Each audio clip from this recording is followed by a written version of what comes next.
Morning, Francois. I'm excited. Look at the size of this field that we have out here today. I think this is the most we've ever seen, or the most I've ever seen in the MJ Racing Clubman Classic and Breakfast Run. We've got a total of 22 bikes in this class throughout all the classes. So I think, as you like to say, it's going to be crackerjack racing.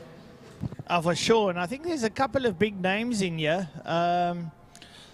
You'll have to have a look-see as the program will come up onto the screen now, and we'll let you know. Look at all those bikers coming. This almost reminds me of the days back in the 90s and 2000s when we had nationals racing. So everyone's out there today.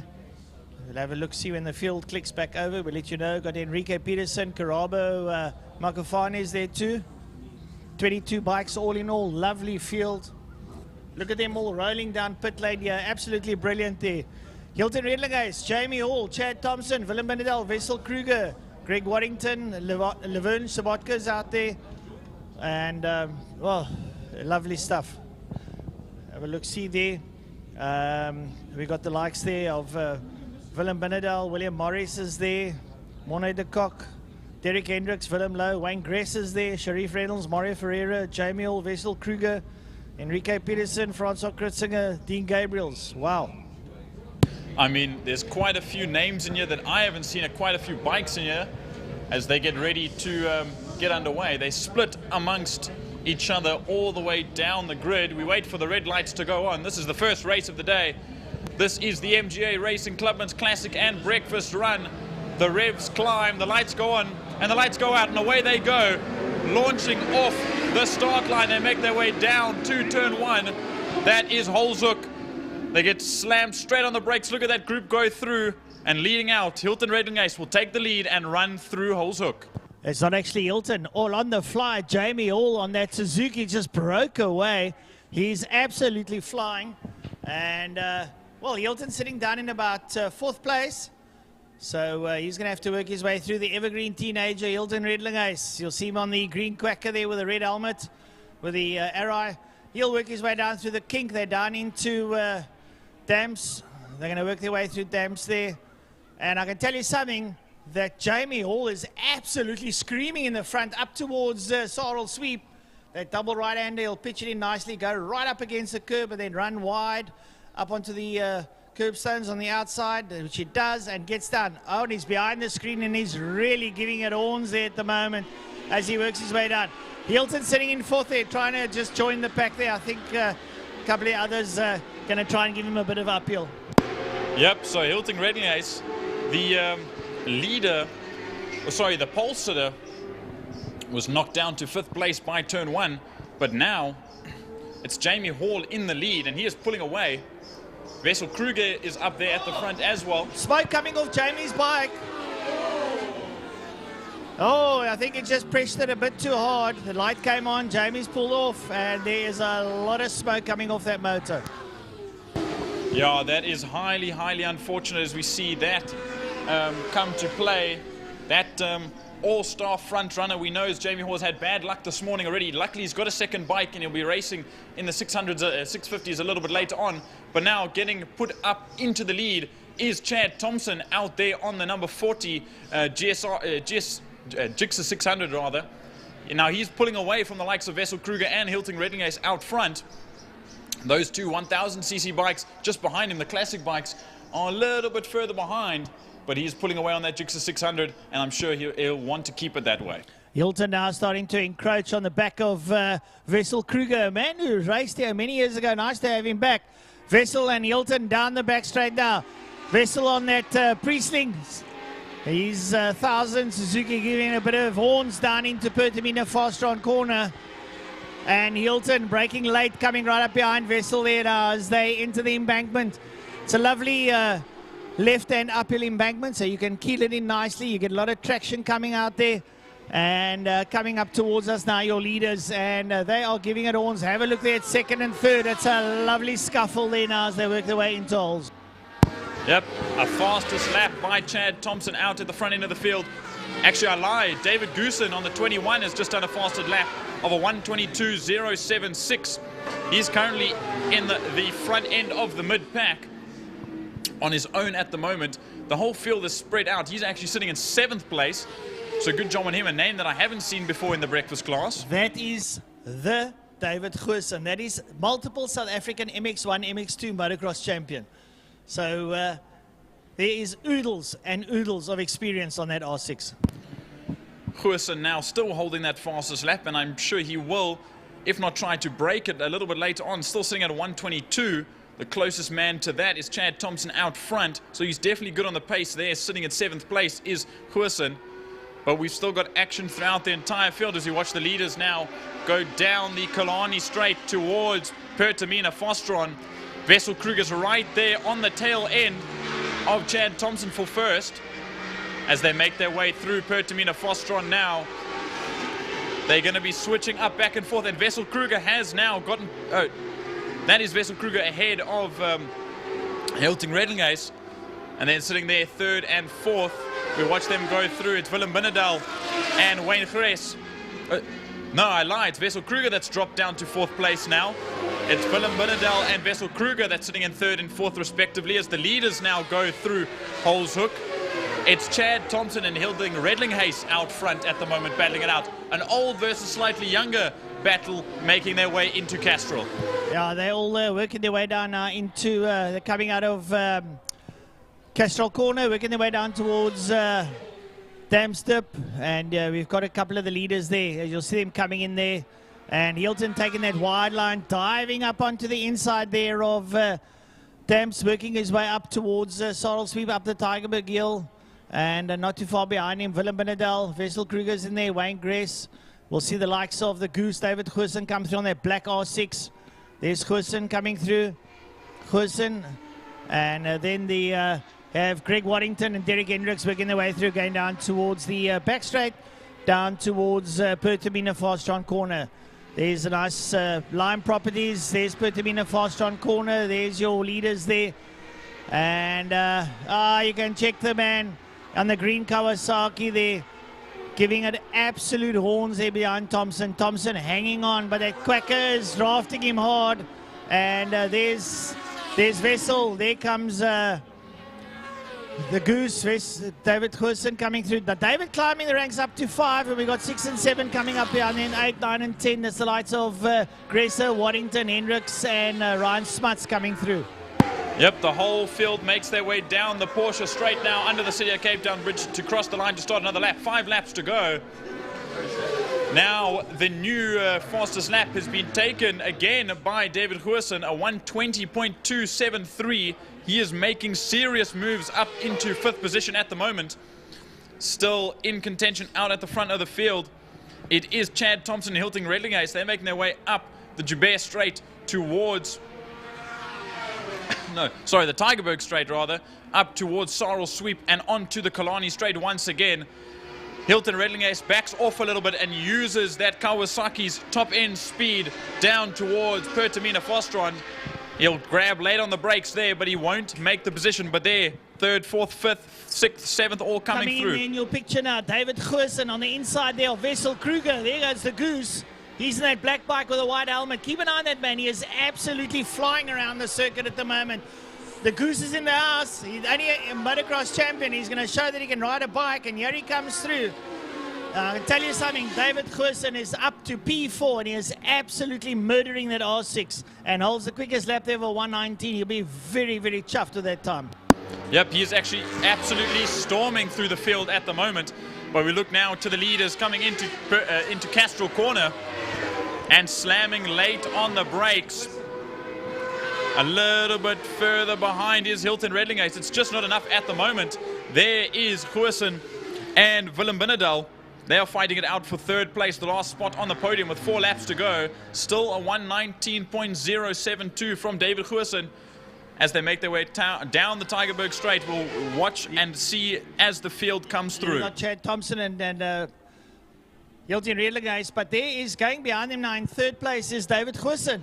The Goose has moved up to 3rd, and well, I don't want to say too much, but he is really screaming down the back straight down towards Pertamina Fastron at the moment. Yep, now making their way through Sorrel Sweep. We've got the likes of Greg Waddington sitting there in 6th. Wayne Gress, 7th. Laverne Sobotka, he's moved up to 8th place. Derek Hendricks has dropped down. He's in 9th. Ryan Smuts, 10th.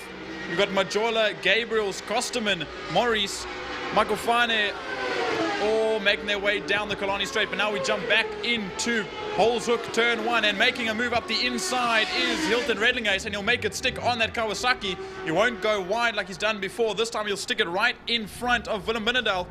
Sorry, of Chad Thompson rather, and he'll hold out that lead. But here comes David Goosen. You can see him in the background. He is fast charging like I haven't seen a bike go before as they make their way through Castro Corner now. Well, Jordan, it just gives you a little bit of insight here. Motocross for probably a good side of about 15 years, and he now comes to tar. And David's showing that he knows how to handle a motorcycle. He's in 3rd, he's chasing hard, and I don't think it's going to be too long before he's on the back end there of Chad Thompson. With Hilton Redlingace leading out. So we'll have to just keep an eye on those two and see what happens. Yep, absolutely. As we see some of the rest of the field go through Holzhoek now.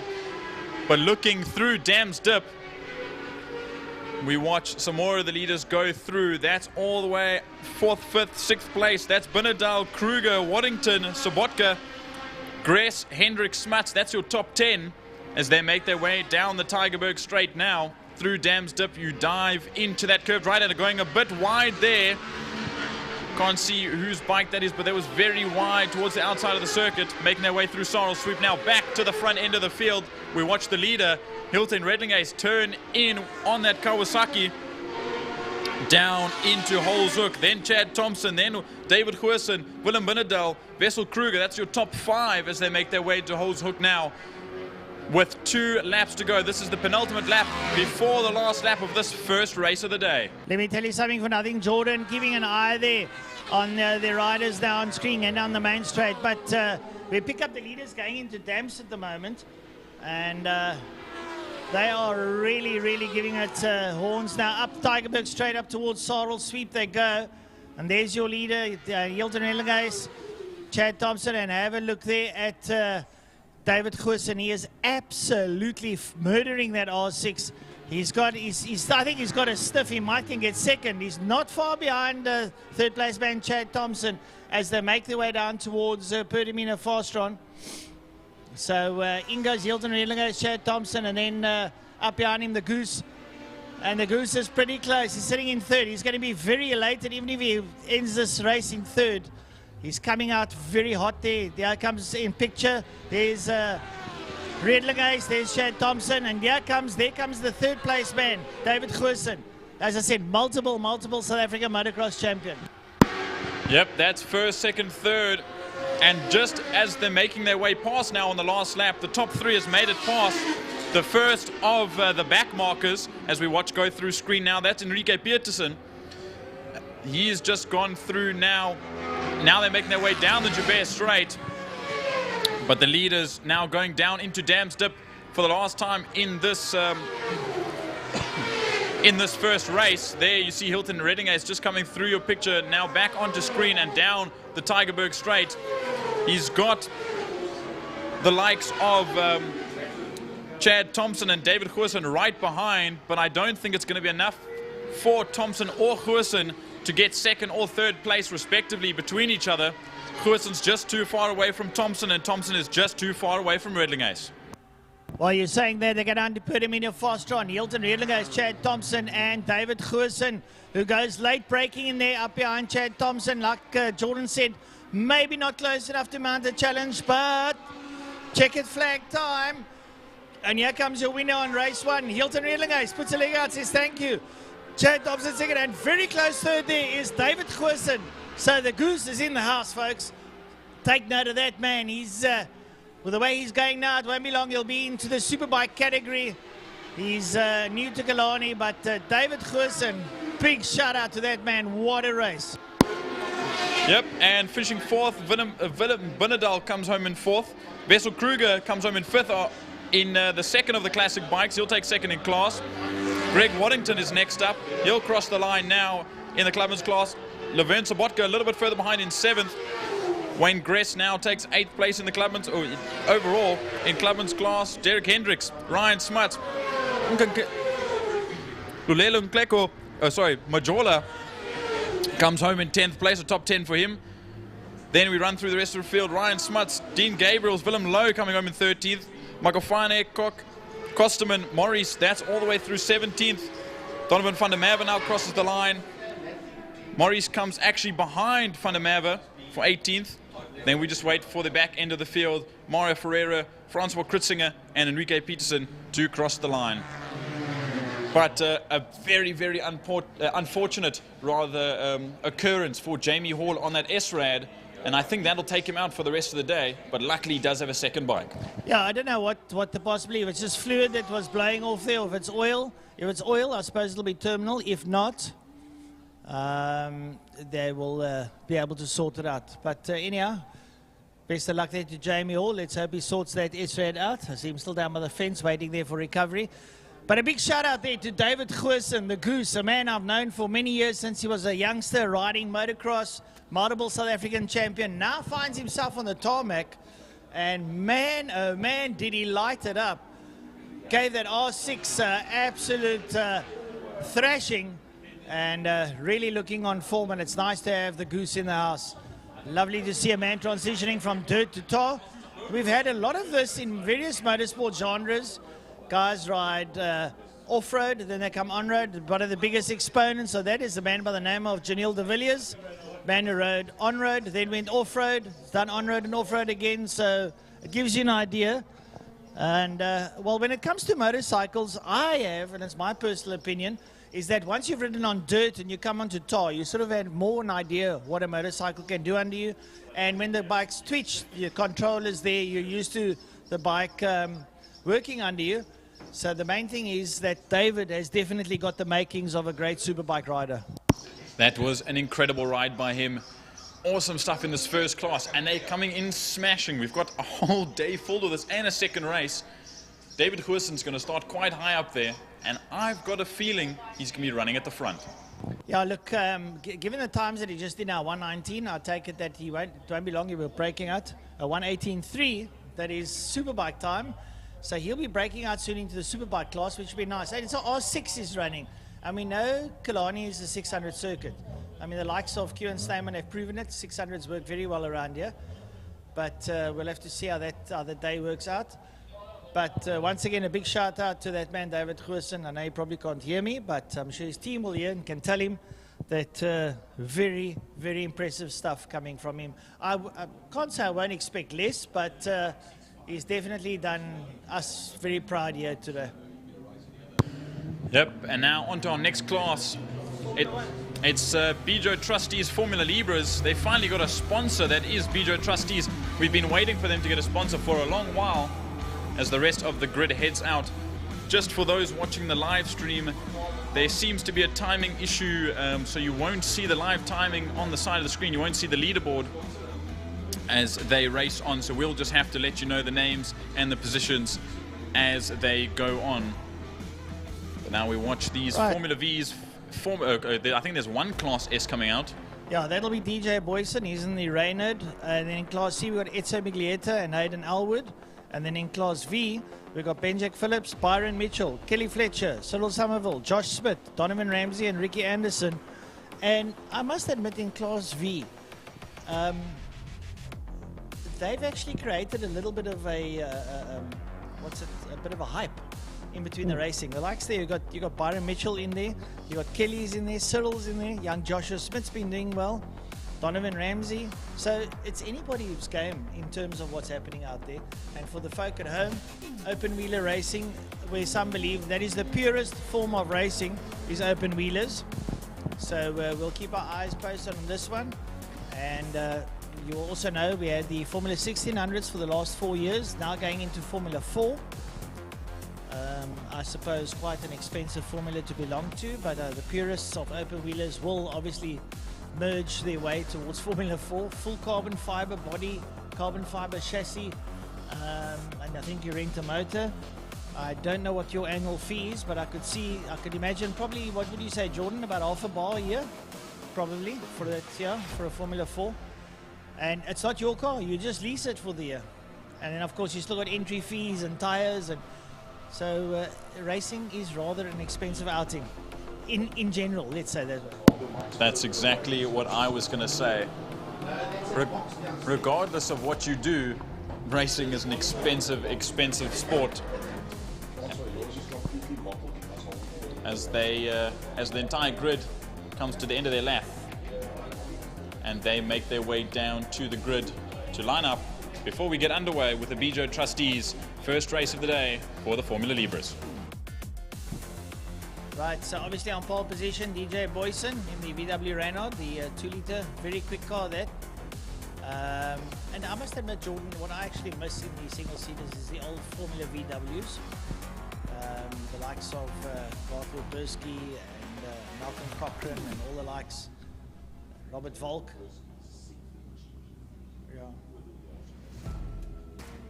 Speaking of Garth Wilburski, son Jared Wilburski doing GB4 over in the UK, lying 6th in the championship with 1 round to go. He had a very good outing initially last year. This year, I think everyone sort of came to their fore, but he has had a couple of podiums, so nothing wrong with that.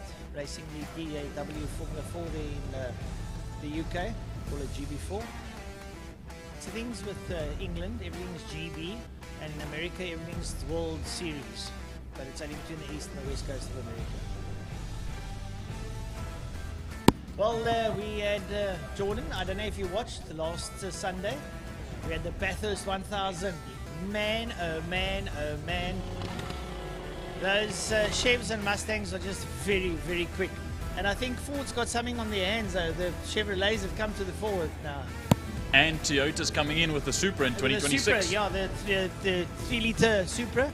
Now that is actually a bit of a Lexus hybrid that they're putting in there. And that's going to be something to behold.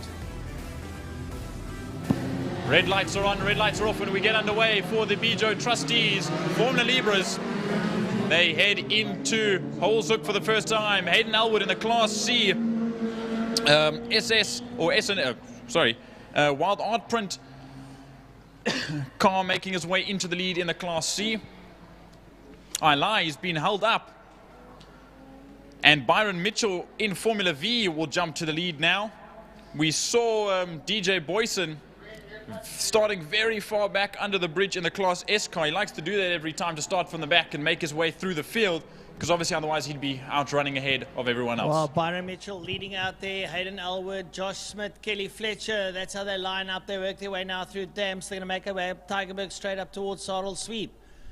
Josh Smith pulling up on the back end there of Elwood, so he's on the move. And young lad that came from karting, had a indifferent format karting. He had won a couple of races and doing very well, but come to main circuit and suddenly taken to it like a duck to water. He's in that camouflage outfit, but he's got Kelly Fletcher giving him a bit of food for thought. Fletcher on the outside, going down into Pertamina fast run. Is she going to dive around his bow? Well, he's an ex-karter. He'll know to hold his line and force her wide and try and shut her out on the exit of the corner, dive across the line. And that's from karting. You will know that. Having a look at the front, yes, still Byron Mitchell, Hayden Elwood, and then Josh Smith, Kelly Fletcher, working their way down towards the start-finish line under the City of Cape Town Castrol Bridge as they go across the line. And Ben Jack Phillips in there. DJ Boyson has now moved up to P6, followed by Cyril Somerville, Wynand de Ridder, Donovan Ramsey, and Ezio Miglietta. Yeah, watching them go through now. We see third, fourth, fifth. Joshua Smith now sitting in third place in that 83 car. There you can see Hayden Elwood coming in that Class C Swift. He'll sit in second place, but obviously difference in class. But then Joshua Smith is currently lying in second place in class, followed there by Kelly Fletcher. We know that that front group of Formula Libres, the Formula Vs, are very, very feisty, as there's been a switch as they make their way through Dams Dip, now going up the Tigerberg Straight and then into Sarl Sweep. We watch them take that double right-hander at tremendous speeds and then down the Killarney Straight. Byron Mitchell leading out there, Hayden Elwood and Kelly Fletcher and Josh Smith are at it, hammer and tongs. Josh now back up on the inside, going down into Pertamina fast run inside Kelly. Right up on the back end there of Hayden Elwood. There's a lovely tussle there for 2, 3, and 4 as they come out of Pertamina fast run. Byron Mitchell still leading out, and Elwood, and then it's going to be, have a look, see is Josh, and Kelly is drafting him, and DJ Boyson slips through up on the inside, up towards holes. Yep, now your leader makes his way into Holes Hook, but here comes DJ Boyson. You see carving through the field. Oh, and there's been a tap. Kelly gets knocked there. Hayden Elwood sliding out and catching Kelly unawares there. I don't know if she's going to be able to move on. She got that front wheel knocked into him, but she's in a very dangerous position there. That'll take Josh up to second place in class. So third overall, as DJ Boyson lies in second. He's after Byron Mitchell. Can Kelly get going is the question. I don't think so. There's a double waved yellow. I think that car is beached for the most part. Hayden Elwood's trying to get... Okay, it is on the tarmac, as you can see, and she does sort of get it moving. It's not really undergoing yet. The marshals are stepping away. She does get it moving. Hayden Elwood is sitting on the corner of the circuit now, waiting to get ahead. They might have to push that car as we jump back to Pertamina Fosron to gather our leader. And here comes DJ Boyson in that Class S Formula V, line, in the Reynard rather. He is hot on the tail of Byron Mitchell for that first position. Still with 8 laps to go. It won't take very long before we see DJ Boyson storming past Byron Mitchell in that Reynard. And that Reynard shoots on by that VW powered single-seater. As he makes his way into Holes Hook now, Byron Mitchell's going to try and sit in the slipstream just to pull ahead a little bit further. Byron hasn't raced for a couple of events this season. He's had some trouble before at the beginning of the season. There's a stricken Kelly Fletcher going around the outside of the circuit. You can see her in frame now. She had to move out of the way. So obviously that car is out for the count. Well, pity there for Kelly. She took a bit of a nose knock there going into Hayden Elwood. Had spun out in front of her. She had nowhere to go. It was very unfortunate. She's rolling around. I think she wants to get back to the pit lane. Keeping an eye on Josh Smith. He's lying in second, chasing down, well, not second, third overall, but second in class, chasing Byron Mitchell. And, well, it looks like he's sort of gaining. That is just visually. While we're looking at the commentary box, there goes Mitchell down the back straight, and there's Josh Smith giving it a good pounding going down towards Pertamina Fastron, and Josh is not exactly hanging around, so he's doing pretty well going down there into Pertamina Fastron corner. Yep, that's completely right. We see that car now go through Pertamina Fastron as he now exits that 83 car, that semi-camouflage car, as Byron Mitchell now comes across the line to start another lap. He's second overall, first in class, a 24.697 for him. 5 seconds off our leader DJ Boyson's fastest lap of a 1:19.970. We know that those Reynards are extremely quick. Ben Jack Phillips now sitting in 4th place, also in V class. He's 3rd place overall in the class, a name that I haven't seen before. Then Cyril Somerville in 4th. Donovan Ramsey, Vainant Derrida, Ezio Migaletti sitting at the back end of the field now. I say back end of the field, but we still have the likes of Kelly Fletcher and Hayden Elwood crawling around the circuit after their incident in Holes Hook. But there we see our leader, DJ Boyson, making his way through Sorrel Sweep now. Having a look at Kelly's car, that front wheel is crabbing terribly. You can see it there, the right-hand front wheel crabbing. She's probably just going to finish the lap. So just make sure she picks up points. Down into turn 5, Pertamina Fastron, your leaders. And, well, still DJ Boyson leading out there over Byron Mitchell, who's in second, but first in class. Josh Smith up behind him. And Joshua is getting a little bit closer to Byron. So that could become something interesting. Byron Mitchell working with Hayden Elwood. Here comes Josh Smith. There we see a battle for the lead now. It's back and forth. Sorry, no, I lied. That's Hayden Elwood. He's a lap down, yeah. Hayden Elwood's a lap down. He's just been lapped by Byron Mitchell. There's Joshua Smith coming into frame now. I think he is moving at the same pace, maybe 0.2 faster. I see a 24.269 was Joshua Smith's last lap, a 24.425. Look at that crabbing front wheel. No, I lied. That's the 4 car. That's Miglietti at the back end of the field. He's also going quite slowly as we see the 17 of Ben Jack Phillips make his way through now. That's 4th place overall, 3rd in class. as we watch Holzhoek. Another back marker coming through now. They make their way through Holzhoek. The leaders should be heading into Pertamina Fostron now, Francois, as we see them go down the Killarney straight. DJ Boyson, he's in the Class S. Reynard, he is well and truly down the road, which is very normal. I mean, the power ratio is just that much greater. But let's keep an eye here on Byron Mitchell. Byron Mitchell exiting turn 5, Pertamina Fostron. He comes under the City of Cape Town Bridge. He's got a nice lead, but let's have a look. There's Josh Smith. Smith now chasing Elwood. Elwood's a lap down. Smith can get past him and carry on chasing, and we've still got 4 laps to go. Yep, you're completely right. I'm just looking at the times now. A 24.1 by Joshua Smith, a 24.3 by Byron Mitchell. Still 2/10 faster is Joshua Smith. But can he collectively make a few 2/10 faster? A handful of them will get him closer to the lead. The gap now between them is currently 4 seconds between Joshua Smith and Byron Mitchell, 4.5. Will he be able to make up 4.5 seconds with 4 laps to go? More like 3.5 as they make their way through Dams Dip, down the Tygerberg Strike and into Sarel Sweep. Right, so your leader, DJ Boyson, now exiting Pertamina Fostron corner. Working his way here, takes that left-hand sweep onto the main straight. Under the City of Cape Town, Castrol Bridge goes DJ Boyson now.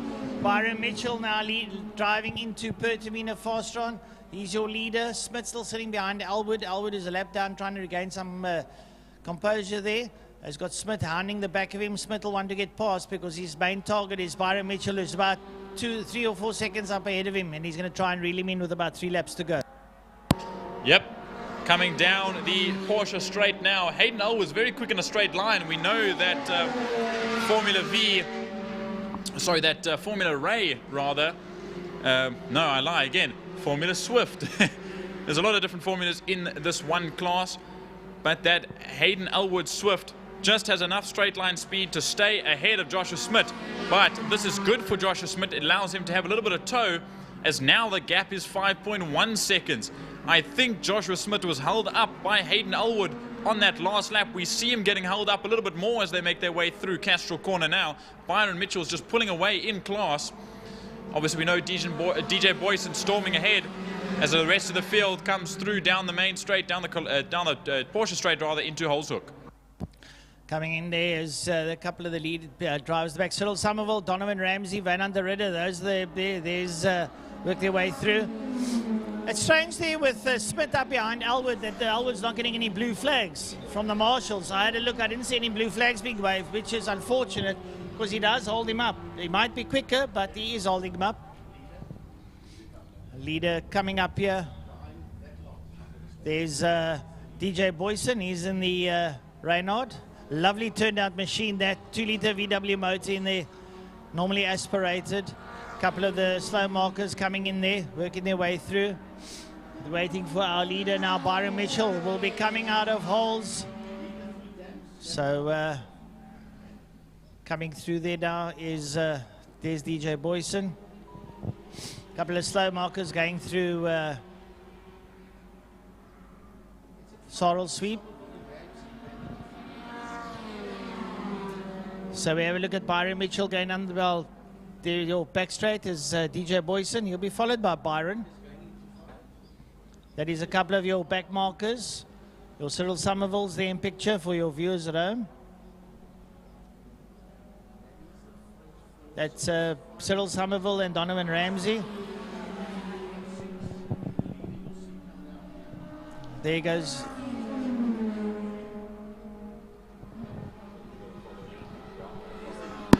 There's our leader, DJ Boyson. This is his final lap as he's about to come up and lap that battle for 5th place between Cyril Somerville and Donovan Ramsey. They're actually fighting for 4th place in class at the moment. That's good for points in the championship. There you see DJ Boyson in that Dyco Racing and Burn Factory Formula Reynard, or VW Reynard, make his way through the kink, through Lunchtime kink, down into Dams Dip. And he's got his sights on those two as the gap for 5th place widens between Somerville and Ramsey. Boyson will swiftly make his way past down the Killarney straight. There is that straight line speed of that Reynard. He'll shoot right past both of them, but slipstream between Ramsey and Somerville will show us a battle into Pertamina Fostron. A little bit of lag there on our cameras, but they're very close. A car length between the two. But Francois, our leader, is about to cross the line and take the first victory of the day. Yeah, DJ Boyson makes it look easy. It isn't easy to control that car. You've got to know your oats. He crosses the line. We'll pick up on now second and third respectively. Try and pick up where they are. Getting on the back straight there is Byron Mitchell down towards Pertamina Fostron. And Josh Smith seems to have lost a bit of touch with him. Josh now going through in second place. So Byron Mitchell be coming into picture. There's your second place man, but leader in class. Byron Mitchell riding Formula V. He used to ride Formula S, but now finds himself back in the V and doing exceptionally well. Takes second overall, first in class, and then we'll wait for third place man Josh Smith. There he comes out. A great drive by the young lad, only 16 years of age, and he crosses the line. So he will take third place and second in class. I do believe that Joshua Smith's going to be a little bit unhappy about that, because I can only imagine that Hayden Elwood held Joshua Smith up a little bit, and that's why Joshua Smith couldn't make that time back. He ended up being 9 seconds behind, as we see Benjack Phillips now make his way through. That's third in class for him, a good result for the 17 car. Donovan Ramsey and Cyril Somerville finished on that last lap between themselves. Donovan Ramsey beating out Cyril Somerville to the line. Wynand de Ridder coming home in 7th. Hayden Elwood a lap down. He comes home in 8th. And then Ezio Meglietti also a lap down in 9th place. So that was the Bijo Trustees Formula Libres. Good racing at the front end of the field. And hopefully it's a little bit tighter come race 2.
All right, folks, next up, Battek Super Twin Cup 650, Supersport 300s.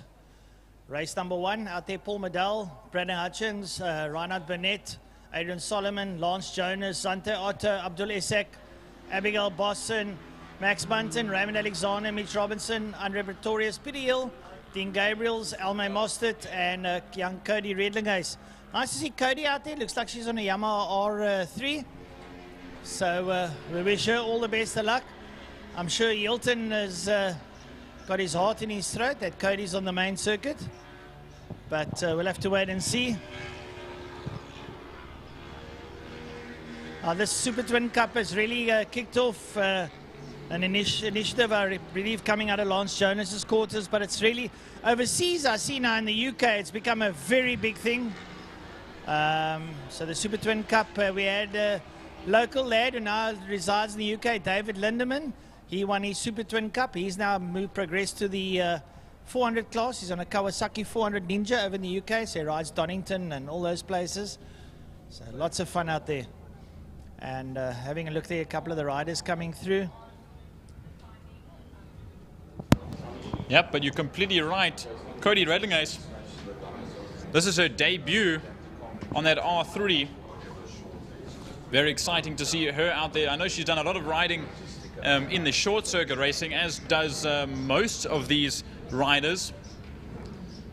Most of the guys and gals on the rid do a little bit of short circuit throughout the year, and that also helps. It's good on fitness, it's good on training, and now they can use that on the main circuit, and that will help Cody Redlinghuis very much so, as she gets on the main circuit for her first event.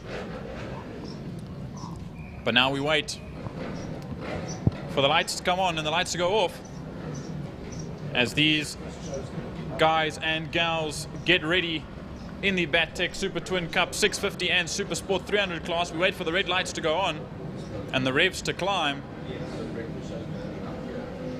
There you can hear the revs slowly climb.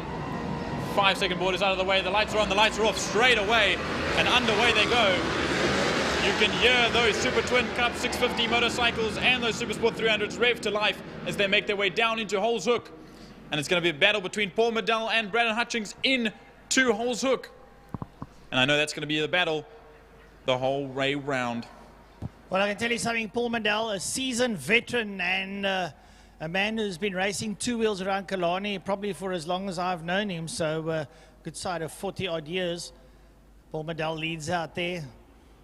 Brandon Hutchins chasing hard. Reinhard Burnett's in there. Lance Jonas. I think it looks like, could it be Max Bunton that's worked his way up? We'll have to see as they work their way now through Dams up the Tigerberg straightaway up towards Sorrel, the double right-hander Sorrel sweep. Let's not forget the other lady racer, Zante Otto. She's very quick on that 73 bike, that Missile Motorcycles entry. The Kawasaki ER650 is incredibly quick, and she's incredibly quick on that bike. She had an accident about a year ago, and she was out for half of the season, but now she's back in full strength. She's also been doing some short circuit riding, getting her strength back, and now she'll definitely be up there. But we see that group of four now coming, or group of three, and Adrian Solomon, the lonesome 300, sitting there in fourth place overall at the moment as the leaders now head into Holes Hook. It's Paul Medal, Brandon Hutchings, Reinhard Burnett, and then a little bit further behind, Adrian Solomon. Then looking through the rest of the field, Lance Jonas sitting there in fifth place ahead of Abdul Isaac, Raymond Alexander, the second of the 300s rather, ahead of Max Munton and Abigail Bosson as they make their way down the Joubert Straight into Castrol. Now we see them going up there into two. Now you see the two red bikes. That'll be Raymond Alexander and Max Munton working his way in. Another lad that's really blossomed on two wheels, Max Munson, is the youngster of Clint Munton, South African 250 rider, who back in the day was something to behold. He still is when he's in the mood and he climbs on a liter bike. But Clint Munton, son Max, now doing him proud as he hangs out there. It's nice to all of us having our sons race at some other stage and knowing that it lies in the blood. But anyhow, down the back straight they go now as your leaders. And there's a little bit of a challenge up front, is there? It looks like we got a challenge up front. Braden Paul and Reinhard Burnett all having a go at each other. We'll see when they come up towards us. There they go out of Pertamina Fastron down the main straight under the bridge. Looks like Braden's taken the lead. Braden Hutchins taken the lead there over Paul Medal. So Hutchins, Reinhard Burnett, the quickest man on the circuit, followed by Adrian Solomon, Lance Isaacs, then Abdul Esak. He'll be followed by Raymond and Max Munton and Abigail Bosson, working their way through now as they come down into holes. And I stand corrected. Zante Otto did not make her way out onto the grid. I thought I saw her bike in there, but unfortunately she did not start this race due to some issue that we are unaware of, which is very unfortunate. She's very quick on a bike, but still making their way through the field. There we can see the likes of Adrian Solomon go through. Lance Jonas, Abdul Isak. Look at that battle there. That's Abdul Isak, Raymond Alexander, Max Munton, Abigail Bosson. Mitch Robinson's just a little bit further behind there. But now we jump back up to the lead of this race, and there's a feisty fight out front. There's that first group of three, Hutchings, Medal, and Burnett. We also are missing quite a few people, the likes of Matt van Niekerk and a few others that aren't racing in 650s anymore. But I hope to see them back once again so we can fill this field, because this is proper racing. Mike Rayforth as well. He's not here. Very fruitful rider. I know of him. Well, Jamie Hall's also not there. Yes, of course. Yeah. Jamie Hall's not there as well. So, yeah, a couple of the usual contenders that aren't out there. But having a look up front here, Braden Hutchins doing the HSC team proud as he leads out over Medal and Burnett. So they're having a feisty little battle. Adrian Solomon down there on the lowly 400, still ahead of Lance Jonas. So Abdul Esak there. And have a look at Max Munton, Raymond Alexander. Munton slips out up onto the inside. There's Munton through on Alexander. Alexander hanging around the outside, keeping Munton in check. But Munton right there with Raymond Alexander. And up behind them, it's Abigail Bosson. You got to think about it. It's a fight in the 300th class. 3 bikes going at it for second place in class as they make their way through Castrol now. We see just a little bit further in front of them is Abdul Isak, currently sitting 6th overall and 5th in class in that Super Twin Cup 650s. There our leaders go through. The gaps are 3/10 between all 3 of them as they make their way down the Killarney straight now, hanging it out and throwing that throttle down as much as they can. Here comes Paul Medal on the back end of Braden Hutchins. They're almost going to make it 3 wide. It's going to be the battle of the late breakers now as they go single file into Pertamina Fastron. Hutchings on that Hutchings Service Center Kawasaki ER650 still leading out ahead of Paul Medal on that ER6N. And Reinhard Burnett just watching and waiting for his opportunity on that 54 Kawasaki ER650 himself. Well, Max Munton's just gone up on the insider. Raymond Alexander coming out of Pertamina Fastron. Abigail Bosson was in there. She had a look, but Raymond Alexander cut the nose of Max Munton through on Alexander. Abigail Bosson there with her. There you see them working their way down towards holes there. Have a look how tight those 3 bikes are. They're right behind each other now as they roll into holes. Munton leads out of Alexander and Bosson. That tie is not going to give up anytime soon now as they work their way up towards Castrol Corner. Coming into Castrol Corner there, the likes of it's Adrian Solomon, Lance Jonas, then Abdul Esak there, ahead of those there, Max Munton, Raymond Alexander and Abigail Bosson. And Bosson up on the inside of Alexander, and Abby has worked her way through, and Raymond's coming back, but he gets caught up there behind Abdul Esak. And Esak is going to close his door in front of him. Abdul Esak around the outside keeps Alexander. Alexander not using the right lines there, but this has released Max Munton and Abby Bosson. Yep, that was a strange mistake there by Isak, maybe a problem. He's back up to pace, but that spread that little group up quite dramatically. As we watch now the leaders, Braden Hutchings on that HSC, Hutcher Serving Center Racing ER650. He's got Paul Medal still on his tail on that Track Mac number 5 bike. They're almost going to go side by side into Holzhoek, but still not enough. There's Adrian Solomon on the King Pools Racing bike, a little bit further behind Lance Jonas. He's a little bit further behind on the racing, the Samurai Racing 1X Livingstone Bass bike. Then we see this battle. There's Max Munton ahead of Raymond Alexander. No, I lie. It's Max Munton and Abigail Bosson now are fighting for that second in class. Then Raymond Alexander slightly behind them, fourth in class, and Abdul Isak also throwing a spanner in the works. Jumping in there, going into holes. Abigail Bosson up on the inside of Max Munton, and she moves up. So Abby now really rolling that Yamaha hard there. Max Munton coming in there with Raymond Alexander up behind him. They're going there into Castrol Corner. And that little bout is not finished yet. They've still got 3.5 laps to go as they work their way now up down into Damps. Keeping an eye on that battle now. It's lovely to watch the three of them. And Abby running wide, and Max is up on the inside on the way towards Sarl Sweep. They'll work their way down there. The leaders now going down into Pertamina, far strong corner. Still Braden Hutchins and Paul Medell. I think Paul Medell's biding his time. He will attack Braden at some stage, unless Braden gets released. But Paul's still hanging in there, and this man has got a mite of experience. We're coming up on 3 laps to go. There's a battle there. That's that 300 battle. It's for second in class. There leads out Abigail Bosson. That is Abigail Bosson still holding out front of that group of 3. That's 6, 7, and 8 overall. The lady racer being the better of the rest at the moment. There's Max Munton and Raymond Alexander sitting in that slipstream. He's going to go side by side. Raymond Alexander's going to try and dive up both of them, and he'll make that move stick, and he'll take that second place in class and lead that group of 3 through holes and out of holes hook down the Joubert Straight and into Castrol Corner. This group of 3 is going to fight it till the line, Francois. Oh, going there into Castrol. Abby late on the brakes, up on the inside of Alexander. Catches him napping. He left the smallest doors open. She just slid up in there.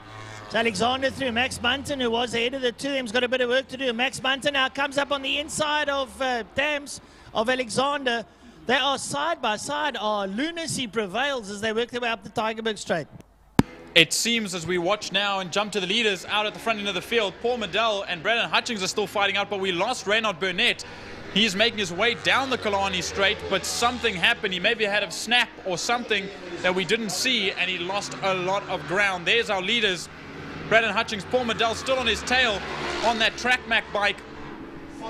But there is that group now. That group of 3, the 300s class. Look at this fight and making their way into Pertamina Fostron now. Burnett works his way through there. He's got Adrian Solomon's or Bones up behind him, then Lance Jonas, and then here comes this tussle now. Alexander with Bosson and Munton all in tow. And Bosson's having a look up on the inside, and she takes the gap. So Raymond Alexander loses out. Max Munton right there with him. This little struggle is really the highlight of the race at the moment. Yep, and that leader, the leader of class rather, Adrian Solomon, sitting in 4th place overall. He's in a world of his own as we jump back now to the leaders once again. It's still a two-way fight for the lead. Paul Medell's just sitting and waiting for a moment that he can strike and take that lead away from Braden Hutchings, who's basically held the lead for most of this race. We've got just under one, or just over 1 lap to go rather, as they come around the final corner, just making their way past Cody Redlingace, that back marker. She's running an incredibly good race at the moment, just getting the laps in and getting all that track time that she can. But that has now widened the gap as Paul Medell took a little bit of time to get past Cody Redlingace as the leaders head into Holes Hook. Here's this 3-way battle in the 300s class, Francois. They dive down into Pertamina Fastron, having a look like it could be Munton now that's ahead of Boston now as they work their way now out of Pertamina Fastron. They come up towards the city of Cape Town Castrol Bridge. And let's keep a beady eye out for them now as they come towards us. It's Munton, it's Boston, and it's Alexander. So Max Munton with a lap to go sits in front there. Can he do it? Well, we'll have to wait and see. Yep, Abdul Isak unfortunately is just losing a lot of ground in that 650 class. He's dropped off the pace of that group of 3 there. There we see Lance Jonas going through. He's in 5th place overall, 4th in class. But here the leaders come and make their way through and out of Sarl Sweep. This is the last lap. There's one more corner to go. before this race one for the Battec Super Twin Cup 650s and Supersport 300s comes to a close. And at the moment, it's looking like Braden Hutchings has just done more than enough as they make their way around Pertamina Fostron for the final time. Francois, bring them to the line. Right, out of Pertamina Fostron, Braden Hutchins on the HSC machine. The Kawasaki comes up towards us, and Paul Medal there, close toe, gets second place. Paul will be pretty happy with that one. But Braden bringing home a win there for HSC. They'll be pretty elated with that one. Not too many machines in the field. A little bit further back, we'll have Abdul Esak, Hilbert as well there, and Burnett as well, Reinhard Burnett. And then here comes Adrian Solomons over the line, followed there by the Samurai machine of Lance Jonas. And here comes this tussle. Looks like Abigail got the upper hand. Abigail there over Max Munton and Raymond Alexander. Lovely, lovely, lovely little squabble in between those three. The gap between those two, the 51 and the 14 bike for second place, was 0.04 of a second. That's 0.047 seconds between the two. Paul Medal getting the fastest lap of the race with a 1:23.566 on that track Mac bike.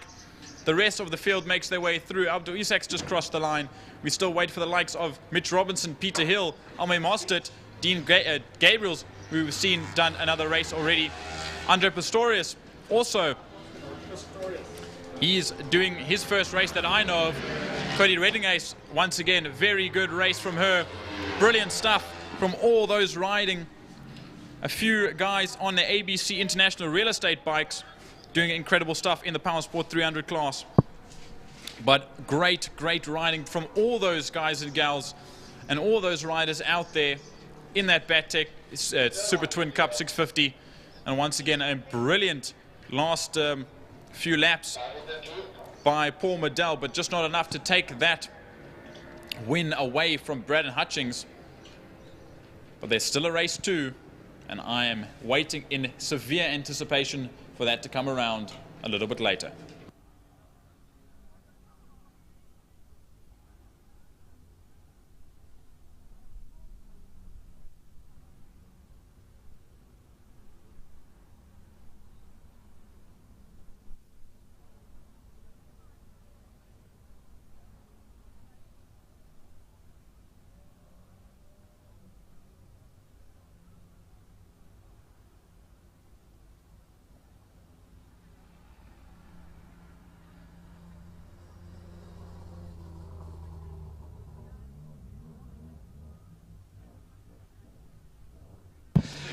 Well, the Pirelli V8 Masters and the Caltron Formula Supercars for their first race of the day, and because of the two classes combined, we have 16 cars in all, and we thank Francois Butler and Jordan Hubin for the opening three races, and myself, Byron Height, and Frankie Ennis will be joining you for this mic side.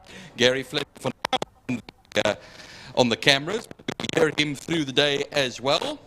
But as far as things are concerned with the 8 Masters on pole position with a 1:16.381 in qualifying, Fabio Tofani, and that's a 1/10 of a second quicker than Sean Moore. That's front row, Mark Ridgway, Alistair Brown, second row of the grid, Brandon Dean, and Gary Thompson will hold up row 3. Dennis Guydick, will be number 7. As far as Stuart Spooner and Tian Berger is concerned, that will be the sum total of the 9 V8 Masters. Then we move on to the supercars, and there are quite a few of them out there. Andrew Moffat is the man that's in pole position. Ernest Page is in second pole, 1:25.794 for Moffat and a 1:25.863 for Page.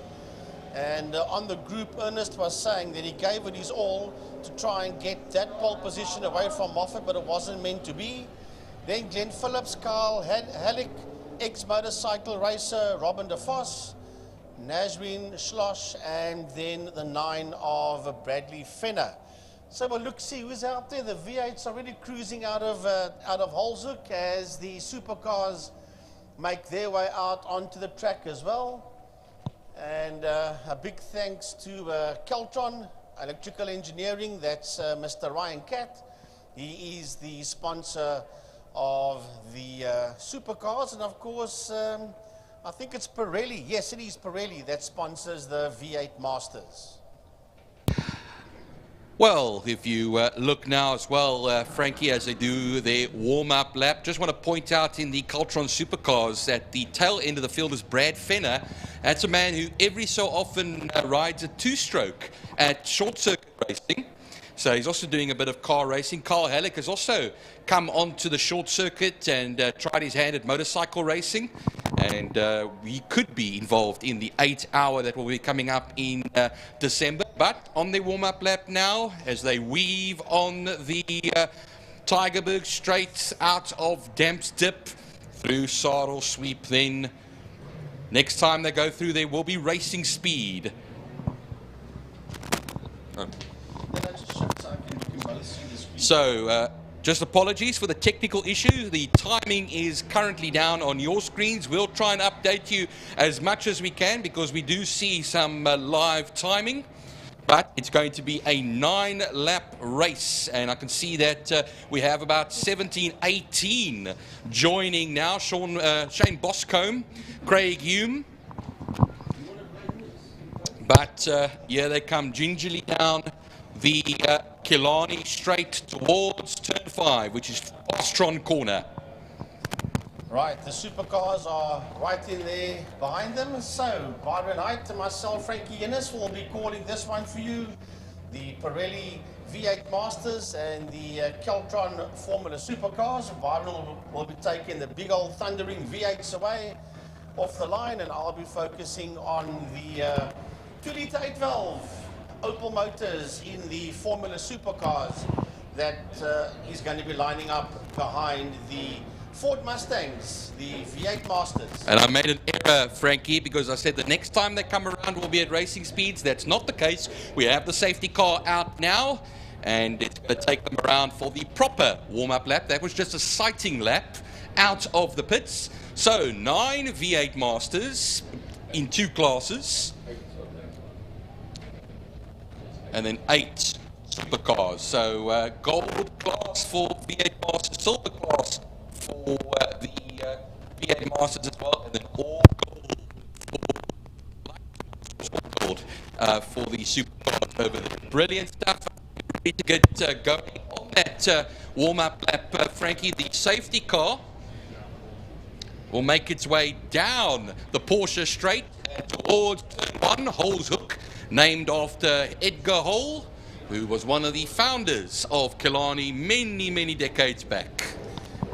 All right, so we're going to go racing very shortly. Just waiting for the cars to make their way off the line. The safety car's making its way out of holes already. It's working its way along the Joubert Straight towards Castrol Corner. On the screen you see the Pirelli V8 Masters, those APV Ford Mustangs working their way out of holes, and just behind them there are the Formula Supercars with Andrew Moffat and Ernest Page on the front row, and then Glenn Phillips is going to be in there as well, followed by the 31 of Carl Halleck. That's the first 2 rows of the grid for the Formula Supercars as they weave up the Joubert Straight and into Castrol. The V8s are now working their way out of Dams as you see the safety car make its way out the Tygerberg Straight and into the double right-handed turn 4. That is a Saddle Sweep. As Byron, the V8s now working their way. When the sun goes down, that's what you call, Byron refers to it as the Golden Highway. You'll see that later on this afternoon around about 4 or 5 o'clock when the sun starts to set. And that whole racetrack appears gold there as the sun goes down towards the Tableview and Bloberg side. Very neatly raked gravel traps by Saddle Sweep, the double apex right-hander, traditionally known as Malmesbury, now named after the great Saddle van Mav. They make their way down the Killarney Straight towards Pertamina Fastron. The next time they come past here will be full-on racing speed, and I am very certain of that. Not like my previous era, but once that safety car pulls into the pits, regulating the pace will be Fabio Tofani. He'll watch those lights, and when those lights go out, we'll be racing for 9 laps. On the right-hand side from our position, coming towards the city of Cape Town and Castrol Bridge, Lime Property Management, also very involved now at Killarney from this year. And now, Itchy Triggerfoot will be engaged very shortly, as they do now, and they'll charge up towards the first turn at Holes Hook. Fabio Tofani looks to have the whole shot and will just get in ahead there of Sean Moore as the supercars run away too. Well, if you keep an eye on the V8s, as a matter of fact, the supercars are working their way through turn number 1 and out of holes. And as a matter of fact, in the lead of the supercars, we have got Ernest Page. Right behind Page is Glenn Phillips, then Andrew Moffat, the man that was on pole. He's in that 3rd spot as they make their way through Castle Corner. Then Carl Halleck, he's in that fight as well. That's the first 4 supercars through the kink as we watch the V8s work their way up the Tigerberg Straight and towards Saddle Sweep. Through Saddle Sweep they'll go. Fabio Tofani and Sean Moore. Looks like Alistair Brown might have got the jump there on Mark Ridgway. We'll find out for you now as they go out of Saddle Sweep over the King Tony Tools tunnel and charge it up now to Pertamina Fastron to come to the conclusion of this very first lap of 9. And you'll see Fabio Tofani, all the experience of the world, and he'll try and keep his way ahead there of the men ahead of him. Now they charge it down underneath the city of Cape Town Bridge on the Porsche Straight and across the line for the first time. Fabio Tofani from Sean Moore, Mark Ridgway, Alistair Brown in 4th position. Gary Thompson comes up from Silver Class, he leads, and Brandon Dean. Yeah, and leading that supercar group, we have got Ernest Page. Right on his case is Phillips, then it's Moffat, then it's Halleck as they work their way down into turn number 1. Behind Halleck, we've got Robin de Vos as there's a challenge, and look at that.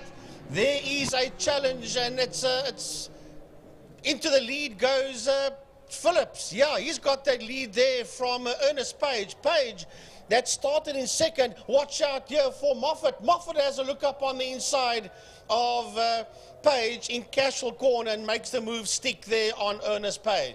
They'll be rocketing down the back straight towards turn 5 now. Pertamina Fastron.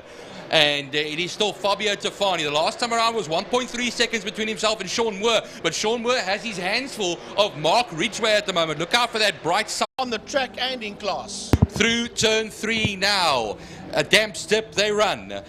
It's Fabio Tofani, 1.1 seconds between himself, Sean Moore, Mark Ridgway, 3/10 off the last time out, Alistair Brown. But then we have the silver class runners also coming closer as well, Thompson and Dean.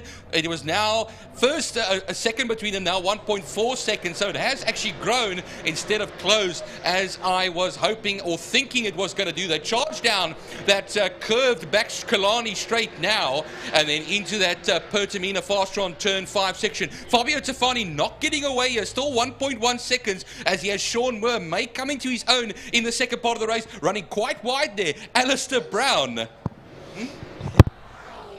So we'll wait now for the supercars. They should be coming into view pretty soon. Down the back straight goes the leading supercars. That's the Killarney Straight. Go the supercars making their way into Pertamina Fastron, the supercar, the leader, working through Fastron Corner. As you see the rest of the supercars filter through there down the back straight. The leader will be coming onto the Porsche Club Straight now. That will be Phillips sitting out there in P1. You'll just pick him up on the screen. There he comes. That's Phillips. And right behind Phillips, losing a bit of ground, is Ernest Page. And it's Carl Halleck. Behind Halleck, it's Rob de Vos. Right behind de Vos, it is Slosh. And then right behind her, we have got Bradley Fenner coming through. And that is Fenner. You just see in the back there. And that's the last car in the supercar category. Fastest lap of the race was recorded by Sean Moore, 1:16.869. They come now, the leaders, into Pertamina Fastron. He's much closer, 0.8 of a second the last time they crossed the line. This is going to be much closer between the two of them with 5 laps left to go. When they cross the line now, they're starting to leave that yellow Mark Ridgway car right behind there. Coming across the line now, it's 0.6 of a second, 0.2 of a second out, 1:16.631, the fastest lap of the race. And then Alistair Brown ahead there of Gary Thompson, silver class car, Brandon Dean, and Dennis Guyder with Stuart Spooner following suit. There's somebody off, Frankie, there's somebody off in turn 1, and it is going to be, looks like Alistair Brown. That it is the number 22 of Alistair Brown, and he's not beached it, thankfully, but he's got it going again. My apologies, Frankie. No, all good. The supercars are coming out of Pertamina Fostron. The man that sits out there in P1 is Glenn Phillips. Right behind Glenn Phillips, we have got Ernest Page. And right behind Page, yes, there's a problem out on track. Yes, exit of turn number 1 on the Joubert Straight, so you'll see, sorry there, Frankie, Joubert Straight, and it is Dennis Guyder that is parked on the half on the grass, half on the track. Right, so as we watch the V8s come out of Pertamina Foster once again, Byron, it's a lovely, lovely fight out there for the lead. They'll be coming down to the line, and there'll be yellow flags waving as they go through the turn 1 section. They'll see that Dennis Guyder car is still standing in its position. There's Fabio Tafani into Hole's Hook now, much closer behind him, half a second as a matter of fact between himself and Sean Moore. Then Mark Ridgway still happening in 3rd position there for him. Then having been promoted, Gary Thompson, who's also the leader of the silver class, Brandon Dean, that's now 2nd in class. Stuart Spooner up as well into 6th position. Alistair Brown is still of course, tail-ending that little field. Right, so we're waiting now for the supercars to come through. The leader is making his way into Pertamina Fostron. That is Glenn Phillips. That's that car all on its own on your screen there. That's Phillips sitting up there in P1. Behind him, he's the 19 car of Ernest Page. Ernie sits there in that 2nd spot. Then 3rd is Carl Halleck. Coming through towards us is Halleck. That's a bit of a gap before we see Robin de Vos, and Nazrin Schloss is right on the case there of de Vos, and then we should have the last car coming out there, and that is the number 9 car of Brad Fenner. And then behind them is the leaders of the V8 Masters. Was half a second the last time around between Tafani and Moore. It looks much closer this time. But they're running out of laps. 3 laps left to go now. They're coming up to back markers as well. And I think that is the one of the supercars at the tail end there. I didn't see who it was exactly, but they come through turn 1 now, and it is 699, of course, 0.699, so it's increased just a little bit between Tafani and Moore. Tafani, a 1:16.601 as they come through Castrol Corner now, and there, look at how it's affected. That back marker has affected the battle for the lead as they come out of Castrol. Yeah, that's Bradley Fenner. That is the back marker there, but we have a look at the supercar leader. He's working his way down that back straight, the Killarney straight, towards a turn 5, Pertamina Fostron, and he has been caught there by Ernest Page. Ernest is getting a little closer to him now. Ernest, of course, as I said, started this race on 2nd pole. He led for a short while, and he's back in 2nd, just behind Phillips. There, the 2 of them come down towards us. They're about to start their 3rd last lap. And Halleck is there in a lonely 3rd, but Byron back to the leaders of the V8 Masters. They're carving through the traffic, and this is affecting the battle for the lead tremendously. Across the line now, it was almost 7/10 the last time out. It's over 7/10 this time around. Mark Ridgway basically almost on his own, you could say, carving through that traffic. And then Gary Thompson still leading the silver class section ahead of Brandon Dean by 5.7 seconds. And, well, let me see as they come through then towards Castrol Corner. That Guinness Guyder car, they'll leave him there for now. They only have 2 more laps left to go. But through Castrol they go. Another back marker, I think that's Carl Halleck, they'll be trying to pierce through on. I'm watching the supercar fight, and they're making their way into turn number 4, into Sidle Sweep. The supercars, that's the leading duo, working its way down the back Killarney straight. The 33 car sitting out there in P1, that is Phillips. And not too far behind him in 2nd position, we have got Ernest Page. That's a top 2, and they're the only 2 cars in the supercar category right now that is not being lapped by the leaders. The leaders are right behind them as the 2 supercars work their way out of Pertamina Fostron. under the City of Cape Town Bridge on the Porsche straight to start another lap as the leading V8s are right there behind the two supercar leaders. Oh, and Sean Moore will be ruining the fact that he had to get through those back markers because it's 7/10 of a second between himself and leader Fabio Tofani. They go into turn one. Holes hook now open up onto that Joubert straight for the last time of the race. There are a few more ahead of them. Ernest Page, Glenn Phillips, I think, in that group as well. And now, here we go into Castro Corner for the last time in this first race. Now, they'll probably get past those car leaders, going a bit wide there. Fabio Tofani, that could allow Sean Moore just to close up just a little bit, Frankie. Well, in this, your shot there, you see first and second in the supercars, and right behind them is first and second in the V8 Masters. So I think that Phillips and Page is going to be gobbled up here by Tofani and by Moore as they work their way out the Tigerberg straight, through Saddle, sweep the double right-hander, down the back Killarney main straight they go towards turn number 5, Pertamina Fostron, and yep, yeah, those two V8s have taken those positions away. They've put a lap there on the two supercar leaders. Well, coming now into the last, through the last corner towards the line there, the checkered flag should be waiting, and it's going to be Fabio Tofani that will take the victory in the V8 Gold class, ahead of Sean Moore by 7/10 of a second. Mark Ridgway will be next, sorry. Yeah, and then crossing the line, sorry Byron, first and second in class, but a lap down in the supercars will be Glenn Phillips from Ernest Page. Yeah, so then we have the silver class leader coming to take the victory. That will be Gary Thompson.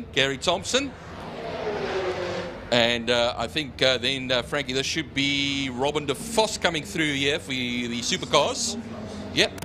Brandon Dean comes through for 5th place and 2nd in the silver class for the V8s. And our timing is back, thankfully. And then 6th position will go to the 55 car there of Stuart Spooner. And then Alistair Brown will come through in 7th position. And just a wrap up for the supercars, we all know that Phillips and Page came home 1st and 2nd. Carl Halleck came across the line in 3rd. 4th was Robin de Vos. 5th was Nazreen Schloss, followed there by the number 9 car of Bradley Fenner. Sadly, Moffat didn't finish that race after his problem in turn 5 in Pertamina Fostron. He only did 1 lap, and we never saw Craig Hume and Shane Boscombe out on circuit.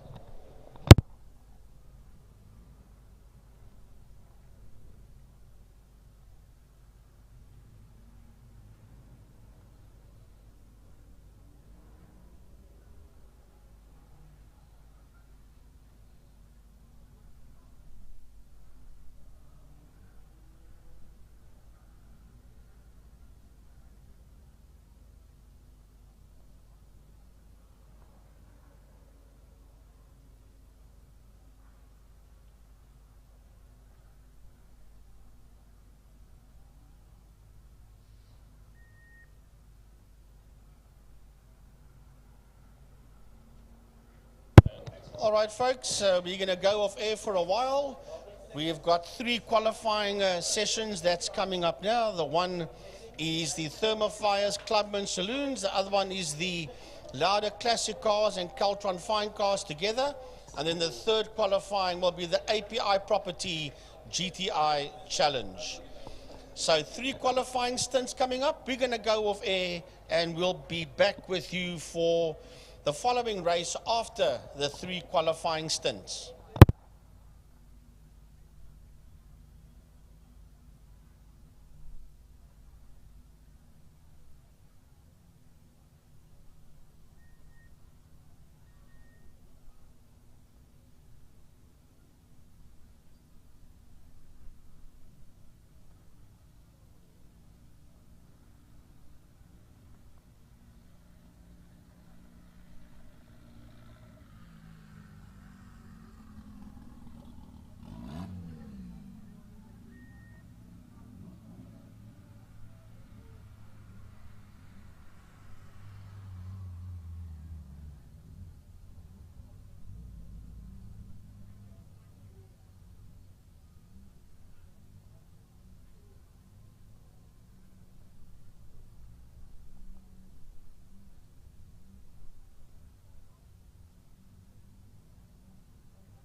Good morning, everyone, and welcome to our Killarney Breakfast Show with me, Simon. I'm here up in the towers today to get the bird's eye view where these gods of commentators always have an eye on everything that is going on. It is Power Series Round 7 if you've been living under a rock, and if you have nothing else to do and your garden's been cut, you need to get down to Killarney today because the weather is stunning. There is a jam-packed full day. Our grids are full. Absolutely full today. We've got some exciting new changes that have come about. One example is our Cultron Supercars are going head-to-head on the same grid and race as our Pirelli V8 Masters, which is super exciting. But to tell us more about what is happening today, I want to get one of our commentators to join me. So please, Gary, if you could come and join me and tell us what is going on today. Ooh. Nice comfortable seat up top here. Morning. Morning. Just one correction there. Even if you've got gardening, even if you've got chores, definitely the place to be. Grids, as she just said to you now, utterly amazing. And in fact, the most interesting thing that I've seen happening in the last 3 days is there's guys that's on the GTI Challenge group and there's guys that's on the Clubman's group. And then Clubman's guys post, we've got the most entries, and they quote a number. Then the chairman of GTI comes on and says, guys, we can't let this happen. And another 2 GTI Challenge entries come through, and then on that forum they say, well, we've now got the most. We've got a massive Clubman's field. In fact, the Clubmans are out on track now doing their qualifying.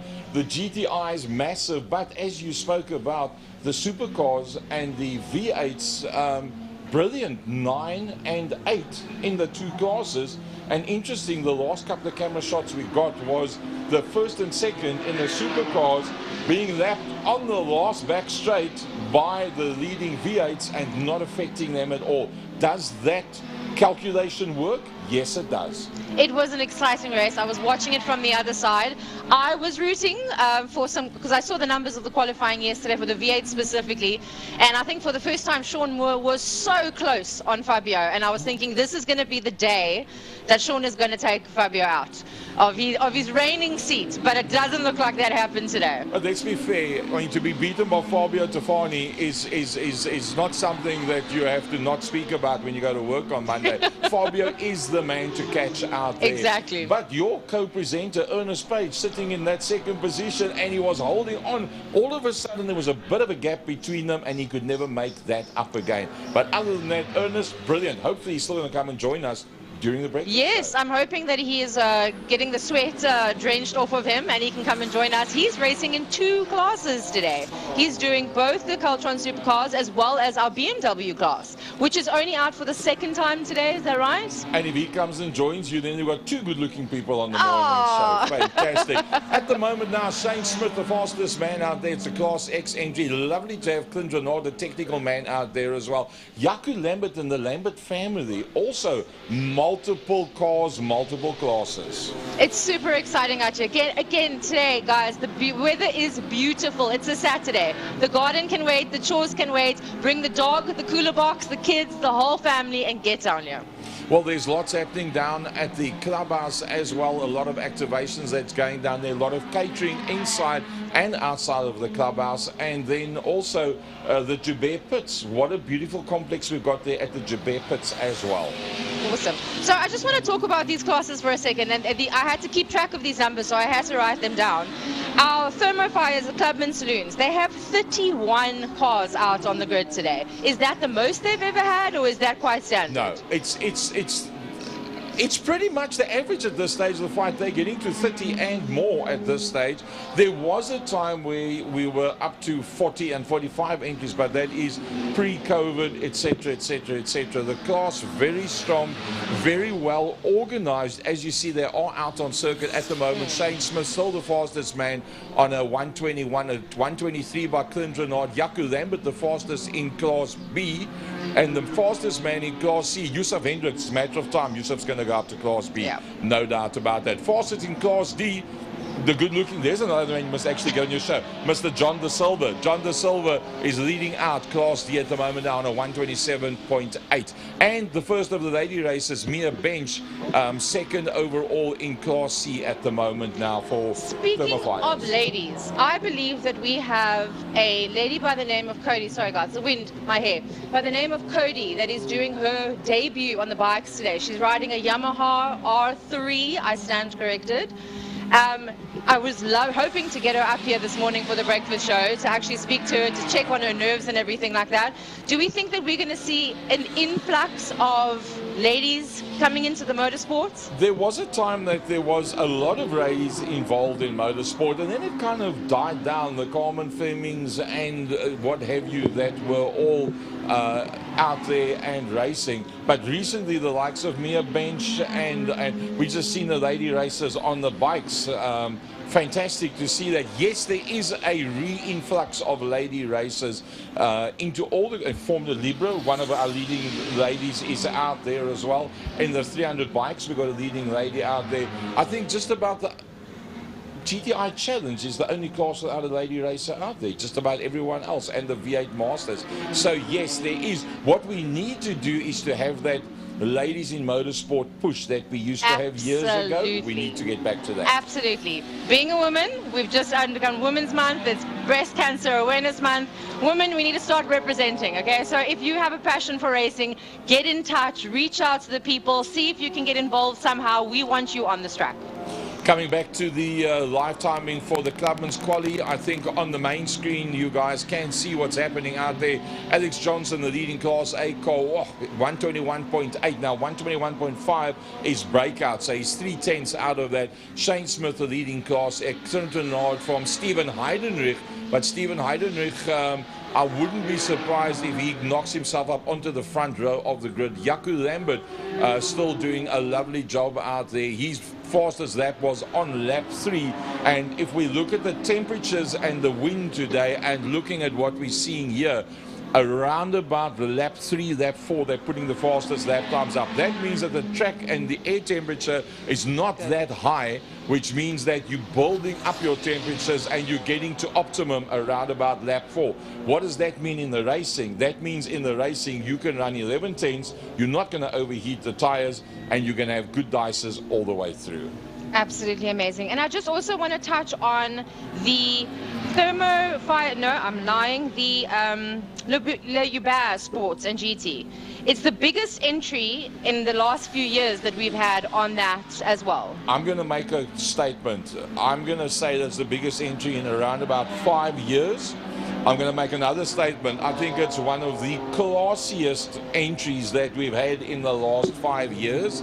And yes, they were at one stage the fight pretty spread out. I think the battles you're going to see today is going to be of the best that we've seen in at least the last 3 years, because there's two different groupings that are very, very close to one another in the class as such. So it's just brilliant. Like I said, forget about the gardening. It doesn't matter. The grass will still grow tomorrow and the weeds will still grow tomorrow. You need to be here today. Or join us on the IMUSAT and tell your friends about it as well.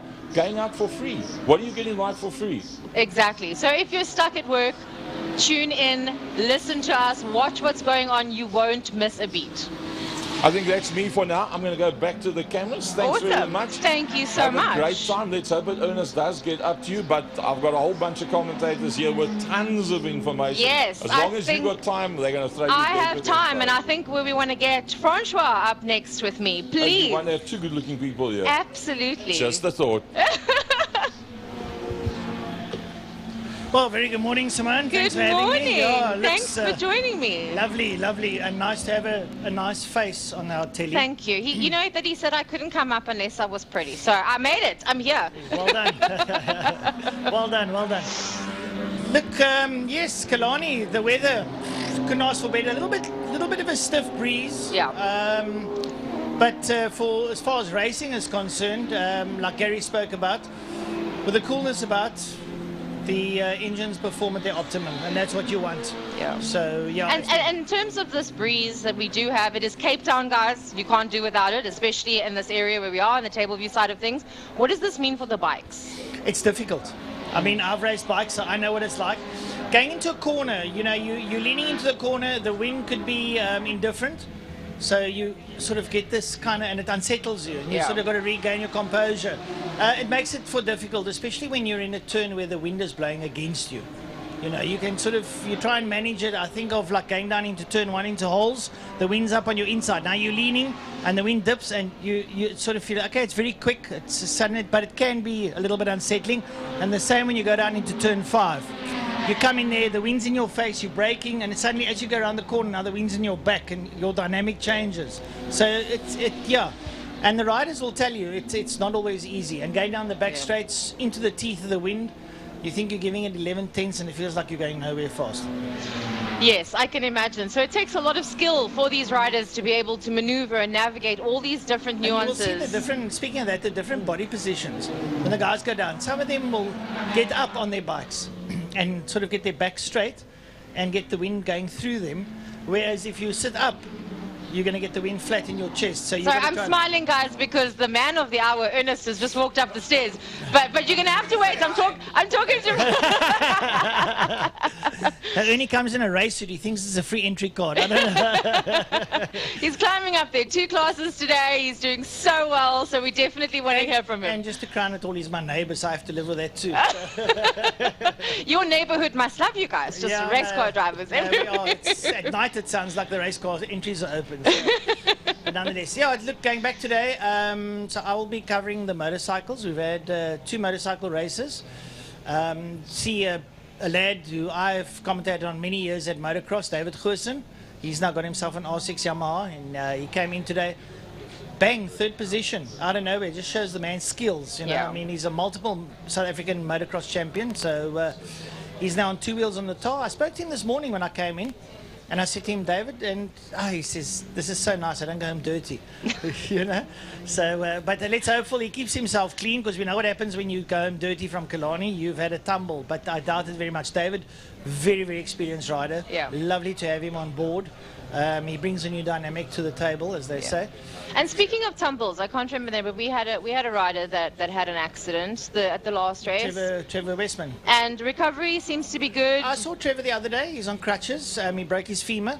Apparently just below the hip. Not nice. I can tell you something. Broken bones are not very nice. I've broken ankles, elbows, all those kind of things. Very uncomfortable. But if you take someone like Trevor, he's fit. So his recovery time will be that little bit quicker.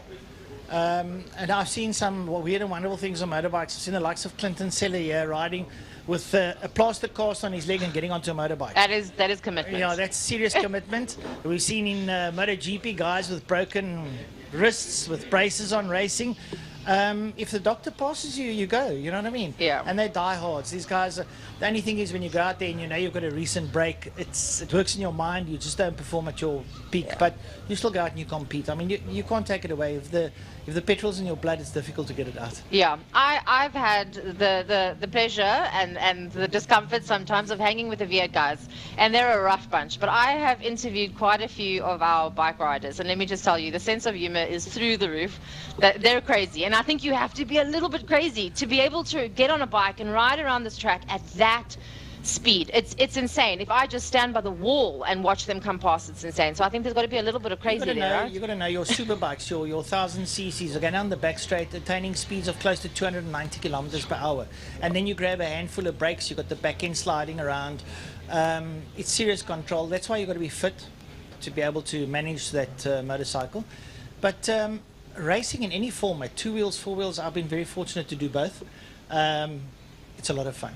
So tell just because we have the time, tell me a little bit about your background and your racing history. Racing back in the 80s, motorcycles. I had a GBZ 550. You've been around that long? Yes. Oh, well, you don't look it. Thank you, my dear. Thank you. I'll play grandfather next year when I turn 60, so it'll be nice, contrary to popular beliefs. Yeah, it's fun. You know, the adrenaline rush. Initially, when you first start racing, you get off, your legs are like jelly. You get that wobble legs when you get off. It's just the excitement, it's the adrenaline pouring through your system. Then of late, 4 wheels, beautiful. It's lovely. It's just an experience. I'm very fortunate to commentate on things like karting, etc. You pick up the lines these guys use. You go out onto the track and you use it. You put it to use, and it works like a charm. One of Ernest's good mates, old Dexter Bruce, him and I went head-to-head. That was a lot of fun. We still joke about it, and it's very different. You know, I mean, okay, for a living, I sometimes have to ride at stupid speeds to go and catch people. But it's fun, and if you know how to handle the machine, you know what its limitations are. You sometimes just exceed that limitation, and then you got to know what to do. I was very fortunate back in the late 90s, early 2000s. My late father had an advanced driving academy, so I learned a lot there. Driving, collision avoidance, cadence, braking, which they use on the track, things like that comes to fruition, and it helps. And for the people out there, I mean, I think of the Advanced Driving Academy here. If you're on the road, go and do that course. Yeah. You'll be surprised what it does for you on the road. Absolutely. You know, when someone does something silly in front of you, you know how to avoid it. You don't get a fright and hit your brakes and roll your car kind of thing. You calmly settle down, do what you need to do, exploit your maneuver, come out of it on the other side. It's crazy that they teach you in your driver's license. They teach you how to drive, but they don't teach you how to avoid accidents, which should be like number one, actually. Traffic department, please take note. So I recently had my cousin from Australia, and she was saying to me, in Australia, you've got a 3-tier license. So you get your learners, you can learn. Then you get a permission permit, which you can drive alone. And in that time, you've got to do an advanced driving course, then go for another pass-out test, and then you get your official license, which takes about 2 years. Sure. So the Aussies are very, very, very strict on their driving license, strict on their road rules. Actually, I had a chap on the radio the other day saying he got pulled over for doing 61 in a 60 zone in Australia. Can you imagine if they had that in South Africa? We will be arrested, yeah, I'm sure. there'll be riots. Tell me something. You've been in the motor industry or the racing industry for a long time now, as you've said, decades. What do you think has been the biggest change from the 80s and 90s to where we're sitting now? I think the big thing is, I don't think it's a change. I think it's economy. It's a scale of economy. If you remember, at one stage, the rand-dollar exchange was $2 to a rand. There was a lot of money around. Racing was at its best. We remember the heydays of the Superbikes and the V8s, the Westbank Modifieds, Group N. You know, we had fields of 30, 40 cars at a time. I just think the economy ate into all that. I mean, there's still a lot of money around. We look at you talking earlier about sports and GT. I mean, there's not a car under R1 million there. So, and then they race it, which puts my nerves on edge. We have my favorite class coming out now, which is the classics. Oh, and there they are. Guys, the view from up here is incredible. The classic I wish cars, I could show you. I think Craig, our cameraman, needs to get some shots later of what the view from up here looks like. Just speaking of classic cars, it's very fun. We're talking about all the time. I've been in the motor sport time. It reminds me of yesteryear. These were the cars when I came from school to watch that were at the pinnacle of their motorsport.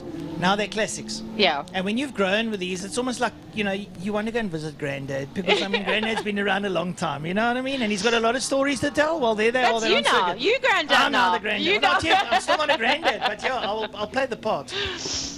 But lovely. So, classics. Also together with fine cars today. I'm glad fine cars have got a slot in somewhere, because there are a couple of nice fine cars around. Yeah. But yeah, the classic cars, it's cars from yesteryear. It goes back as far as the days of the 325i BMWs. We've got the Mark II Golfs. We've got the old Nissan Skylines, which is obviously an iconic car. Yes. I mean, there are still people today, youngsters today, that when they see them, it's like, wow. You know, my son is like, wow, Dad, that's now a nice. It is a nice car. I mean, so, but lovely to have all of them out here. And it's a class where there's a lot of friendships within the class. Yeah. So the nice thing about motorsport, when you come down to the track, your biggest thing is you want someone that you can sort of set your skills up against. So now the guy can't make it. So what do? You jump in and say, come on, let's help you, let's get you on. Because I want to race against you. I want to put my skills against you. We've definitely seen that here, that this is definitely a community. These classes, they compete against one another, but they help each other behind the scenes. Oh, I've blown something. Oh, this broke. Oh, don't worry, I've got one for you. Because like you said, they want you to race. They want to compete against you. And afterwards, you know, obviously there's a cost borne to the parts. So afterwards they say, like, don't worry, you can buy me a drink at the pub or something. The clawback, they call it. The clawback. It usually comes in brandy and cokes at the bull bar afterwards, you know right? How it works, you know how it works. And then also the nice thing to see, especially in the classics, is guys that are buying the race cars of yesteryear and restoring them back into their original form and putting them back on the circuit. I think of a guy like Kerry Blows, who brings out the old Richard Quixley Datsun 160 Triple Z. That's nice to have. We've got the ex-Dick Sorensen Sabat Skyline out here. I mean, it's just beautiful to see these things, and for the youngsters of today to be able to see the cars of yesteryear, I think it's so nice. Yes. You know, see where racing actually comes from. So I didn't see Carrie here this morning actually, but I always see him when I'm walking in. So a big shout out to you, Carrie. I hope you do well today. Well, if he's here, it'd be nice to see him. I know usually see him. He works offshore, so I don't know if he made it in time back home. But Carrie's been doing wonderful things for the racing. Another family, like Gary pointed out, the Lamberts. Arnold Lambert buys anything that's second-hand, a Ford or whatever, does it up and puts it on the circuit. So it's lovely to see these guys putting their lives into motorsport. And that's why I'm here. Not only to commentate, but more just to appreciate what there is from those days. Nice to have them out here. Awesome. Thank you so much, Francois. Thank you, my I definitely want to give us some time to get Gary out here. That's very focused at the back there, but I'm going to grab... Frank, sorry. Frankie. He's looking like Opa nowadays with his glasses. He's looking like Opa with his glasses. Well, I'm having a look out at the classics while we wait for him. Going into turn 2, a BMW looking like the ex-Sean van der Linde car. The old BMW touring car colours. So you see the guys come with the original colours. Nice to have them out there. Awesome. And for the viewers at home on screen, we are looking at the screen right now. So we are looking and seeing what you're seeing right now. Yeah, so having a look there. All the cars filtering through. Nice to have them there. There's Mustangs there. There's 67 Mustang there. 30 Maton. It's nice to see him out there. You know, there's something for everyone. I mean, and you can actually pick a car and sort of put a bit of money on it, you know, hopefully something will come. I don't know about sports betting if they've got involved yet, but we should have them involved. We can make good money here. Nudge, basing on racing. Yeah, we know we probably won't be allowed because we know the odds-on favourites are, so it's fine. Yeah. But great stuff. No, thank you very much for having me. Awesome. Thank you for chatting with me today. Maybe we'll chat with you later. Oh, no, only a pleasure. Yeah, I feel like I can sit and talk to you all day long. I don't stop it. I'm bad. I've had enough. Get Mr. Page. Yes, Mr. Page. Oh, here he is. Hold on, let me just put this stuff down here. Now, you can talk to him all day long. We've got to get a hug in. We've got to get a hug in. We have to. Oh, it has been a while. Thank you. Can I just pass this to our esteemed camera people over there? Yeah. Sorry, Frankie. Just have to wait a couple of seconds. I need to chat to my man. Yeah, it's been a good morning so far, and second place felt pretty good. You were so tight yesterday on your qualifying. I was like, you got this. You've got this. Shane Moffat had some issues with the car. He had a track rod bend. I think something broke. My team Fury's jumping in now to try and get the car ready for the next race. I heard you guys talking about how everybody helps one another. Yes. But that's the name of the game. That's the name of the game. And as Francois mentioned, you know, we are a community of people here. Absolutely. And you want to beat someone on the track. You don't want to beat them off the track. And what would be the fun if he just goes out and then you're like first? Exactly. But but don't tell Andrew. I like him. He's a bit grumpy, but I think he's cool. So we got some interesting stuff happening here. Some smoke coming out of one of the Capris looks like it, and hopefully this is not too much of an issue over there. We got Evans at the moment with a 26.4 in first position. Trevor Momberg over there in second place. Atten Bogart, Hitchcock, Bhutan.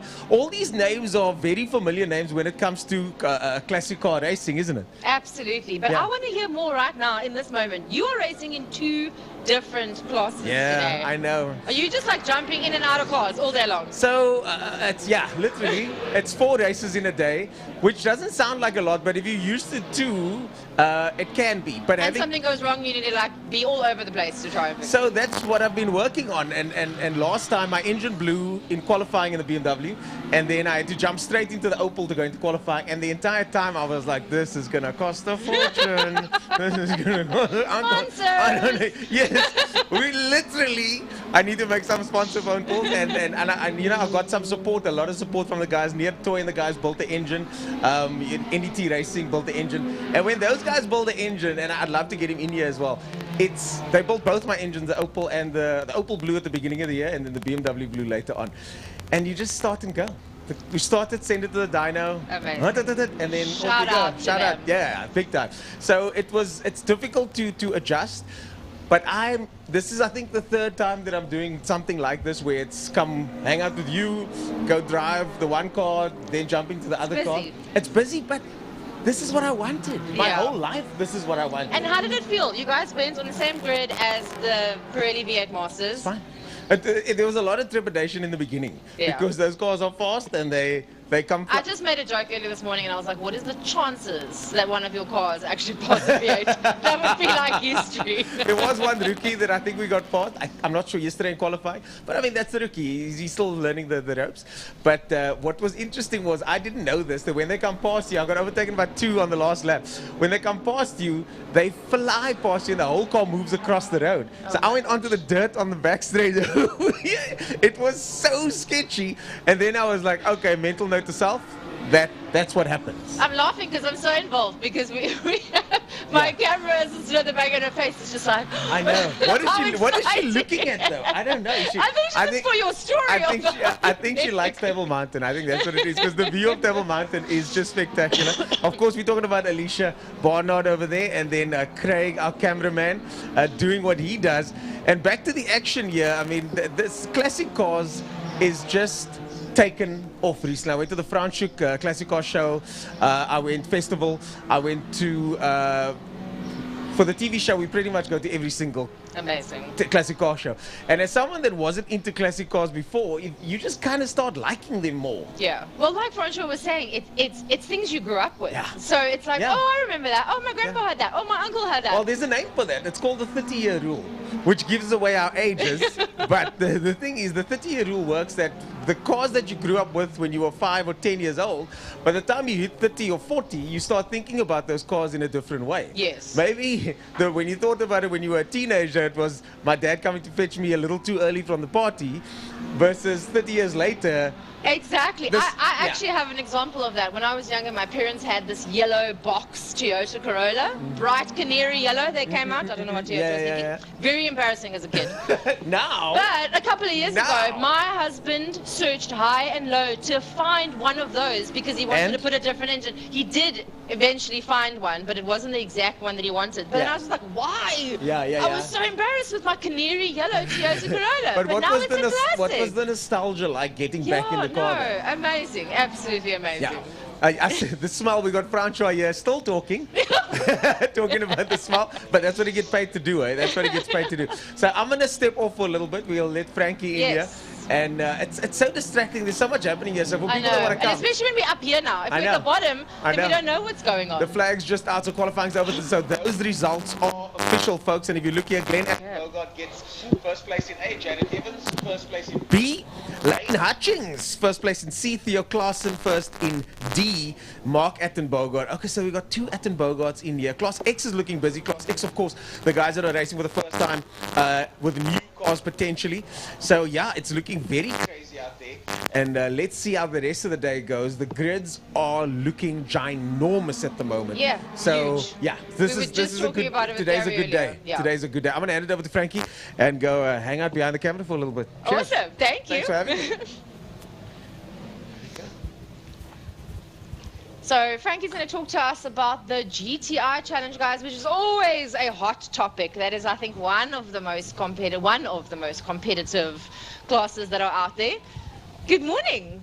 Good morning. You made a joke about my glasses. Don't worry, mine are right here behind the scenes. It's actually taken all these years, and eventually, yeah, they are. But it's purely for up close. reading yes. purposes. Don't yeah. worry, I put my contact lenses in this morning. They were scratching my eyes. I thought it's okay. I'll just go in blind. Yeah. So what would you like to talk about? How are things going? First of all, good. Okay, how are the GTI Challenge guys doing? Anything that's new, exciting, changes, challenges? Yeah, look, there's a couple of guys that chop and change classes. Shane Williams, who I don't think he knows how to keep quiet, this guy. He's actually a heck of a character. He's a hell of a nice guy. I mean, Gary, we're on the GTI Challenge group, and Gary can how he carries on in that group. I think everybody in Challenge loves this guy. You can't not like Shane. He's in Class A, then he went to Class B, now he's back into Class A again, and he's buying all sorts of racing cars, and I don't know, he's just one of those characters. Challenge had a race September month, they had a race in PE at Aldous Crabanti, and the guys did very well over there. They showed Port Elizabeth exactly what we do here in Cape Town. Lit the place up as per normal, you know, on-track racing. Showing them what it's like. Yeah. And they're getting ready now for the third and final qualifying stint before we go back to racing. Again, it will be the API property Volkswagen GTI Challenge guys that will be going out. But yeah, there's 36 cars entered. I don't know if you can have all 36 cars on track by the time you get to they're qualifying. lining up here somewhere. Now they're behind us in the pre-race paddock. So they will be coming out shortly. But 36 cars initially entered, which I think is pretty close to a record for GTI Challenge, especially in Class C. There was something like 17 of them that come from Class C, all Golf ones. So that's... Is there a lot of drivers that used to race in the GTI Challenge that are coming back, or is it brand new drivers? No, look, a lot of the GTI Challenge drivers, or some of them, came to the ranks of karting. Okay. Like Yuri Umpiswart, for example, and the Boosie brothers, although Daro isn't racing. Marco Boosie comes through GTI Challenge, through the ranks of Western Province karting into GTI Challenge. So karting is a good breeding ground for a lot of challenge guys. And then, of course, we've got some of our challenge guys like Nathan Victor that did the Volkswagen Polo Cup, the Astron Polo Cup as well. And he was lying third going into the second last leg at Killarney, and then he decided he's not going to do the Polo Cup anymore, just focus on Challenge Class A. He was one of the favourites, if not the favourite, at the beginning of the year to win the SA Polo Cup championship, and yeah, it was there, and then he decided, no, he's not going to... So with that movement, do you think there's a lot of guys that kind of go through different phases, and then, you know, you hit a certain age and you're allowed to qualify for the Pirelli V8s, and that's where you end up, and like, is there sort of a ladder, or is it just any kind of movement, whatever you feel like? I think it's basically whatever you feel like, yes. Remember that Polo Cup is not exactly cheap. It is, it's a very expensive formula, the National Polo Cup Championship. But he felt that he wanted to focus more on the GTI Challenge because there was a lot more action there in Class A than what there is Always in the Polo very Cup exciting in that general. challenge. So yeah, and if he continued, he would have been one of only a few Cape Townians that's actually won the Polo Cup Championship. But yeah, unfortunately, he didn't do that. Okay. Cool, so these guys are going out now. Anything else that's happening with them? No, except Class B is also picking up with the likes of Zaki Hendricks and Mohammed Kalfi, just to name a few, and of course the Van Eerden brothers, Ryan racing in Class B and Dylan racing in Class C. So yeah, but the moment they come out onto the track, I think that's where you're going to start seeing the action. I think they're just cleaning up the circuit now from the classic car qualifying stint. Yeah, there seems to be a little bit of a delay in the start there. So the moment they come out, it will be action-packed. They handle the qualifying like it's a race. That's what these guys do. Yeah, but that's you've got to go into it like that, right? No, look, you know what? Qualifying, my theory, I may be right, I may be wrong, but my theory of qualifying is you go out there slow in the beginning, get the heat built up, get the car sorted out, you bang in 2 or 3 quick laps, you just back out of it slightly, check all the gauges, check the instruments, see if everything's okay, you've got 10 minutes, you go in, bang in another 2, 3 quick laps, and not go flat out the whole what I yeah, because you risk obviously your actual race. So yeah, so that's what I would do if I was out there, but everybody's got their own way of handling it. Cool, so I just want to get some insights on what's happening and why there is a delay, if someone can tell. We're still trying to figure it out. Because probably just clean up on the track. That's what I think is happening. They're just doing a bit of a track cleanup, and then they will release the challenge cars out for their qualifying session. Could be a bit of oil on the circuit as well, but whatever it is, they're just doing oil on the track. I think that we just confirmed now. Okay, so there's classics. Yes, if you look out the window in Castrol Corner, you can see the marshals busy cleaning up the track here. Somebody dropped a bit of oil out on the circuit. There we go. So safety always comes first, guys. There might be some delays, but we were running ahead of schedule in terms of the actual races and the qualifying. So things like this, it just makes up for it. So again, it is not too late. You can get down to Killarney, okay? Pack up the cooler box right now and get here. Well, I hope that the air show at Eysterplaat Air Force Base isn't going to keep spectators away, because I think it's 13 years ago since we last had some form of an air show at Eysterplaat Air Force Base. Something fly past my house yesterday. Yeah, well, I didn't even know that was happening. Yeah, about 2 o'clock yesterday afternoon, the British Aerospace Hawk was flying over Eysterplaat, and it was buzzing us there at Mercedes-Benz. I saw that, and I Audi. didn't understand what was going on. I was just like, oh, okay. Now we know. They come from 85 Air Combat School in Bloemfontein at Air Force Base Bloemspruit. That's where they are based. I'm ex-Air Force, so that's I've got all the inside info. On that, then I'll actually just give a shout out, because I went to the Eysterplaat Air Force Museum a couple of weeks ago. Took the kids. Absolutely fantastic. What a jewel. Those guys are making boerewors rolls. There is wine, there is beer. My son sat down for a second and he looked at me and said, where do you ever get to sit down next to a fighter jet, have a boerewors roll and a beer? Not that my son was drinking, but I was like, well, that's the life. Okay, well, we're off the topic now, but just to give them a bit of a punt, the SAF Museum, once every now and then, it's normally once a month if they can, they fire up what we call the old girl. That's the Avro Shackleton. And she's the only Shackleton Mark III that can still start up in the world, as a matter of fact. I know they're busy putting one together in the UK, and they want to actually fly it together with the Lancaster bomber, which is flying. But yeah, so talking about that, when they do the engine run, then you must see they attract 2,000 people. Yeah, it was very, very busy when I was there, but it was so much fun. Definitely but in any case, yes, back to racing. We deviating off the topic here now. All I wanted to say is that I hope that doesn't keep the crowds away from Killarney. That was the point I was trying to make. Absolutely. So get down here. You can go to the Air Force next time. Well, you can go tomorrow because they. So come to Killarney today, and then you can go there tomorrow. Don't miss out on Killarney, that's for sure. I'm once again hearing engine roaring, so there we go. Some things are happening down there. So we're waiting for these guys to go out on the track and actually do this qualifying to see how things go. We can hear them make their way out of pit lane. They are As a matter of fact, I can actually see on the screen that Gary's showing us. Thank you, Gary. Gary keeps turning the big screen to us so we can actually see. So the GTI Challenge, sponsored by API Property, they will be making their way out onto the circuit classes A, B, and C for their 10-minute qualifying stint. There we go. So off they go.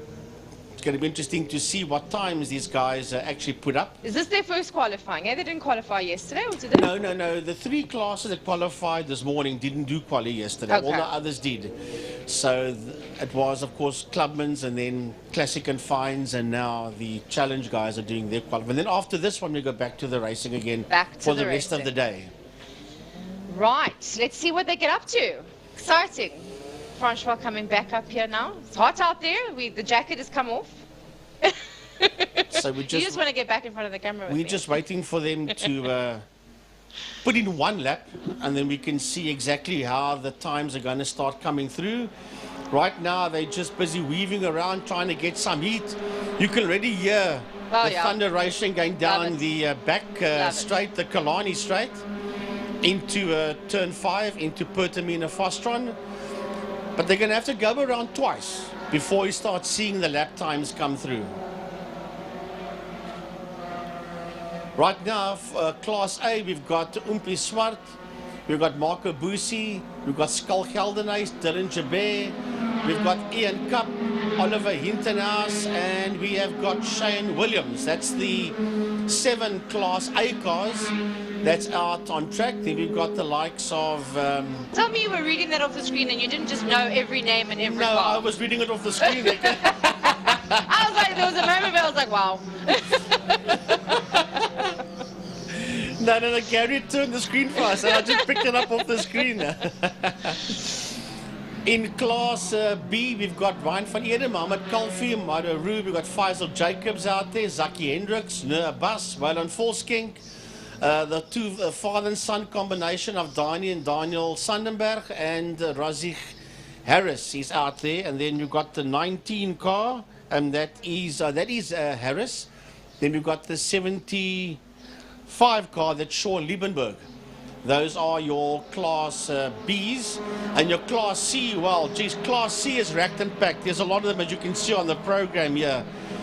Yeah, they're not even fitting on the screen there. No, you can't even get them all.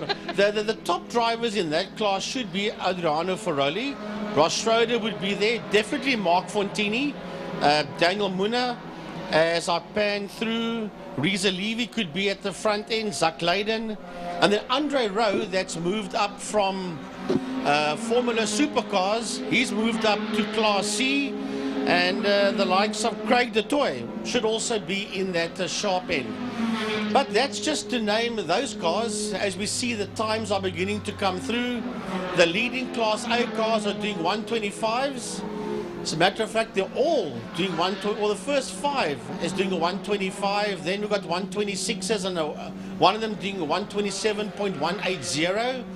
So they're all going to be around about the early, low 120s. I think this is definitely going to be an exciting qualifying because we got Gary like pointing this car, that car on the screen. there's going to be excitement in this one. Nathan Victor is in provisional pole. He's done a 123.856. Geldenhuis and Hubert and Swart and even Boosie, they are on 125s. They are in the mid 125s. In Class B so far, Ryan van Eden has done a 128, Faisal Jacobs as well, together with the likes of Mohammed Kalfi. So it's going to be interesting. The leading Class C car is Dylan van Eden with a 130.428. And he's just been bombed there by Zach Leyden. So Leyden's done the 134.28 and a 136.63. He's a Van Eden. So yeah, the guys are coming through thick and fast in the API property Formula, should I say Volkswagen GTI Challenge. Well, I have to ask Gary, how many seconds has gone already? 4 minutes 50. Yeah, they got 5 minutes and 15. And they've got 4 minutes and 40 seconds still left in this qualifying stint. But as may I market something? Yes. It's motorsport. Then you can, yeah. We can't go back to Air Force bases. No. As we watch the challenge guys going around, next Saturday at Killarney International Raceway, there's something unique that's going to come down. And I want to do this because I want to try and get the people to fill the stands. It is the opening round of Cape Al Drivers Club Championship. However, they have got, I think, 14 V8 sprint cars coming down from Gauteng, from Ultimate Outlaws, Isak Spies in them. 800 horsepower each. Wow. V8 sprint. Wow. Isak Spies, Johan Spies, Rolf du Plessis, Richard Roots, just to name a few, will be coming down here. It's going to be an absolute thunderation around here. The earth will literally shake. Amazing. Gates open 11, racing starts at 3 p.m. And I think that's going to be the one that people will definitely not want to miss. Okay, so this is next week Saturday. And then I was just about to say, because I saw it on our Facebook page, we have the motor show coming up. Yes, the and weekend I have after been that. to these. Yes. They are super exciting. There's Yep. so much fun and things happening specifically for the kids. Bring the kids. So it's not just about you adults, okay? Bring the kids. There's so much fun for them. It's going to be the WPMC office personnel has worked their backsides off to make it a success, and I think it's going to probably be the biggest motor show ever since 2017 with its inception. Awesome. I hope the weather plays along. Okay, so next week Saturday we have the Cape Al Drivers, Yes. and then the motor show is the following week The Saturday. following week Saturday. Yes. Okay. Sunday the 3rd. Sunday. Okay. So guys, plan it in your diaries now already. Cool. So we have got just over 2 minutes before this qualifying stint ends for GTI Challenge. How's it looking there? How's it looking? So far, the front row is Nathan Victor and Skull Geldenhuis in Class A. The second row is Yuri Umpi Swart and Dylan Jabert. The third row was Marco Bussi and Shane Williams. Come on, And the Marco fo- and Shane, you can get And there. the fourth row was Oliver Hintenhouse and Ian Cup. That's the first 4 rows. And then the front row for Class B so far is Ryan van Eden and Nur Abbas. Second row is Faisal Jacobs and Zaki Hendricks. And if you go down to Class C, it's Zach Leyden and Dylan van Eden. That will be on the front row together with Mark Fontini and Tristan Hubert, who is the younger brother of Class A racer Dylan Joubert. Yes. But the time isn't up yet, and that screen will chop and change before the checkered flag comes It is out. That's for always sure. a tight race with these guys. Even like we say in qualifying, they are competitive. There's always exciting things. Like Frankie was saying, he's on their group. There is so much happening with these guys. So it's always tight, right up until the very last second. You never know what's going to happen. And they love to bite each other on that group as well. I'm eh? sure- But on track, they race hard. Off track, they're all good friends. I these love it. GTI I've Challenge found guys. this across the board with all of these classes that we have. They're super competitive, but they're also the best of friends afterwards. They help each other. It is a community, like we say, and we want you to get involved. As I mentioned before, any females out there that want to get involved in motor racing, do it. You can do it. Okay. We are almost near to wrap up of our breakfast show because the racing is going to start. The actual excitement, the jam-packed racing. So thank you so much. I just want to bring Ernest Page back on Yes. before we say goodbye. Thank you for chatting with me. It's been lovely. Only a pleasure. And Thank good luck. you. I know you guys just speak. All you do is talk up until the end, and sometimes it ends at 6:30. So good luck. I hope you have all of your refreshments you need. And then it's prize giving afterwards as well for some of us Ja, that en go. dan So kom die it's, pijlkooks uit, nee? ja, nee, verstaan je. Thank you so much for being here. It's been an absolute pleasure. Thank you. Cool. Ladies and gentlemen, Frankie Eunice, one of the voices, and cannot get enough of the camera, clearly, is what I've been told. Look, 3 decades. wow, Gary 3 just told decades us of Frankie has commentary. Yeah. been 3 decades of commentating. Yeah. Wow. Wow. So they're giving his age away, They're but we're giving not all gonna- their ages away today. So I just want to touch on. Sorry, he made a statement behind the camera and he is incorrect. So just want to get into this quickly. And Nathan Victor with a 23.8. That is a sensational time. Wow. And then Ryan van Eden. But Class C, we got some new talent coming to the fore. Zach Leyden, from what I hear, he's in his teens. Oh, wow. Quarter. He does track days here with a Porsche with his family. He is getting involved with rallycross. He's getting involved with drifting. He's gone for lessons with traction. They are giving him all the good coaching and all the good information to be able to be the best possible race car driver at the youngest possible age. And clearly it's working. So Class C, we got Zach Leyden, Mark Fontini, Dylan van Eden, Ross in the top 5 over here with less than a second between the top 5, the top 6th position, just a second out. So Class C is going to be a banger. And then the same goes for Class B, top 5, less than 6/10 of a second. And Class A, Nathan Victor just stomping away with that new car. The guys at Summit Racing just built a new car for Nathan Victor. So yeah, the challenge always gets me always, excited. you're always very exciting. Yeah, the gap is 1 1 second second. between him and Yuri Swart. And Yuri Swart is hoping... That's the name, that- you know. I'm talking to you, Mr. Swart Senior. You created that monster. So Yuri Swart Junior, Oompie Swart as I call him, could win the championship this weekend. But maybe Nathan Victor has something to say about that. I don't know. We'll have to do those calculations. Awesome. Yeah. Well, it has been very exciting to be here and chatting to the commentators.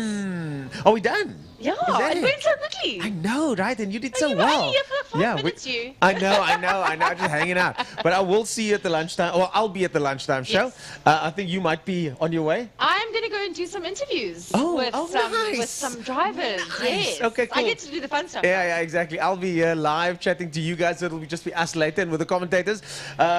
I was going to sign off, but that's not my job anymore. So I'm just going to No. let you do that now. Thank you so much. Over to you, Simone. Guys, that is it from us, myself, Simon, and my lovely co-host, Ernest Page, Thank who's you. in 2 classes today. It's insane.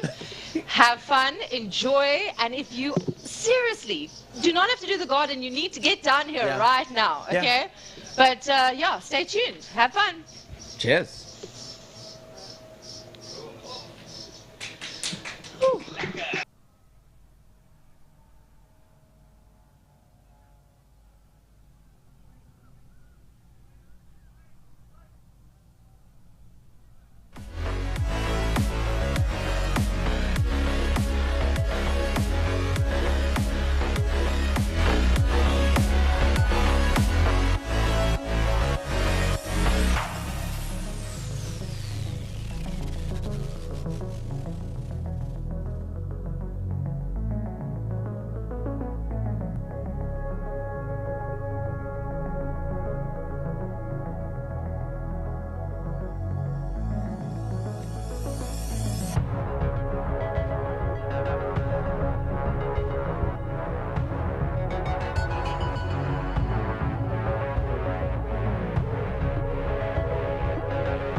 Right, folks, up heat number 2 of the MJ Racing Clubman Classic and Breakfast Bikes. And if race 1 was anything to go by, I think race 2 is going to be equally exciting. Joining me on my side, Jordan Eben. Jordan, race 1 was quite good. I think we'll have a different dynamic in race 2. You know what, I completely agree. We have to mix up the grid a little bit after race 1. You know, your race 1 results comes over to race 2 and we'll see how that mixes up the grid. But your man, David Wilson, we're going to see what happens there. The Goose, I don't know if he'll be up on the front there, although he got a third. I think they take his second time that he qualied in, put him on the grid. He is a bit low down, but he works his way up very quickly. Hilton Redlinghuyse, the eternal teenager, he did very well. He took the first heat. Keep an eye on him. I don't know what happened to the likes of Jamie Hall. He was a bit sorted out. Good day, Uncle Phil. Nice to see my friend Phil Errol down on there. Good day, lady. How are you? I am just the folks at home. I'm greeting some of the folk down on the tarmac. Nice to have it. We also have some trackside commentary. So between the folks at home and the folk around the circuit, we're talking to you both. So if our commentary sometimes seems a little bit distant from what you're watching at home, be assured we are watching the racing and we are commentating on what we see. To the folks at home that have joined us, welcome. Glad to have you on board. To the folks around the circuit, a warm welcome to you. Thanks for joining us. See the track filling up slowly. I think everyone just had a bit of a late morning, which I was wishing for, but I got up at 6 o'clock to be at 6:30. Yes, I've been here since 6:30, believe it or not. Right, so everyone rolling onto the line there. And David Goosen lying on the second row there, Jordan. So nice to see the Goose down there. And, well, they've got everybody and anybody that's putting in their Thompson going up onto P2, all three. Just waiting for the last bike to come through. Some beautiful machines out here. And some modern technology, to say the least. Having a look at the fairings with the arrows on. The new race fairings coming out with arrows. It's actually very nice. I don't really know how much aero work, because some of the riders, especially in MotoGP, complain about aero, that it sometimes unbalances the bikes because you have the wind from up front. Hilton, the man, showing me that he's up for it. Lovely to see. So anybody is out there. Chad Thompson sitting up there in P3. There's no one in P2, so we're missing out on a rider. That's Jamie Hall. His bike packing up a bit there, unfortunately.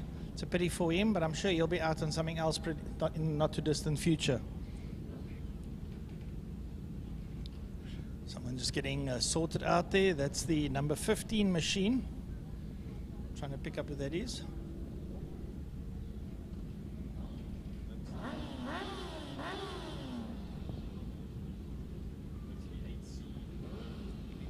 Yeah, that's the KTM R8C.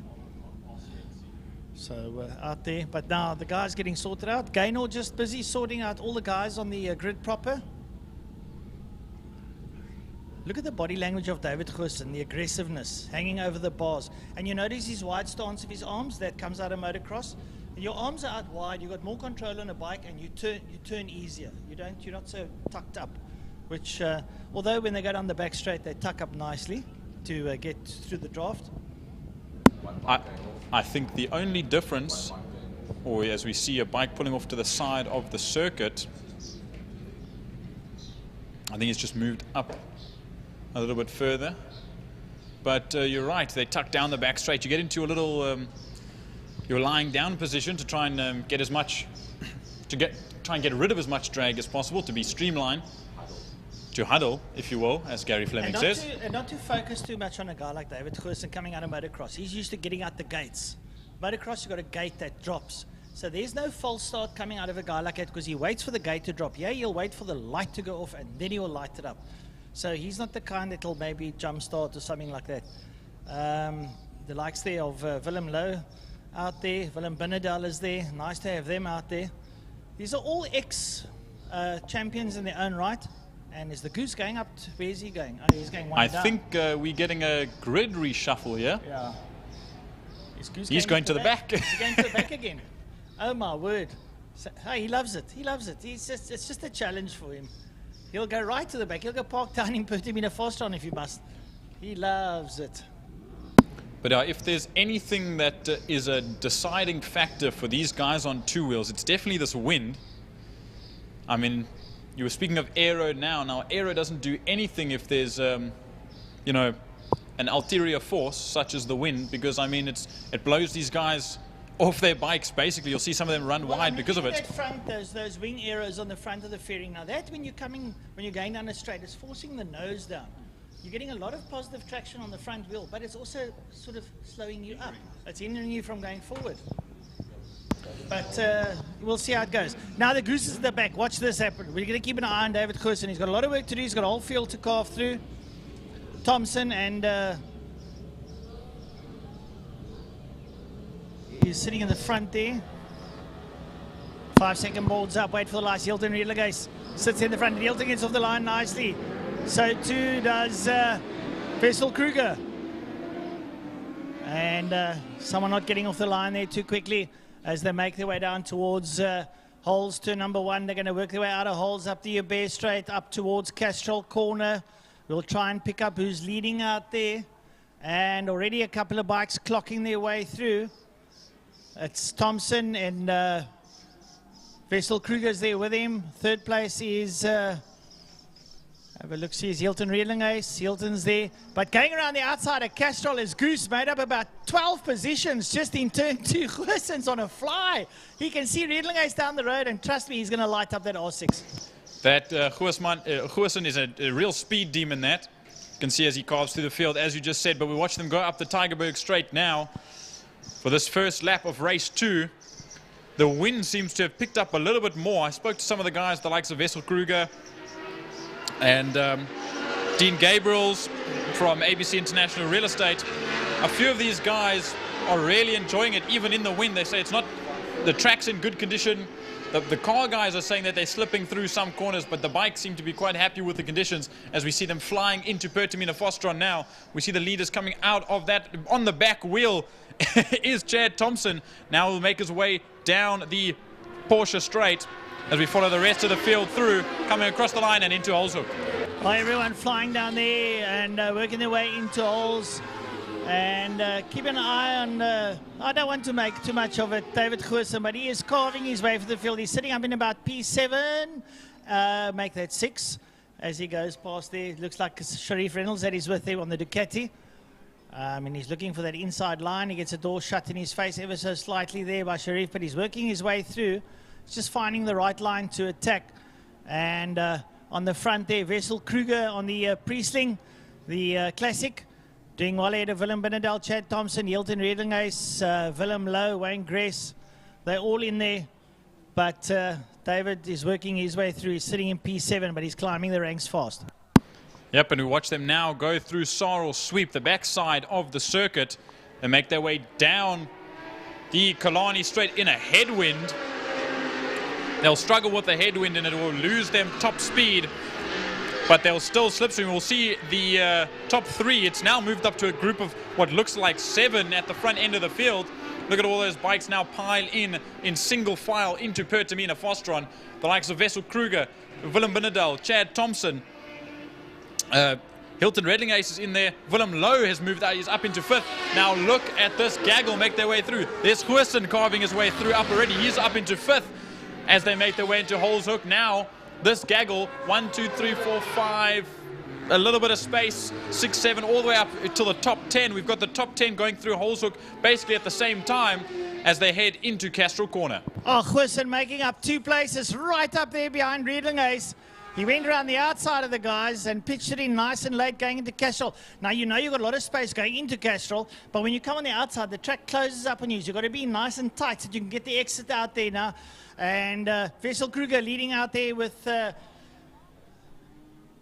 rest of the field following there. Hilton Riedlegase is in there. And oh, look at the Goose just cracking on the pace going up towards Sarl Sweep. Yep, and he'll tuck in. That was very close there from Goosen rather, as they make their way onto that tucked section, onto the double right hand, and down there goes Goosen into the lead from last to first in a matter of laps. An incredible run this time around. He obviously didn't get slowed up like he did previously in the first race. So this has helped him a metric ton as they go through Pertamina Fostron. Hilton Redenglass goes up the inside of Wessel Kruger. I lied, the inside of Willem Binnendal as they exit the final corner of the circuit and go down the Porsche straight once again. They lead into Holes Hook, and it's still Goosen from Kruger, from Redlingace. There's two classic bikes, then Thompson, Binnendal, Lowe, Kress, Sobotka, Majola, Whitington, Hendricks, Gabriel's there in 12th. Good running from him as they make their way now down the Joubert Straight and into Castrol Corner once again. Leading out in Castrol there, David Goosen, Hilton Redlingace. Up behind Redlingace, it looks like it's going to be Kruger, then Thompson, then Binnendal as they lead their way through the King down into Dams. And there's the rest of the field there with the likes of Greg Waddington, Derek Hendricks. They're working their way now into Castrol Corner. The leaders making their way through the Sarl sweep at the moment in time. So David Goosen coming down to Killarney, stamping his authority down. He's been chased hard there by the evergreen teenager, Hilton Redlingace. They're working their way down towards Pertamina Fostron. They look at the 150 board, they ignore it. At about the 50-meter board, they start braking, diving their way in there. And Hilton is chasing David Goosen. For the folks at home, we'll check the exit now of turn 5 as they lead their way out Pertamina Fostron. And Goosen and Redlingace are embroiled in a titanic struggle here for 1 and 2 as they work their way down over the line. Coming towards us here is Wessel Kruger. Then it's going to be Willem Binnendal, then Shannon Thompson, then Willem Lowe. Sobotka's in there as well, Wayne Gress, Waddington, Majola, Hendricks and Gabriel's make up your top 12. Now we see them rush down the Joubert Straight. There's 5 laps to go. Hilton Redlinger is still sitting with the fastest lap of the race, a 1:18.924. Then there's third place, that's Wessel Kruger, the second of the classics. He'll make his way in front of Willem Binnendal, Chad Thompson, Willem Lowe. That's that group that you're seeing come through now. They exit Castrol. We look into Dams Dip. There's that lead to as they rush through Dams Dip. There's the likes. Wessel Kruger, Willem Binnendal, Chad Thompson, Willem Lowe. They make their way down through Dams, down the Joubert Straight. Oh, sorry, the Tygerberg Straight, rather. I get that mixed up. Through Sarl Sweep, the double right-hander, getting almost your knee down through that super quick corner. They get up to speeds of 250, 260, 270, maybe even more as they race down the back straight, the Killarney Straight, and into the hard braking zone that is Pertamina Fostron. Hard on the brakes, hard on the front wheel. Sorry, if I can just chip in there. Going up on the inside of Pertamina Fostron, Hilton Redlingace takes the lead over from David Goosen. He's using the muscle of that machine of his, but David coming straight back at him side by side as they make their way down into holes. A beautiful struggle. Redlingace gets the upper hand on the braking. Hilton with oodles of experience. There you see them go into holes, and David not letting go as they go up towards Castrol Corner. Yeah, we see them going through holes now. There's the rest of the group. There's Lowe, Sobotka, Gress, Waddington, Majola, Hendricks. And they all running through Holes Hook now. There we see Wessel Kruger, that flat nose of that Carlberg Hydraulics bike, making their way through Castrol now. There's Thompson, there's Lowe, there's Sobotka. Thompson seems to have a little bit of smoke coming out of the back of his bike. Now they go through Dams Dip once again. This group, the front two have run off. There's 0.006 of a second between them as they go down the Killarney Straight towards Pertamina Fostron. And I see, as we see him come, as we see the front two come onto screen now, Hilton Redlingace is actually pulling away. The gap is more than what it seems like on the timing screen. With 4 laps to go, it's going to be 3 as they come down the Porsche Straight. But look at this gaggle, Francois. That's for 3rd, 4th, 5th, 6th, 7th, all the way up until Laverne Sobotka. He's in there as they run out of Pertamina Fostron down the Porsche Straight once again. Well, Goosen's got beautiful corner exit speeds. Going into the corners, Hilton has the upper hand now as the rest of the field now. Wessel Kruger, Willem Binnendal, Chan Dobson, Willem Lowe and Sobotka work their way through down towards holes. That's your second bunch there behind the leaders. And they all make their way in there. Nice close racing coming out of that group. Yep, it doesn't get any closer than this. They're basically rubbing elbows, if not rubbing knees, as they go into the corner side by side. There you see the knees out from Wessel Kruger. He'll tuck it in, and he'll hold that lead of this group. That's for 3rd, 4th, and 5th. Then there's 6th. That's Willem Lowe. Then Laverne Sobotka slightly behind him in 7th. We watch them go through the Lunchtime kink. We don't speak about the Lunchtime kink much. but it's a swiping left-hander, and then into the slightly banked right-hander of Dam's Dip. Down the Tygerberg Straight is this group. Now we see our leaders once again. Look at the speed between those two, passing a back marker. That would be either the likes of Enrique Peterson, Francois Kritzinger, or Donovan van der Merwe as they head out of Pertamina Fostron. Here's this group once again, Francois, into Pertamina Fostron. Yeah, that's the group there of Kruger, Wessel Kruger, Willem Benedal, Shannon Thompson, Lowe, and Sabotka. Wayne Grace a little bit further back. Your leaders down into holes already, and they're doing a fantastic job. So the likes of Hilton Redlinghuyse and David Goosen are battling it out as they go into Castrol Corner. There the rest of the bunch working their way into holes. There's a bike off, number 40, that's Chad Thompson. After a very good race one, he's had some sort of issues, hands on his head. I feel so bad for him. He had a brilliant race one. I spoke to him just now. Terrible stuff. There's no, I don't see any, there is a waved, single waved yellow there in Hole's Hook. So there won't be any overtaking there, but there's nothing that can be done about that bike. Very sorry to hear that, Chad. Well, watching going down into Pertamina Fostron, David Goosen late on the brakes, right up there behind Hilton Redlinghuyse on the 888 machine. And they're pretty close, too close for comfort. They go on their penultimate lap. They're about to start their final lap, and man, oh man, this is just too close. And Goosen coming around the outside, Redlinghuyse gets good drive coming out of Pertamina Fostron, makes his way down towards holes. Has he got the upper hand? And Hilton dives in early to overtake. He can't overtake in turn one, but Hilton was in before the corner, so he had the upper hand. Late on the brakes, but Goosen there with him now as they make their way up. Oh, David just blows past him going up towards Castrol Corner. And Hilton coming in tight, but trying to close the door, but Hilton worms his way there past David up on the inside. This is Titanic stroke. I wonder if he grabbed the brakes to let him go by to give him the position back after maybe he thought that he overtook into the yellow sector. It's very possible. But he's taken the position straight back. Yeah, no, very late on the brakes. Last lap. They're on their last lap now. The leaders are going to make their way down the back straight out of Sorrel Sweep. And Hilton has the upper hand, and he's got a bit of a gap there on David. David's going to give it his all going down towards Pertamina Fostron down the back straight. I think Hilton might just hold out, but look at David coming late there. Now they might have a dice towards the line. This is going to be a good one because David's very quick out the corners now. Can Hilton hold out now as they come up towards the flag? Have a look, see. Oh, they're side by side. The Goose is on the outside, Hilton on the inside. It looks like the Goose has got the pull. David Goosen, maiden win at Killarney. Goosen brings the win home ahead of Hilton Redlinghuyse. And Hilton will not be too happy about that one. Brilliant stuff. As we have some back markers, that's Francois Kritzinger that's just come across the line. What a race between those two, and what a carving through the field was Goosen. Now here's for third and fourth, nothing between them.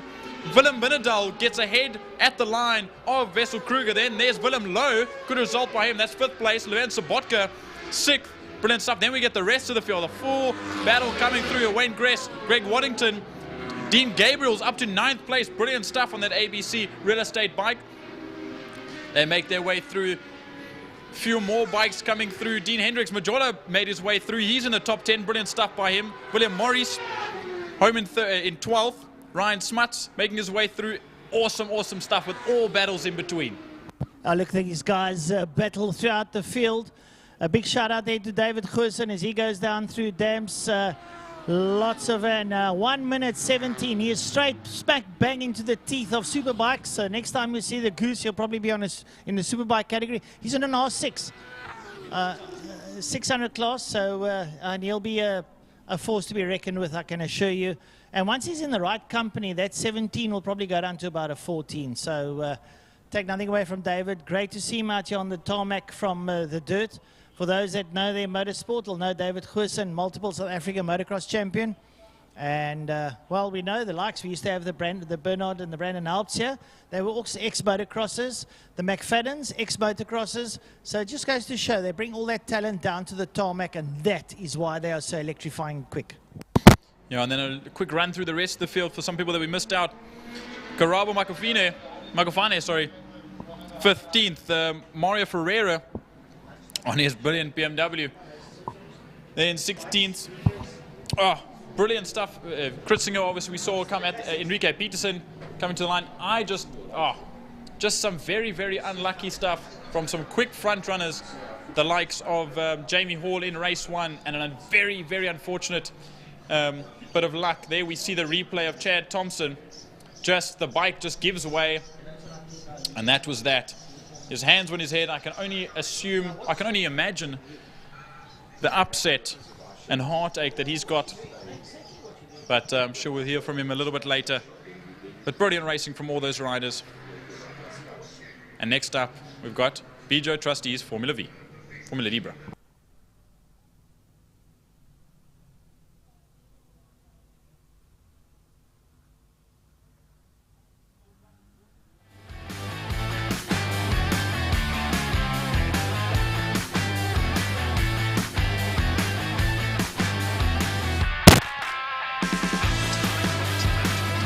Efficient management of your community scheme is at the heart of everything we do.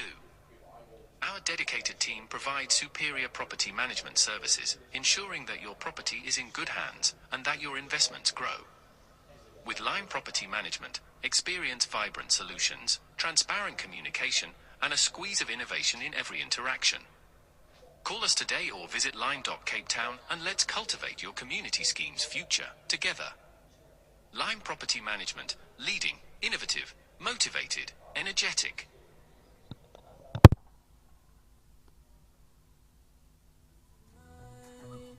We're passing off to the stars tonight. We wanna go, go. We wanna go, go.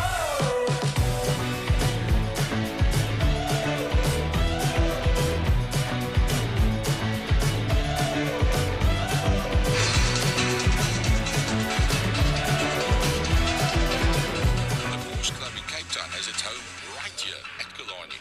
In fact, it's the only Porsche club in the world to have a clubhouse and an international racetrack. We are proud sponsors of Killarney and the Porsche Club Straight. Our passionate club members and their families regularly attend our race meetings. If you own a Porsche, come and visit us at the Porsche Club, and we will let fantastic events we have on offer. The Porsche Club, the best car club in Cape Town.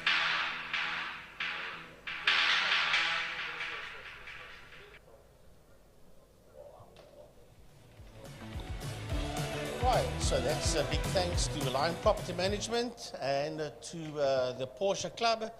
A big thanks as well to Pertamina Fostron, to Castrol, a big thanks to them, to King Tony Tools, to all the people that make it happen. The City of Cape Town, a big thanks to them. And then, of course, as well to Smile 90.4 FM, playing more 80s than anyone else in Cape Town. A big thanks to all our class sponsors, and a big thanks to, as I said, Smile 90.4 FM. They are the official media partner of the Western Province Motor Club. So the day moves on, and the Formula Libres will be coming out onto the circuit for their second race.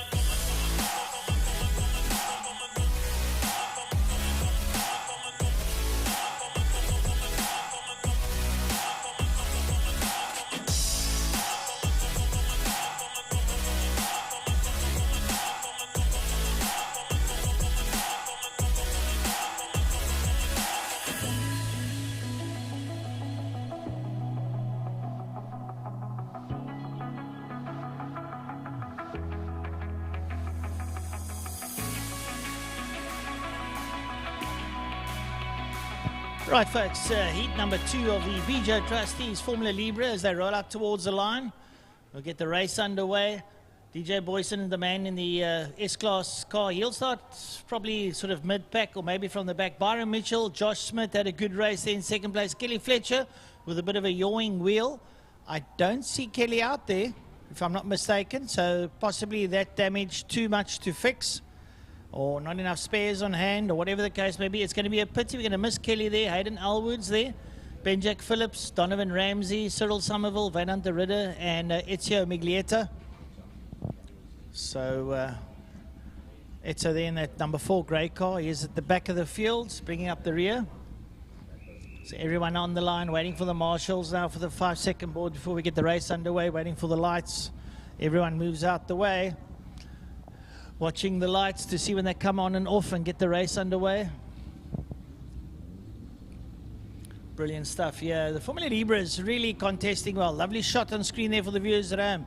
At the back of the field. Watch them now as they line up. There's the 5-second board. Wait for the lights. Lights on, lights off, and away they go. Everyone jostling for an early position as they head on down towards turn number 1. That is holes. Yeah, they come down into holes. It looks like DJ Boyson got the early offset. And up behind him, Byron Mitchell. There's Josh Smith as well. It looks like it could be... Is that Cyril Somerville up there early, or is that... no, it's Benjack Phillips possibly coming up there into Castrol Corner. Byron Mitchell, Josh Smith. Can Josh now hold on to Byron? Can he go and try and challenge? Because he was doing very well in the closing stages of the first heat. We'll see out there, but behind Josh Smith is a whole gaggle of cars there working each other out. The likes of Hayden Elwood, Benjack Phillips, Donovan Ramsey, Cyril Somerville, all in there having absolute battle. Watch there on screen. Not giving each other an inch, really pushing hard and all wanting to get their foot onto that podium.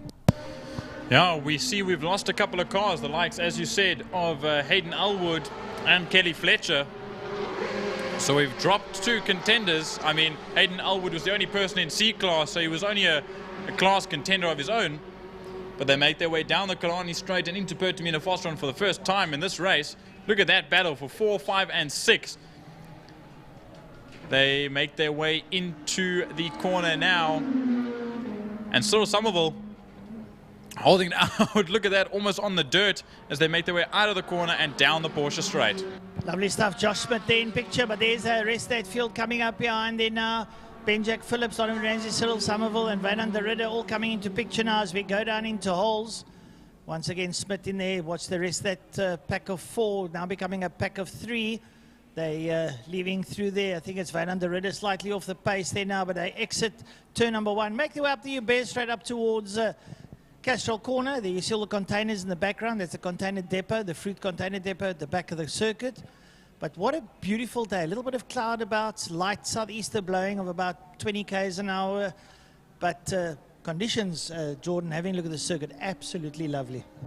Yep, mint conditions, I'd say, besides this bit of an annoyance of wind. But for these cars, it doesn't make a huge difference, especially because they don't have big spoilers that need to take clean air and aero. As we watch them go, as we watch our leader, DJ Boyson, he didn't decide to start at the back of the field this time. He just went straight from the front. And now he's just pulling away. There's second place. That's Byron Mitchell. And Joshua Smith needs to try and claw back a little bit of time, because I know there can be a battle between those 2. Yeah, look, Joshie not too far behind. Byron probably about a 3-second gap over Josh. So Josh has got to make up those hundredths along the way. We know he can. He's a very avid race driver. And is he closing? He's closing on those. Byron got a problem. Josh is up on the inside. Or was Byron just waiting for him for a bit of fun? But Josh up on the inside takes the lead going into holes. Now that's a little bit unexpected. Did Byron have a bit of a gearing issue? Try and work it out. Because now he's sitting with Smith. He's going to make it a little bit more exciting. I honestly think he was all good and just waiting as he tries to take around the outside. He's going to lose out because that inside line is the preferred to hold the position. And Joshua Smith does just that. But now Byron Mitchell just on his tail end. He can sniff the gearbox of that Formula V Lantis as they make their way through now. Sorry, Formula V Rainer rather.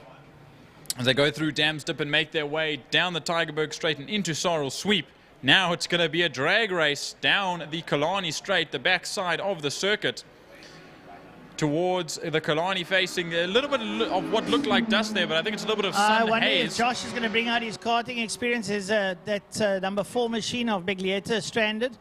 Will Smith go defensive? Yes, he does go to the inside, but Byron's going to run around his outside. Byron with oodles of experience. Josh getting caught around the outside, maybe going defensive a little bit too early, and Byron taking easy pickings, and he regains the lead in front of Smith. Smith's going to have to try and do it all over again. Now there's a little bit of smoke coming out of that second driving car.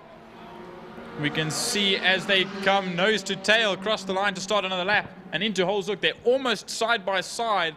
It's not quite wheel to wheel just yet as they go into Holzhoek, and Byron Mitchell just holds it out around the outside and tucks in front through the corner, jumps onto the Joubert straight and still leads out in class ahead of Joshua Smith. Now Byron taking the aggressive racing line on the outside. He'll sweep up onto the inside of Castrol. Josh Smith hanging in there. Both ex-karters. They've got a lot of karting experience and know what the lines are when you attack it. They work their way now through the Lunchtime kink. They work their way down towards Damps, into Damps, and Smith trying to stay there with Mitchell. Mitchell having a bit of fun there with Joshua, but it's good. It'll teach him a lot. Byron, a lot of main circuit experience in the open wheelers. He has raced Formula S as well in the Renault, the Formula VW. But now he goes slightly defensive there with Josh here up behind him. Josh going to go alongside him. Josh now looking to drag him down and gets the upper hand on the outside. It looks like Josh Smith might go in early, but Byron Mitchell dives to the inside, and he'll force him on a shutout and keep Josh Smith brutally honest, but a good entry there into Pertamina Fostron by Smith. It's definitely very close. We still have 6 laps to go. Well, 6 laps now as they'll cross the line to start their lap with 6 to go. Side by side, they try and keep away from each other because contact in one of these things will mean absolute danger, because these things are quite fragile when you touch wheels. They can take quite a knock, but you don't want to lock wheels like Kelly Fletcher did with Hayden Alwood early this morning, and you bend one of the front wheels or a track rod or something like that, and obviously you can't race any further. There's a little bit of a flame spits out of the rear end of Byron Mitchell's car, and still heading out nose to tail as they go into Dam's Dip. It's literally going to be a game of who can make a move at the last given moment to try and take that to the line. Well, you know, they're first and second in the V class, but they're lying third, second and third overall. But now Smith up on the inside, and Mitchell is going to look to get the drive. Now he's got to be careful when he does go defensive, otherwise he opens up the door for Byron on the outside. Run middle of the road, keep him guessing, and then go defensive at the last minute is what Josh is doing now. But Byron's going to stick it around the outside. He's got great drivability. Smith still up on the inside of Pertamina Fostron. They're side by side. Will Smith try and shut him out? Byron hanging around the outside. This is lovely racing. Great respect and great discipline. A little bit of smoke coming out of the Smith car as he gets onto the loud pedal. Possibly a bit of blow-by. But the car's still performing extremely well, and he's staying with Byron Mitchell. Yeah, Byron does late on the brakes, and he'll stick in that position in class. And he'll hold out in front of both of these guys. But that Dolphin Engineering car is incredibly quick. That 21, when it's running right, it is running very well. A little bit of rich. There's Ben Jack Phillips that's just come through. Cyril Somerville, Donovan Ramsey, we haven't spoken about. They're making their way through there. Cyril Somerville. They were in a tight-knit race in race 1, but everyone's spread out now. The only battle we've got is at the front end of the field, as we watch them come out of Dam's Dip, and it's nose to tail once again. Will Joshua Smith try and do the same move he did the lap before into Sorrel Sweep? And yes, he will. He's got the inside line, the preferred line into Sorrel Sweep. He'll cut Byron Mitchell's nose off and he'll hold it out, but Byron Mitchell will have something by the time they get to Pertamina Fostron.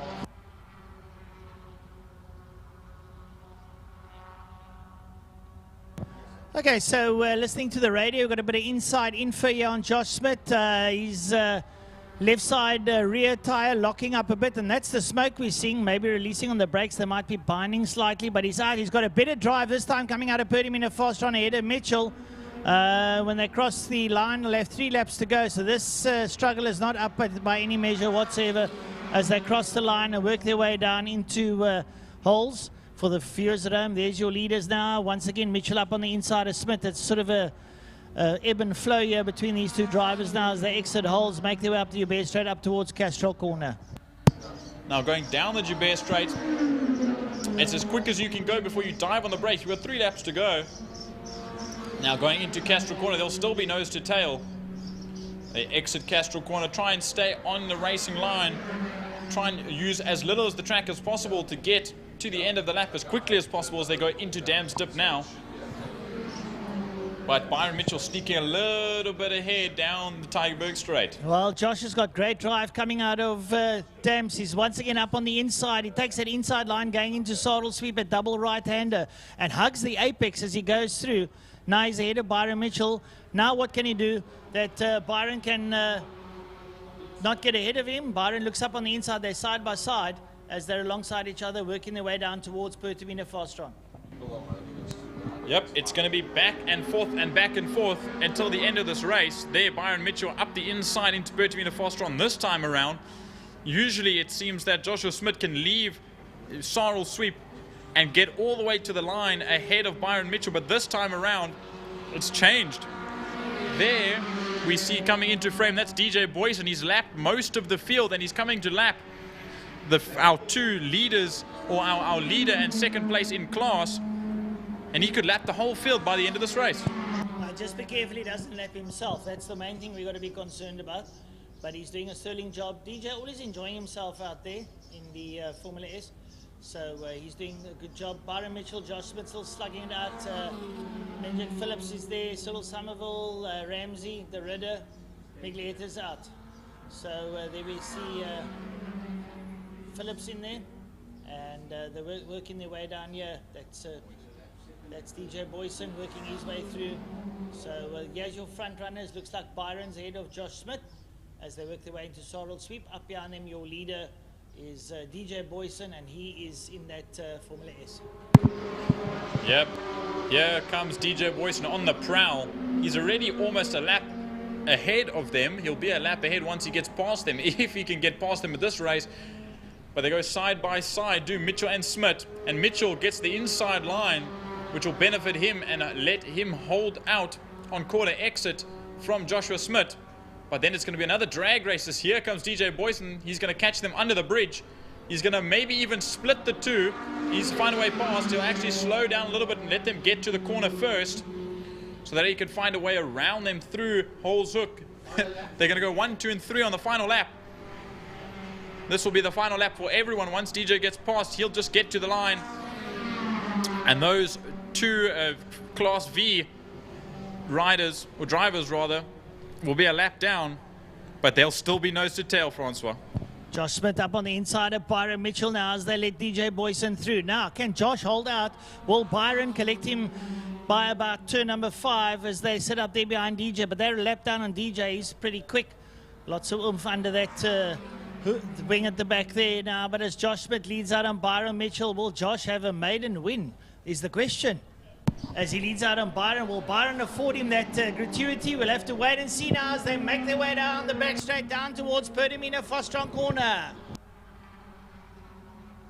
It'll be extremely close as they go into Pertamina Fastron. Now DJ Boyson's upducked and flown away as he'll come around Pertamina Fastron and down the Porsche straight to take victory number 2 of the day in the Bijo Trustees Formula Vs. He comes across the line now. He'll take the win. He's doubled it today, but here's this battle, Francois, coming to the line. It's almost going to be side by side. Mitchell takes the inside, and he'll take the win in race 2 ahead of Joshua Smith by 0.2 of a second at the line. And then we wait a little bit further for Ben Jack Phillips, Cyril Somerville, Donovan Ramsey, and Wynand de Ridder. Lovely stuff coming out of the open wheelers. Nice tight racing at the front. A little bit of mid-pack racing as well, but it's so nice to see the open wheelers, and they are finished for the day, unfortunately. Just as they're having fun, that's the end of their day. Well, at least they can pack up and go and relax for the rest of the day. They've done their bit and given us enough entertainment.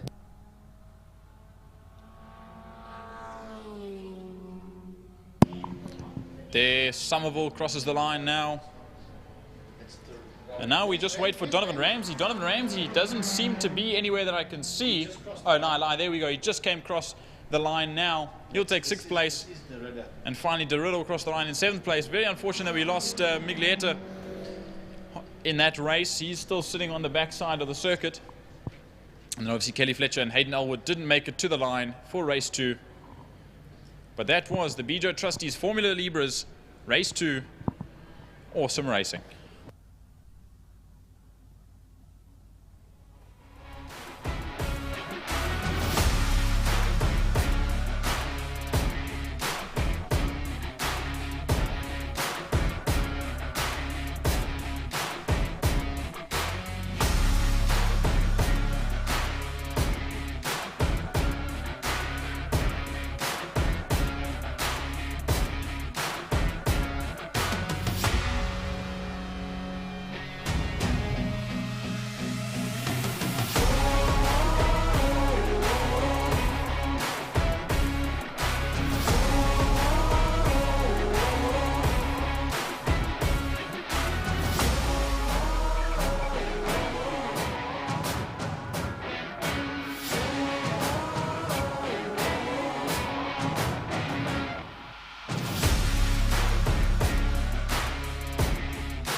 Right, next up, the Super Twin Cup 650s and the Super Sport 300s, proudly sponsored by Battec, the tire supplier, battery supplier for this class. And Braden Hutchins and Paul Medell were slugging it out in the previous heat. Let's see how they do it. So we'll see how things work out there. But that's their second heat of the day. They're also having an early close today.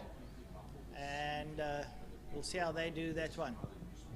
Right, so they're working their way around the circuit, warming up the tires, bedding in the brakes, and they'll come around to the grid proper before they get their race underway. Yep, just got to warm up those Battec tires around the circuit for a lap before they come to their grid positions and they get underway. I mean, you can only warm up your tires and your brakes so much before you come to a standstill, right before you start your race.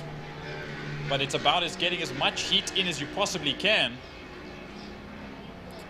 I mean, I see the likes of Andre Pretorius. Spoke to him down there during the qualifying sessions. Very nice youngster that guy is. I thought I'd give him a shout out as well. So there you go, Andre. Then you got the likes of Raymond Alexander, who I spoke to during qualifying as well. A brilliant run by him. He was saying, you know, he's a little bit older, he weighs a little bit more than these youngsters, but he can still put it to the youngsters, the likes of Max Munton and Abigail Bosson. Then you got Reynard Burnett, spoke to him at qualifying, and he also said, you know, you can only do so much. He's been getting faster, and he jumped on the brakes a little too late into one, and that's why he disappeared from the front runners we saw in race 1, because he made a little bit of a silly mistake on his part, but he still managed to come home in third. So brilliant running from him, but he knows where his limitation is now, so hopefully he can stick it to those front runners, the likes of Medell and Hutchings. Well, someone who didn't have too much of a great race in the first heat was Lance Jonas. He wanted to make up for that. He's also on the 650, the Samurai Racing 650. Let's see how he does. He's sitting there on the third row, or second row I should say. And having a look there at Bones on the number 4 Kawasaki 400. I think he's already champion in his class, as he's wearing a championship t-shirt. So he's quite eager just to show everyone that he is the champion. Waiting now, full Herald. There's the 5-second board. He says, guys, you ready? 5 seconds to go. Watch your lights. Lights on, lights off, and away we go. Paul Medell gets a good run of the line. Braden Hutchins equal to the task. Braden looks like he might have the whole shot, or will Medell go up on the inside? No, Hutchins has the whole shot. Down into holes, Braden Hutchins leads out there from Paul Medell. And they work their way now up the Bear Straight up towards Castrol Corner. Pushing as hard as they can. Burnett sits there in third. And having a look there at old Bones working his way around the outside there on the 400. He's doing exceptionally well. And giving it a bit there to the 650s is Adrian Solomons. He's up into about P4. Yeah, and looking a little bit further back, we don't speak of the likes of Alme Mostert, also running very well. She's been doing a lot of practicing and she's getting much faster. Dean Gabriels, he is doing double duty today. He was in the Clubman's Breakfast and Classic running class this morning and 2 races ago. He's running in this class now as well, so brilliant run from him and the ABC International Real Estate Group. And Cody Redlinga's her debut. This is her second race and running still very well, getting that seat time, getting that track time. So hopefully she'll be picking up the pace throughout the coming months and rounds, and she'll definitely get a lot closer to the front of that group. But we see now the leaders making their way out. They're going to come across the line to complete the first running lap. As there, it's Hutchings, Medell, then Burnett. Isak's up there into 4th place. Then Lance Jonas, Sticks, Adrian Solomon, Max Munton, Abigail Bosson, Raymond Alexander, Peter Hill, Dean Gabriels up into 11th, Andre Pretorius in 12th, Mitch Robertson, Alme Mostert, and Cody Redlinga's. Right, going into Castrol Corner, it's still Braden Hutchins there, Paul Medell close, it's Burnett, and then Lance Jonas has moved up now to P4, ahead of Abdul Esak. And having a look at Max Munton, quite close there to the likes of Adrian Solomon. So Max Munton looking a bit better, and he's up on the inside of Solomon, going there into turn 3. Lovely, lovely stuff there as they work their way now through dams, going up the Tigerberg straight away up towards Sorrel Sweep. Look at that group of 4 that we're just seeing in front of us. That's 4th, 5th, 6th, and 7th. That's Abdul Isak, Lance Jonas, Adrian Solomon, and Max Munton. They're pulling away from the rest of the grid. Max Munton flying this time around. He's got Adrian Solomon just ahead of him. Adrian, obviously, as Francois said, this year's champion, and he likes to steam away and fight with the 650s in their class when he's not battling with the other 300s behind him. But I heard Abdul Isak's running on an older tire, an older rear tire, so he's struggling a little bit. But we'll watch now. Here come the leaders. It's Braden Hutchings and Paul Medell. There's Reynard Burnett. Here comes this group. It's Abdul Isak. Sorry, it's Lance Jonas rather. Then Adrian Solomon, Abdul Isak, Max Munton, Abigail Bosson. There's Raymond Alexander making his way past, and we move into Holshoek as they make their way around and down the Joubert Straight. Lovely leaders going into Castrol Corner. It's still Braden Hutchins, Paul Medell. He's going to get followed there by Burnett, and then Lance Jonas has got the likes of Adrian Solomon up behind him. Solomon right up there behind Lance Jonas, and Max Munton works his way past Abdulesek. So Max Munton also on a fly there on the 390, doing exceptionally well. Yep, he is making some big money moves there on even 650 bikes as they run their way around the circuit. The leaders go through Sorrel Sweep and down the Killarney Straight once again. And these leaders, as I've said before, they've ducked and run away with this. Reynard Burnett's just a little bit too far behind. Unless these two keep battling it out, Burnett can make his way slightly closer to the front end. You see getting on his tail, Paul Medell on that Track Mac on that Track Mac bike, that number 5 Kawasaki. He makes his way still behind Hutchings, but then we see the likes of Jonas, Solomon, Isak, Munton and Boston at the back end of that picture.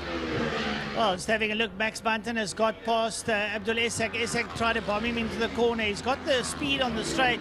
Munton comes straight back. Just behind them, Abby Boston. She sits there on screen at the moment. Your leader's going up towards Castrol Corner. It's now Paul Medell who's got ahead there of Braden Hutchins. So Medell takes the lead. Paul would like to be in the front. Not an easy man to pass. Third place is Burnett going there into the corner. And then we wait for the rest to come through there. Up behind them, it's Lance Jonas and Adrian Solomon. Then it's going to be Max Munton. Munton's followed there by Abigail Bosson. And then it's Raymond Alexander. They run their way through. Here's our lead 2, and they're closer than they have been before after that lead change. Paul Medell still leading out from Hutchings, but now they're going to go down the quicker straight around our circuit through the right hand of Sorrel Sweep and down the Killarney Straight. It's going to be the battle of the late breakers, as we always say, as they run into Pertamina Foster, and who's going to be later on the brakes, who's going to be up the inside, and it's Hutchings up the inside. He'll stick it to Medell and hold it out, but who's going to get the better run out of the corner? It's going to be side by side going down the Porsche Straight as we watch the rest of the grid come through. There's Jonas, there's Solomons, there's Isak, there's Munton at the front of your picture, there's Boston in between, and then Alexander just behind there. They run through, and then there's once again our leaders going through Holshoek. Well, Braden Hutchins now showing up Paul Medell. Paul won't be too happy about that. He'll want to come back at him as they work their way through holes up towards Castrol Corner out of the Uber Straight. Still Braden Hutchins. The rest of your field going down into turn number 1, which is holes on your screen at home. The third place bike going through there now into the sweep. And there's Lance Jonas up behind him, Adrian Solomon, and a very quick closing Max Munton up behind them with Abigail Bosson and Raymond Alexander. So they'll race through, as we see there, almost going side by side of the exit of Castro and then into the Lunchtime Kink. Down there towards Damsdip, there's Raymond Alexander. Mitch Robertson and Peter Hill are battling it out for 10th and 11th place. They're in 2 classes, the 650s and the 300s respectfully. But now we jump back to the front end of the field. They're our leaders going into Pertamina Fostron, and Medell's just slightly behind Hutchings. It's still under a second. It's more like a 1/10 of a second between the two. There's second and third, Burnett and Jonas. They're racing it out there. Burnett still ahead of Lance Jonas as they go through, but Lance Jonas is on a mission to get that third position and get on the podium. Yeah, Lance Jonas sitting up behind Adrian Solomon. Solomon leading him out. So Solomon leading out the 300s, Jonas up behind him, and then it's Max Munton who's trying to close that gap.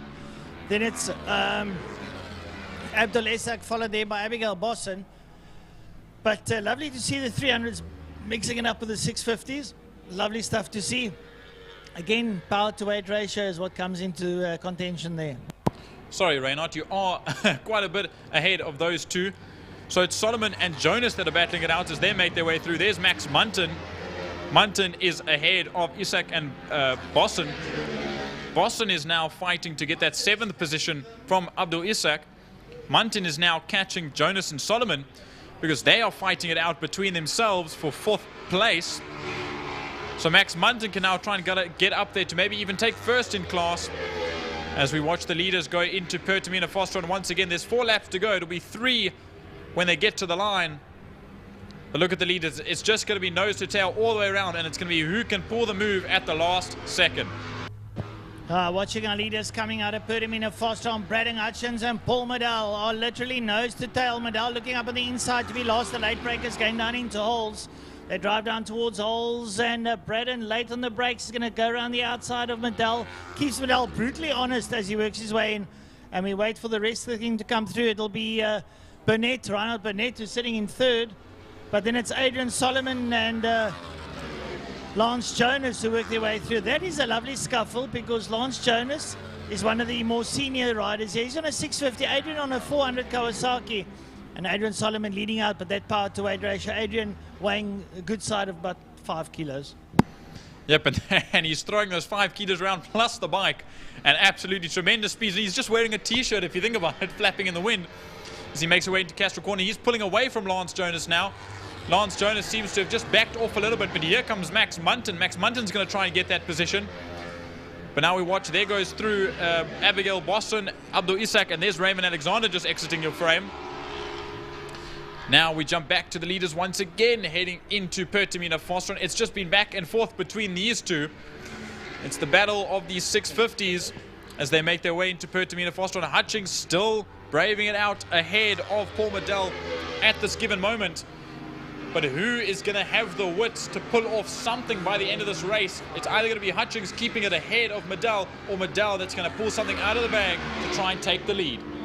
They're coming down, all the riders down the back straight down into Pertamina Fostron as the rest of the field goes in there.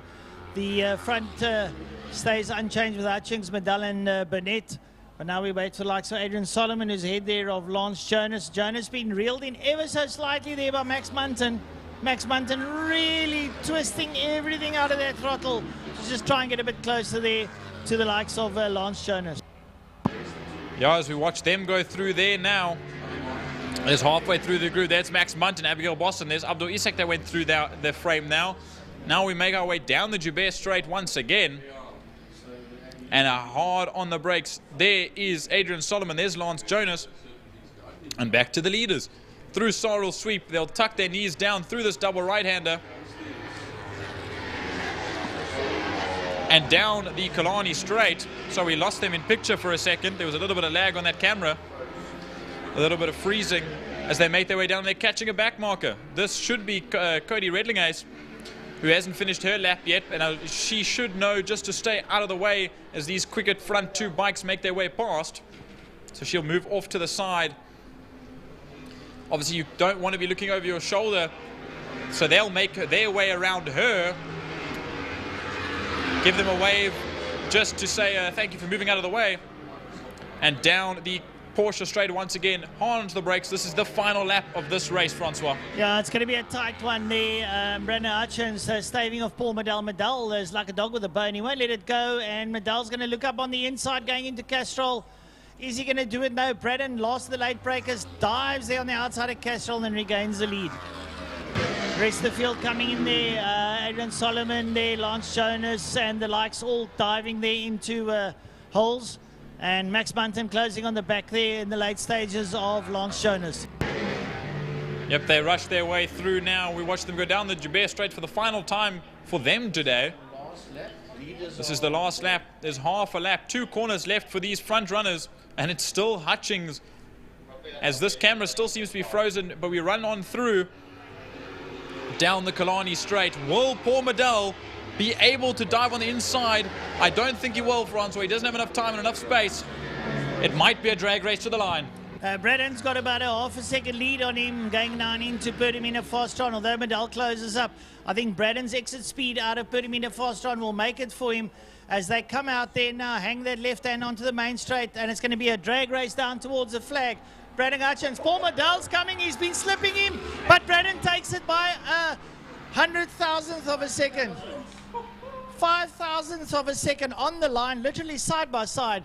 But as far as the eye could see, Braden just got over the line. Cody Redlingace finishes her race. Then it's going to be Burnett, who comes home in third.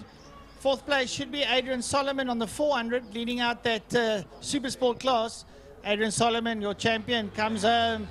Up behind him, it's Lance Jonas. Then it's a very good Max Munton and a very good comeback from Abigail Boston. quite a way ahead there of Raymond Alexander. Oh, just what a battle of respect and sportsmanship between those two, Braden Hutchings and Paul Medell, as now we see the likes of Abdul Isak and Raymond Alexander coming to the line. Raymond Alexander not having the race that he would have wanted to, like he did in race 1. But there's still another round at the end of the season in a month's time. Now we just wait for the rest of the grid. There's a battle between Dean Gabriels and Mitch Robinson coming to the line. It's a 300 battle. This is for 10th place.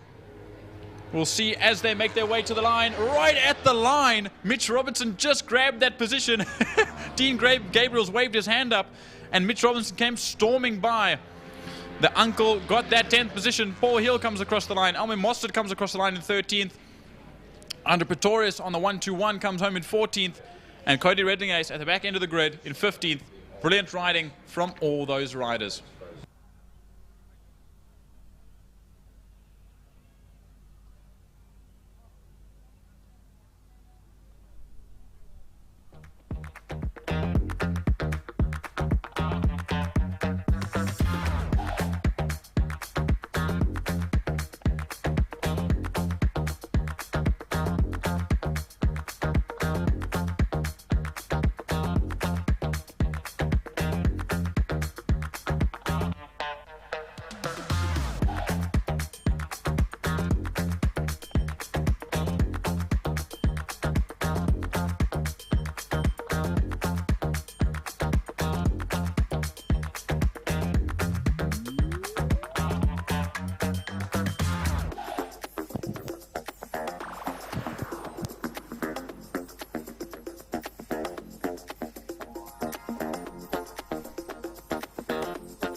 All right, so the Killarney Power Series in association with Smile 90.4 FM.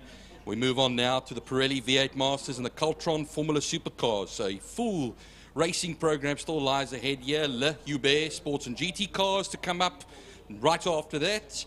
Thermofires, Clubman, Saloons, Lauda Classic cars and the Cultron Fine cars going with them as well.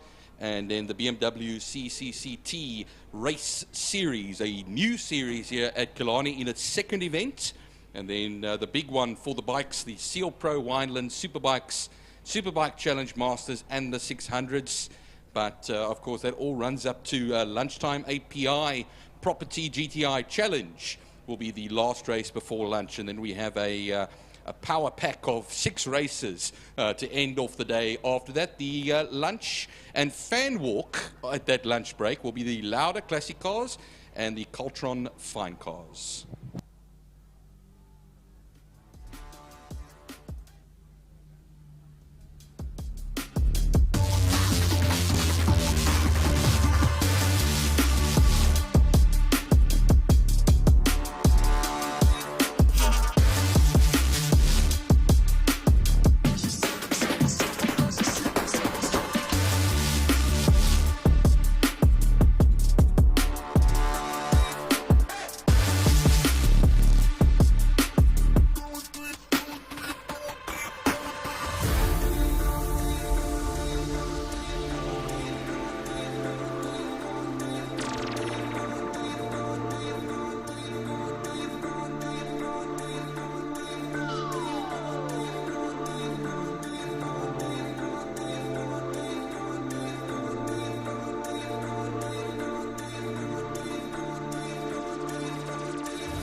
everything we do.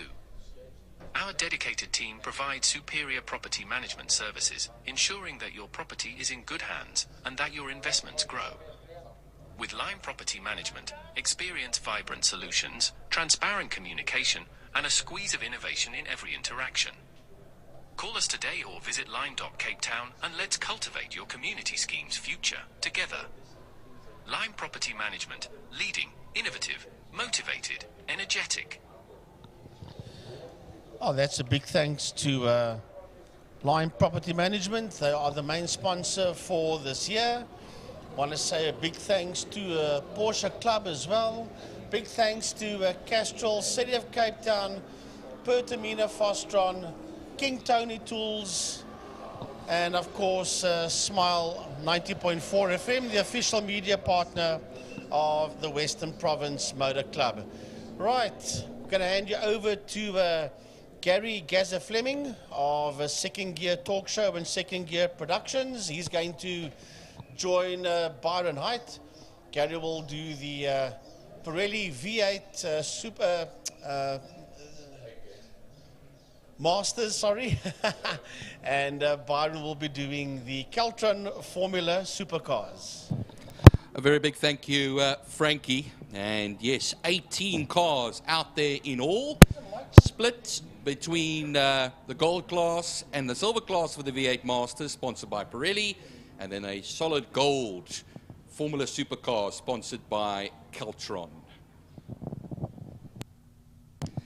This will be their sighting lap. They do a sighting lap and then a proper warm-up lap behind the safety car. The safety car will be waiting just after the start-finish. So through start or sweep, the V8 Masters will make their way. 9 of those V8 Masters split between 2 classes, and then the rest of the field, 9 of them, will be the supercars, which you see on your screen now, the 2-litre 8-valve engined rear-wheel drive supercars, and all of them based on the Opel Astra. But that's a formula that's been around for many, many years, still going. But the V8 Masters, of course, for your more senior drivers. So they'll be making their way around through Fastron Corner, come out through what is known as Turn 5A, or the old bus stop chicane for the bikes. And then they'll line up in their positions to take the formation lap.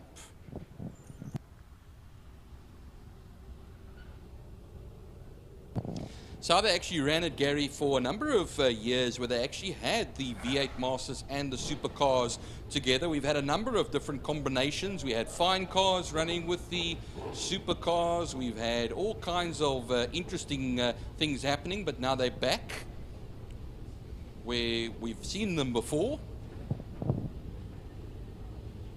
And I must say it's working actually pretty well. If you look at the previous race, it was on the last lap that we had.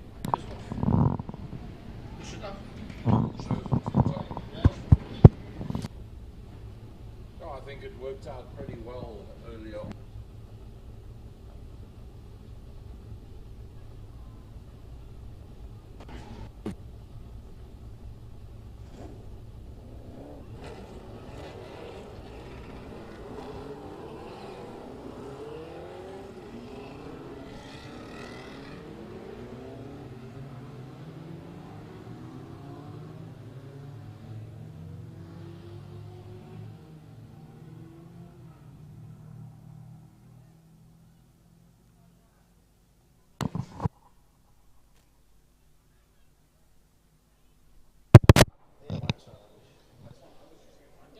We see the supercars coming through there as well.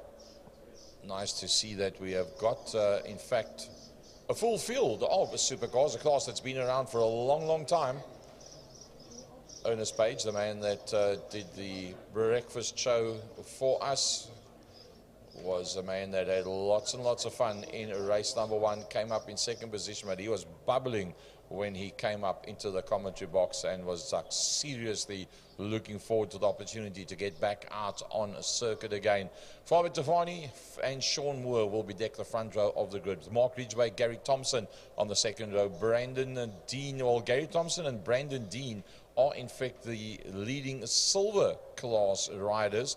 So the front three being Fabio Tafani, Sean Moore and Mark Ridgway are gold class. Then three silver class cars in Gary Thompson, Brandon Dean and Stuart Spooner. So that's going to make for interesting stuff. Then at the front end of the Caltron Formula Supercars, as they work their way down the back main, is in fact going to be Ernest Page and Glenn Phillips, Carl Halleck and Robin de Vos. That's not a very well-known name to us, Robin de Vos.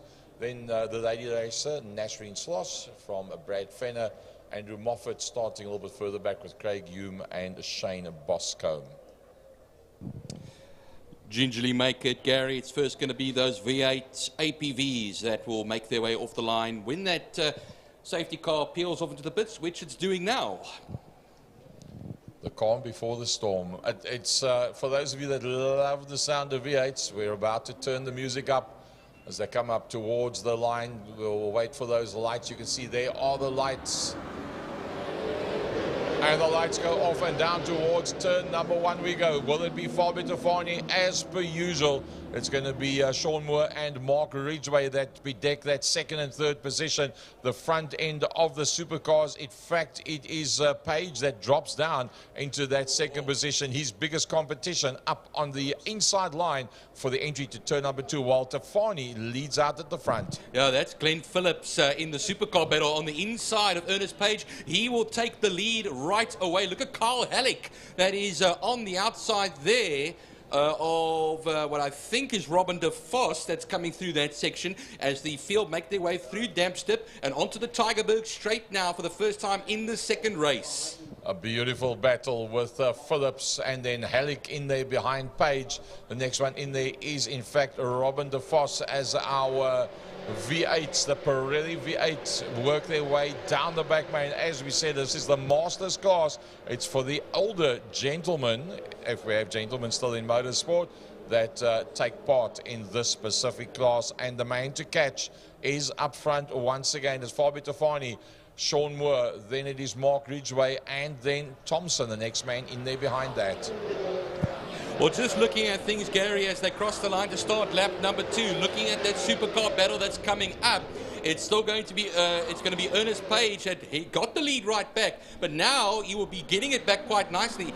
And I'm looking down the straight. Is there a problem with that Phillips car? Looked like it from this position, but I don't think there is. And look right behind him. There is Robin de Vos, who is a bike racer. Remember, I think this is his very first ever Supercars race. Well, the third of those supercars was in fact a Moffat, and I think I saw a little puff of smoke, but that could just be when you are geared down and you're a little bit too... Yep, the third car in that group has in fact got smoke that's starting to trail, and that is in fact Andrew Moffat. Well, they go through the turn 3 section now, as the V8s go down to turn 5, Pertamina Fastron. Yep, down into turn 5 they go, and it's going to be battle royal. It's an open game today between Sean Moore and Mark Ridgway. Nothing much between the two of them. Fabio Tafani that has already gone through. Gary Thompson staying ahead of Brandon Dean and then Stuart Spooner. But our leader is now starting to stretch them out. Tafani's just done the fastest lap of 1:16.964. He takes Sean Moore and Mark Ridgway with him. Then Byron, that group behind them, 4th, 5th and 6th. Ernest Page still leading the way, of course, in the supercar section, but they're at the back end of Stuart Spooner, Alistair Brown, and Tion Berger. There come the supercars into turn 1, Holes Hook, and look at a bit of a gap has now been broken between Ernest Page and Andrew Moffat in that second position. Holding that third position is still Glenn Phillips, and just keeping his fingernails on the back of that third place car is Kyle Halleck in that 13th position, leaving behind Robin de Vos as they go into Castrol turn 2. I think Kyle Halleck has actually started to close up, to be very honest with you. That front 4 is slightly closer to one another, but let's go back to the Pirelli V8 Masters. and it's all about Fabio Tofani that leads them down into probably the hardest braking zone on the circuit. Sean Moore being closed down by Mark Ridgway. Not far behind that is Thompson. He's just falling a little bit further back, and you can see that's now becoming a three-way battle with Brandon Dean, the sandwich. Out of turn 5, Fastron corner now into turn 1. There go our leader, Fabio Tofani. But the big battle at the moment is the 4th and 5th place battle, and the 1st and 2nd in class, which is Gary Thompson, Brandon Dean, and actually Dennis Guyduk is actually on the back of that group as well. The man who spun and stopped it on this very straight that we're looking at now, the Joubert straight, is going quite nicely as they go into Castrol corner. Yep, let's go back to our Caltron Formula Supercars. And now getting away, can you believe it? The man that was smiling so broadly a couple of minutes back has now broken the gap completely. It's all about Ernest Page getting away from the old hand Andrew Moffat. Then it's Glenn Phillips, also a man that's been around for a long time. And as we said, Carl Halleck, that's closed up. Carl Halleck not just holding on with his fingertips, but actually starting to put the pressure on. Well, he's got 6 laps left to go, actually 5 and a bit left to go, Gary. They come out of Castrol now towards the kink, and when they charge up through turn 3, Damps Dip, you'll see him far closer. Down into turn 5, though, Pertamina Fastron come our V8 Masters, and Tofani has crossed the line already. Yep, he's already across the line. There is Fabio Tofani. He's got a bit of a gap on Sean Moore, a 17.5 versus a 17.4. So that means Sean Moore is a bit quicker. Ridgway, Thompson, Brandon Dean, Dennis Guyduk. That is where the... Oh, locking it up, getting it completely sideways. And, well, that's just opened up that group of 3 just a little bit as they work their way out into the straight, but that battle is not completely over yet. The man that we need to have a look at is our morning show presenter, and Ernest Page is making it look like he is the man to catch in the Caltron Formula Supercars. Yeah, 1.2 seconds between himself and Andrew Moffat. Glenn Phillips still under pressure here from Kyle Halleck right behind him. Kyle Halleck now 5th to last lap here as they go onto that Joubert straight, and then there's a nice little gap between themselves and Robin de Vos, Shreen Sloss, and Brad Fenner. Meanwhile, the lead, Gary, as we're looking now through turn 5, Pertamina Fastron. Look how close it is. Fabio Tofani, he went from 1.4 seconds between himself and Sean Moore to much closer. They go across the line now, and I think that Fabio Tofani has had a bit of a bad lap here. 118.3 compared to the 117.4 of Sean Moore.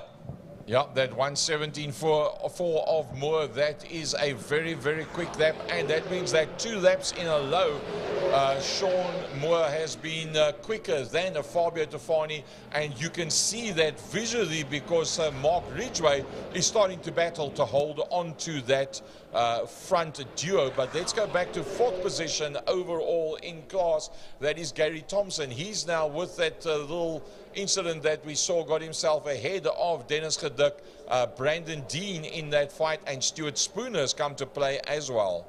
Yeah, it's actually turned into a 3-way battle for basically 2nd in the silver class. They go through turn 3, Damps Dip now, but all over the back there of that silver class runner, Brandon Dean, is Stuart Spooner, going meanwhile into that first turn at Holzhoek once again. Ernest Page going like clockwork here. Andrew Moffat 1.1 seconds behind. Glenn Phillips still holding off from Carl Halleck by only 0.3 of a second as they come into Castrol corner. I'm going to predict that driver of the day nomination's got to be Carl Halleck. This is his best so far. He timed that one perfectly, moved up onto the inside, eased his way towards the outside of the circuit just to make that one stick. Lovely little move over there, but he's going to come right back at him here almost, Gary. He's trying to hold on to that Carl Halleck car. There is, of course, the man Glenn Phillips. But yeah, meanwhile, into turn 1, Holzhoek. There goes... Gary Thompson, Dennis Guyduk now in 2nd in class, Brandon Dean and Stuart Spooner only 0.4 of a second apart. You can see the rippling of the flags there. The wind is picking up, and onto that Joubert straight they go. Going back to our Caltron boys that are starting to get spread out just a little bit. Ernest Page, the man that leads out, and Andrew Moffat is Moffat going slower? Moffat looks like he's definitely going slower. I think Moffat might actually, yep, that's the end of that one. And it's going to be a change-up as Glenn Phillips works his way up towards the line. And, yep, we've lost out on one of our... In fact, Andrew Moffat and Glenn Phillips have now dropped down. Carl Halleck moves up into that second position. Was there an incident that we missed somewhere? It will be interesting to see, Gary, as we go down that latter stage of the back straight, the Killarney straight, and into Pertamina Foster. And Dennis Guy-Dick has really turned up the wick here and has closed up on Gary Thompson. They'll charge down to the line now. Only 2 more laps left to go in this race when they cross the line. And Dennis Guy-Dick is now only 0.8 of a second off of Gary Thompson. Into turn 1, Holzoek they come. They're leaving behind Brandon Dean and Stuart Spooner. Well, they're getting a little bit spread out now all over the show, and the fastest lap is in fact by Fabio Tofani, a 1:16.964 by Fabio Tofani, who leads out from Sean Moore, Mark Ridgway and Gary Thompson. That is your front 3 in the Pirelli V8 Masters. Well, coming through turn 5. Just gone off the circuit. Somebody's just gone off the circuit there. Is that one of the V8 Masters? Yep. That after this Tian Berger, possibly. Marshall's running in turn 5 section as well. Nothing happening there.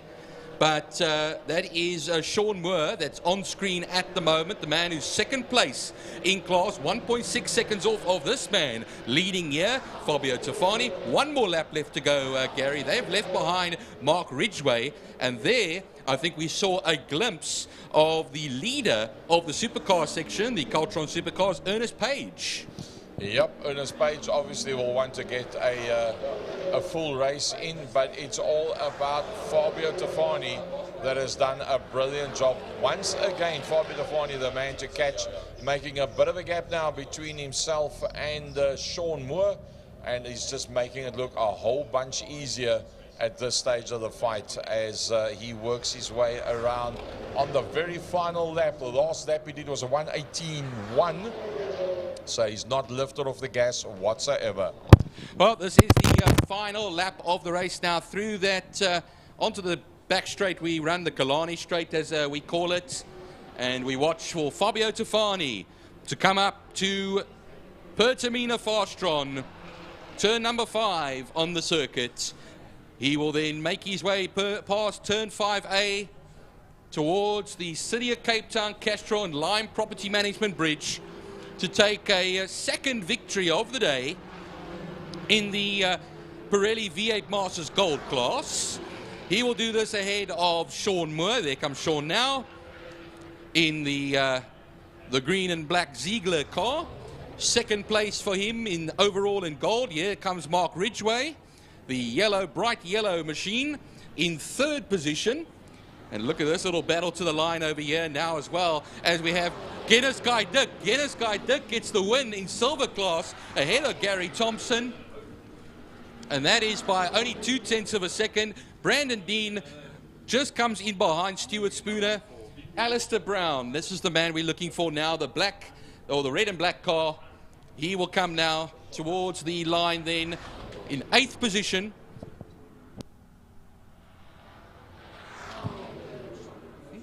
All right, and then Ernest Page, well, not quite yet. This is Brad Fenner, who will finish a lap down in 14th position. We wait now for Ernest Page, who is still on a live circuit at the moment. Carl Halleck's already been finishing a lap down in second in class, gold class, for supercars. Robin de Vos comes up into 3rd place in what I believe is his first drive in supercars.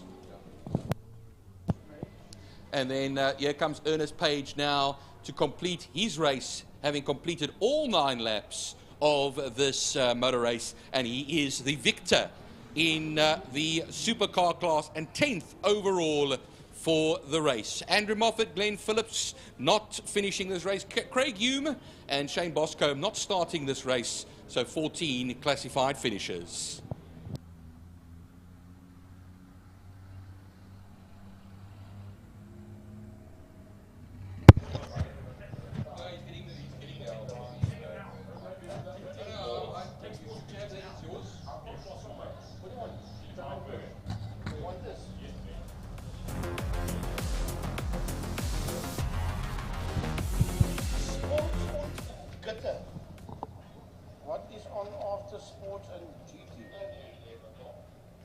fly is Clubman.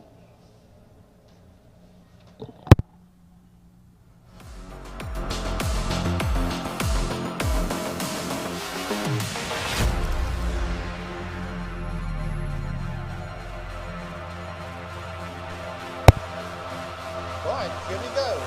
And it is the thermofiers. Sorry, I'll talk lies. They come up after this one. It's Libre Sports and GTs. Hello, everybody. Frankie Ellis, Mike side. And we're going to get ready for some sports and GT car action race.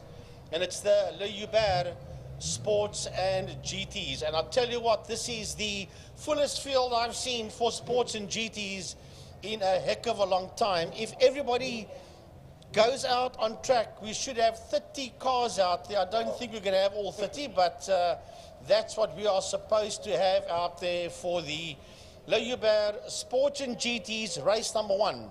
Directly after that, we'll have Thermofire's Clubman Saloon cars, followed by Libre Classic cars and Caltron fine cars. Then we'll have the BMW Car Club of Cape Town Race Series.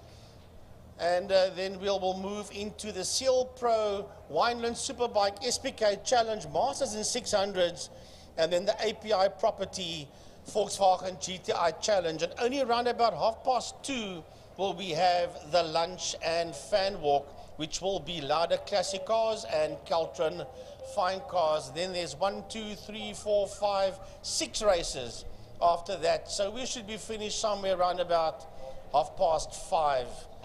Maybe 5:45, but it won't be any later than that. So here we go, Byron, with the Libre Sports and GTs, race 1 over 10 laps. Yep, 2 of their races today as well, and it's great to see, like you said, Frankie, a nice subscribed field, a well-subscribed field. Davy Hubert, pole position, and that was with a 1:08. I'll check that time once again when it comes back up onto our timing screens. We need 2 timing screens then, and when it's so many. The Lotus Exige 1.9 litre, 1:08.728. Gary Kieswetter in a Ginetta. There's 2 Ginettas out there today, and then Craig Jarvis in his trusty Ginetta, who is very rarely bad without. Well, I'll tell you what, we're going to have a lot of fun out there. Davy Hubert has got the Lotus Exige with the Ferrari engine in. Then you've got Josh Broom, if he's going to be up there, with the Radical SL8. Gary Kieswetter and Craig Jarvis, the 2 Ginettas. Kieswetter in the LNP G57, and Jarvis in the G57 5.2 litre. And then we're supposed to have Steve Humble out there in the pull beam, the MP91 LMP pull beam of Harp Motorsport and Ravenel. So we will look and see who is going to be there. That was the Class S guys I went through. Only one Class A driver, that is the Lotus 7 of Clinton Thorne. And then a good couple of Class B, C, D. But what I do see, Byron, and I really hope that I do see this guy out on track, is Andre Fourie. He's supposed to be in a Mercedes-Benz SLK. So I'm hoping that that car is here. That would be, for me, the first time that I see a car like that in Libre Sports and GTs. So the pits are open, and there goes the Ginetta. Woo, look at that Rolling Thunder show going out there. Ginetta's coming out there. Porsche's coming out there. Lotus Exige is coming out there. Gee whiz. This is going to be absolutely amazing. There is Nardini's coming up. There's BMWs, you name it, Byron. They're all flooding out onto the racetrack. Yeah, also Paul Beachy head in that R8 Audi of his as well, 4.2 litre machine that, and then a whole collection of 350Zs as well, by the likes of Simeon Penev, Divan Lasmore, and you just named them down there as well. 370Z of Marco Ribeiro, the Auto Crack Motors car. And then Brett Swanefelder as well with the 350Z. Marius Fourie is supposed to be out there with the 350Z, and so is Gavin Erasmus. That is, if everybody is here, those names that I just read out. So already you can see the Lotus Exige and one of the Ginettas. That will be the Kieswetter Ginetta. That's making its way down the back Killarney straight. Yeah, there's a whole lot of them down the back there. Look at there. There's Clinton Thorne as well, Frankie, on the Killarney Straight. Yeah.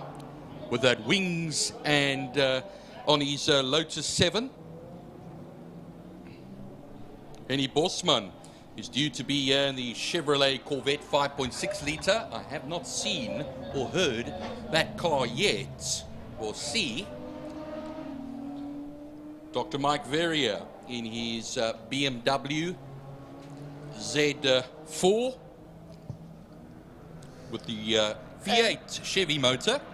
And if all goes well, we should see Melanie Lambert out there with the Nardini. She will be in Class X. So we'll have to look and see who is all here and who's not here. Cars still bobbing and weaving from side to side. Down the home straight, as you see the cars work their way into turn number 1, into holes, named after one of the founder members of Killarney, namely Mr. Edgar Hull. There are just sports and GT cars all over the place. The safety car is out on track. It's picked up the leading group through the Lunchtime kink, heading towards turn 3 Damstip. That's where the safety car is, and it's picked up this whole gaggle of sports and GT cars. There on your screen, you can see the safety car leading this field through. Just getting them all organized behind that safety car is proving quite a bit of a task, but they are getting lovely into order there and onto the Tygerberg Straight already. Look at that selection of racing cars that we have.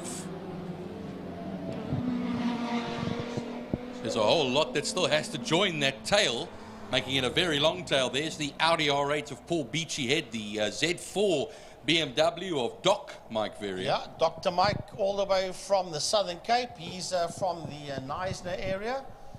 Lovely to see Dr. Mike Verrier as the cars work their way through the double right-handed turn 4 saddle sweep onto the Killarney Straight, the back straight known as the Killarney Straight, working their way over the King Tony Tools Bridge and heading down towards turn number 5, Pertamina Fostron. Big thanks to all our sponsors here at Killarney, especially Lime Property Management, Mr. Clint Ridden and his entire team of Lime Property Management. But what we forgot to tell the people, and I hope it's switched on, is that 108 FM is up and running. We'll get confirmation from Paul Simon. So if you cannot hear us properly, you can tune into a car radio, portable, cell phone. 108 FM is where you will hear us. So the safety car is going to bring them through again. The safety car is leading them through again. I was expecting the car to, but there's a lot of stragglers. There's a lot of stragglers. That's why they are showing this cars coming out of Fostron. That's why they are leading them through another time.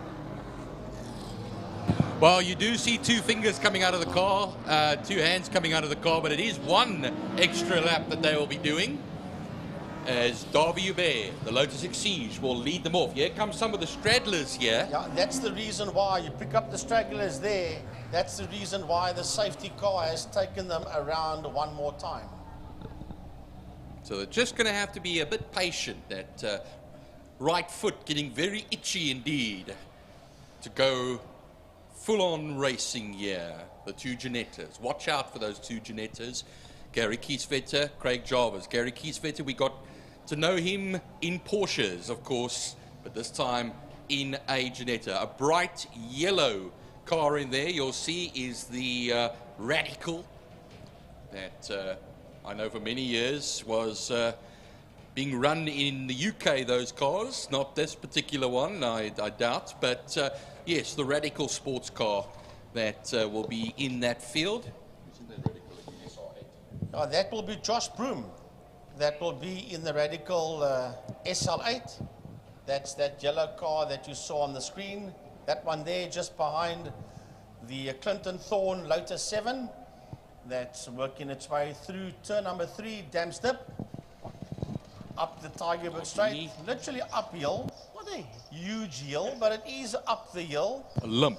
Towards turn 4, Sadel Sweep, named after the living legend, Mr. Sadel van der Merwe himself. But I see now as well, you'll see in that field, Frankie, there's a green and yellow car, the traditional Lotus colors. That's an Elf sports car based on the Lotus 23. That is Eric Salomon, Yeah. who counts numbers during the week. He's an accountant. He's the quickest accountant on 4 wheels here. And he's been around for many a year, and that car's been around as well for a number of years now. L stands for Eric, Louis, and Fred. Those are the people that put that car together. Well, Frankie, it looks like we're ready to go racing now.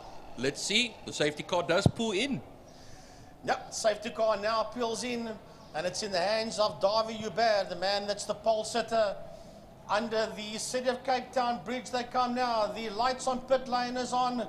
10 laps of Le Hubert Sports and GT action await us as the lights go off. And away we go.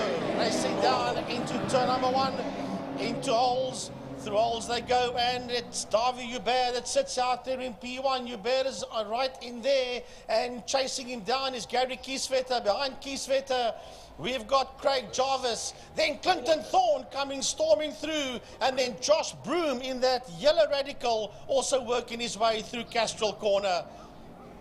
Well, Josh Broom just sweeping them out of the way there, Frankie, as he goes through Lunchtime and into turn 3, which of course is Dam Stip, the traditional name of that corner. But look at the gap already that the top 3 are starting to pull out on the race. Clinton Thorne, a real hero, a thorn in the side of many, you could say, and a very slow-moving car down that Tigerberg Straight. Yeah, as you hear the thunderation going down the Killarney Straight, that's first, second, and third. That is racing down, and the rest of them just following suit.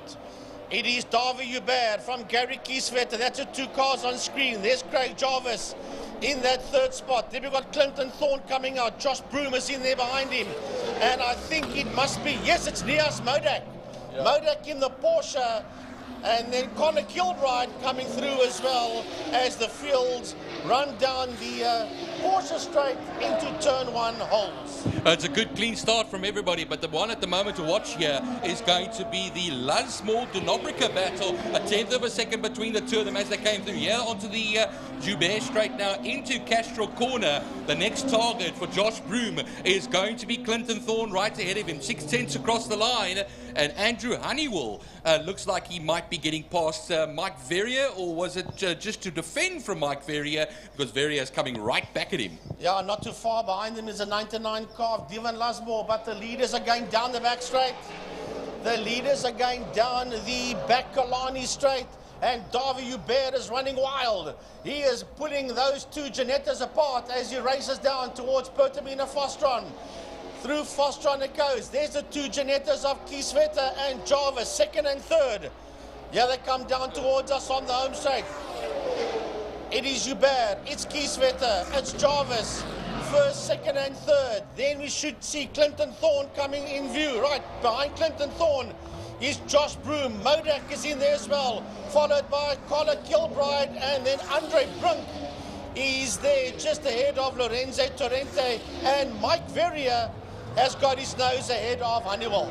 Well, then behind them is going to be the Lusmore-Denobrica battle, and it looks like Denobrica is now behind, or is he going to be ahead now? Because I see as they went across the line, that was the Denobrica, and then it's going to be Lusmore. Gavin Gorman, 4.3 seconds back. And then into Castrol Corner now. You'll see the movements being made over here. That BMW there of Denobrica right ahead of Lusmore. And then we have Gorman and Pillay. So the leaders once again down that Killarney Straight, and it is all about Davy Hubert in that Lotus XC shutting out there in P1. He's got a sizable lead as we see the Wild Rose Gin car coming through on Gary Kieswetter, who has got Craig Jarvis right on his case, but Josh Broom, you just picked it up there. Josh Broom is right on the back end of that Lotus 7 of Clinton Thorne as they work their way out of Fostron. Yeah, they come out of Fostron. It takes quite a bit of curbing there as well, Frankie, but now right behind them is Modak at the moment in that Porsche. Crosses the line now. Look at the gaps between the two of them. Modak 1.3 seconds off of Broom. Broom under braking, much closer to Clinton Thorne, but Clinton Thorne will just open it up as they get onto that Joubert straight now and charge it up to Castrol Corner. Yeah, but keep an eye on that lot because Clinton Thorne's ducking and diving. Clinton wants to come through. He had a look up on the inside. No, he stays there behind. Broom tried to get past Thorne. Thorne covered that line. And then you've got Nias Modak. He's right there with them as well. Down towards Fastron Corner now. There comes the leader through. Already starting to lap cars at the back. The Wild Rose Gin Lotus Exige. And now down to the line. That is 5.7 seconds he has over second place from the last time. The two Janettas. 9/10 of a second between the two of them. There comes now Gary Kieswetter ahead of Craig Jarvis. I'm watching on the screen. That's nose-to-tail stuff coming out of Fostron Corner, and Josh Broom has got his nose ahead. He's got his nose ahead of Clinton Thorne with Nias Modak in the Porsche right there. So the move was made, and the move stuck there by Josh Broom on Clinton Thorne. So Thorne loses that position to Broom, and then the Porsche in there of Nias Modak. I think that was a foregone conclusion. There's a car in the wall on the Tigerberg Straight. I don't know if I'm actually seeing correctly over here. There's a marshal on a radio. There is a car, a 350Z, in the wall, or was in the wall. There we go. I can see the car out the window. It is a 350Z. It's the 99. That is... that's Divan Lasmore. That's I couldn't think of his first name there for a moment. That's Divan Lasmore, so he's out of this one. Looking now into that corner, Philip Boyson down in 15th position in Class B, coming through the Holeshoek section. As we now go into turn one, there comes our leader once again. He's made his way past that Lotus 7 that has just gotten out of his way. They're just a little bit further down. Who that is, I think that could be the Philip Boyson, Ray Farnham, sorry. Well, coming down on the home straight, this is his fight between, Gary will pick it up for us now. That's the one between Josh Broom, Clinton Thorne, and right on the case of Clinton Thorne is Nias Modak in the Porsche. He's got a lot closer to him as they work their way out of turn one, out of holes. They're going past two back markers, and Clinton Thorne wants that place back. Broom is covering that line very neatly, but Clinton has to know that that Porsche of Nias Modak is right there with him. Yeah, thanks to the back markers, Frankie, that it's allowed them to close up again. This could be a second breath of life here for Clinton Thorne as they come now through turn 3, and look how it's affecting them. That's going to be Modak right on that rear wing of the Lotus 7. Here come the leader on the main straight now into turn 1. Turning into turn 1, that's the Nardini that you'll see, the black and orange Nardini of name Gorman, and then you'll see the leader coming in, and then followed by those two Janettas. There's that Janetta you see on the screen there. That's the Craig. Oh, there's Gorman. That's Kieswetter. Gary Kieswetter's in trouble. Gary Kieswetter is in big trouble, and he joins Divan Lasmore in trouble in that part of the world. Yeah, they're both facing each other in that section. Yellow flags will be waving. Double wave yellow, as a matter of fact, will be waving in that particular section. There goes Josh Broom through that section. He's relieved a bit of pressure between himself. I can tell you that Kieswetter's back up and running again. Brilliant stuff, Frankie. Yes, just as Josh Broom came through there, he released the pressure between himself and Clinton Thorne. And Gary Kieswetter, we'll have to see how much he's dropped over here, as you see Craig Jarvis going down the back straight towards turn 5 and still carving through the traffic with 4 laps left to go. Leader coming underneath the set of Cape Town Bridge, heading down into turn number 1, into holes. That is Joubert sitting out there in P1, here in second position now. We have got Jarvis, and we've got somebody pulling. Is that Philip Boyson that is pulling in pit lane? It is a Lotus Exige. It's not Davi Hubert, so that must be Philip Boyson. It is Philip Boyson that's working his way down the pit lane into retirement. That's a sad one over there. 15th position he was sitting at the time, and as Ray Farnham crosses the line now in what will effectively be the final position in this race, Devon Pillay in 14th and 13th, Gavin Gorman coming across the line now as well. As we now look towards the turn 5 section. Coming into the Castro corner here, there's a whole gaggle of cars going. Clinton Thorne trying to carve his way through on so many cars. Eric Salomon at the tail end of that group as well. Well, what's happened here is there goes Josh Broom and there is Clinton Thorne. Those back markers, remember that Josh Broom got his nose ahead of Clinton Thorne and they were pretty much nose to tail. And I think what happened out there, Byron, as you see Thorne go through, there's the back markers behind him. That's what split the gap between Broom and Thorne, and of course Modak is 0.6 of a second behind Thorne, so that one is not over yet. I don't know now. He'll be very red-faced after that exchange between himself and the back markers. However, here comes the Jarvis, or that's a Kieswetter one that comes across the line now, still in 3rd position, and then here comes Modak and Thorne. And then the whole barrage of back markers that come across the line to start another lap. 2 more laps left to go, Frankie. Well, Connor Kilbride, as you pick him up, he's got these 4 slower cars, and Connor Kilbride is in P7 overall. Now, there he goes through on the inside of one of those Birkin 7s. So Connor Kilbride in the 42 car, he's trying to carve his way. He's sitting right on the outside of the circuit, trying to get past those 2 slower cars ahead of him. Porsche 944 in that section as well. They have to just still grab who is behind the wheel of that machine. But we have only a lap and a bit left to go as they charge up now towards turn 2, Castro corner. Our leader, 1 more lap left to go now. Yeah, that is Davi Hubert. He was 10.3 seconds ahead of Jarvis when he started his final lap. And that is the Wild Rose Gin Lotus Exige. We've got a car that's standing at the Lunchtime King as we watch this man making his way around. He's done a 107.837.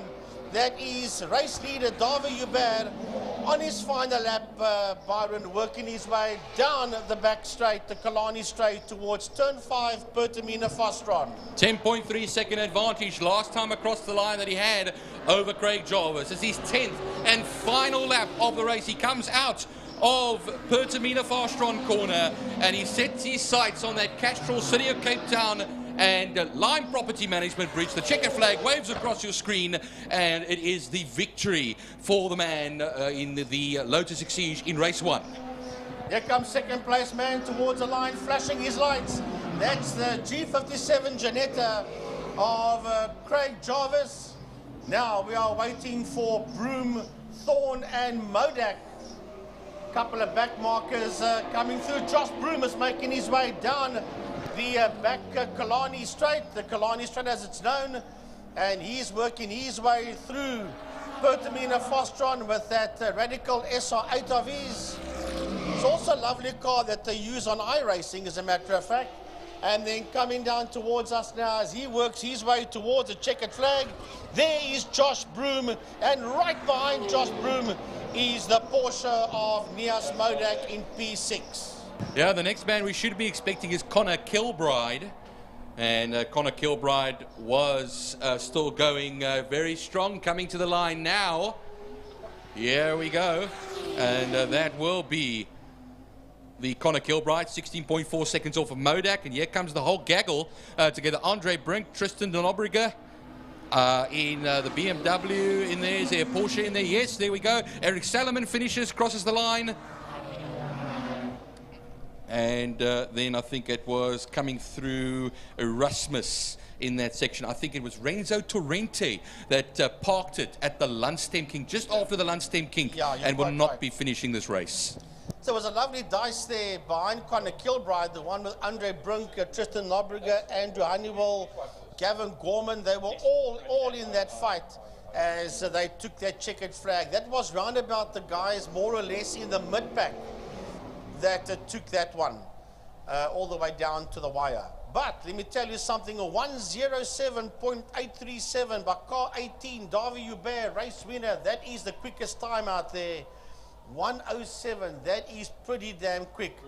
Doesn't beat the 106 of Stewie White, but 107.837, that is quicker than 1000cc superbike times around here. But that is obviously a sports car, so you would expect that to do that. And then he's also got, I think it's a Ferrari motor that's in there, if I'm not mistaken. So that was the Le Hubert Sports and GT's over 10 laps, race number 1 done and dusted. We move on. Thermofires, Clubman Saloon cars are up next.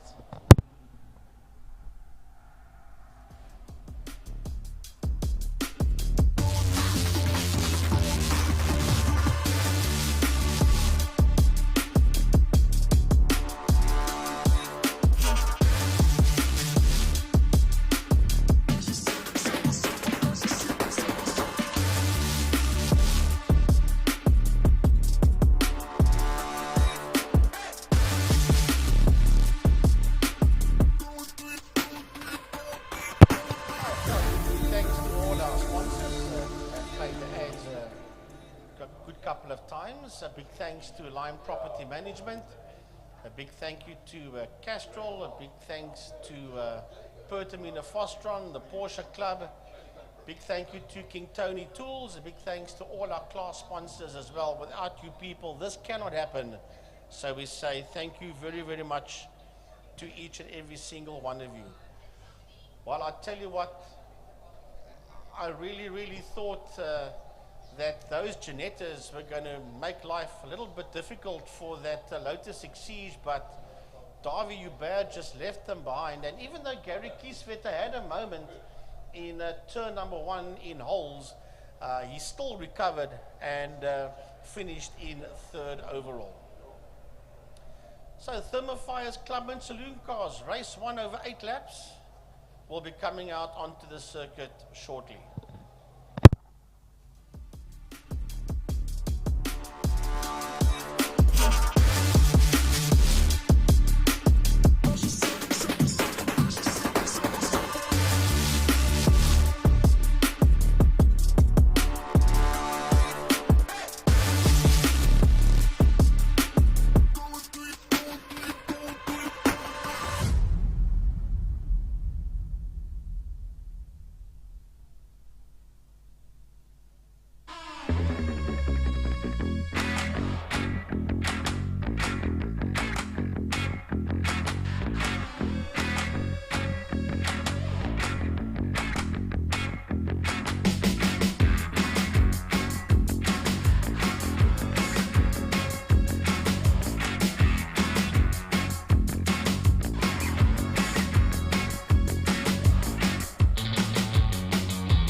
At home, you can see the program on your screen, but behind this lot you can see there's Josh Broom's Radical, and he did pretty well in that race. He got to the flag just ahead there of Clinton Thorne.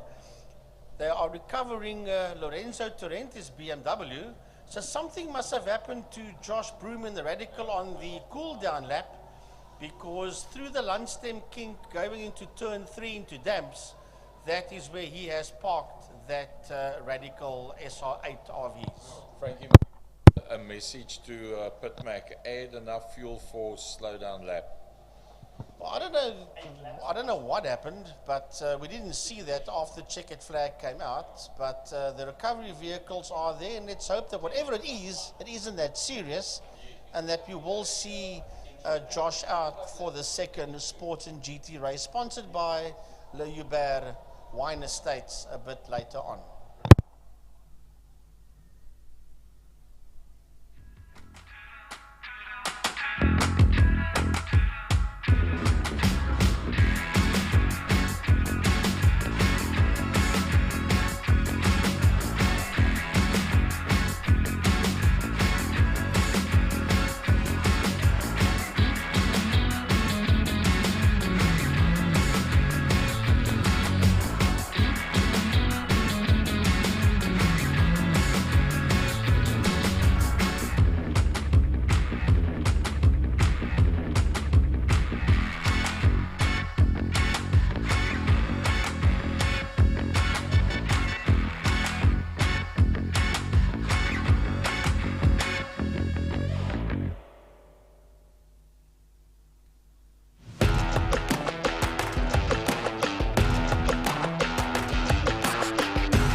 the folks at home are wondering what's going on, why we're so quiet. We're just waiting for the circuit to be cleaned up before we move on with the thermofires, Clubman Saloons.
We're driving cars on a Mars tonight. We're blasting off to the stars tonight. We wanna go, go. We wanna go, go.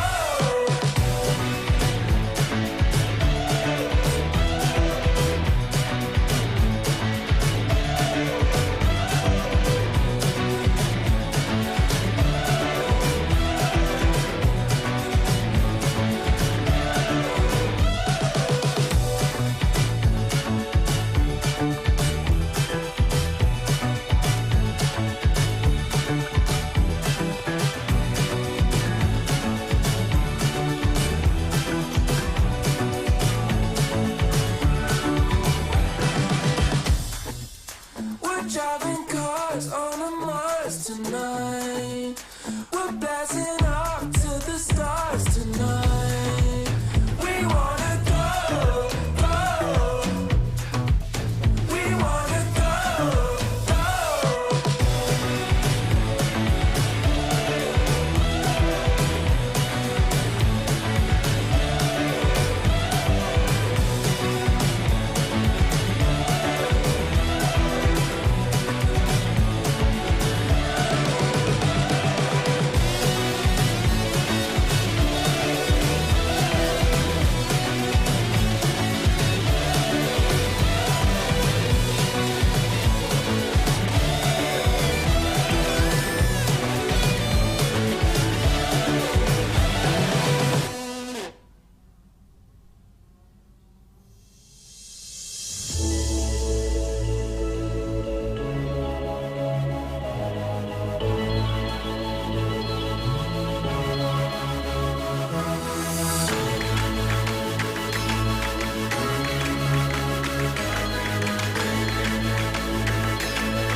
You'll see them shortly the moment the program moves off your screen. There we go. They have rolled out onto the circuit. If everybody is there, we're supposed to have 31.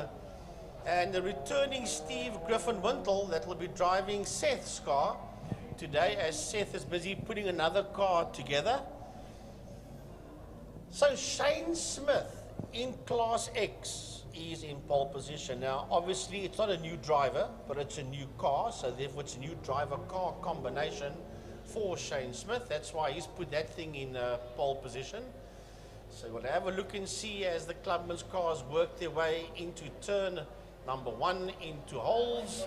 The rest of the cars you can pick up is working up the Tygerberg straight.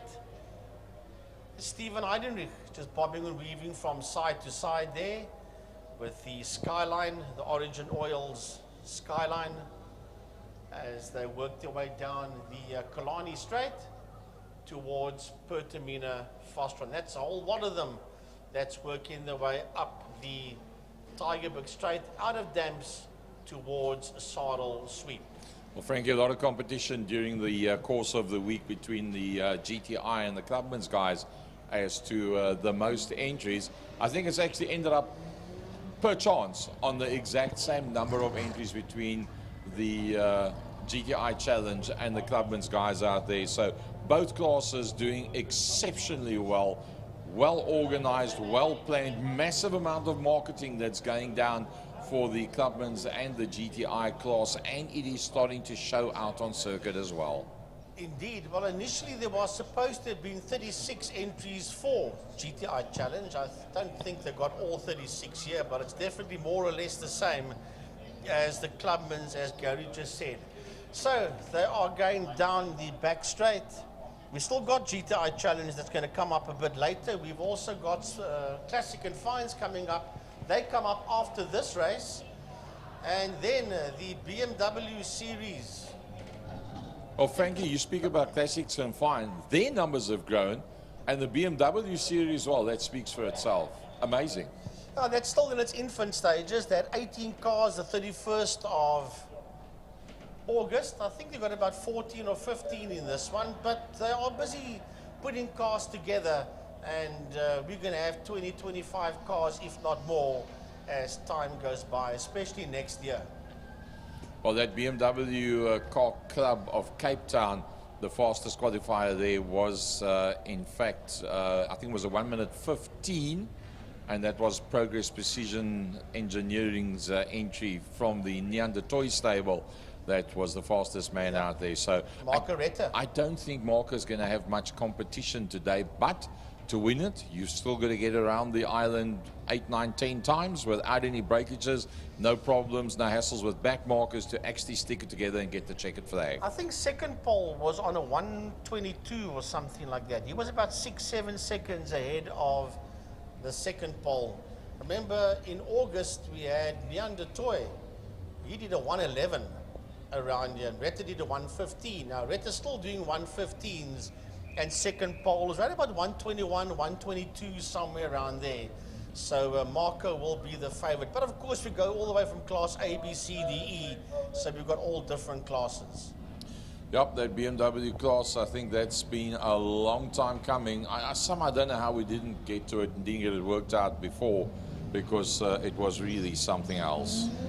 You can see Steve Griffin-Wintle working his way down the pit lane. He will be a pit lane starter as the Clubman's field roll off the line with Shane Smith.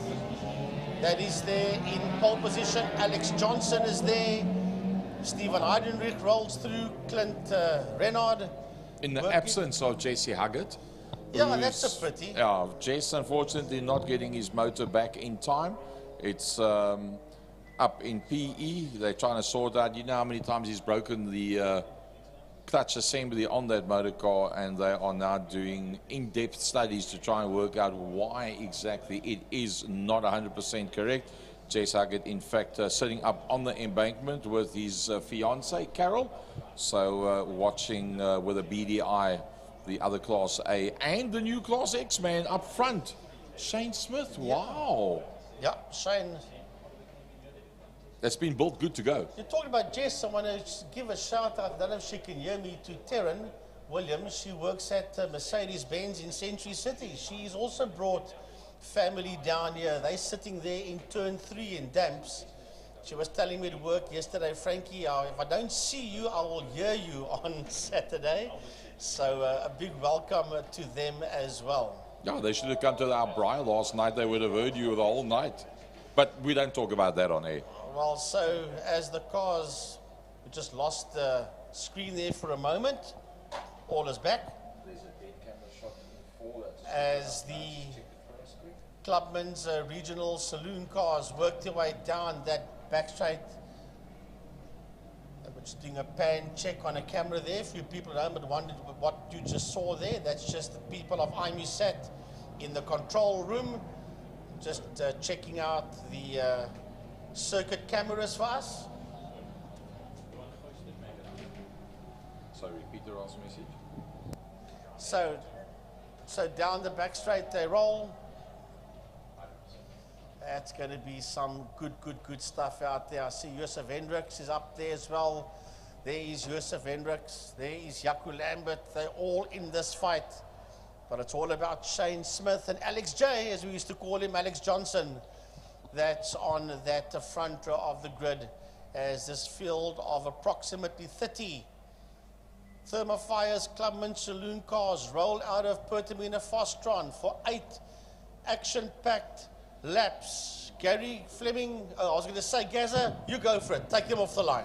All right, we're just waiting for the lights to go off, and so is Shane Smith and Alex Johnson at the front end of the field.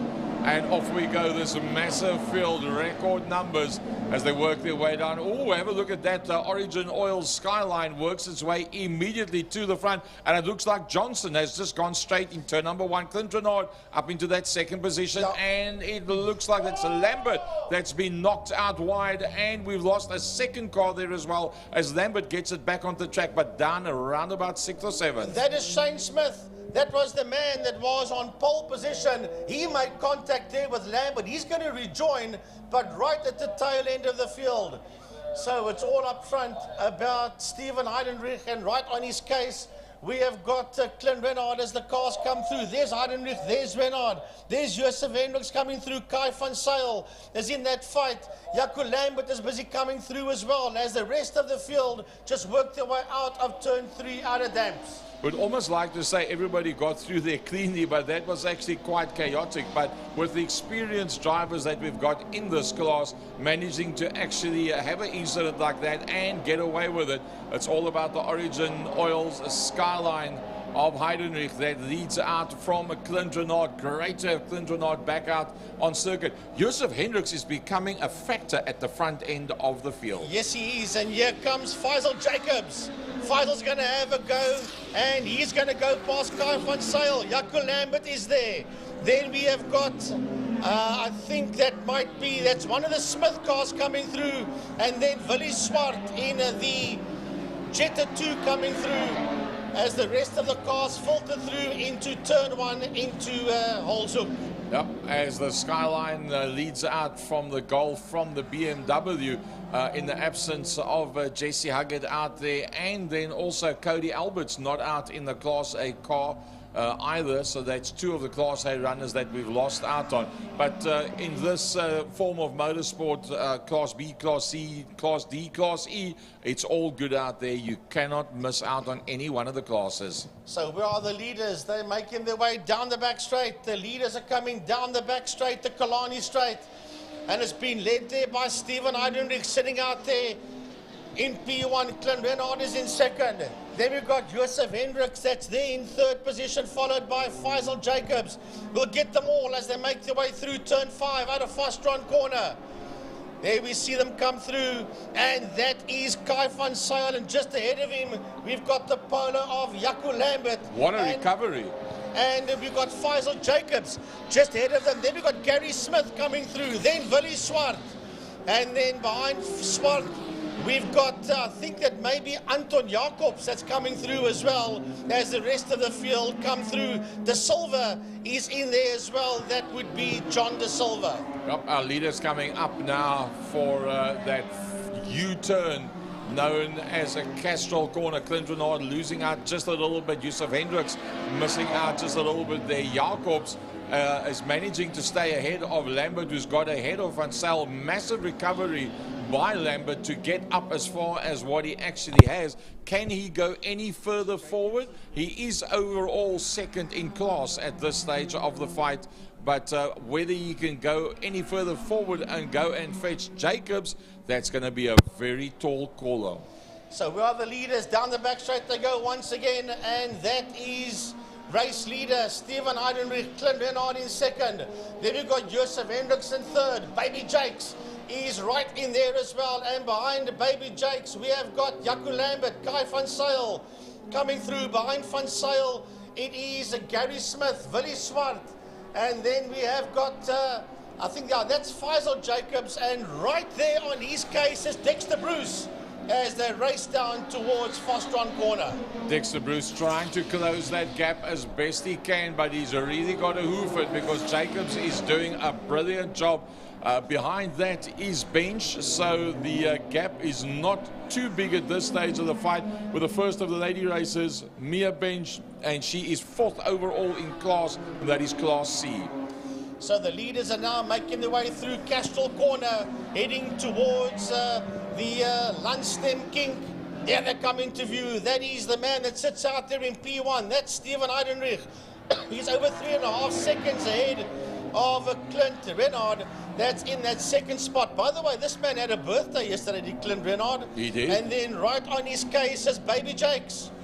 Behind Baby Jakes, we've got coming through there, that's Joseph Hendricks, Jaco Lambert, Kai van Zyl. Then we've got Gary Smith. The recovery is on for Smith. Then behind Smith is Willie Swart, as you see them roll through. Then behind him, we've got Faisal Jacobs, who's now been overtaken by Dexter Bruce. And then we've got Mia Bench coming through as well, as the rest of those guys work their way through dams. Meantime, the leader is heading towards us on the home straight, Stephen Heidenreich. Doing some very quick times, a 121.859, a 122.624 on this lap that they've just done. Now 4 more laps to go. Renard in that second position, going down into turn number 1. Then it's Joseph Hendricks. He's made a gap from Jacobs. Lambert is getting slowly but surely away from Van Zyl, but not really. The recovering Smith is too far back. Thank heaven Swart's car did not get sold. He finds himself 4th in Class B as he locks up. But coming through behind that, here comes Bruce, Jacobs and Bench. Yeah, that is a Bruce, Jacobs and Bench, and it's a recovering Shane Smith. That's ahead of Bruce and Faisal Jacobs. Then we've got Mia Bench coming through, and then John De Silva making his way through. Then Wayland Volskenk out there, a man that does GTI Challenge as well. And then Gemma O'Lean, other racing driver in the 36 BMW. Don't forget about our leader. Well, he's already gone right through. Can you believe it? He's faster than what the camera can pan. It's all about Stephen Heidenreich at the front end of the field. He's now literally up, dusted, and disappeared. They've done an immense amount of work on that Origin Oils car, and they just prepare it every time that it just gets quicker and quicker. Even the likes of Clint Renard and the ever-improving. Remember, that man you see on screen now, Joseph Hendricks, he's in fact a Class C car with a whole bunch of Class B cars behind him. And in there behind him is Jacobs. There comes Lambert. Van Zyl. Van Zyl's actually closed up, back up onto the back of Lambert. Lambert's not getting away from him now. Gary Smith coming through. Behind Gary Smith, there is Willie Swart in the Jetta 2. Then here comes a recovering Shane Smith. Remember, he had trouble. He made contact with Lambert earlier on. Dexter Bruce coming through. Right behind him is Faisal Jacobs. And behind Faisal Jacobs, Lady Racer, Mia Bench. Then the Golf of John De Silva. Wayland Volskenk is in there. And then we've got Gemma O'Lean. And then Arno Mitchells joins them. That's a man from the BMW E36 Cup class. Wow, look at this whole bunch of cars coming through behind that. Action all around the circuit. Doesn't matter where you are. 3 more laps to go. Trying to find the leader for you. As a matter of fact, he's heading down into turn number 5, down the Killarney back straight. He goes into Pertamina Fostron, and that is the man that sits out there in P1. You're not going to catch him. He was 3.7 seconds ahead of the man you see just behind him, Clint Renard. They've got a slower car there that they're going to get past, a slower Golf there. Renard will take him now. Then we've got Jacobs or Jacobs. It's Baby Jakes, actually. Now, talk lies. That is Hendricks. Then we got Baby Jakes. Then we got Lambert, and then we got Van Zyl. My apologies. Yeah, Lambert got past Van Zyl, but he's not, and he got away from Van Zyl just a little, but it was just a little. Smith still on the recovery. He's put up some very quick laps. His last one was a 24-7, so Smith is on the move, but I don't think there's enough time left. Now, Smith sits there, you saw in screen, just behind the Jetta of Willie Swart. As a matter of fact, he's just behind Willie Swart. Gary Smith sits ahead of that of Willie Swart. As you see, coming through turn number 3, out of damps, Steven Heidenreich. And he was 3.3 seconds ahead of Renaud when they started the new lap. Then we got Joseph Hendricks. Behind him is Baby Jakes. That's a back marker that. Then we got Jaco van Zyl. Then we got, Jaco Lambert. And then Kai van Zyl. It's too much action out there. Gary Smith is coming through. As we pan a bit further down, this is David Vermaak coming through. And then behind him is the Ford Falcon of Eva de Toy. And then we got the BMW. That's Kobus de Kok, another man that's come through from the E36 Cup BMW class. Frankie, with this class, don't you sometimes wish they weren't so closely matched? It would just make commentary a little bit easier. Yeah, well, sideways with the front wheel drive out of Castrol Corner. That looked pretty neat. So if you want to know where a race leader is, folks, he's going into Castrol Corner. Steven Heidenreich making his way into Castrol. He's got a lot of slower cars ahead of him. There's Heidenreich. He's got 2 slower cars that he's going to lap. Clint Renaud, you just picked up Clint Renaud, also trying to find his way through the slower cars. This is the last lap. This is a checkered flag lap. So we'll stay with a man that sits out there in P1, namely Steven Heidenreich, as he works his way out of damps, climbing up the hill, all out of shape. Catching it very nicely there was somebody in that BMW. He just keeps right out the way of Heidenreich. That's working his way past Hermanus Heisamen.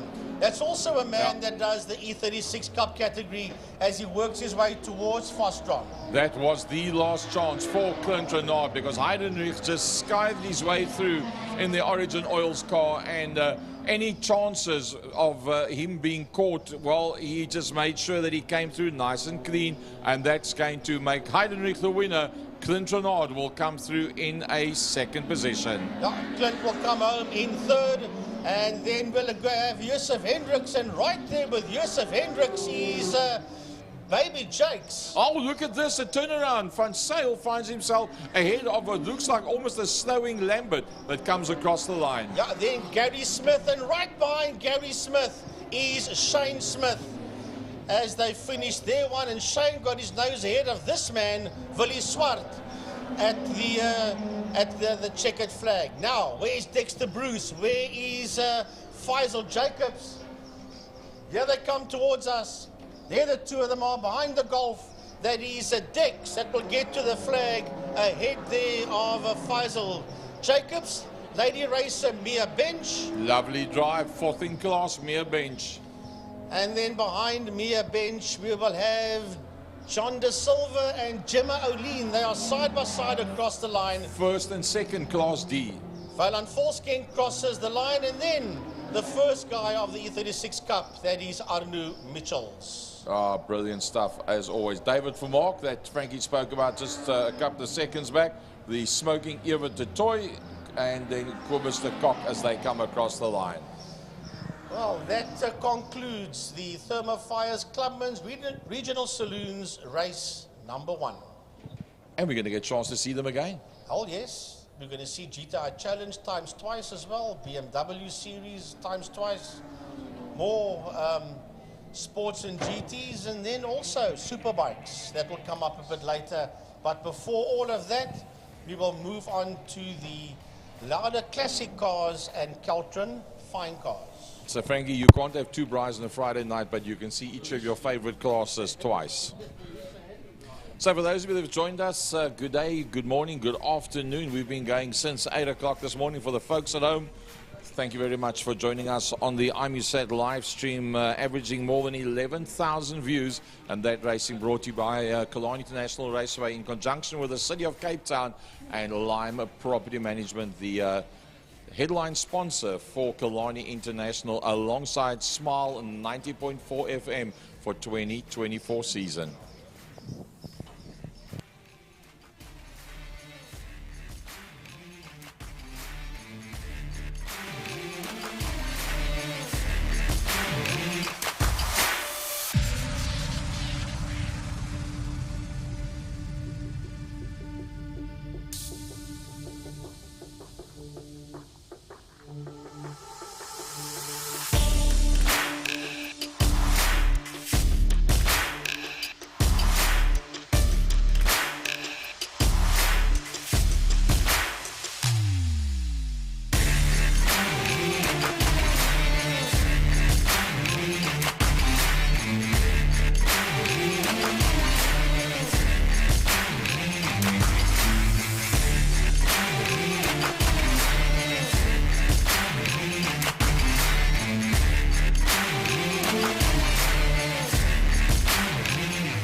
trust these fine cars. Cultron Fine Cars, my apologies. I know it still says on our timing screens. It gives the other sponsor, who's now the sponsor of the Libres, but it is the Cultron Fine Cars, and it's a bumper field out there. 39 motor cars that are going to be joining the track.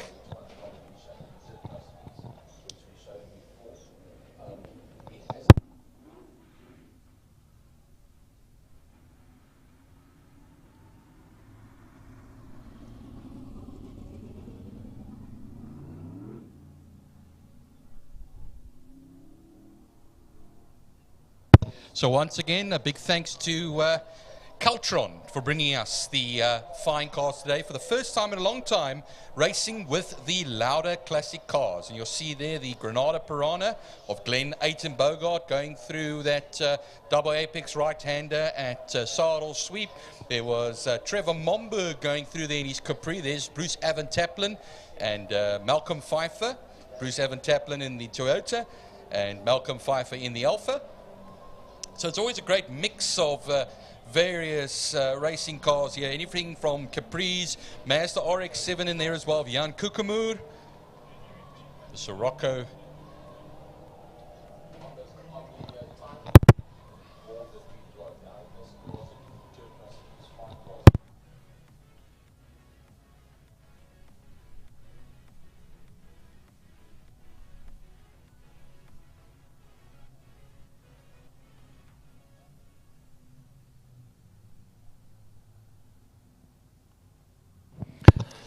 Right, folks, as some of the cars make their way down the back straight, still some of the leaders are coming up to the foyer.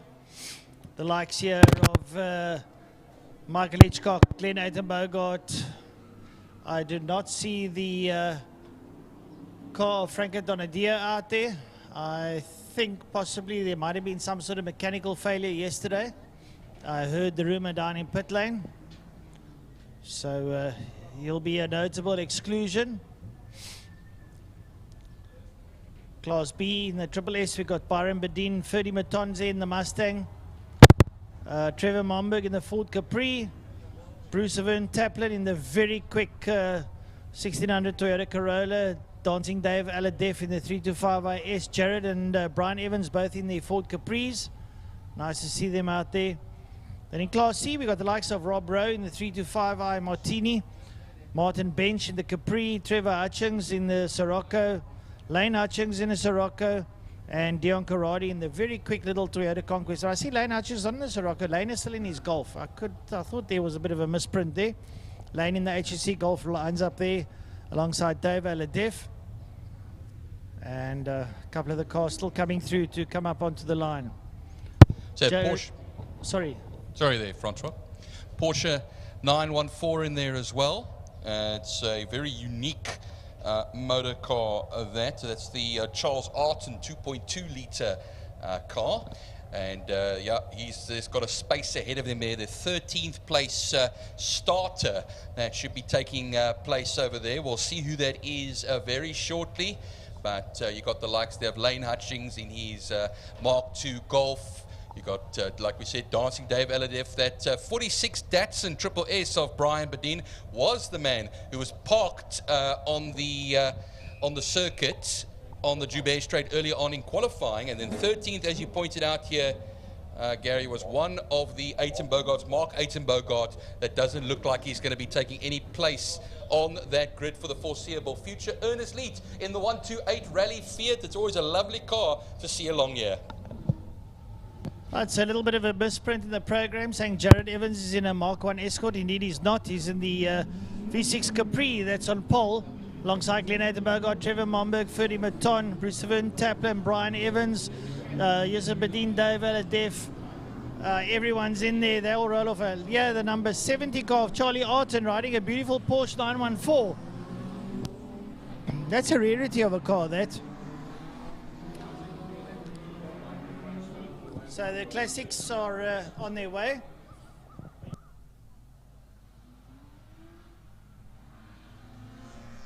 Car standing still, that is the Lotte Ford Escort that's not going anywhere as the Jaguar S-Type makes its way past. And hopefully that car can get push started and going. There's two assistants, car number 50. And car number 50 is Robert Senecal, my apologies, the EMI Group Ford Escort 2 litre. And that's going to be pushed onto the grass. Mark Bogart, well, we were talking about him earlier on. That's in a Ford Capri that he'll be racing. That is the number 20 car that he raced in Port Elizabeth, Kaberga. And yeah, no, unfortunately, that number 50 is being pushed into the Joubert pits. So, here we go. We're on our warm-up lap now. All the fine cars also joining this time. You can see that bright green BMW of Gunther Appelgren in there. So it's going to be quite tricky for us just to make our way through the lists here. So Albert Cook and Vance Kearney. It's good to see Vance Kearney in the fine cars. Once again, Koenraad Mathieu and his 928 4.7 litre machine.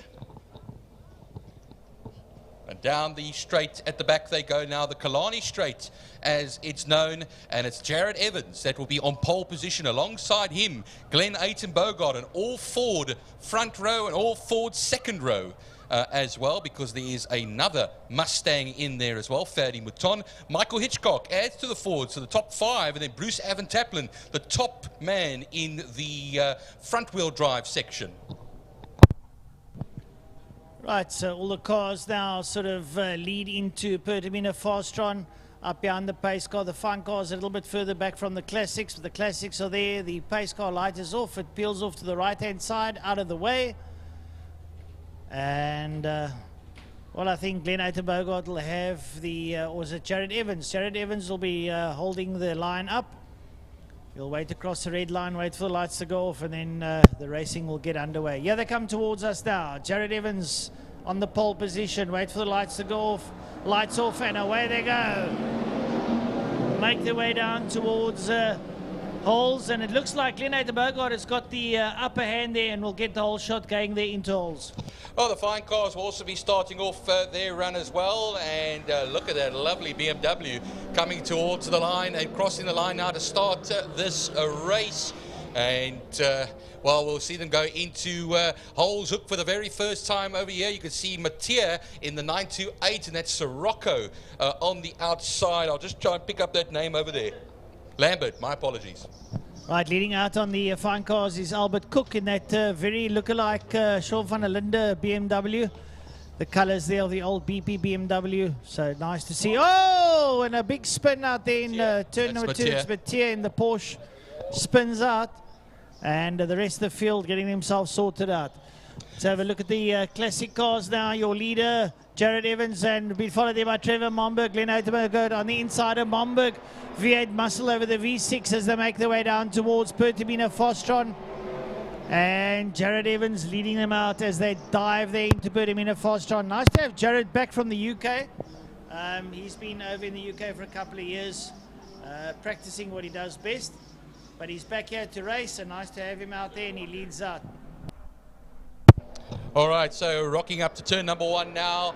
Cross the line, it's going to be Glenn Bogart that will cross the line, but there's a BMW that has stopped on the grass on the Joubert straight, and there will be yellow flags waving in that section. I think I saw the fire bucky was there as well as we go through Holes Hook, and trouble in turn 1, and somebody has spun it. And that's that Capri there of Bogart, Mark Bogart. Rob Rowe, my apologies. Rob Rowe has spun that car. Thank you, Frankie, for that. Meanwhile, the leaders changed and rechanged again as we go towards turn 3 now. Right, down into Dams. It's going to be Jared Evans leading out Malcolm Bogart. Trevor Momberg is in there, and so do Ferdy Mouton, Brian Evans, and Josip Bedin sitting up there behind him. The leaders work their way up the Tigerberg straight there into Sarl Sweep. That's very, very close contention in the front. Nice to see Trevor Momberg in the top 3 there with the Suburban Spares Capri. Working his way down the back straight, down towards Pertamina Fastron. Bedin in the Datsun Triple S doing fantastically well. Sitting up there in P6 up behind Brian Evans. Good dive down now into the turn number 5. Look at that, Bogart and Jared Evans. That's... Glenn and Jared side by side. It's 8-cylinder versus 6-cylinder Fords as they work their way out of the corner now, up under the City of Cape Town Bridge. And Ethan Bogart getting the upper hand, the muscle of the V8. There's no replacement for displacement, as they say.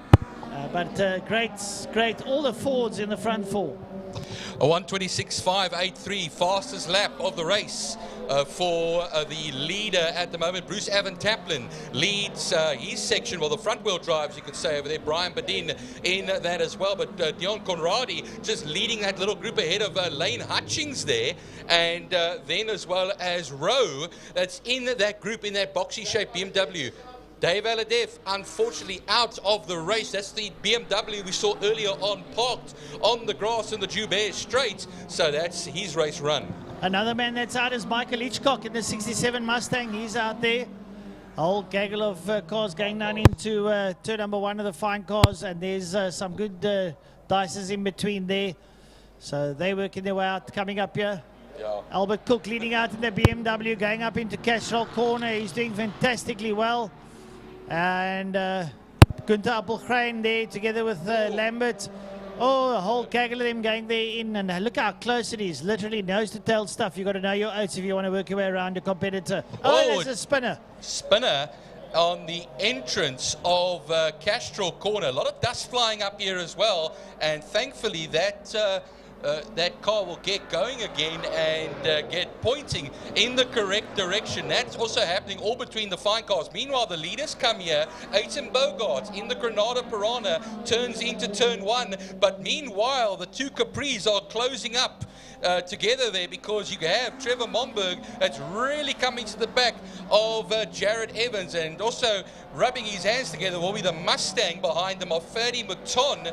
Then there's going to be Brian Evans in the Escort, Brian Badin in the Datsun Triple S, and then we have to wait just a little while over here before we have Bruce Evan Taplin, top front wheel drive man. Bruce Evan Taplin doing fantastic well. Conradi's behind him, and then it's going to be Lane Hutchings. Lane Hutchings in there. So lots of fun being had there by the Clubmans and by the fine cars. But going down the back straight towards turn 5 of your leaders. It's still Malcolm, not Malcolm, Glenn Aiton Bogart leading out on Jared Evans, Trevor Momberg, Ferdy Mouton. Ferdy quite close to the back of Trevor Momberg as they go down into Pertamina fast strong corner. That's turn number 5 down on the Cape Town side. And the front 4 are pretty close to it. Car number 66, our current leader at the moment. You can see puffs of smoke coming from the exhaust there as well. So now it's been reported by the marshals that that car is smoking. They cross the line, 1.2 seconds between each other, first and second. Evans still hanging in there as well. A slow-moving Natasha Tischendorf at the back of the field there in the Jetta. That's in the fine car. She gets out of the way, but that's allowed Jared Evans to really go onto the back bumper of that Glenn Aiton Bogart car, onto the Joubert Straight. He'll go try on the outside, but won't make it work there at the moment. You'll be keeping an eye on that smoking Granada. Ooh. Oh, and someone spinning out there on the inside of Castrol Corner. Still that Granada of Glenn Aiton Bogart leading out there. Jared Evans right there with him, and so too Trevor Momberg. Momberg, Ferdy Mouton, Brian Evans, Brian Bedin, Bruce Evan Taplin, Dion Roddy, Lane Hutchings, Robert Rowe, and Trevor Hutchings make up your top 11 there as they work their way around the circuit. Yeah, yellow flags will be waving in turn number 2 as they come through there now. Meanwhile, the leaders start to pierce through some of the back markers. There's that Anglia that's being pierced through there as well. Just got to check out who that is, but now towards turn 5 we come, and it is Aiton Bogart that still leads the way. But look at Trevor Momberg, will come onto the inside of Jared Evans, and he will definitely have a drag race to the line now, and the inside line will fall for the next corner to Jared Evans, and this is going to allow a chance perhaps for Ferdy Mouton. We could have almost 3 abreast going into Hole's Hook. Oh, Ferdy Mouton sitting there, Jared Evans hanging up on the inside, but if Trevor Momberg can hang around the outside of Jared and don't let him across your bow, which he does, then Jared closes the line there for Trevor. So have a look, see Ferdy Maton hanging around the outside. Trevor trying to force his nose in there. Jared closing the line. They're going into Castrol. Right up behind Glenn. And Jared's up on the inside. Glenn's got a problem. Yeah. He's got a flat tire or something. He's out of it, and that takes Jared to the lead, followed by Trevor and Ferdy Maton. And I see Glenn get going again. I'm not sure why he slowed down. Possibly missed the gear or something, but he's going to have to work a lot to come back. Well, we have still 3 and a bit laps left to go. Onto that Joubert, well, not Joubert straight, rather the Tygerberg straight. We have Jared Evans now leading the way as they pierce through the field. There is a VW Jetta that they are making their way past at this time, but it's going to go down that curve, Killarney straight, and right towards turn number 5, Pertamina Fostron, where you'll see up into third now will be Ferdy Mouton, and surely pulling into the pits at the end of this lap, it will be Glenn Ayton Bogart. Well, Glenn's still there. Let's have a look, see what he does. Here comes your leader now. It's Jared Evans leading out. And Glenn's coming back. Glenn's back on a fly here. He's looking up behind Ferdy Maton, who's up on the inside at Trevor Momberg, chasing Jared Evans. And locking up there's... trying to pick up who it is there. Someone locking up going down into turn 5. One of the Capris, I think it's Martin Bench. Albert Cook, you're on your screen right now in that very familiar BMW livery from many years ago. He leads currently the fine cars class from Gunther Appelgren. Yep, the BP Enviro car, there we go. And yeah, then you have in what is third position over there. If I can just think now, in that particular Jetta. So I'll get you the name now. Yes. No, still smoke. He's carrying on is Ayton Bogart. I'll tell you that much. So he just wants to get to the end of this race. He's got 2 and a bit laps left to go, and he's now ahead of, is that the, oh, that's the Momberg. Because Momberg, as he hit trouble as well, because he was battling it out with Jared Evans, and now finds himself behind a very slow moving Glenn Ayton Bogart. They go into Pertamina Fastron now. Ferdy Mouton's up into second position. That means they put a lap on that skyline that they're making their way past now, and will have 2 more laps left to go. Well, Jared Evans leads out. Ferdy Mouton chomping at the bit there in second place, but he's got Glenn Ayton Bogart breathing down his neck, and Glenn will be wanting to push Ferdy Mouton, who's one of his best outings in a long time, sits in second behind Jared Evans. Jared, oodles of experience, he'll know what to do, but look at Ferdy pull up coming into Castrol corner here. Ferdy Mouton right on the back of Jared Evans, and oh, Glenn Ayton Bogart going in very hard, a car squirming under him. That is the smoke. And I think that's a tire, something rubbing on the tires, and Trevor Momberg back up to P3. Yeah, smoke from the left-hand front there, as Gary has pointed out on that particular motor car. It's only 1 and a bit laps left to go now, but look how close he is still to the back on that Tygerberg straight to Trevor Momberg ahead of him. This is not over. He's not given up yet. The man in Class A battling it out with all these Class B cars. The only man in Class A, Conradi in the Toyota, leads the Class C section. Arten on his own in that Porsche 914 in 12th position, and then De Kock leading Class D at this time. They come now soon to the line to start that final lap. Leading out Jared Evans in the Ford Capri, doing extremely well. Ferdy Mouton trying everything to stay in touch with him. Just a little bit further back, Trevor Momberg, and then a ailing Glenn Ayton Bogart, who's willing to bring it home to the line. Down in P4, he might have a braking issue, I'm not sure. Watch them as they come across the line now. 1 more left to go here, as we have the Morgan just coming through, and then Bruce Avon Taplin that is currently in 6th position, but behind him is going to be the Brian Bedin Datsun Triple S that finds himself a little bit behind, and then we have Dion Conradi, who currently leads Class C ahead of the 74 of Lane Hutchings, which is about 2 seconds between the two of them as they start this final lap. Then as we go now into Castrol, Let's watch them as they make their way through there. Bruce Evan Taplin going to be sweating a little bit over here now. He's got some of the fine cars that are in his way. He wants to carve through those very quickly. The leader goes down into Pertamina Fastron, though. There will be a slow-moving white flag on the circuit for slow-moving vehicle, but it looks like it's going to be Jared Evans who will take his very first ever victory in the Classic Car Series in the class, and in Class B as well. A mighty drive from him. He resisted pressure, takes the victory ahead there of the Ferdy Mouton Mustang. Trevor Momberg comes home in third position. Aiton Bogart and Martin Bench, of course, is the one who's slow. The Capri, one of the handful of Capris in this race. Brian Evans brings it home in that lovely turned out Escort. Next and first in class will be Bruce Van Taplin. He's up towards us. Bruce comes over the line. And next up will be Byron Bedin. That lovely turnout 160 Triple S Datsun. Dion Conradi works his way through with Lane Hutchings up behind him. And then we'll have Rob Rowe coming through in the BMW. There he comes through. Up behind him, Trevor Hutchings there in the orange Sirocco. He crosses the line. So that's pretty much the field through. And, well, I got to admit one thing. That was rather an exciting race on the sharp end of the field.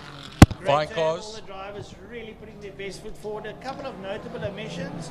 It's a bit unfortunate. That's the nature of the beast. Right, fine cars coming through here. And the Cock Claassen, Oosthuizen comes through. Albert Cook. There comes Albert Cook up the way. And he's in that lovely BP greenest BMW livery. That's the old Van der Linde livery that he comes through. Then we've got the likes of Malcolm Pfeiffer coming through there. So the fine cars all finishing off theirs. And I think this is Nasreen Sloss that crosses the line in the little VW Jetta. And I think that's pretty much of the field that have come through.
We're driving cars on a Mars tonight.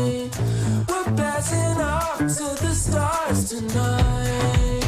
We wanna go, go. We wanna go, go.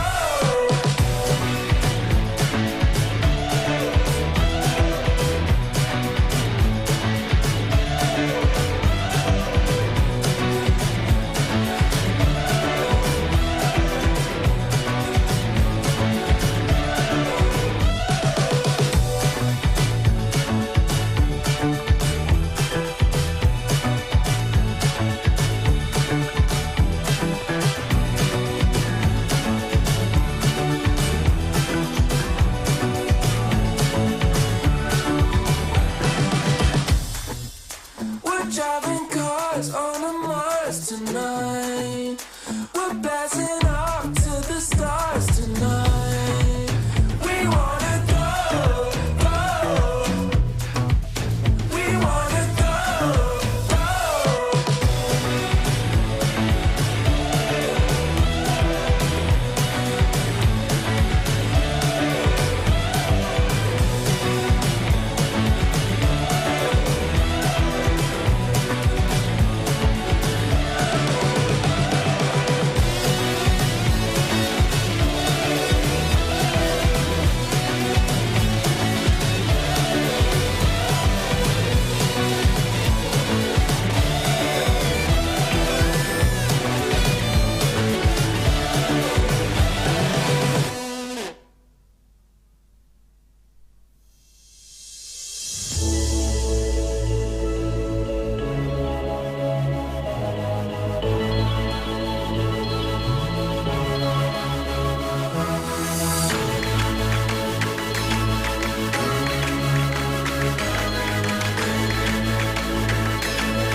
here we go with the BMW Car Club of Cape Town Series Race number 1.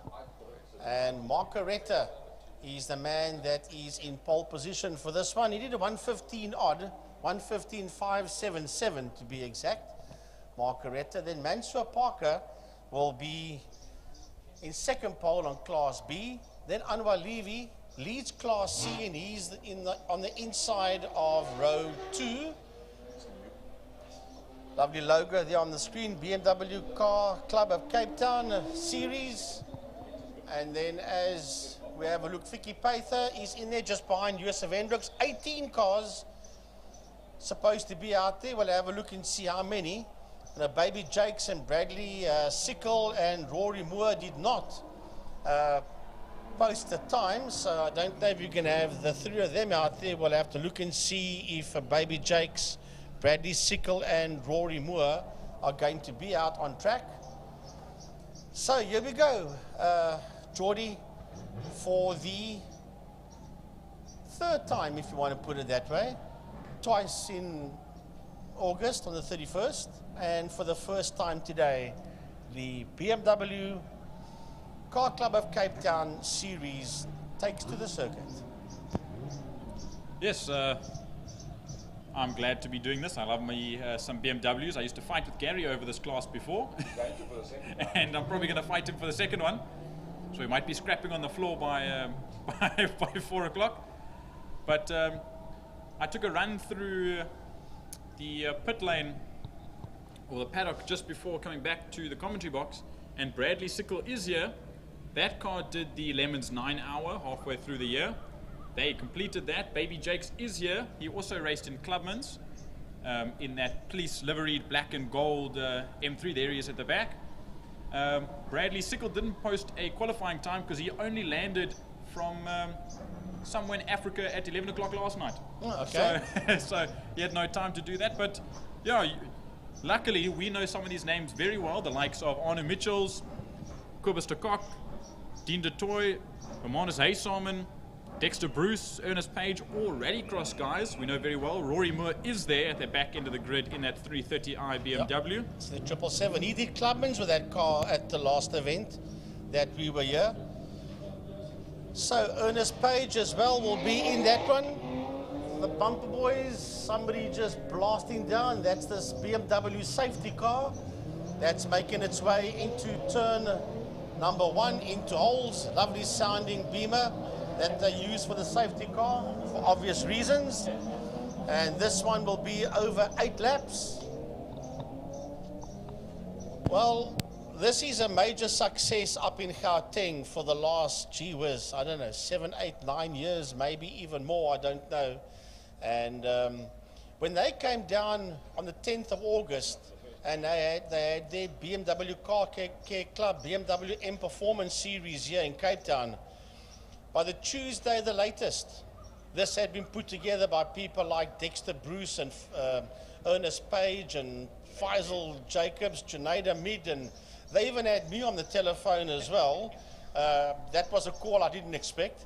And within a week after that event, this was cleared by the management of the Western Province Motor Club, and bang, here we go. BMW Series is up and running. And just to bring a point to that, if you look out of our commentary box, look at the BMWs lined up here. The BMW family has made their way out. They've got flags for the BMW Car Club of Cape Town in South Africa. They are here in full force to support their BMW family in their own little series that they've finally put and fit into our schedule. Well, as you call it, a little series, it's a little series for now. I think that next year we're going to go 20, 25, 30. It's just going to keep on growing. I've got a real positive feeling about this, and so is people like Dex as well. They reckon the sky's the limit for this BMW series. Speaking of Dexter Bruce, you see he's 2 cars ahead of his fellow bumper boy, Ernest Page. Yeah, I know, just between Faisal Jacobs Faisal also. Jacobs and the of 3 course, of them. Yeah, no, Dex has done the all-tar at Shootout, and so was Ernest Page, and so was Faisal Jacobs, and so was Josef Hendricks for that matter. So these guys are all in with a go as they come down towards us. The lights are on. The lights will go off now. They drop the hammers. And away we go. And it's Marco Retta from Mansour Parker down into turn number 1. Remember that Retta did a 1:15 in qualifying. And I think it was about a 1:22 odd that the second pole man did. So you can expect Marco Retta, if all goes well, to up, duck and disappear as he works his way through Castrol. And I've got a very good feeling that all these classes are going to be split up very well, and there's going to be fights in all the classes, especially the likes of D, E, and F, when they've got a lot of cars in there. But now we see them leave Castrol, come through Landstep Kick and down into Dam's Dip. And like you said, Marco Retta's up, duck, and disappeared. And this is his race to win at the moment. And this is just race 1. You see the likes there. There goes Dexter Bruce, Ernest Page right behind him. He's had many troubles with that BMW for the longest time. He took that engine of his to NDT Racing with Neanderthals. Very sideways goes Ernest Page through Sorrel Sweep. That's not the right way to take that corner, especially at high speeds. But knowing him, he'll be right on the bumper of Dexter Bruce very soon. I just saw Faisal Jacobs go through that shot as well as we watch the leaders making their way out. That's a whole group of cars going through. There's Dexter Bruce going through. Then we've got in that group, that's not the leaders, this. There is Ernest is busy leading that lot through as they come through there. But the leaders are going into turn number 1. Coming out of turn number 1 already is your race leader. That is Marco Retta, working his way towards Castrol. As you see, this whole bunch of cars go down into turn number 1 into Holzoek. Retta sits out there in P1. Mansour Parker is in second. Then we've got Anwar Levy that's there in that third position. Vicky Paither is coming through just behind him. Then Dexter Bruce is the next man through, and right behind Dexter Bruce, that is Levy.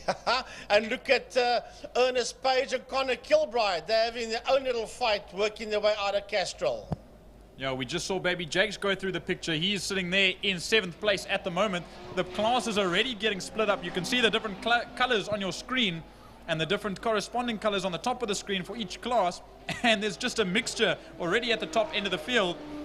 But I wouldn't be surprised if Anwar Levy gets very close to Mansour Parker very soon.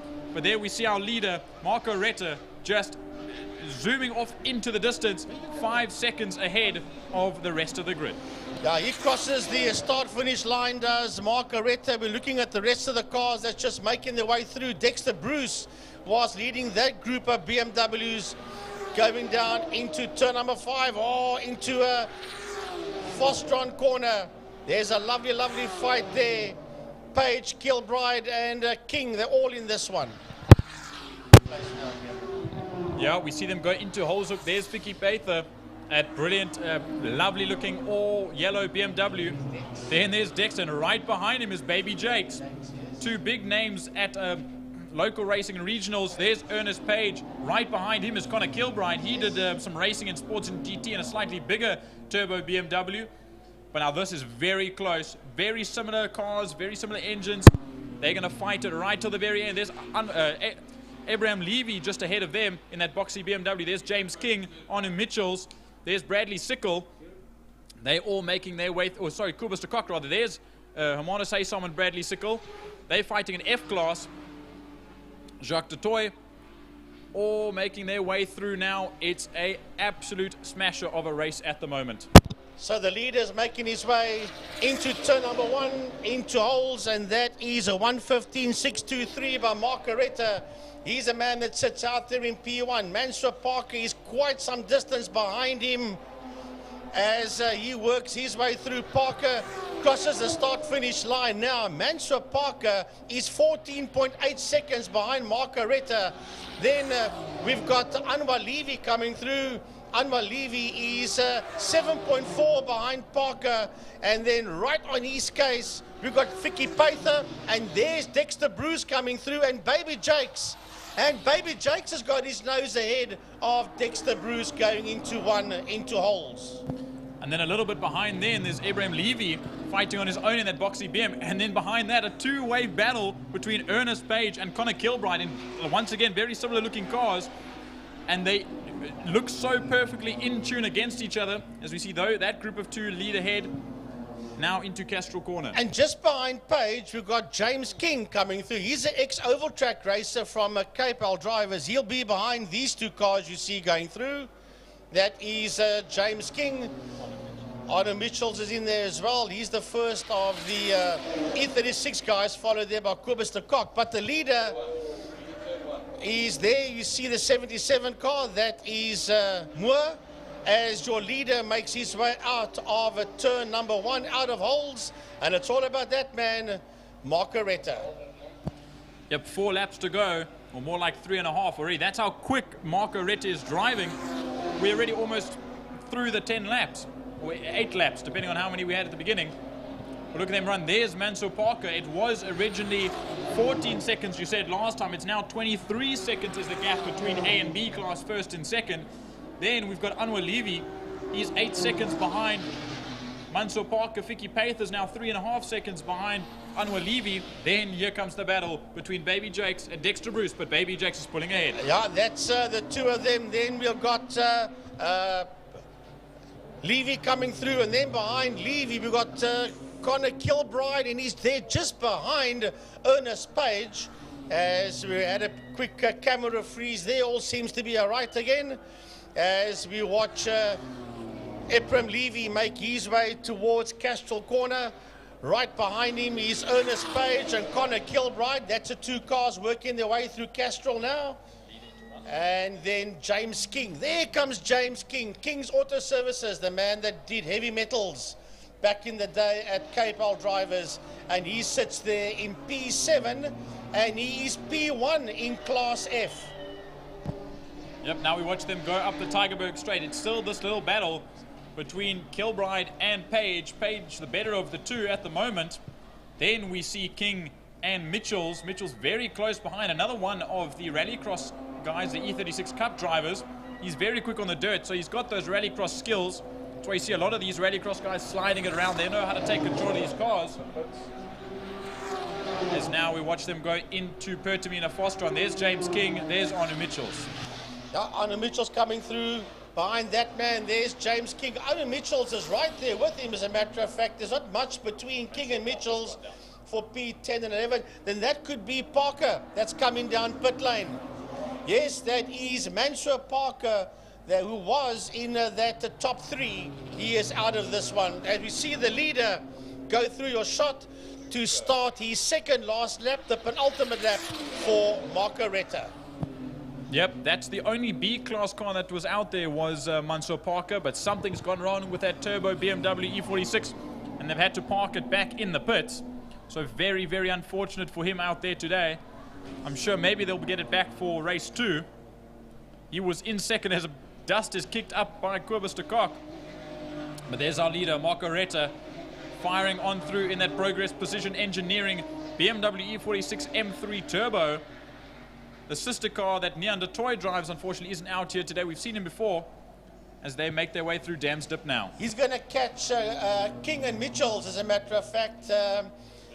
Should I say Kilbride and King, and that's who he's going to catch. He's right there with them, and he's going to actually make a sorry, it's King and Mitchells, I do apologize. And that's the guys he's going to catch up with as he goes down the back straight, gets past them, and makes his way into turn 5, Pertamina Fostron. Yep, we watch our leader, Margaretta, come to complete lap 6 and start the final lap. And there's a little battle coming into one. There's Ephraim Levy making his way through, but now just a little bit further behind, there's Kilbride and Page once again.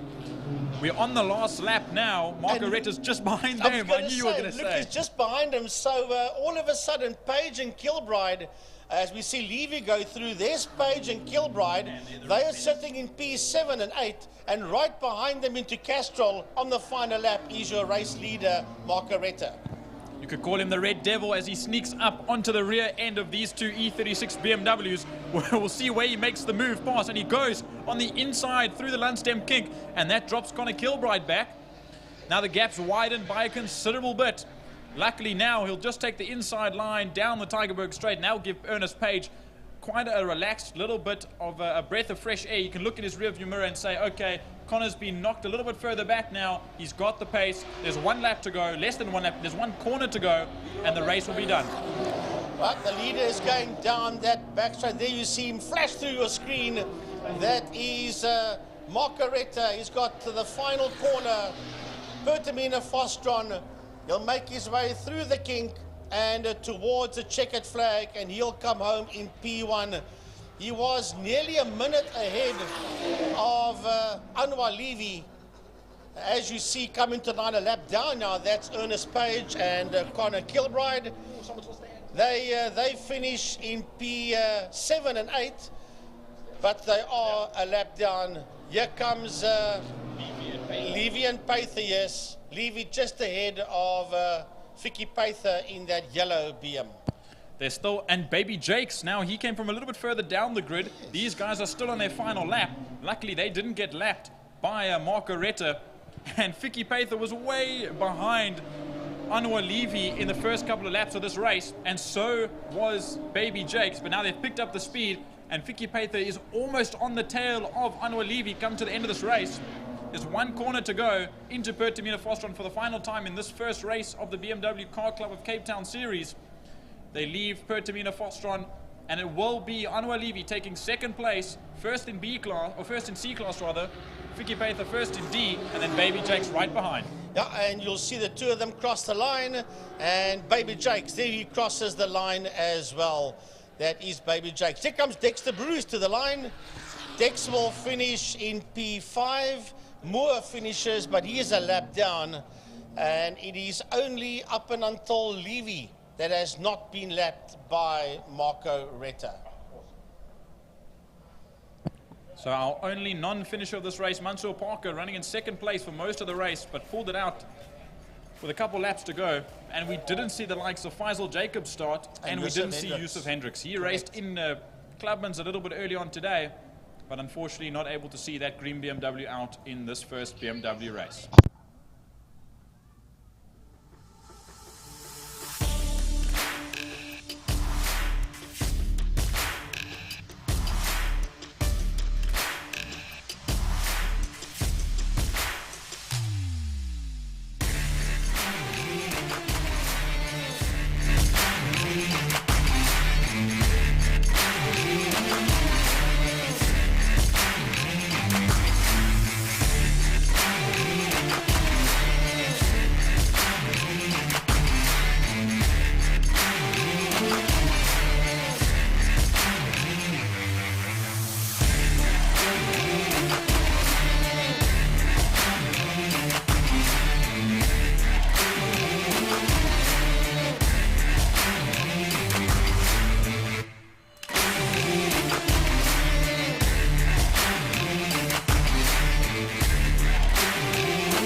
Right, folks, next up the Steel Pro Wineland Superbikes, the SPK Challenge Masters and 600 race.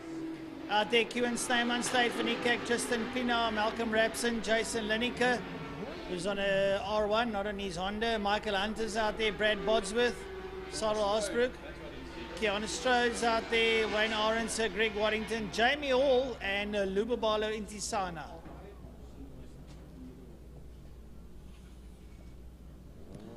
So we'll see how this one pans out. This is the first of the Superbike races.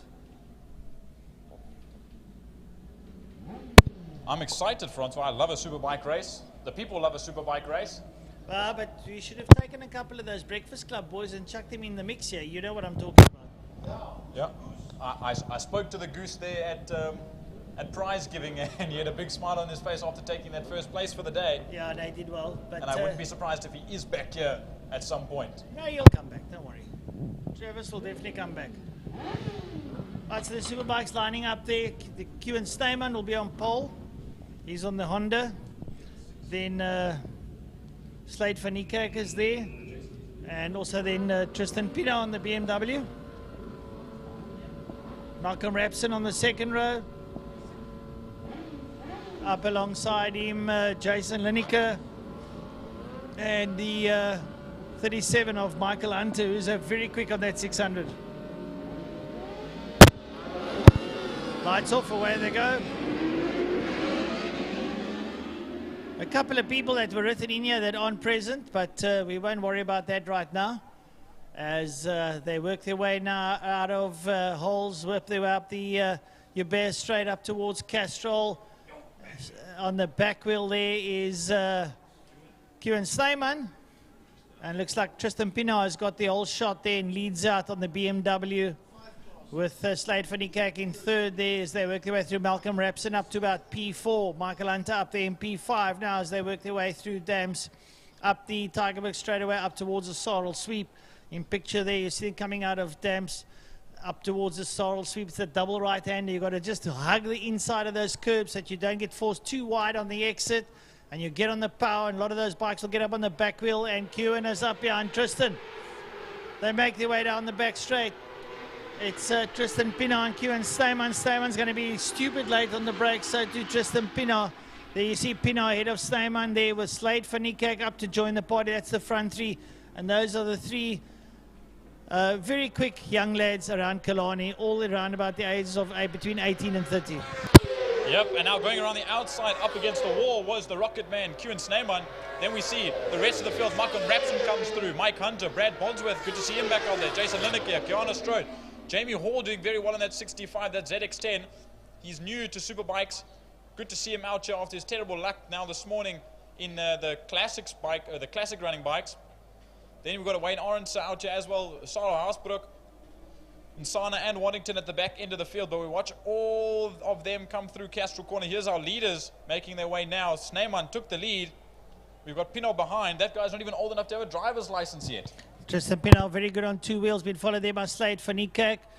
And Slade sitting there in P3. The rest coming through. Malcolm Rapson, then Michael Hunter, Brad Bodsworth, Jason Lineker, Keanu Strode, Jamie Hall in the Masters ahead of Wayne Arends, then Osbrook and Desana and Waddington, with their leaders going down now into Pertamina fast strong corner. Still, it's that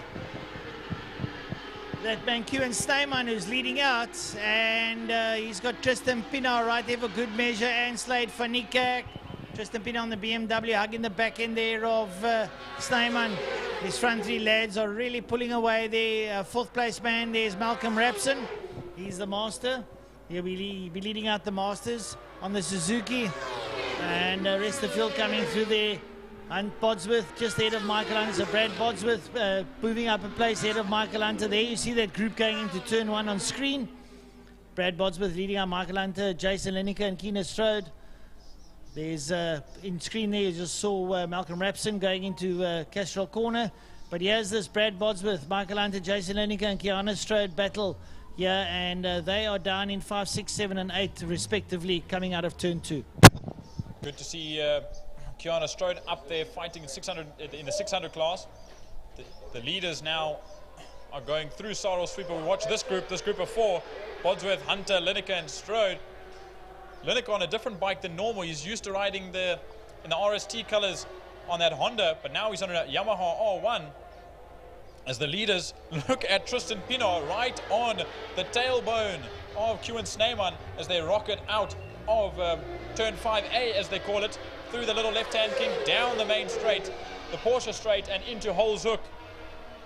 The fight between Koen Snyman and Tristan Pinot, as Slade van Niekerk goes straight off, he manages to get it slowed down. That's not good on his part. He'll get the bike turned around, but the brakes will be hot, and he'll lose a bunch of positions. That's horrible to see. Yeah, a rare mistake coming out of Slade van Niekerk, but obviously he did that from a safety perspective now, but he's down to about P5, 6. He'll have to work his way back as he works his way now into the Castrol corner. He's got a lot of work to do, but he's lost out. He's going to be sitting behind Rapson, so but he'll be back on it. Possibly just, you know, the slightest braking concentration, Jordan, and you're out of line. So that could be what it is. But leaders now making their way into Pertamina Fastron. It's Koen Snyman and Tristan Pinot sitting there for good measure on the BMW 1000RR. Snyman on that new Honda CBR 1000R, working his way out there. And Tristan hanging in there for good measure. So nice to see the front battle ensuing. But that battle between Bodsworth, Lineker, Hunter and Strode, that is where it's all at. And they're going down now into turn number 5. Yep, Mike Hunter's dropped down a position. He's lost that position to Jason Lineker. As now Malcolm Rapson's just come across the line. He's sitting in third at the moment. We know of him as the fastest accountant on 2 wheels. There's Van Niekerk coming through after that mistake. There's a championship at stake, and that move, or that mistake rather, by Slade van Niekerk is going to be very costly as we see this group of 4. Bodsworth leading them out on that Aprilia RSV4, an awesome looking and awesome sounding bike that he runs there. Mike Hunter grabbed on the brakes and a little bit of a twitch coming into Castrol corner. Kiana Strode is around the outside of Mike Hunter on that green Kawasaki is Strode as they make their way through Lunchtime and down into Damsdip. Right, so your leaders going down into Pertamina Fastron. That's Koen Snyman there and Tristan Pinot.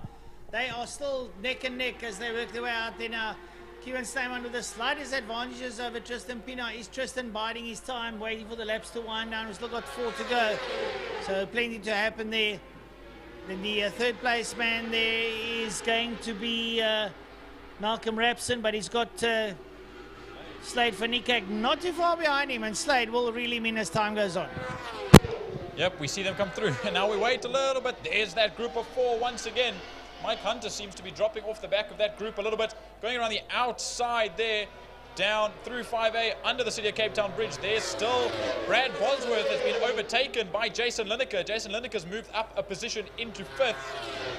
We usually see Jason at the front, but he's obviously just getting to grips with that new Yamaha R1 of his. As they make their way through Holzhoek, Brad Bodsworth has Mike Hunter and Kiana Strode once again on his tail. The 2 600 class riders are fighting it out with the liter class bikes as they go through Castrol corner now. Right, going down into Pertamina Fastron. Once again are the leaders. Koen Snyman and Tristan Pinot very close. Literally nose to tail stuff now as they exit turn number 5, Pertamina Fastron. Hanger left here under the City of Cape Town Bridge, and Pinot's hanging onto the back of Snyman. It's a lovely race as they cross the line. 3 laps left to go. And watching down in 5, it's going to be Slade van Niekerk, who's now up behind Malcolm Rapson. Malcolm, not exactly the youngest of the bunch here. He's in his 50s. And Slade is going to go around his outside with the ZX-10, but Rapson shuts the door in his face. Yep, a quick shut in the door in the face, but we look back now. Jason Lineker opening that gap up in 5th place. Brad Bodsworth still sitting in 6th, but now he's got these 2 600 riders on his tail, and they are really battling it out now as they cross the line to start another lap. Like you said, 3 laps to go. The fastest lap still, Tristan Pinot's done the fastest lap, a 1:12.083. So they're almost into the 11s as they run around the rest of the circuit. 3 laps to go as they make their way into Castrol corner now. The leaders head down the Porsche straight and into Pertamina Fastron for the 3rd last time. Oh, sorry, the Killarney straight rather. The leaders exiting Pertamina Fastron. We've got someone putting up their hand now, but Kieran Steyman just getting a little bit of daylight between himself and Tristan Pino, who's absolutely hurtling down the main straight here towards Holes. Your rest of your riders now riding in there. It's now Slade van Niekerk who's ahead of Malcolm Rapson. So Slade's up to third. He's got his foot back on the podium. I'm sure he'd like to be a lot higher up. And he's bleeding that ZX-10 dry. You know, Malcolm Rapson now, the rest of the group going down into Pertamina Fastron. Jason Lineker leading out on Brad Bodsworth with Michael Hunter and Keanu Strode up behind them. But suddenly, Jason Lineker has found a little bit of something in that R1 and is now pulling away there from Brad Bodsworth, who's on that very, very quick Aprilia. Yep, and I believe that the bike that pulled off into the new Jabert pits was Greg Waddington, as I see his name's dropped down to the back end of the field, and he's a lap or two down. We haven't spoken much about Saro Haasbroek, Jamie Hall, Wayne Arendse, and Lubabalo Nsana. They're sitting at the back end of the grid, fighting in their own battles at the moment. As coming back out is Greg Waddington. He had some issue and he's pulled it back out of the new pits, and he's kept going. But now we watch.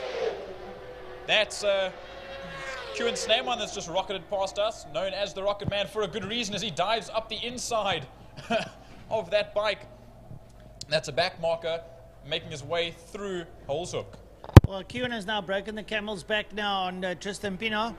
So he's not through there. Slade van Niekerk ahead here of Malcolm Rapson. That's the field very spread out at the moment.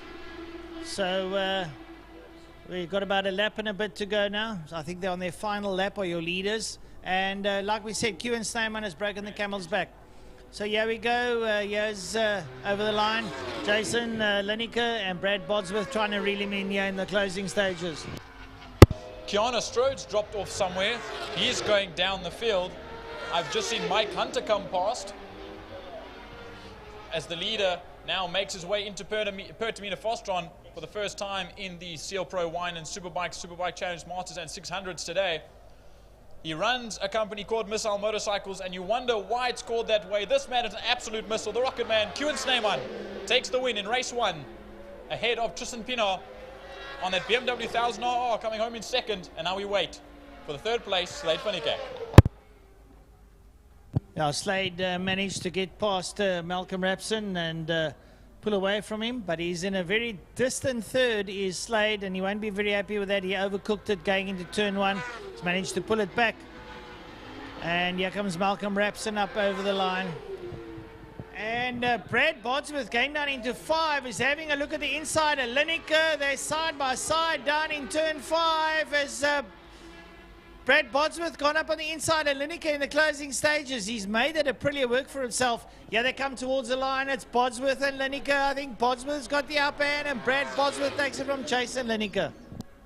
Oh, what awesome racing right until the end. It's coming across the line now. Mike Hunter taking taking first rather in the 600s class. Saro Haasbroek. Jamie Hall just beats out Wayne Arendse right to the line. Third in Masters for Jamie Hall on his first time back in his first time in Superbikes rather.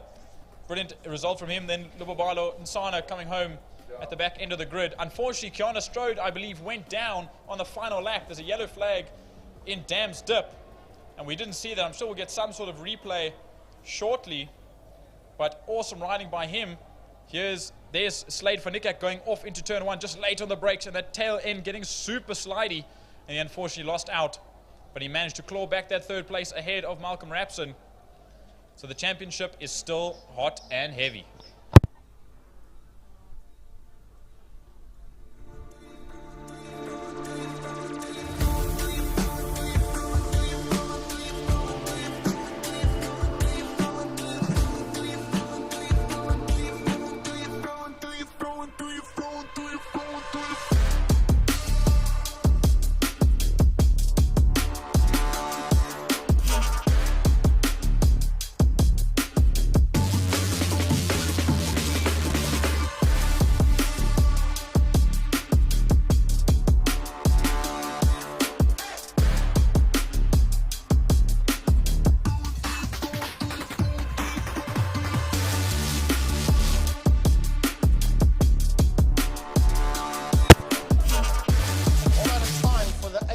Property Group GTI Challenge Race number 1.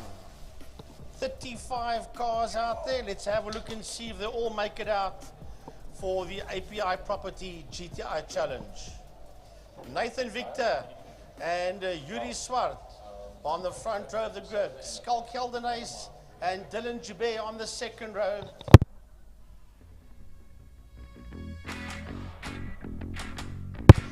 Sorry folks, yeah, this is the final race before the lunch interval. The final race before the lunch interval.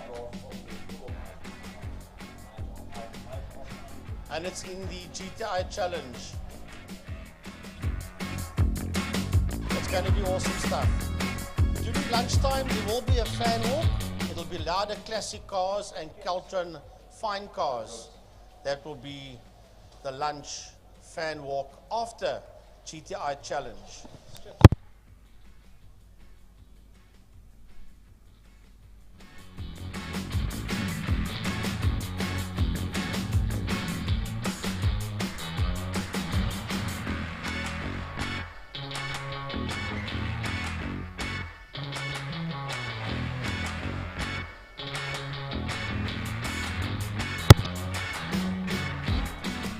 So the circuit looks pretty okay.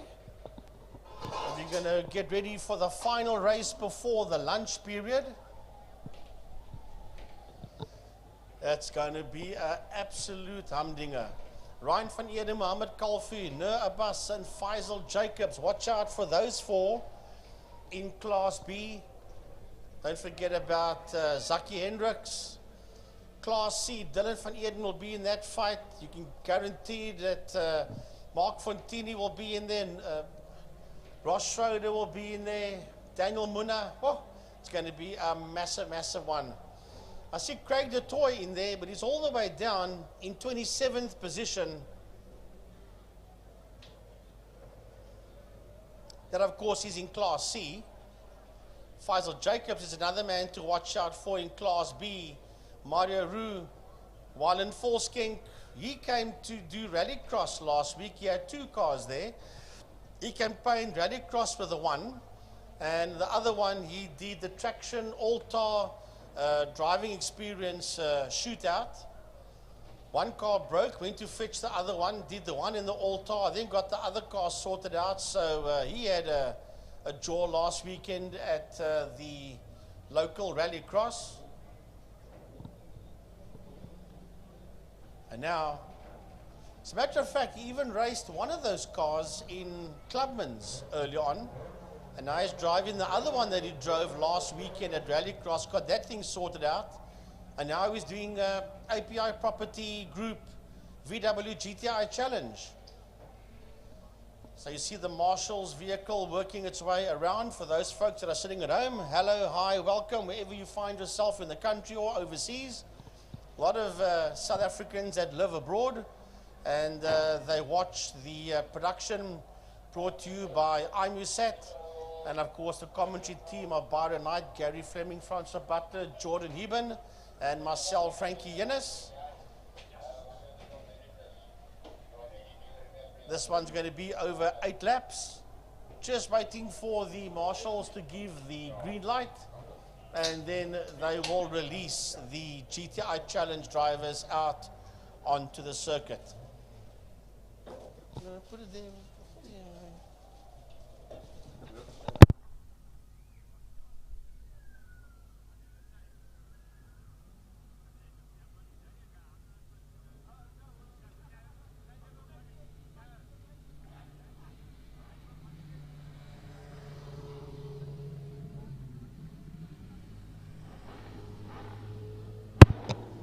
Folks, just bear with us. The moment the marshals feel the circuit is safe, there's the reason why. They went to recover Kiana Strode's motorcycle, and they'll bring that bike back to the pit area, and then we will get race number 1 for API Property Group GTI Challenge underway.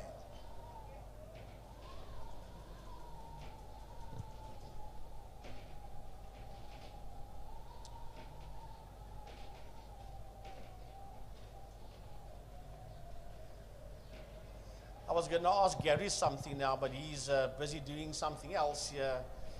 And there's we've got one of our challenge drivers on the group. His name is Mr. Shane Williams. And he turns around and says, I am the best race driver ever. He says it on the group.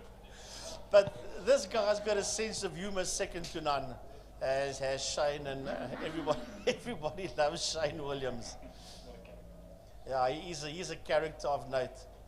There can only be one Shane Williams, and that is him. He's a heck of a nice guy. So the moment that the bike is in the pits, we will get this race underway. Folks, while we're waiting for them to bring the motorcycle back, I did mention it earlier on, but for those that might not have been tuned in then, next coming Saturday here at Killarney International Raceway, something big is going down. Not only is it the opening round of the 2024-2025 Summer Season Club Championship for KPL drivers, but I'll be joined by Jordan Heben for the first time. The V8 sprint cars are coming down from Gauteng. The Sprint Car Association of Gauteng, that's Mr. Isak Spies, and his whole team is coming down. Johan Spies, his brother, will be racing in that. Richard Roots, Rolf du Plessis, just to name a few names that will be in the Fourie Junior, will also be racing in the V8 sprint cars. A couple of guys from Cape Town, Kenny House and Graham Parkins, just to name two, will be joining them. There's a strong possibility of Kosi Vases. When I last heard, it wasn't confirmed yet. I would like to think that it's going to get and be confirmed. But that's going to be 3 p.m. next Saturday. Gates open at 11 o'clock. Racing starts at 3. 3 heats and a final of absolute thunderation. The earth is going to shake. That I can promise you, and I'm not exaggerating. If you've never heard this 800 horsepower stuff come down from Gauteng, you better get here. And you better get here early if you want a good seat around the track. Right, the API property VW GTI Challenge works its way out onto the circuit for their opening race of the day. And they had to wait until just after 2 before they could get out. So they've been sitting patiently after their qualifying stint earlier this morning, waiting for this moment.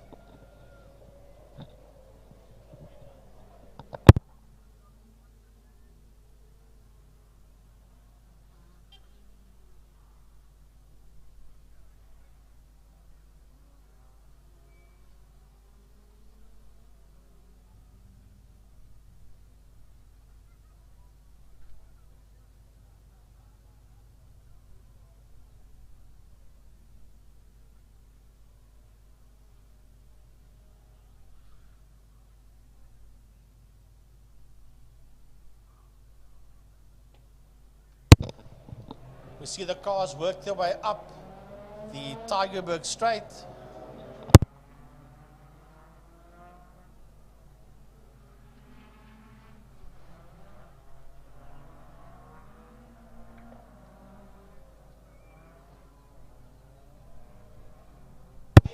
So we watch them work their way up the Tygerberg Straight into turn 4, the double right-hander saddle sweep. That was the Class C cars you saw. We go back to the Class A cars.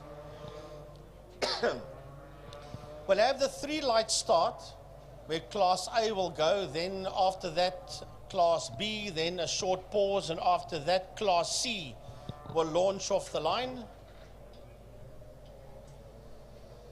But it's Summit Racing's Nathan Victor that will be on pole position with Yuri Umpi Swart.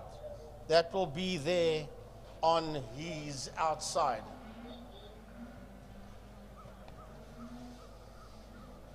What seems like forever and a day for these guys before they could take to the track. At 39, that's Yuri Swart, the 44 car you see behind him. That is Dylan Jabir. The 41 there is Marco Busi. There is Mr. Shane Smith. Shane Williams, the man that I spoke about earlier on. Ian Cup is in there behind him. The 14 cars, Mohammed Kalfi. The yellow one, the 4-0, that is Faisal Jacobs. There, the 7 car you see there, that is Zaki Hendricks. Just to name a few cars that we just picked up on the screen as they fall into position.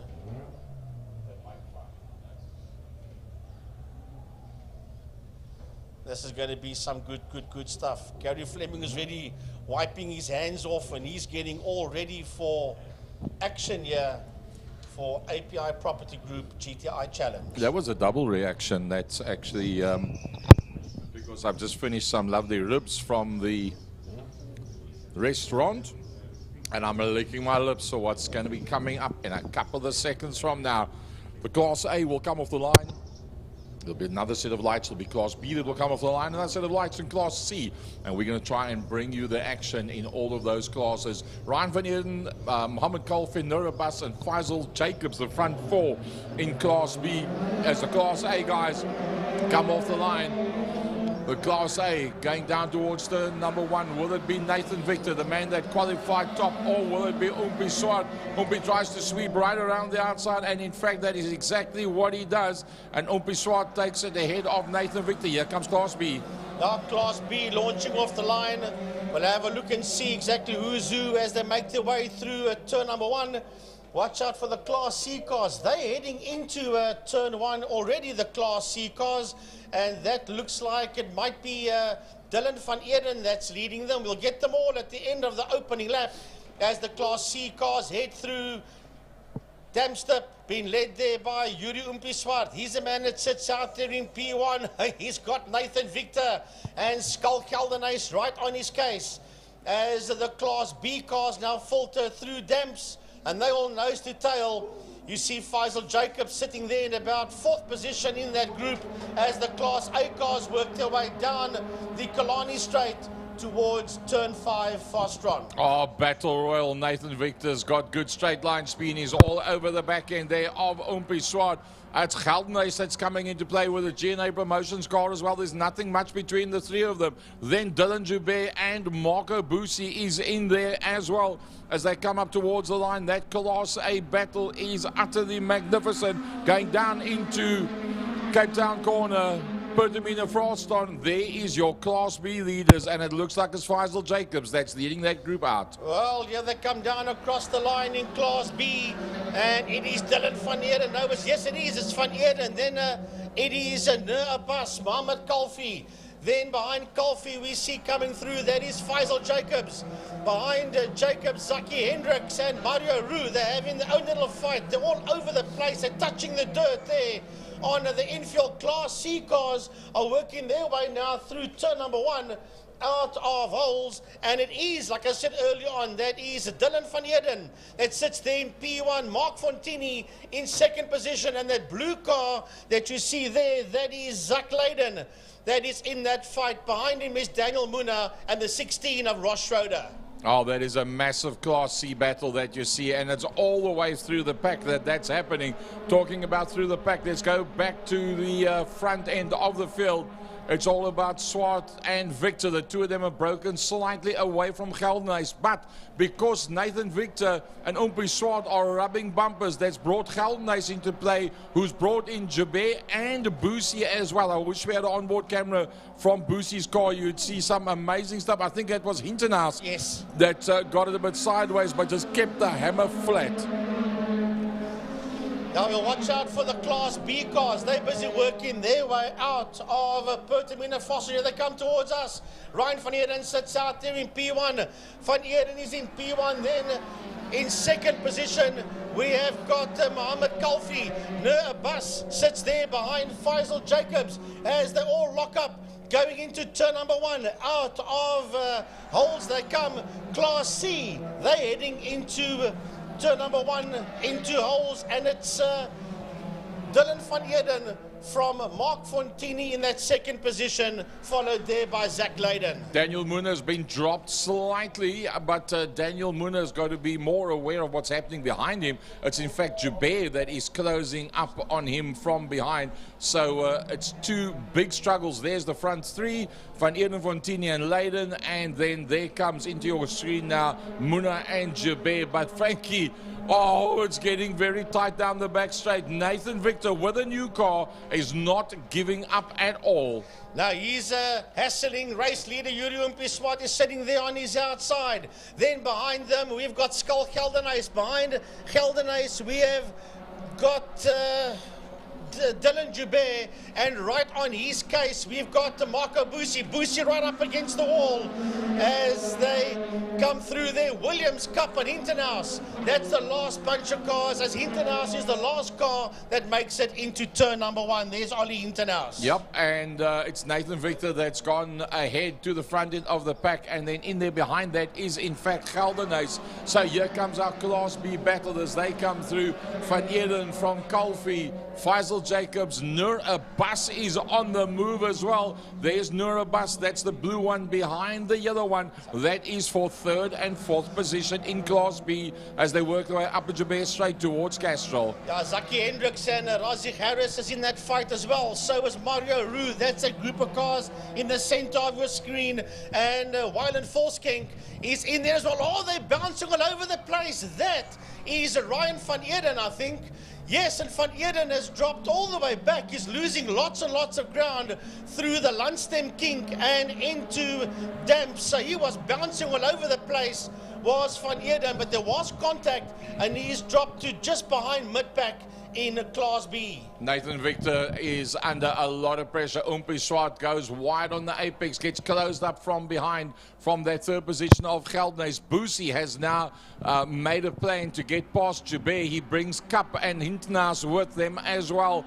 And they are running down the front main, down towards turn. Oh, we just picked up as the beginning of that shot on the Tygerberg straight. And there's a car standing across the track in the Tygerberg straight and one up against the wall as well. It looks like we might be able to carry on with the racing, but look at that battle, Frankie, going down into 5. Yeah, but never mind the battle going into 5. Look at the one that's going into turn number 1, and that is going to be is that Nur Abbas that leads that group?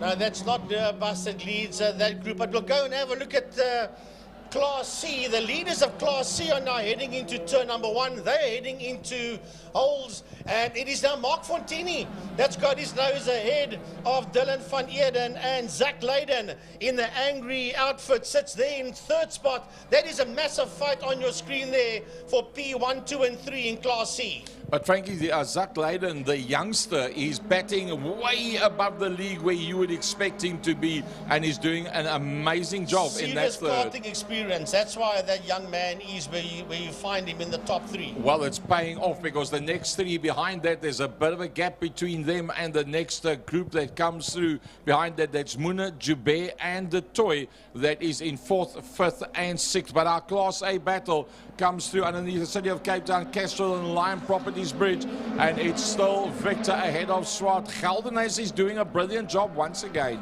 Yeah, and then we've got Ollie Hintenhouse. He's making his way through, but I'll tell you what, it's a massive, massive fight for P1 and a fight for P3, where the Class B cars, they're busy working their way through Pertamina Fostron as we watch these Class A cars headed towards Castrol Corner. And here we go, it's Nur Abbas, it's Faisal Jacobs. Right behind Faisal Jacobs, you've got Mohammed Kalfi.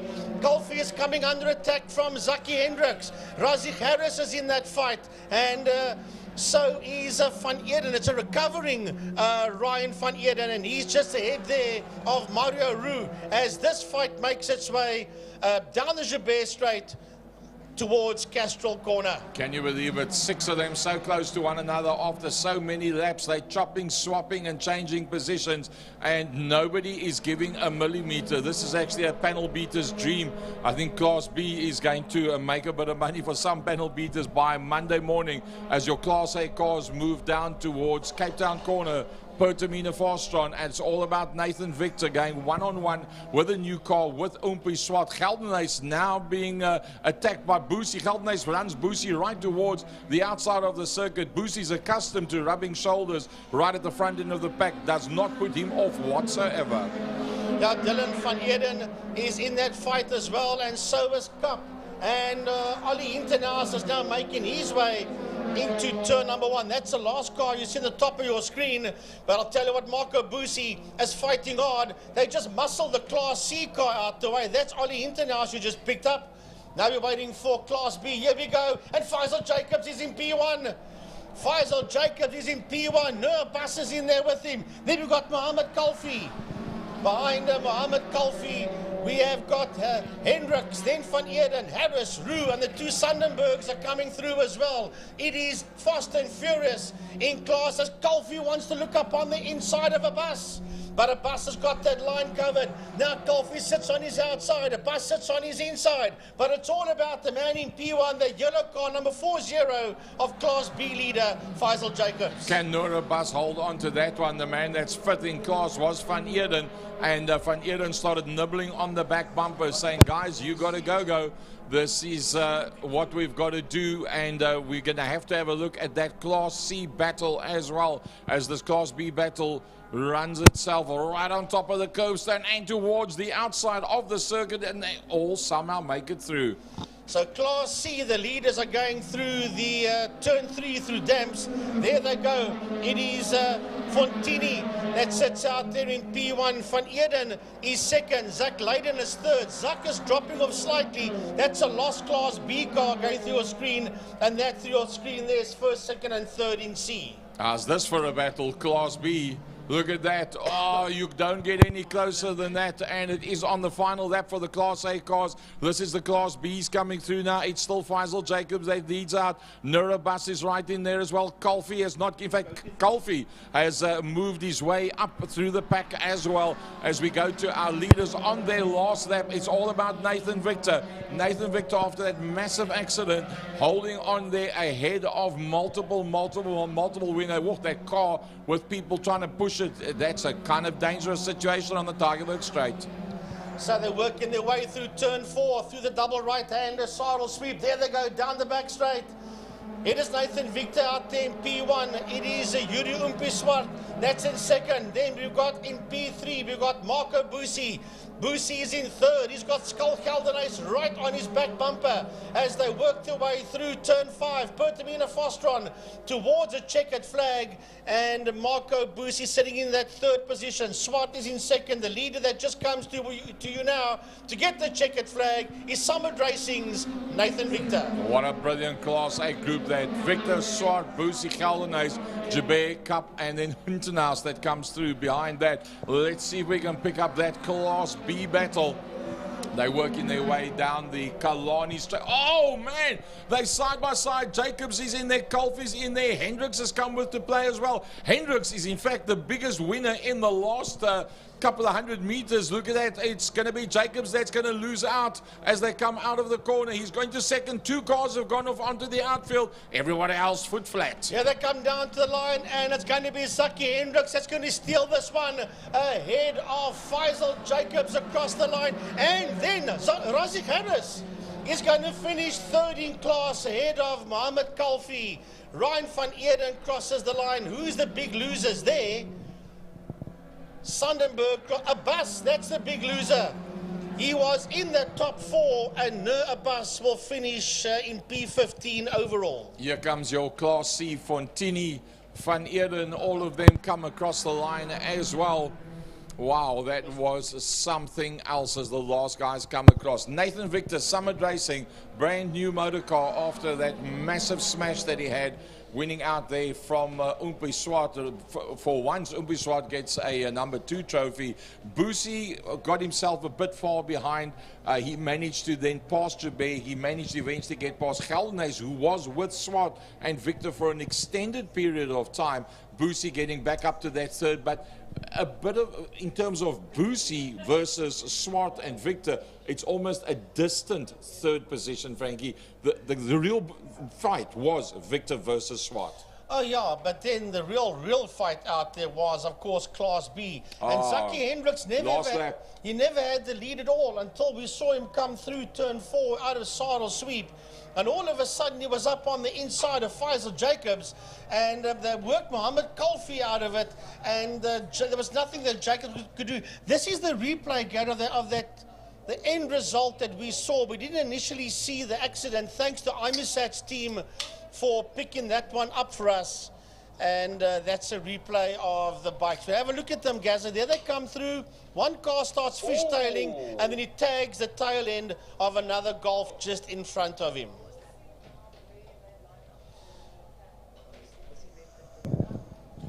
And the nicest part of all of this race, Frankie, the highlight, is that we're going to see them all again a little bit later. Yes.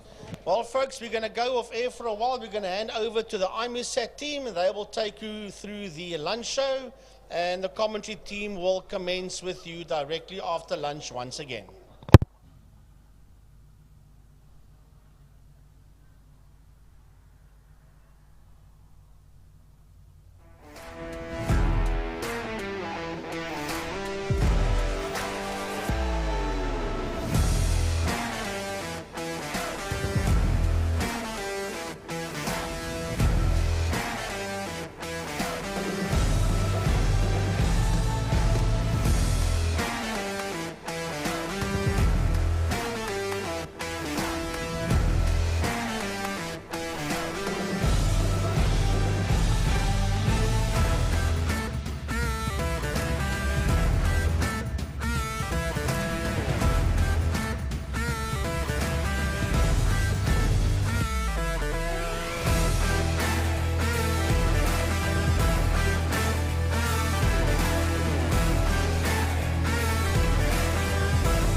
guys, I'm here with Marco Retta, who drives this sexy red BMW behind me, which is in the new BMW concept class. It's only the second time that they have been racing at Killarney today, like we spoke about earlier. So Marco, you qualified in first pole position yesterday. Tell us a little bit about why you decided to join this class. Yeah, well, basically it's the only class that I can race in at Killarney because the car's on slicks, it's on wide slicks, it's got wings, it's a wide body. In Clubman, it doesn't form part of the rules. So I'm very thankful that the BMW Car Club of Cape Town Race Series was created so that I have a place to race. I used to race in the Sports and GT, but because the car's 4 doors, it's also not eligible. And I've raced twice up in Joburg, once in Joburg, once in PE with the BMW Car Club of Gauteng.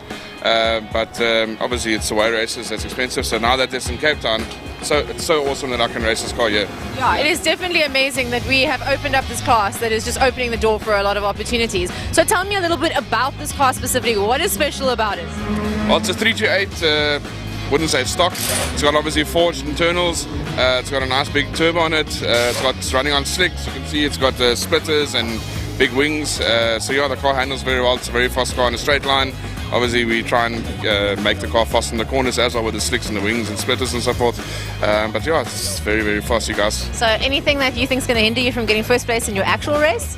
I don't think so. Unfortunately, today I'm the only car in A class. So I'm the only car that's running on slicks at the moment. So I think second place qualified at 22-second lap yesterday. I did a 15, so it's 7-second deficit. So I'm just really here to have fun and to have the car out on track and to show the fans what a cool red BMW looks like. Yeah. Awesome. Well, thank you, and we wish you all the best of luck. Thank you very much. Thank you.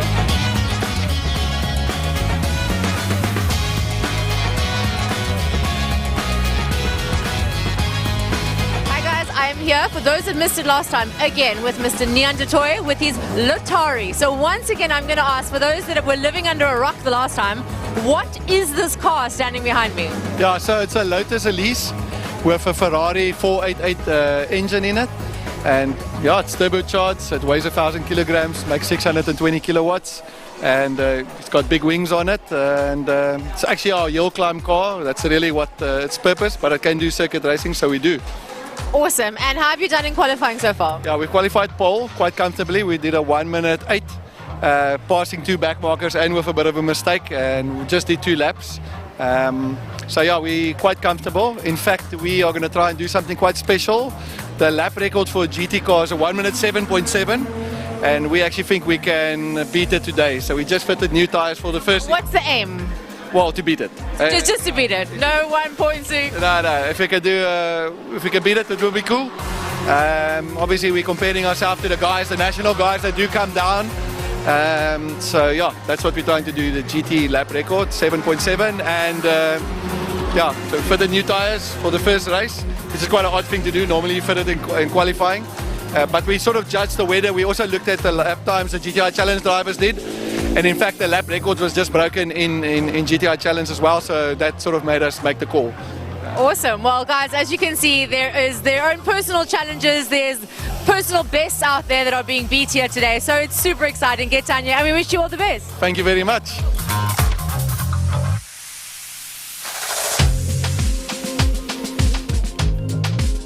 Hi guys, I'm here with Mr. Theo Claassen with the Skyline GTX.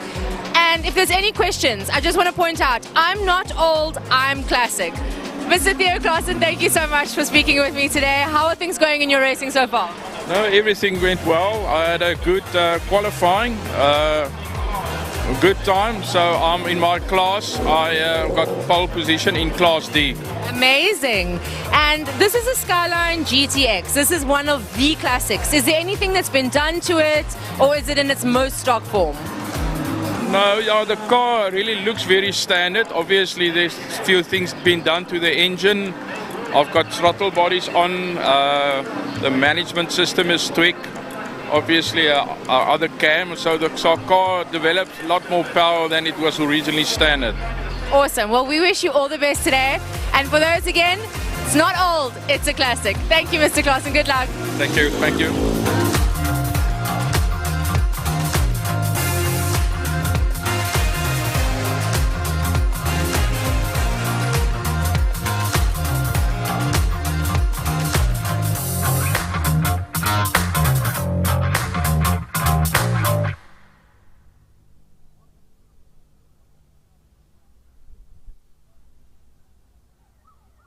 people are out there enjoying their booty rolls, their burgers and Coke, while the two of us here have to work. But luckily, this is the kind of work we enjoy. So we are here to give you guys company for the next half an hour, maybe, I think, thereabouts, and talk through some of the results of today. We'll cut through some videos that we took earlier on that Simone was doing when she was running around chatting to some of the drivers. And as you saw, she was just talking to Nia de Toy and Marco Retta, two of some of the fastest guys here at the track. Marco Retta winning Class A in the BMW Triple CT race. And no bias from me. I think we can... What? You say no bias from you because you were in that race. That race, but no bias from me. We try and keep things impartial, yeah. But we'll start there, shall we? I've got the results in front of me. From a you saw the races, you watched it, you commentated on some of it. I didn't get a chance to watch any races today. I ran upstairs there, the GTI Challenge Race was pumping. I heard Piet van der Walt, my ex-nemesis, said, you got to see this. When I looked, it was over. So let's start with BMW. What did you see? What happened in the race today? Well, fortunately enough, I was commentating that race, so I got to see the action straight up live from what I think is the best seat in the house. And it was, the best way I can put it, it was a good kind of madness. Nice. And, I mean, there was action aplenty everywhere at the front. Marco Retta storming away, as we all saw. Unfortunately, his... you can say his teammate Nia de Toy wasn't out there. He was driving a Porsche in Sports and GT. Yeah, which I think that car didn't make the start today either. They had some wing issues with that one, yeah. But other than that, the likes... Another good friend of yours, Dexter Bruce. Yeah. Jakes. We had the likes of the Class F guys. So they had a good dice. Yeah. Nice, man. It's lekker. I mean, you had a brilliant dice with Connor Kilbride. Jeez, Connor was all over me the entire time, Connor. Connor was all over me the entire time. So I was running out of brakes. Eventually, my clutch gave up, so we out for race 2. But we're teething the car at the moment. So fantastic race there by Connor with Spirit Racing over there. He's racing 2 cars today, a Sports and GT and that car. And then I've got the list here. So Class A, Marco Retta, of course, takes it. And one of the things we said about the BMW Car Club class is that the Class A guys will be the come-and-go class. There'll be 1 car sometimes, there'll be 5 cars sometimes, there'll be guys from Joburg coming to try and beat guys here until we start growing it. The class is growing, it's brand new, it's literally at invitational status at the moment until it's official for next year. So very proud to be part of that. Anwar Levy gets Class C, just behind Marco, so well done to him. Vicky Pather in Class D in that brand new BMW, and Uncle Baby Jakes and Dexter Bruce to say they had a good dice there.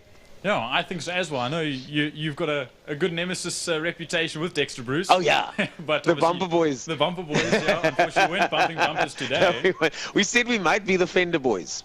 Maybe. We might be willing to bump fenders, but he's in a different class, and I don't tell him I say this, but I'm flipping glad for that. Because as soon as, you know when you and your friend are playing on opposing rugby teams, how that goes? So with me and him, when we compete against each other, the gloves come off on the track, but off the track, it's always high fives and drinks afterwards. I think just you wait.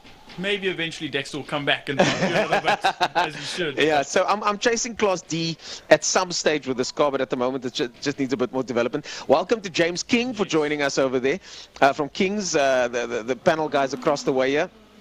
Arno Michaels looking good. Kobus de Kok leading off Class F over there. And Brad Sickle, Hermanus, Dean and Rory. Unfortunately, Joseph Hendricks couldn't start, but he had an eventful race in Clubman's earlier on. Then, but we'll get to that later. Let's talk about the Peugeot Trustees Formula Libre. What did you see there today?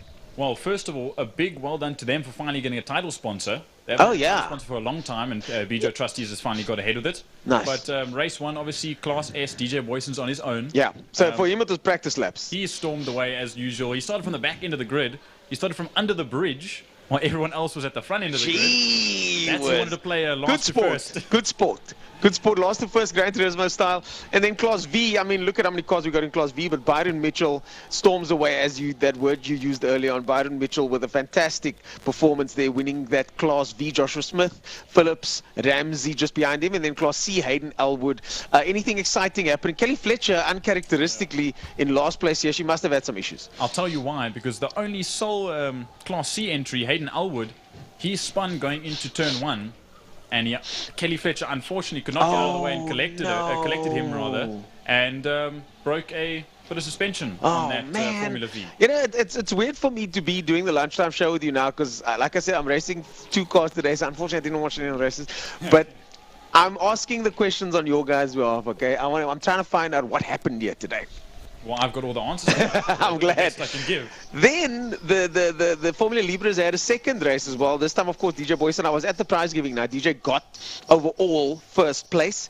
Byron Mitchell again gets that win, but unfortunately, it was a Class V battle. But it's nice to see the Class V guys making those numbers and performing as well as they are. I mean, absolutely, because there's only 1 or 2 cars in S class and C class respectively. Class V is the main class, so to speak. I mean, they've got guys and girls running at the front end of that little class all the time. Yeah. I mean, Joshua Smith, as you were saying, I think he's only 15, fighting against the likes of Byron Mitchell. Gee whiz. But it's always nice to see that. And speaking of young drivers, Zach Layden over there doing very good today with his qualification. As we get now to the MJ Racing Club and Classic Breakfast Run Bikes category.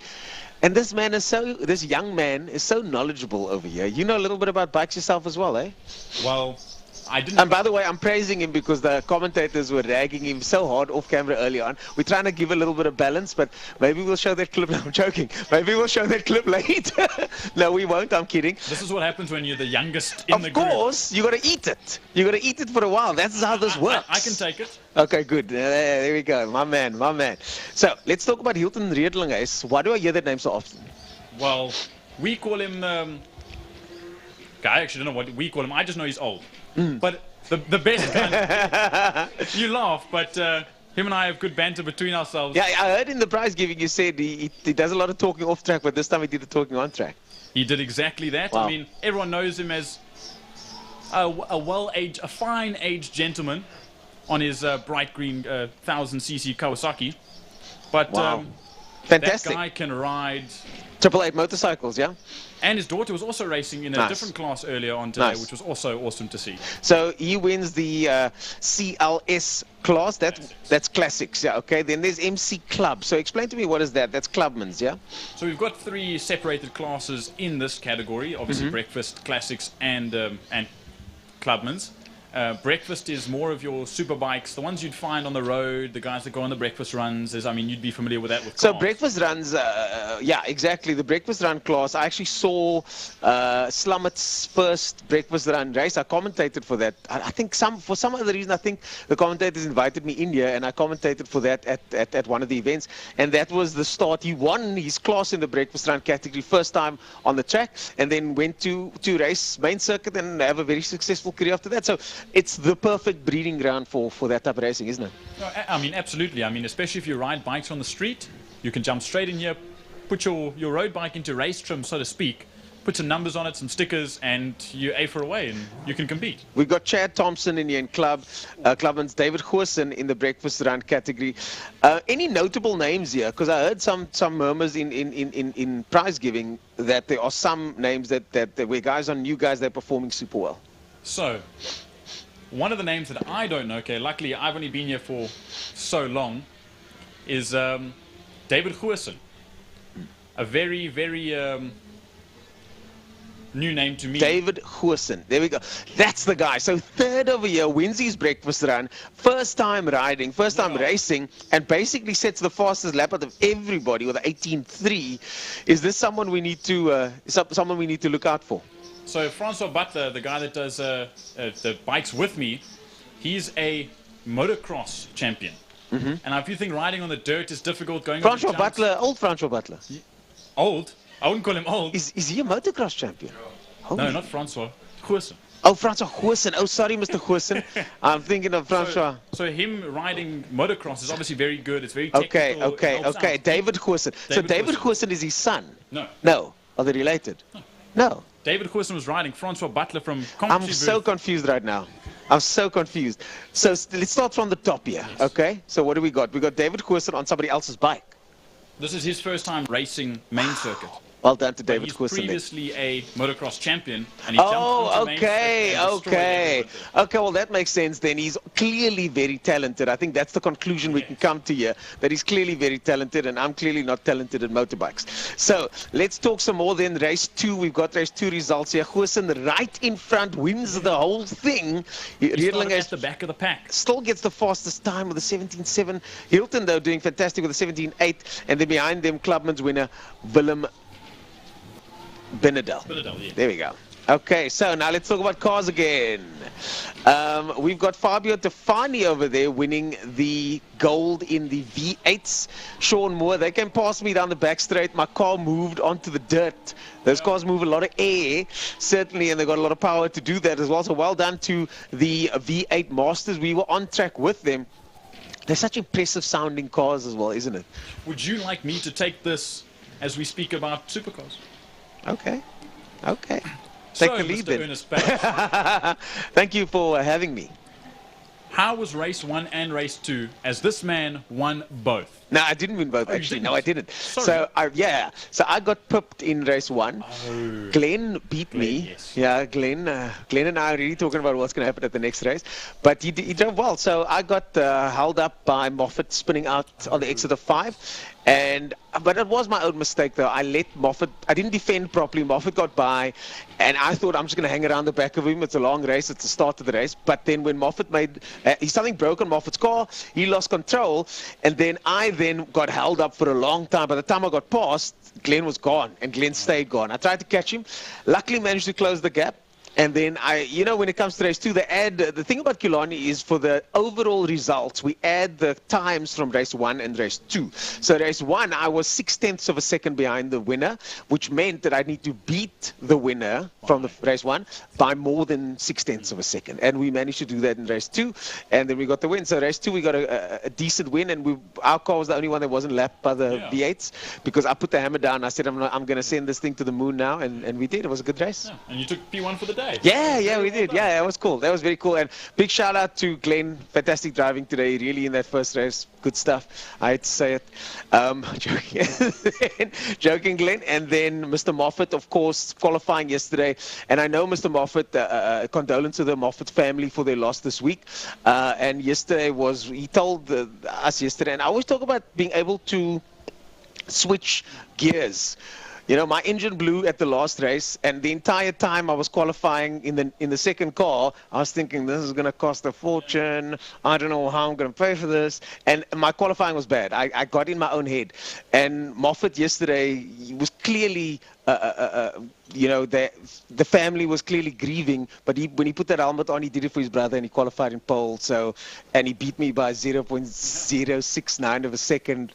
And I'll eat that loss. I'll take that one, because that was a great performance from him. And the ability to be able to change that gear like that, big kudos to Andrew Moffat for that. I mean, absolutely. I saw that condolences from my side that had occurred in his family. And I mean, like you say, it is a switch that only the best can turn off and not be phased. Yeah. I wouldn't say phased, but be able to still put on such a strong performance, even in a moment like that. that. He was motivated. You could see it. So well done to him. And then, of course, let's mention some other guys over here, if you don't mind. We've got Kyle Halleck, of course. Fantastic performance for him. He might be second in the championship this year. And then Robin de Vos gets his first podium for the year. Why are you laughing at our man, Rob? That guy started in 2 wheels. Oh, yeah. And he jumped straight into 4 wheels, and look at him already. Yeah, I know. On the podium. I know. And well done for Robin for Brad for finishing today, and well done to Nashreen as well, just getting faster. She's back, so getting faster. Now we move on to the Seal Pro Wineland Superbikes SPK Challenge Masters 600s. Kewan Snyman again. Kewan Snyman, Tristan Pina, Slade van Niekerk, Brad Bodsworth in the mix as well, Malcolm Brewster. But those top 3 guys, they really are some of the most talented riders here, aren't they?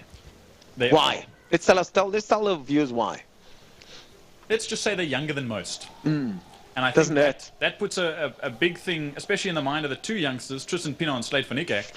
They There's times 112s between all of them, less than half a second, less than 0.4 of a second, 0.3 of a second between the 3 of them, and the 3 of them were just going at it, as my old friend Dex used to say, hammer and tongs the entire way.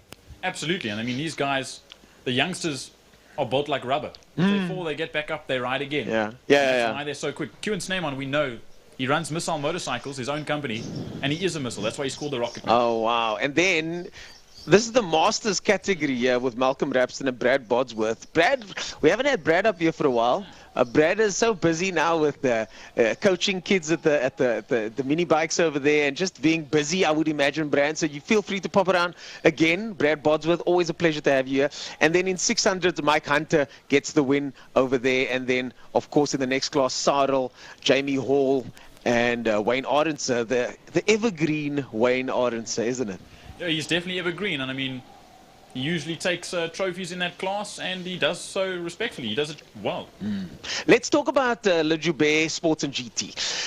The numbers today were sensational. The guys had finishes here, 21 finishes. They had almost 30, if I count, almost 30 entries.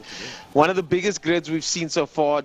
Davi was chasing a 107.7. He got a 107.8. So he's getting there. The car is getting faster. That's the same time he did at the last event, by the way. That's his personal best, 107.8. I'm not sure. Yeah, he wouldn't have done the race 2 yet. But Davi is just today, certainly in a class of his own, with Craig Jarvis with a 109.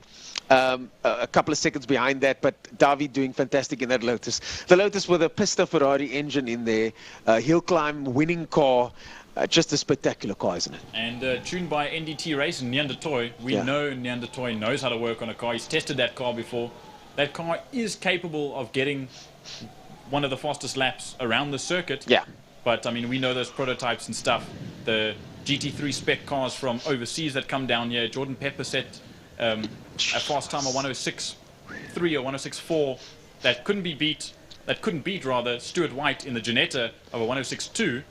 So, I mean, Davi Joubert is only a second off. So just to confirm, the official lap record at Killarney is 106.2, the Stewie White lap record. Wow, that's insane. That is absolute insanity. You've got some time to get... yeah, I've got to find some time in that BMW.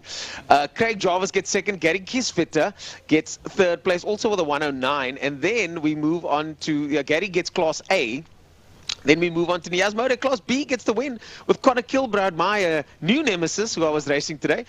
In Class B, gets second place. Congratulations to him. Andre Brinken third. I mean, Connor Kilbride, not that... I say not that new. He's raced for the season, and I think he raced a little bit last season. But relatively fresh to the sport. And he's come out swinging. Tristan de Nobrega as well. He's just stepped into a new BMW E46 M3 for Racing Spirit. And that team is on a different level. They on a different level. Well, Tristan gets first place in Class C in a new car. I think it's their debut in that car. They just got that car down from Joburg. It's the fastest, I think, I stand corrected here, but it could be the fastest normally aspirated BMW here at the track at the moment. As we cut to the visuals on our parade lap over there, just look at these spectacular classic cars making their way around. And there the BMWs are. How's it, guys? BMW Car Club Cape Town representing today, obviously in conjunction with our racing series. But back to the results here. Tristan de Nobrega gets that win. Class D, Devon Pillay gets that. And just really congratulations to the Sports and GT guys for all the numbers that you guys have brought to the table over here. I think in a class like that, it makes a difference if there's so many cars on track. It kind of makes it a lot more cool than when you see 6 or 7 or 8 cars. Not saying that they have that many, but versus 20 odd flipping super fast cars going around the circuit like that. I mean, it's the same thing as think about if you had 6 cars racing in F1. Yeah. It's spread out, everyone's doing their own thing, but 20 cars and there's action everywhere, and that's exactly what we had today. This looks like a slow motion replay of these guys racing classics or something. Just look at him go through turn 5. You're the commentator here. But let's go through that. We see the Jaguar at the back there, fine cars. So, folks, there are many ways to get into motorsport. Classic cars and fine cars, as you can see there. Run what you bring. There are rules to how old the car needs to be, etc. But you see our man of Malcolm over there in the Alpha, that beautiful wide body Alpha. Cheers, that car's way too pretty for him, I gotta say. Malcolm, hope you hear that. And the banter continues. But it's just one of these categories where, look at that Enviro car replica. Yeah. It's one of those categories where you can get into motorsport at a relatively decent cost, but then of course if you want to, you can race something ultra rare. Absolutely. I mean, people find things, barn finds, guys, classic race cars that have been stored away for years and years that someone's decided to sell. Yeah. And they finally out on track again. And then they find themselves here. Let's go to Clubman's. Whew, Clubman's. Always the favorite here at Killarney Raceway. Stephen Heidenrich, just blasting away in Class A. Yeah, that Skyline at Origin Oil's car is incredibly quick. Yeah. And he shows it himself. He's a absolute talent of a driver, and no wonder he came home in first. Yeah. Clint Reynard keeping him very honest there in second place. I mean, Clint doing 122s in that car. He's Yusuf Hendricks. We were so looking forward to seeing Yusuf in the BMW class. Came in third here, but first in Class C. I do think he'll get bumped up a class though, or two. But Yusuf Hendricks could be a personal best. And the thing about, shout out to Yusuf Hendricks, MYH Motorsport. He came back after a big shunt at the last event. Remember the pile-up that we had at the last race? I don't know if we have those replays anyway, if our producers are listening, if we have those replays anyway. And my producer pulls a face a little funny at the back there. We need results here, people, not funny faces, I'm joking. And but having said that, to come back from a shunt like that, him, Dexter crashed his car. These guys took the month to rebuild their cars to a point where they are doing times, winning classes. I mean, the amount of effort and work that it takes to do something like that, kudos to them. I mean, absolutely. It takes a lot to get back into the mindset, to get the money for it, to get the time, and they've done that. And even, you say Yusuf Hendricks, he had to run 2 cars today. Unfortunately, his BMW Car Club car packed up and he couldn't start the race. Well, no, he would have run the same car. Is it? He would have run the green car in BMW Car Club as well. Okay. Then there's Baby Jakes. Baby Jakes, one of the characters of the pit lane over there, and just one of my favorite guys in the pit lane. We've just got some noisy characters here. Francois Butler, our noisy character here. That's the guy called Old earlier on, by the way. FYI, he's standing. Francois, you got to just say hi to the viewers so they know what I'm talking about. The old guy. But young at heart, that's for sure. So Baby Jake's one of the characters of the pit lane. Kai van Sale just absolutely flying with a 23.8 in that Class B car. Jaco Lambert not having it all his own way. He's won so many races, and now he's got himself a couple of dices. So Jaco's, I'm sure he's enjoying that. Gary Smith, Shane Smith back now in their Class X cars. Willem Swart, Dexter Bruce in Class C. Dexter had a lekker dice with Faisal. And nice to see Mia Bench in the mix there, getting used to that car. I spoke to her the other day. She said she's getting the grips of that car now, and now starting to do the times. Yeah, absolutely. I mean, she was out for a little bit. They got that car sorted. It looked very awesome today out there. And she drove extremely well. Another character in the pit lane, John De Silva in Class D. Why are you laughing? Because he really Why is a character laughing? on and off track. Shout out John De Silva in Class D over there, gets the Class D. And these are provisional results over here. You can go to mylaps.com for the official results. If you want to check those out. So these are still provisional over here. So they are, some people might have broken out their categories, etc. Gemma Olin doing fantastically well. She's in the 28s now, and we did a little bit of work together on one of the track days, and driving really started to improve, but it always has been, but now she's getting more comfortable in the car, I would imagine. Absolutely. I'm good friends with Gemma, and she's only been racing for about a year, and from just track days, from just practice sessions to getting straight into racing. And I mean, she's almost fighting for she is fighting for the Class D championship this year. Yeah. Waylon Volkskenk drives in Challenge and in Clubman's. I think this might be the different car over here. Yes. He did very well at the Tatso event. Junaid Hamid with traction there, the Tatso event. Waylon Volkskenk, fantastic driving from him. And then Arnu in the mix as well. Arnu is just one of those guys that's down for anything. Arnu's like, where are we driving today, boys? So he did Clubman's and BMW Car Club. And it's just fantastic to see the guys doing double duty. I'm not the only one. Yeah. You know, it's people ask me, oh, are you doing double duty today? And it's kind of cool because you feel like, you know, you're doing... You got a lot to do. And you do. But who doesn't want to race as much as possible? But a big shout out to the rest of the guys that are doing the double duty today. There's a bunch of them. There's Dexter, Faisal with triple duty sometimes. Yeah. The Corvus de Kok, I think also one of the guys there. Anton. Yeah, there's a few guys over here. Hermanus as well. Yeah, these guys did fantastic. We're pity to see Andre Johnson's car unclassified over here. He qualified pole, if I'm not mistaken. Andre Johnson in the Audi. How spectacular does that Audi look, eh? if you haven't seen that Audi, I just saw it in the pit lane early on. It looks like the IMSA car that Cyril van der Merwe used to drive. Oh, I get goosebumps. Oh, the one that you used to see at the garage back in the day. I think it was the BP garage. Could have been the BP garage. There was a big picture of the IMSA Audi over there, and that's what that car. You're too young. That's exactly what I was about to say. Stay out of this conversation. My time. Stay out of this conversation. But that car looks fantastic, and we hope to see more of him. Adam Omar in the mix as well. Adam also ever improving. And a big shout out to Lee Fielding, who I met for the first time the other day. Nice to finally put a face to the name. Then let's go to louder classic cars and Bejo Trustees fine cars over here. Jared Evans gets the win with Ferdy Mouton, Trevor Momberg, a lot of familiar names over here right up front. Glenn Attenbogart in the mix. This is race 1 results that we're looking at here. Lots of familiar names in this category because a lot of the guys, and I can understand now why guys race classic cars. You get to a certain point in your life where you know I've been racing super competitively, and then you get a guy that's like his age that on his first day out or something does a lap record, and eventually you start thinking, you know, I just want to take it a little bit easier, and self-preservation kicks in, and you want to start doing something like I'm doing now. Not that we've got a couple of young guys there, but like the BMW Car Club Series is fantastic way of it's not GTI Challenge, let's put it that way. And I think the fine cars and classic cars is one of those classes where you've got guys with pedigree coming to race, but you also got young Thundercats like Lane Hutchins in the mix as well. And Hutchins, of course, from the HSC clan. Tell us a bit more about HSC if you know anything about them. So Hutchins Serving Center, they've got their own little racing team. It's 2 families. They do a short circuit or a bike racing team as well as a car racing team. We've got Lane and Trevor Hutchins that race both main circuit in classics as well as rallycross, and they do very well in both. Yes. And then we've got the other Hutchings side, Nicholas Hutchings, Braden Hutchings. They race short circuit as well as main circuit bikes in the 650s class. So the Hutchings family is just a motorsport family, and they do it well. They are super involved. Charles Arton in the mix as well.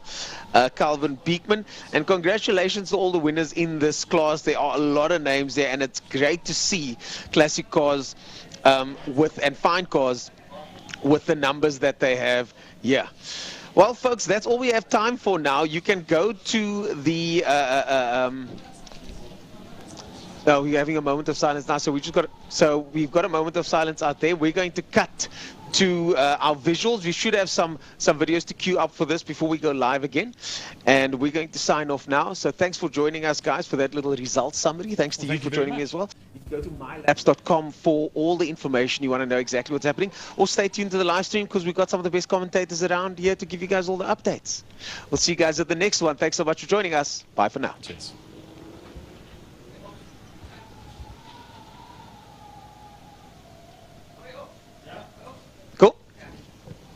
Well done. So when we go off live, you see me standing like with that weird.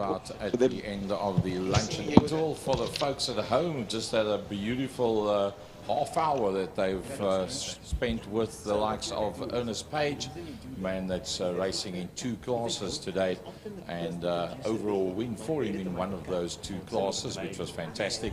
But unfortunately, it's time for us to say a couple of words for some of our fallen friends, family, and people that we have admired and worked with and alongside for many years, and iconic people in motorsport. And the first person that we'd like to honor today as the lead crew at Killarney International stand on the start-finish line, the untimely loss of Lawrence Moffat. The Killarney family has lost a true stalwart with the passing of Lawrence Moffat on the 8th of October, a week after his 67th birthday after a long battle with cancer. Lawrence was one of 3 brothers, his siblings being Andrew and Tim, all of whom have been deeply involved at Killarney for many years. Lawrence, who was a well-known lawyer in Somerset West, was an avid Mini enthusiast and raced a Formula Supercar at Killarney for 2 seasons. Equally passionate about minis and the law, even after his racing days were over, he seldom missed a main circuit event at Killarney. We extend our sincere condolences to his partner Ushi van Swevel and his children Nicholas and Tara. He will be sorely missed by all of us here at Killarney. Unfortunately, we've lost yet another of our own, and that is Ewald van Bergen. A lot of you will know the name. Just about everybody will know Ewald as a person. It was with a profound sense of loss that we heard of the passing of Ewald van Bergen, a giant of South African rallying, and in every sense a motorsport pioneer, on the 17th of October at the age of 95. Ewald's racing career began more than 60 years ago in a 1936 BMW 3196 2-liter straight six, onto which he bolted a huge Marshall supercharger that more than doubled its power output to, back in the day, 110 horsepower. The car regularly hit speeds of more than 180 kilometers an hour on the airfield circuits in and around Johannesburg in the 1950s, that without a racing seat, seat belts, or even a proper helmet. In 1960, long before a lot of us were even born, he won the very first South African Rally Drivers' Championship. He won it again in 64, 65 and 1970. The last time with his wife Minotta Ann as navigator. They are still the only couple to have won the South African Rally Championship. That's amazing. 95 years of age, and nobody else that has done that in the South African Rally Championship before and or after that. After a successful career in international rallies in Portugal, Canada, Angola, Mozambique, South Africa, and the legendary Monte Carlo Rally, he retired from competing and led Nissan to 5 South African manufacturers' titles as competition manager. Our thoughts and prayers are with Minotta Ann and the Van Bergen family in this difficult time. Folks, I'd like you all to stand and remove your headgear in a minute of silence for two amazing people, two icons in motorsport that have carved out a piece of motorsport that none of us will forget.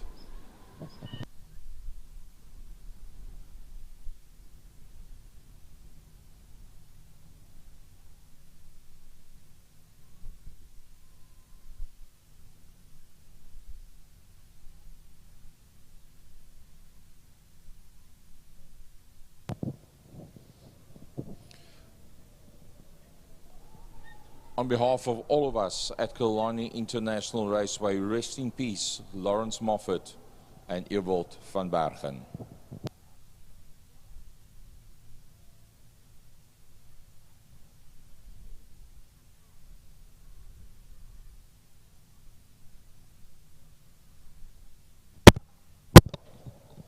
Right, folks, yes, may their souls rest in peace. And we will start the second half of the program with the Libre Sports and GT cars.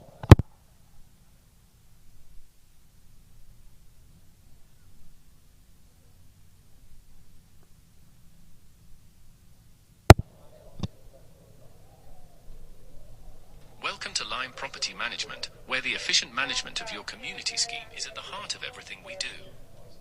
Our dedicated team provides superior property management services, ensuring that your property is in good hands and that your investments grow. With Lime Property Management, experience vibrant solutions, transparent communication, and a squeeze of innovation in every interaction. Call us today or visit lime.cape town and let's cultivate your community scheme's future together. Lime Property Management, leading, innovative, motivated, energetic. That's a big thanks to Clint Ridden of Lime Property Management, and a big thanks as well to Porsche Club, to Castrol, City of Cape Town, Pertamina Fastron, King Tony Tools, and Smile 90.4 FM, the official media partner of the Western Province Motor Club. Right, Libre Sports and GT's race number 2 over 10 racing laps. Now remember that Kieswetter lost it in turn 1, still finished 3rd overall, still won his class, but had to fight back as we see the sports and GT cars roll out onto the circuit. So Jordan, if you can just filter in here on my left hand side. We are going to get underway with race number 2 in the sports and GTs. See the Z4 out there of Dr. Mike Verrier. There's Andre Brink, who won his class early on, did pretty well. Did Andre. Clinton Thorne was right in the fight, right in the mix as well with that Lotus 7. I see 23 cars are registered on the timesheets, or the monitor I should say, for this one. Remember, Renzo Torrente did not finish his race earlier on, and Josh Broom actually finished the race, and on the cool down lap, Josh Broom pulled that radical off there between the Lunchtime kink going into turn 3 into damps. And we'll have to look and see if that radical is out there. I don't see. It's classified as 21st. And that's Josh Davey, I do apologize. Let's look and see if he is going to be out there or not. I somehow don't think he's going to be out there. He's supposed to be in P4, so we'll have a look, see. I don't see that radical for now.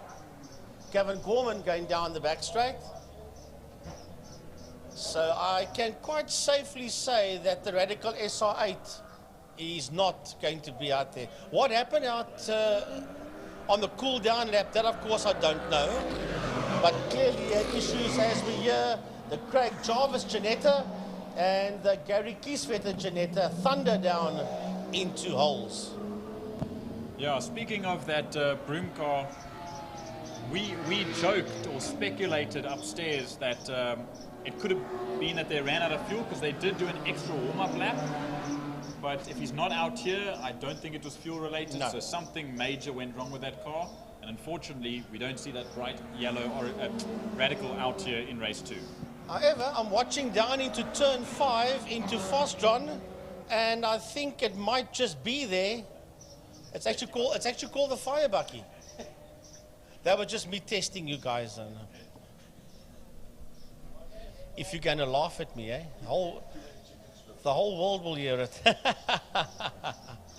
Now, I just saw a yellow flash go there behind Park for May, thinking that he might have just sneaked out, but no, it's not to be, unfortunately. Yep, that is rather unfortunate. But as we can see, there's still a big number of cars out on the grid at this time. We've got a lot of names that we haven't seen in a long time. As Ernest Page was saying during the lunch interview with myself, this is probably the most cars we've seen in sports and GT for quite a while. 23 in total, 1 or 2 that have unfortunately pulled out due to issues. But still, it's a lot of cars, and I mean, you can hear the thunderation, as you like to say, as they make their way past our commentary box. Yeah, when those 2 G57 Janettas come past, they're old LMP2 cars, those Janettas from back in the day. But believe me, they may be old at status. They are quite capable of doing scary, scary speeds and times around the Killarney International Raceway, as the safety car leads them down the back Killarney straight towards turn 5, Pertamina Fostron, for 10 laps.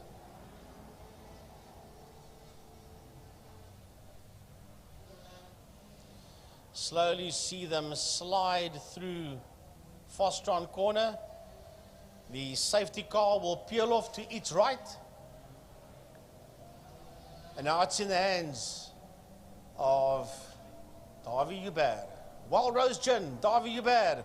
The lights are on the Janetta of Craig Jarvis as the pit lane lights go off. And away we go, down into turn number 1. As they make their way into turn number 1, it is indeed the Janettas that are 2nd and 3rd, and it's the Lotari, as they like to call it, that sits out there in P1. That is Davy Hubert from Gary Kieswetter in 2nd position.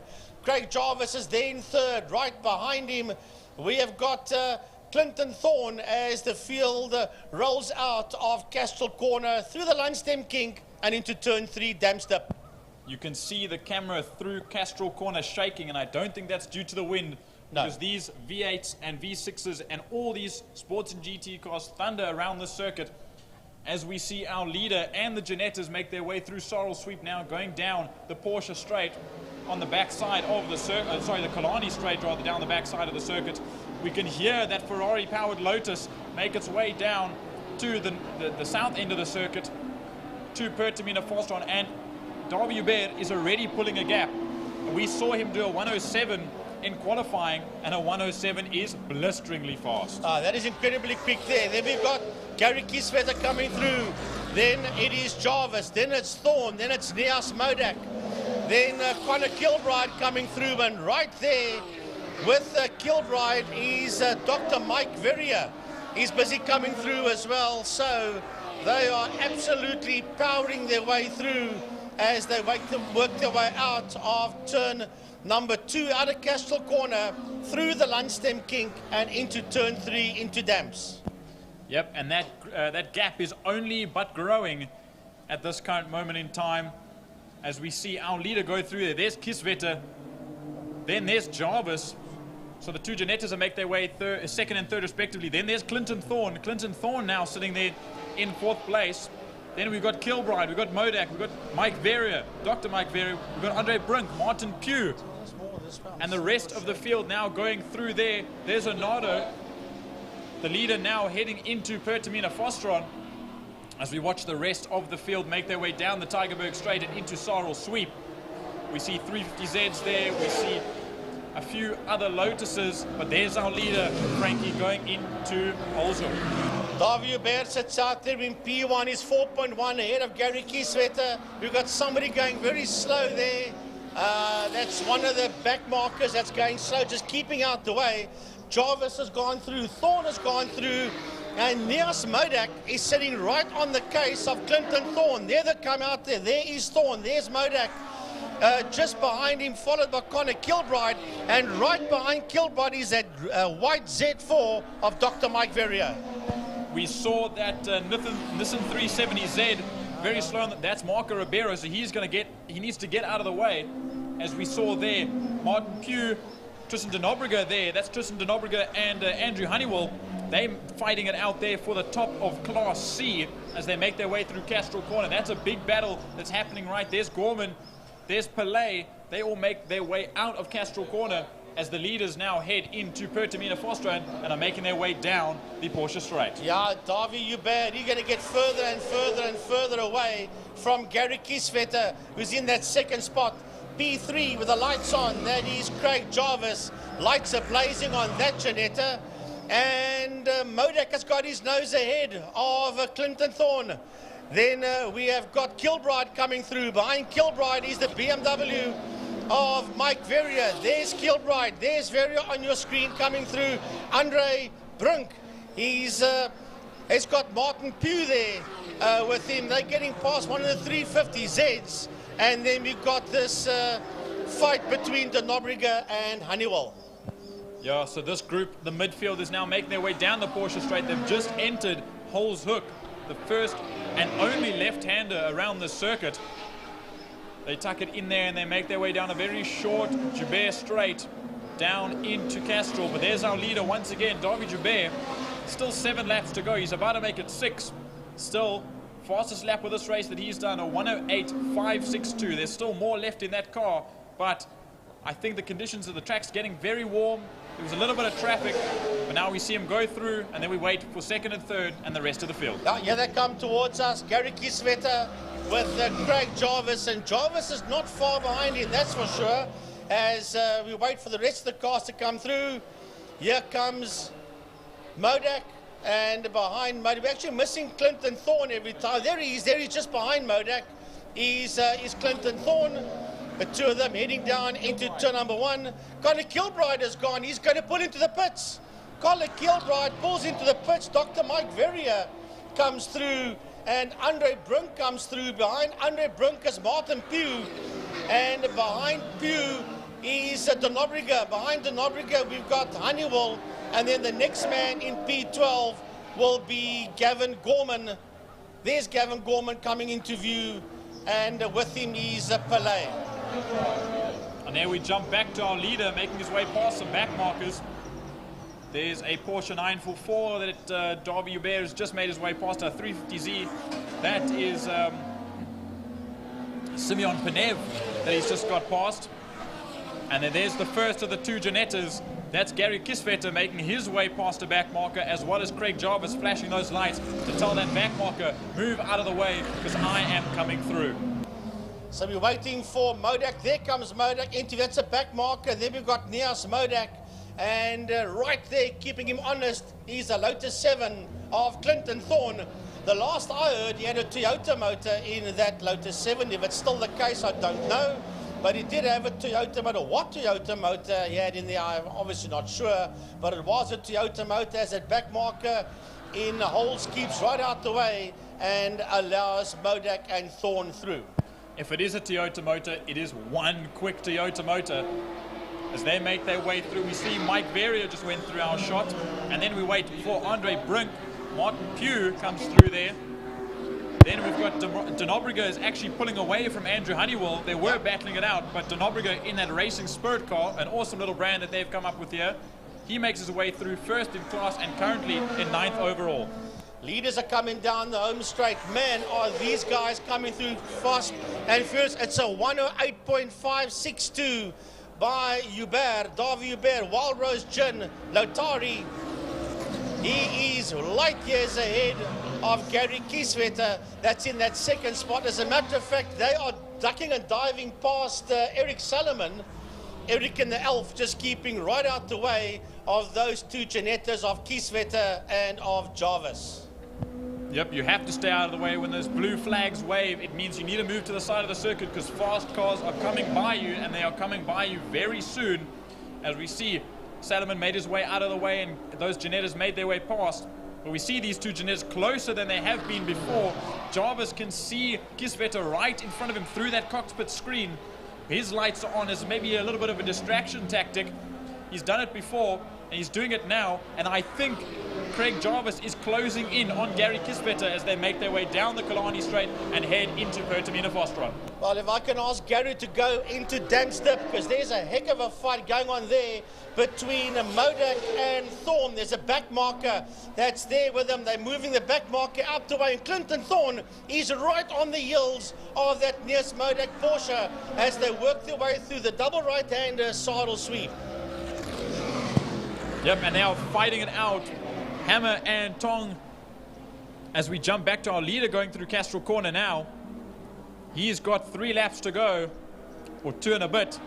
He'll make his way out of Castrol through Lunchtime into Dam's Dip, and he's passing back markers left, right, and center. He's all the way up to Andrew Honeywell in 10th place, so he's lapped everyone from 10th down. And I mean, there's not that many cars left before he laps the whole field. Well, into turn 1, here we go. It's side-by-side action. It's Nias Modak on the inside. It's Clinton Thorne on his outside. Clinton's going to try and keep that line. You won't have the line for turn 1, but if you can hold that line coming out of holes, you will have the line for turn 2 Castrol. And well done there to Clinton Thorne. He's been hassled heavily there by the Porsche of Nias Modak. And we know Nias Modak knows how to drive. He's driven in Clubmans, he's driven in the BMW class, he's driven all over the place, and now he's driving all over the place on that back spoiler of that Lotus of Clinton Thorne. He just wants to get ever so much closer, and I think Clinton Thorne was waiting for the opportunity to grab him. As our leaders now go past that second and third, Gary Kieswetter and Craig Jarvis, they've got 2 laps to go. And the rest of the field comes through across the line as we watch. But it's pretty close, only 0.8 of a second between Kieswetter and Jarvis. These 2 cars you see on your shot at home, on your television, that's working their way now through Castrol Corner. So it's pretty damn close between the 2 Janettas of Kieswetter and Jarvis. Yeah, and I wonder how close it's going to get with a lap and a half to go. Our leader makes his way towards Pertamina Vosdron. This will be the last corner of the penultimate lap, and then we've got 1 flying lap left to go. Yeah, there we see the race leader go through. He's even put a lap now on Andre Brunk. He's lapped a man that is in P7. So from P7 down, the race leader has lapped. There's Brunk coming through There is Martin Pugh working his way through. Here comes Tristan de Nobrega. Tristan de Nobrega, of course, for race driver SA. Then we have got Honeywell, and then second and third is the two Janettas of Gary Kieswetter and Craig Jarvis. I wish no ill harm or anything on Gary Kieswetter, but I sort of want that second Janetta of Craig Jarvis to get a little bit closer, because there can be a battle of the century coming to the end of this race. With 4 more corners to go, flashing light for Craig Jarvis, asking Honeywell to please move out of the way. He needs as much space as possible, as he has to go very wide. That's going to slow him down through Castrol Corner. The gap is widened way too much. This gives Kieswetter an upper hand. Now the gap moves to a second and a bit. So we see coming through now is Thorne and Modak, as the race leader is making his way towards the checkered flag, and here he comes, Dawie Hubert. 2 out of 2 for Dawie Hubert, but it is very close in Pertamina Fostron between those two Janettas for second and third. There's the racing spirit car of Tristan de Nobrega. They're going to catch him before the line under the City of Cape Town Bridge, and it's not going to be enough. Gary Kieswetter is going to beat Greg Jarvis in a matching Janetta G57 to the line to take second and third place respectively, and that's both first, second and third in class. Now we wait for this Thorne and Modak battle that's happening throughout the circuit. There's a couple of back markers going through our shot at the moment. That's Gavin Gorman that's going through our shot there, as we wait for Thorne and Modak P4 and 5, and it's also a fight for first and second in class, as a matter of fact. That's Class A, and here they come down to the line, and Modak coming down towards us, but he's not going to be the one that wins that dice. It's going to be Clinton Thorne that comes to the line just ahead there of Nias Modak. As a matter of fact, it was 2.864 seconds between Thorne and Modak. Now look at this little battle. I think they spread out throughout the field, but there's Dr. Mike Verrier coming home first in class, 6th overall. How much has that NASCAR-powered, I think it's NASCAR-powered Z4, that big V8-powered Z4, had issues all season, and now he's come and won his class? And only the first 6 cars was on the lead lap. Everybody else was lapped by Dawie Hubert. Well, that was the Le Hubert Wine Estates Sports and GT's race number 2. Now we'll give a little bit of time. Here's a replay. Connor Kilbride went into the pits. Very unfortunate, but luckily he's got a second car, and he'll be coming out a little bit later in the BMW Car Club of Cape Town class. I'm sure we'll see a couple of replays of that. But so far today, we've been rather crashless, if you will, and I think that's a very good thing. Well, let's just keep it that way. We don't want it any other way, that's for sure.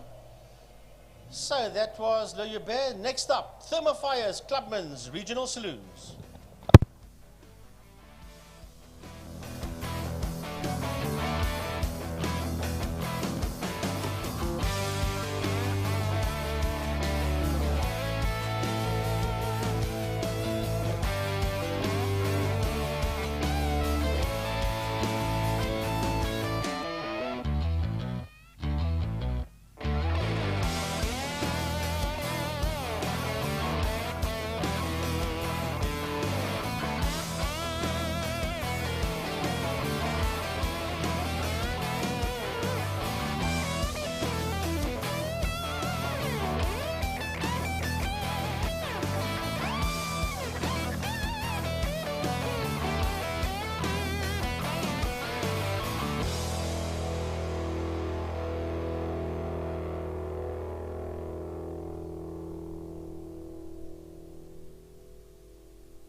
Alrighty folks, Thermofires, Clubman's Saloon Cars, race number 2, roll out onto the track. And remember that race 1 was completely dominated by the Origin Oil's Nissan Skyline of Steven Heidenreich.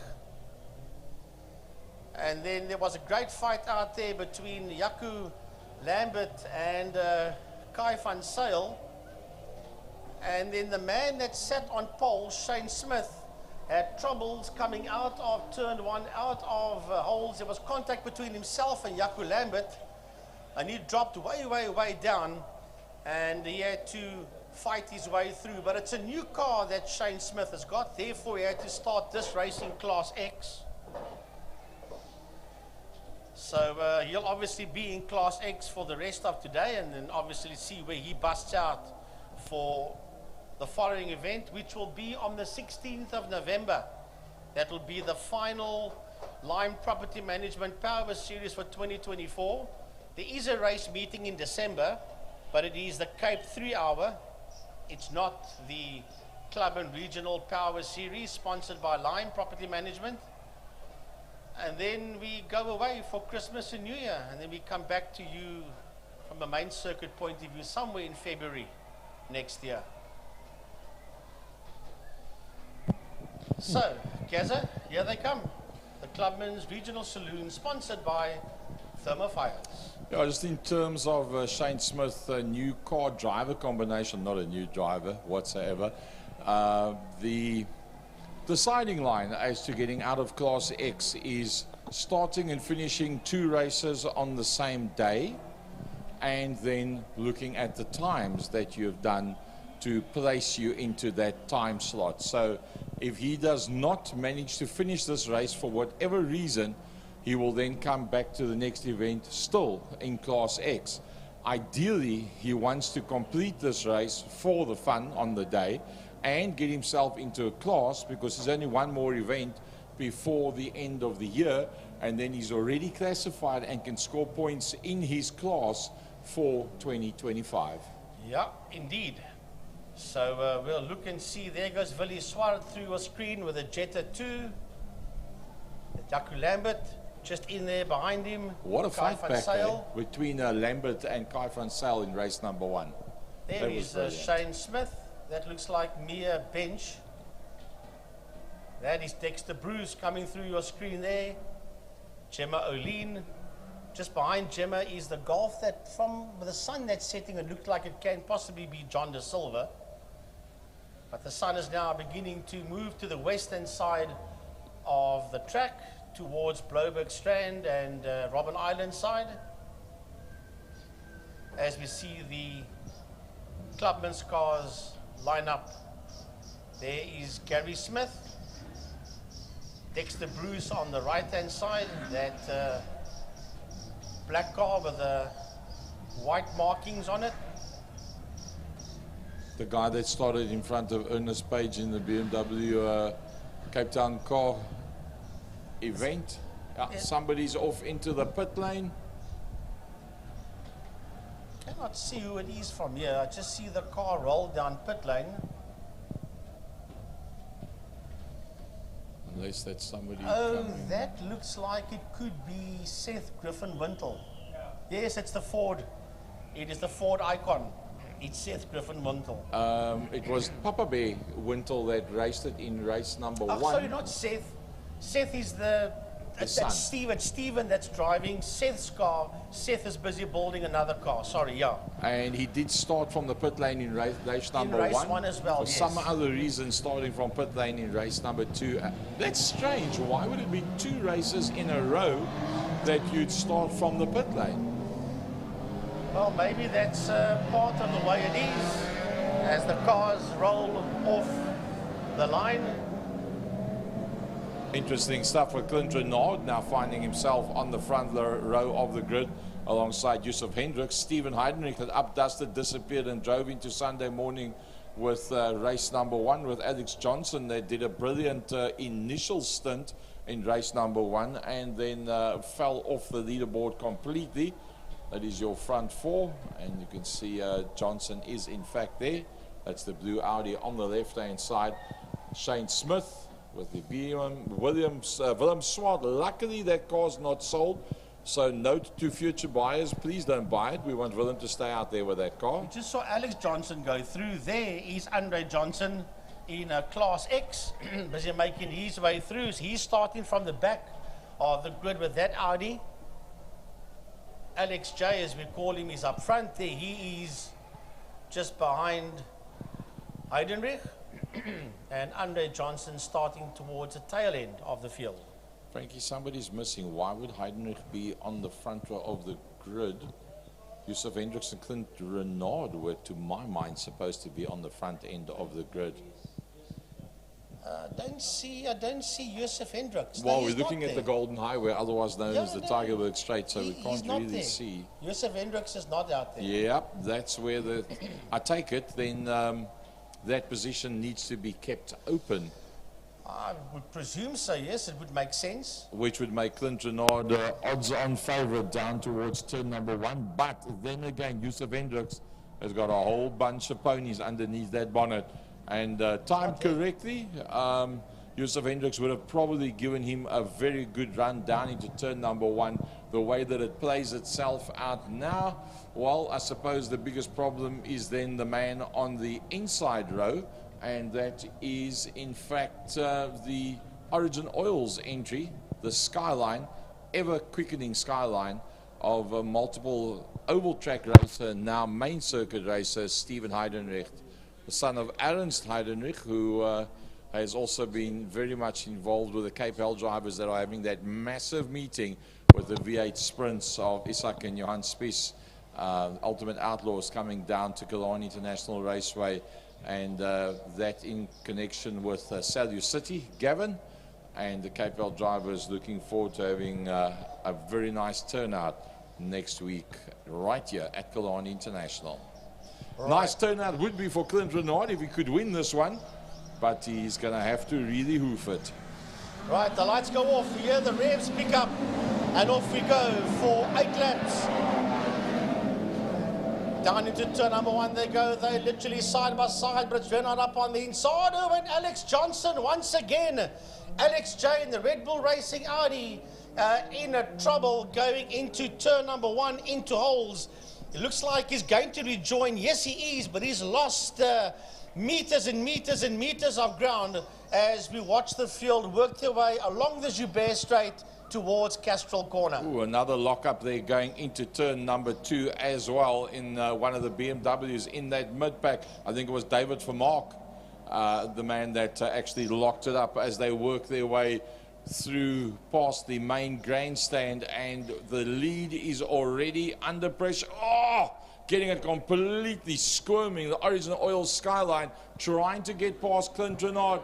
Clint Renard immediately goes to cover that inside line. Right down the Killarney Straight they go, and look at Shane Smith. Look at him go in that. He's got his nose ahead of Clint Renard going into Pertamina Fostron, and then right there with them is Jaco Lambert. Now he's all over the case of Heidenreich as they make their way through Pertamina Fostron, through the kink, under the set of Cape Town Bridge, on the main straight, the Porsche Club Straight, down into turn 1. There's Guy van Zyl. There is Willie Swart, and right there with Willie is Gary Smith.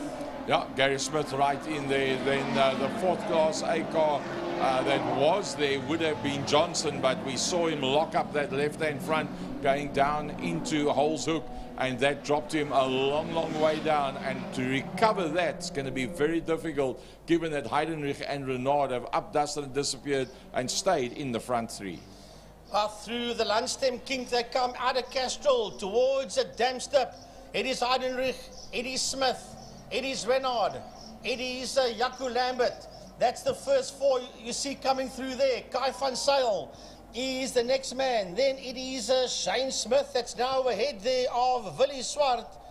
Then Faisal Jacobs is coming through as well. He's got Mia Bench and Dexter Bruce in that fight as the leaders run down towards turn 5 Pertamina Fostron. Well, thumbs up there for Mia Bench. I think that's the highest we've seen her so far in any given event. Clint Renard running very deep on the apex. He had to really throw out the anchors to make that golf of his actually turn at the end of the day, and I think that's cost him quite a bit of ground, because we see now Heidenreich stretching the legs of Smith, Smith snatching the legs on Renard, and I think Renard's going to start battling to hold on to that. But Lambert right up there once again, and he's got Kai van Zyl behind him. Yeah, there is Lambert. That's Van Zyl going through your shot. Then we've got Gary Smith right behind him. He's Willie Swart.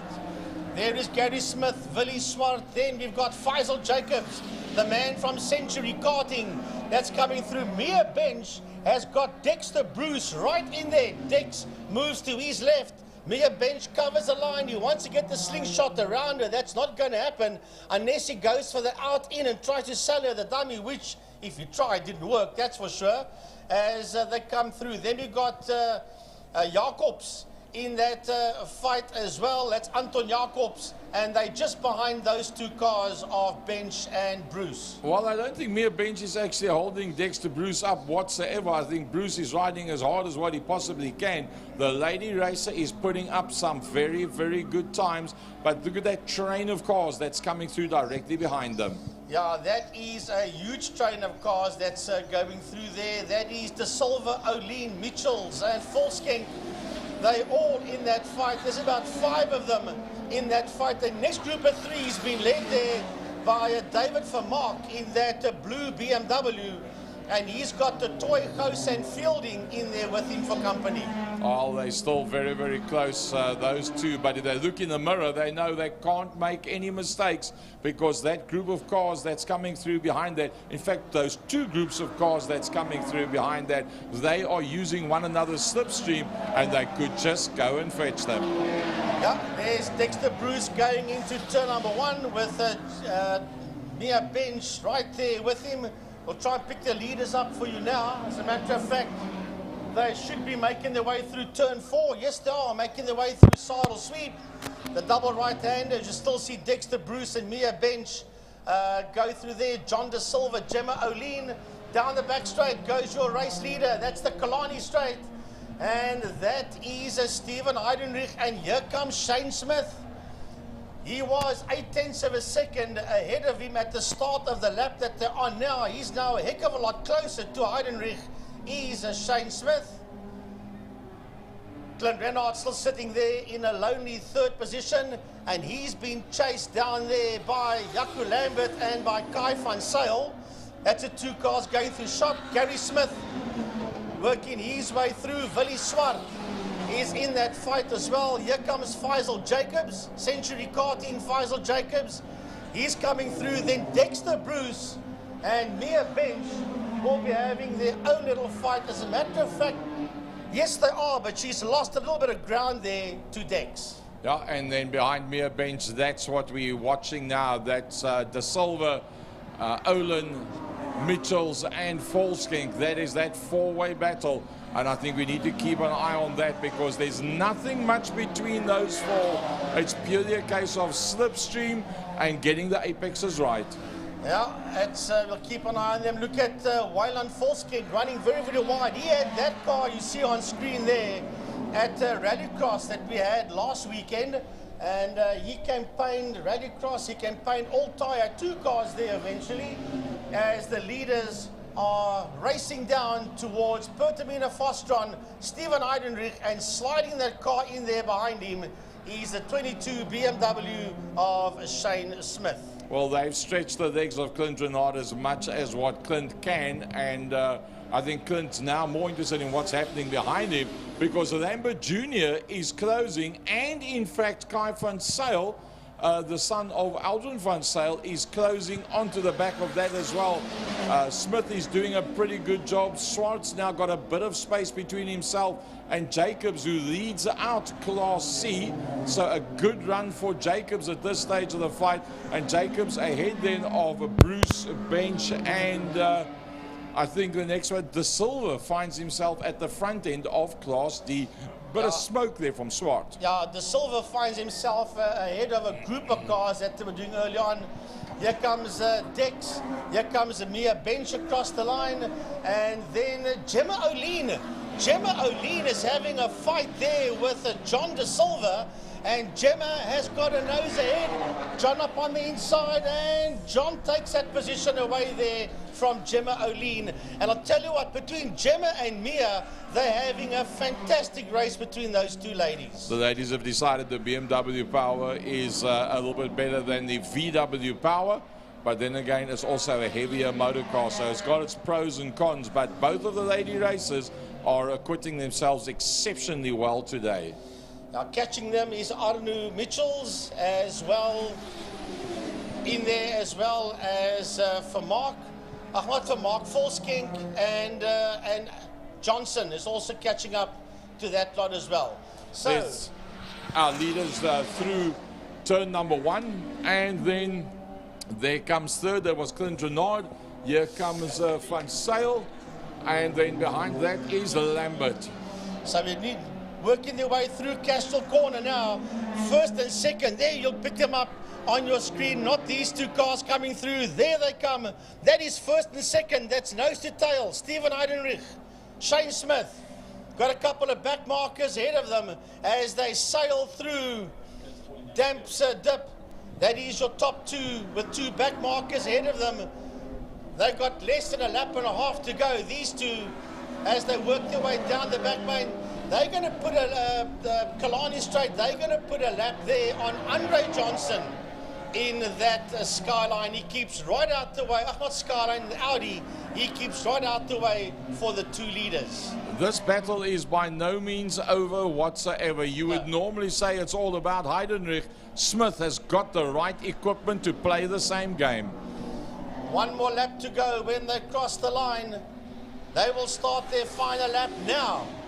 The two of them are on their last lap. There was 0.3 of a second between Stephen Heidenrich and Shane Smith. Car 10 and car 22, P1 and 2, as they work their way out of turn 1 out of Holzhoek.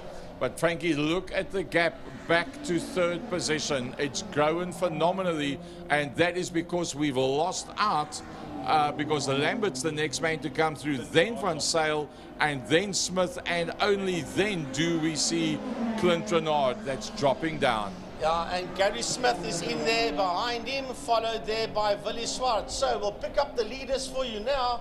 They're working their way towards turn 4. They're working their way towards Saddle Sweep. They're in between this lot. Look, they're trying to put a lap on some of the back markers. There, the two of them go through. They've gone past one of the back. They've got 3 back markers still ahead of them. Make it now 2, make it 1, because they are cutting and carving their way on the final lap through those back markers. Is Heidenrich and Smith. And now Heidenrich has got the better of it. Smith is stuck behind these 2 back markers. There's not a damn thing in the world he can do about it. There he gets past one of them now. That has cost Smith a possible victory, because the win will go to Stephen Heidenrich, and Smith will finish in that second position. He'll finish 2.7 seconds behind him. You're waiting for Jaco Lambert to come to the line. That's Andre Johnson, who's in Class X. Then we've got Jaco Lambert in there behind him. Kai van Sale is the next man through. Gary Smith should be coming through now with a 71. He's on the main straight. There he comes, Gary. We can stick to this shot. We'll pick them all up. We've got a back marker, and then we've got Willie Swart. That is coming through in the Jetta 2. And he finishes in P6. Will Clint Renard make it to the line? Yes, he does. 18 Clint Renard that makes it to the line. And that's Jacobs that has actually got past them as well before they came to the line. Dexter Bruce.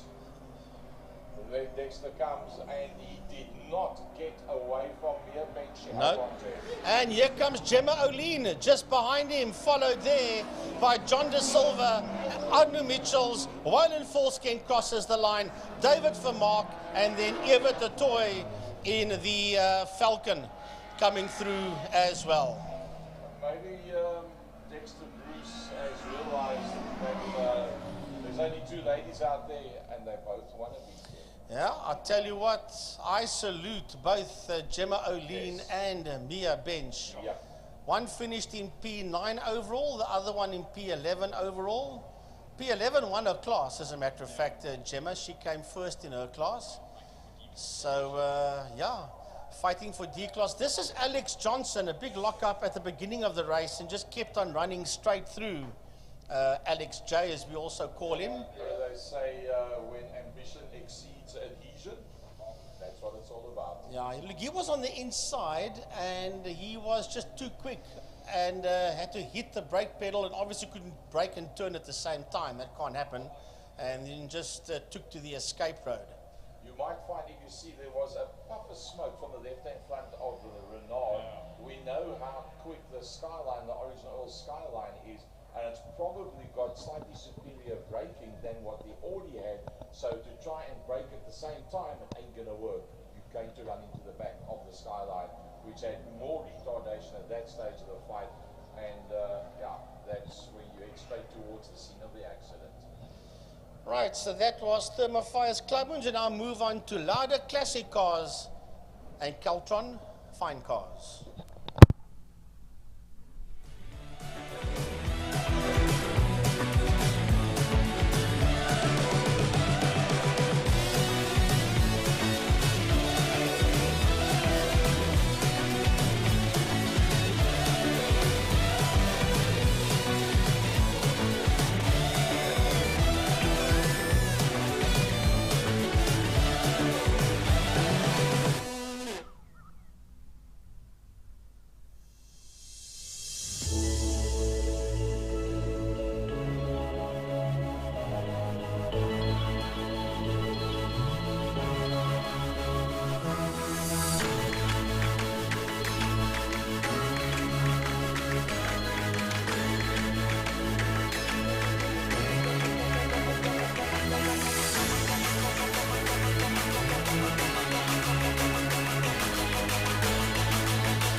Right, folks, next up, Libre Classic Cars and Keltron Fine Cars. To let you know that Michael Hitchcock whipped off the left-hand side bank and changed the head after one of the valves had decided to climb back up its chamber. Only God knows that happens, but anyhow, it happened. And Mr. Datsun himself is here, Kerry Blows. He should be out in the 260Z. So nice to see that Kerry's here. He said he heard me this morning talking about him, so he thought he couldn't let us down. He'll come down to Killarney. So hopefully we'll see Kerry out there. We'll keep our eyes peeled for that 260Z. Need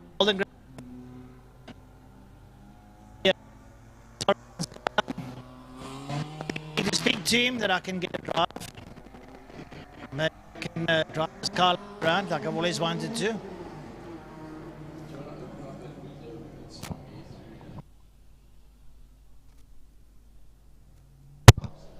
Yeah, Kerry Blows, a wonderful guy. Good to see that Golden Grove Datsun on its way back. There's a Skyline pulling off to the side of the circuit. That red, white and blue Nissan Skyline. We'll just see who that is. I believe...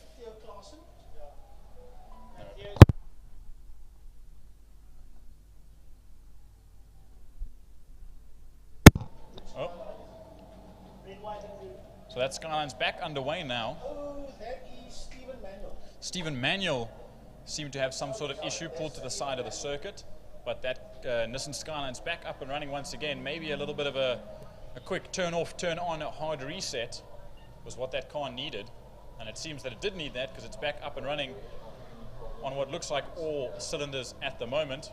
He just needs to get past the safety vehicles and back into the grid. But a good field. I'm incredibly impressed with the mixture between classic cars and fine cars. So good to see them fighting it out together. And it just bunches up the field and makes for an even larger field of classic, not so modern cars.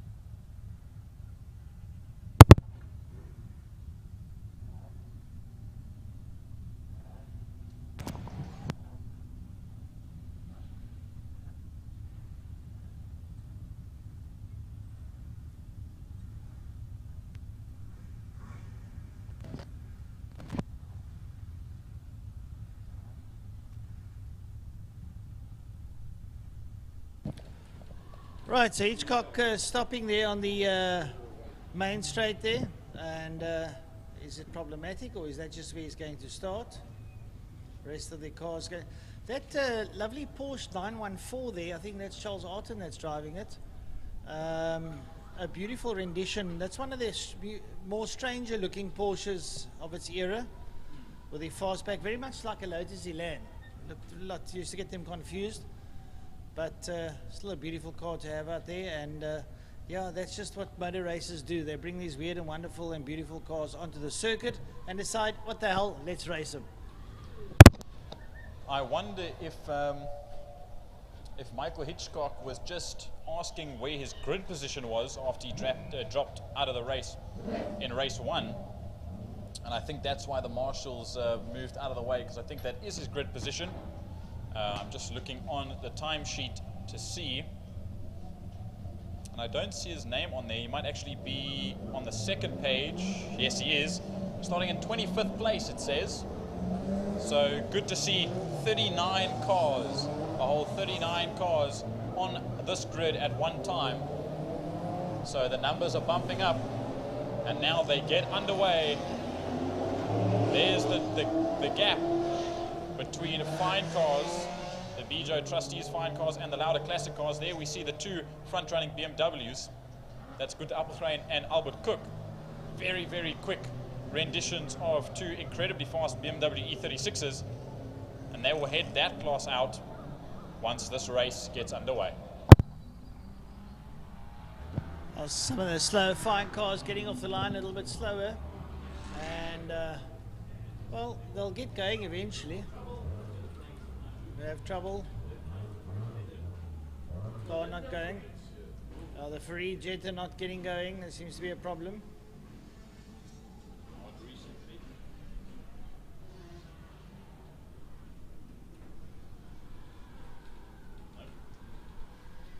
That Jetta standing dead still on the main straight.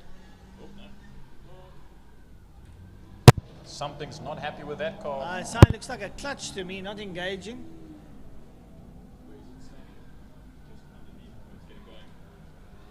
That seems to be going again.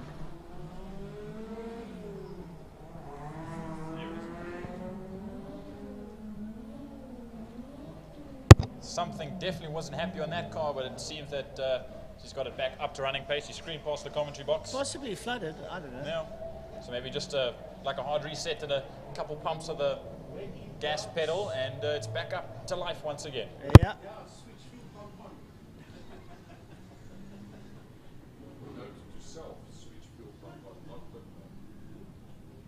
Oh, and she spins it into turn 1 all on her own. Fantastic. Running off. Just a little bit of overzealousness.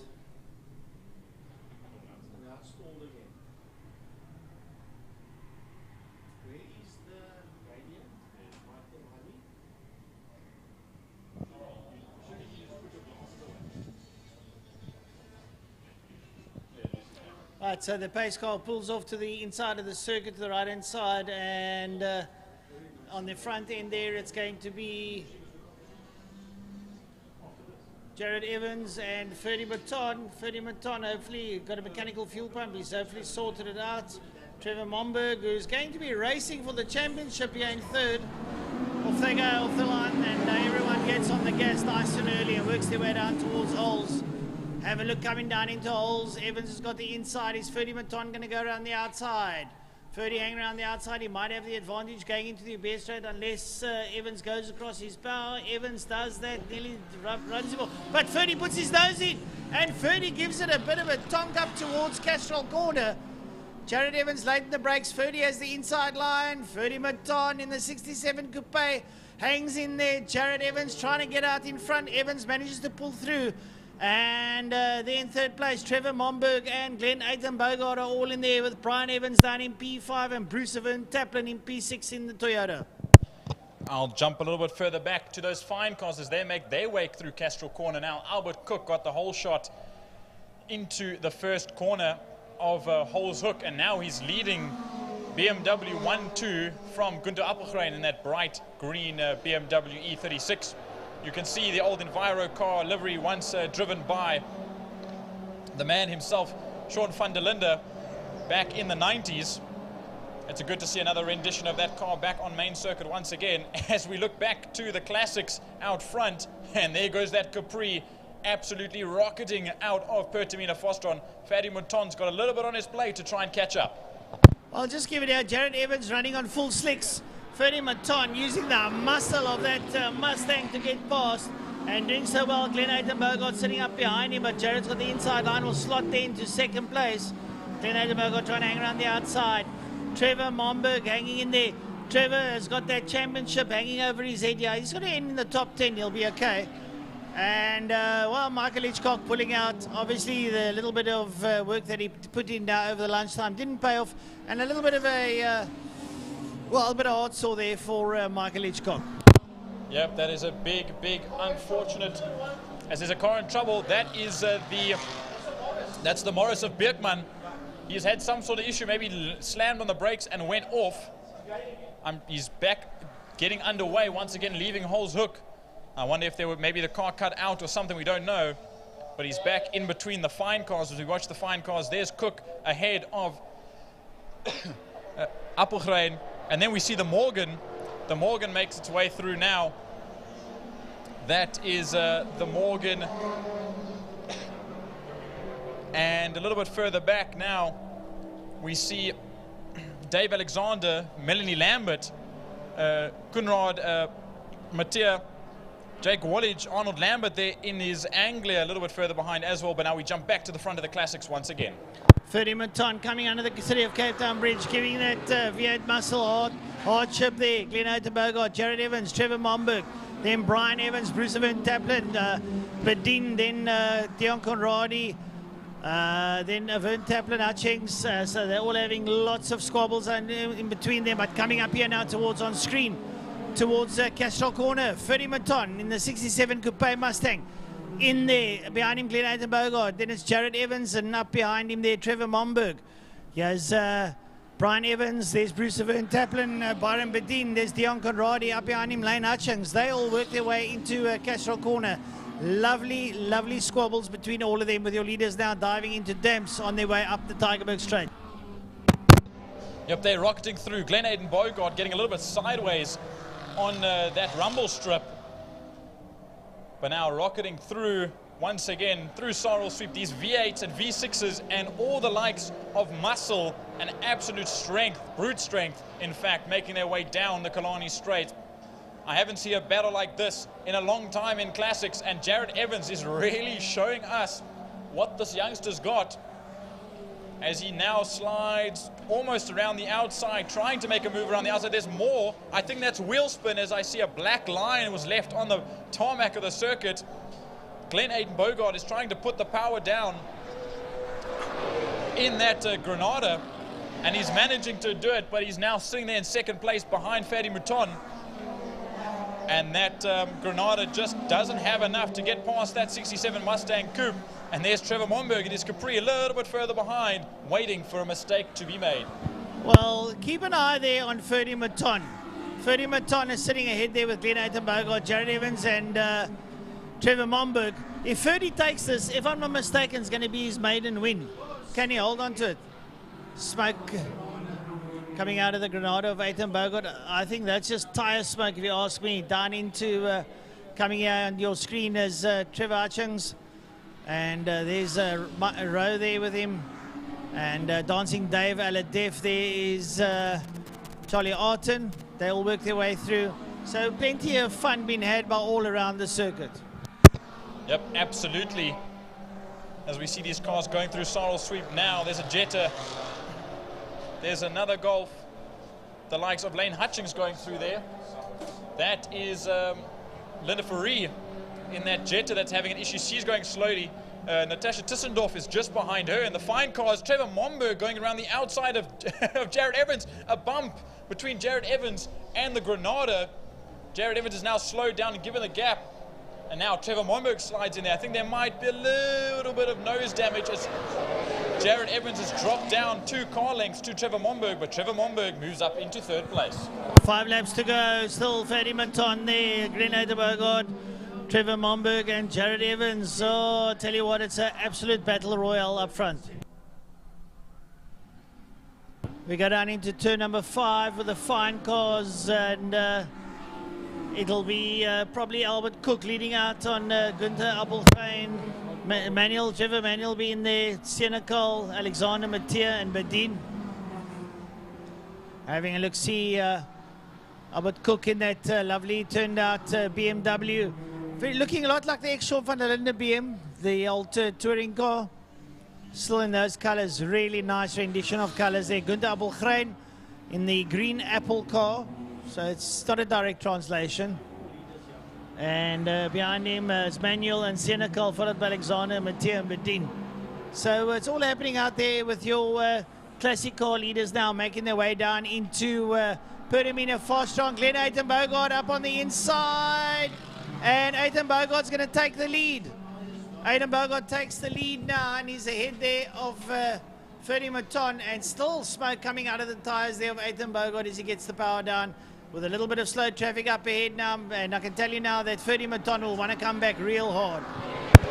Glenn Ethan Bogart, one of the Ethan Bogarts, has been waiting for this moment to get some fresh air and get out in front of Ferdy Maton, since we don't have the likes of Michael Hitchcock and Franco Donadio out here, usually front running contenders. They're both not racing now. But look at that Granada absolutely pace that Ford Mustang of Ferdy Maton. Then Momberg in one of the 2 Capris. More smoke coming out of that Granada. I believe that that must be tire rubbing against fender. So maybe it's just rolling onto the edge of that fender and it's grinding that rubber away. As we see the fine cars coming through Pertamina Fostron 1st and 2nd. There's Gunther Appelgrein there in 2nd place. And out of our frame is Albert Cook. He's coming down the Porsche straight now. Still in the lead of fine cars. Then we see that is the Porsche. That is the Porsche 928 of Conradi Mattia. The bright blue with the snake eyes. And then we have some more. There's 2 classic cars coming through. There's Dave Alexander in the Morgan. He's fighting his way back up now as well, sitting in 3rd place. We've got Manuel and Senekal in between there. But Dave Alexander gets past Senekal now. And he's still fighting for 3rd, or 4th in class rather. Here's Glenn Ethan Bogart, and Ferdy Maton has got Trevor Momberg crowning him from behind, with Jared Evans looming not too large behind him there. So Glenn Ethan Bogart leads out. There's Ferdy Maton, there's Trevor Momberg, and there is Jared Evans. My man, that is a close rumble here, and I think we've only got 3 laps to go. Yep, we watch some of the fine car back markers come into picture and out of picture, as here come the big brute classic cars. More smoke. It doesn't seem like that Granada likes turn 2, Castro Corner, as side by side almost are the 2 Capris of Evans and Momberg.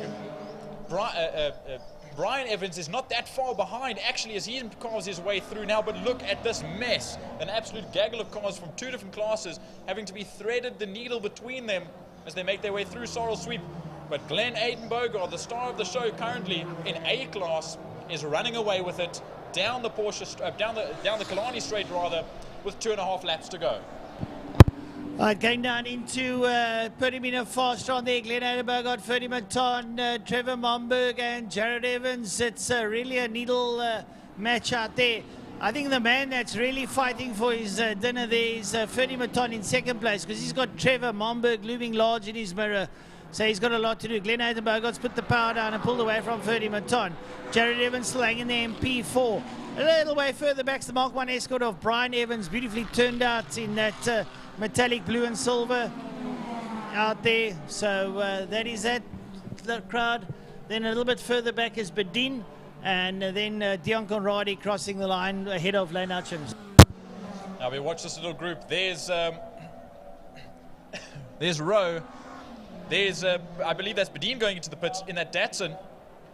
Then here comes Dancing Dave Aladef, one of the 325i BMWs. There's Trevor Hutchings rather, and Albert Lambert, or Arnold Lambert rather, sorry, going down into Holes Hook in that Anglia. That's in fine cars. There's your fine car leader, still pacing ahead of the other E36 BMW of Gunther Appelgren. There is about 2-3 seconds between the two of them, as there we see that Mattia Alexander's just a little bit further behind that Porsche as they run through. There's, you can see Alexander coming into frame. There's Natasha Tissendorf, she's been lapped. There's the Granada. The Granada is about to lap the front end of the fine cars. But here we jump from Dave Alexander to the Granada of Glenn Aidan Bogart and down to Holzhoek once again. Now the Classics starting to carve their way through the fine cars, so it's a bit of a mix-up in a Dixie. And I tell you what, it's difficult for the classic car drivers, because the fine car drivers involved in their own little battles, they take their lines and sometimes encroach upon the line of the classic cars. Final lap as your leader there. Glenn Aidan Bogart entering into Castrol corner, followed there by Ferdy Maton, Trevor Momberg and Jared Evans. And once again coming out of Castrol, that smoke pouring off the back of Glenn Aidan Bogart's car. I wonder if there's not a problem with that back shock, that the body rolls onto the tyre and creates a bit of smoke. I think that is inevitably what is wrong there. That back shock might have collapsed to a certain degree, just the spring holding it. It could be very possible, because it happens through most corners, but it's the most violent through Castrol corner when there's a lot of load on the front left and in the rear right. So you could be very right there. Maybe they just need a harder suspension or something. I personally think that it's just a shock that's basically given up the ghost and he's leaning on the spring, and that's why you get body roll onto the tyres. For the last time, going down into Pertamina Fostra, your leader there, Glenn Aidan Bogart in the Granada Piranha. The white car with the black stripes over it comes out of Pertamina Fostron. A smoke bellowing from that rear, but he doesn't worry about it. Behind him, Ferdy Maton lying in second. They come up towards the line, and Aidan Bogart will take it from Ferdy Maton, from Trevor Momberg, who will be crowned the new Classic Car champion, ahead there of Jared Evans. And up behind him will be Bruce Van Taplin, ahead of Brian Evans, Dion Conradi, Lane Hutchins, Dancing Dave Aladef, Robert Rowe, and Trevor Hutchins. Yeah, and we've seen a few of the fine. Bjergman comes across the line. We've seen some of the fine cars come across the line. Dave Alexander takes fourth place in class. Mattia in the 928 Porsche came in third. It's still Cook and Appelgren out on a flying lap. They were the only two cars in the fine cars class that weren't lapped, so they've still got a battle to go. As Trevor Hutchings and Malcolm Pfeiffer, Charles Arton, De Kock, Klaassen all come across the line to finish their races respectively. Here comes Charlie Arton now in the Porsche. Then we wait. Here come the fine cars. Here comes Theo Klaassen. He takes 14th overall. Arnold Lambert comes home in that Anglia. Then here he comes, the winner of the fine cars. Albert Cook coming home in first place, ahead of Malcolm Pfeiffer, who's in classics. And then your second place trophy taker, that is Gunther Appelgren in the number 13 bright green BMW E36.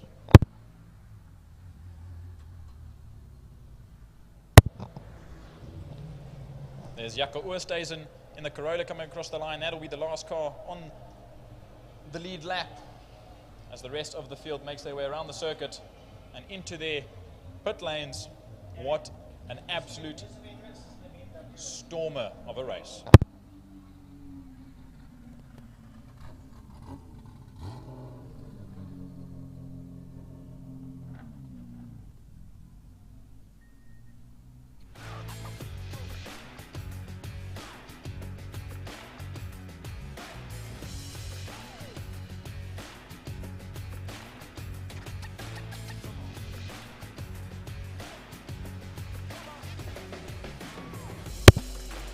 Just a quick replay. There's Badin going into the pits. You saw the replay before that. That replay was of the front four. There's the Granada throwing up smoke, obviously from that leaning onto the fender.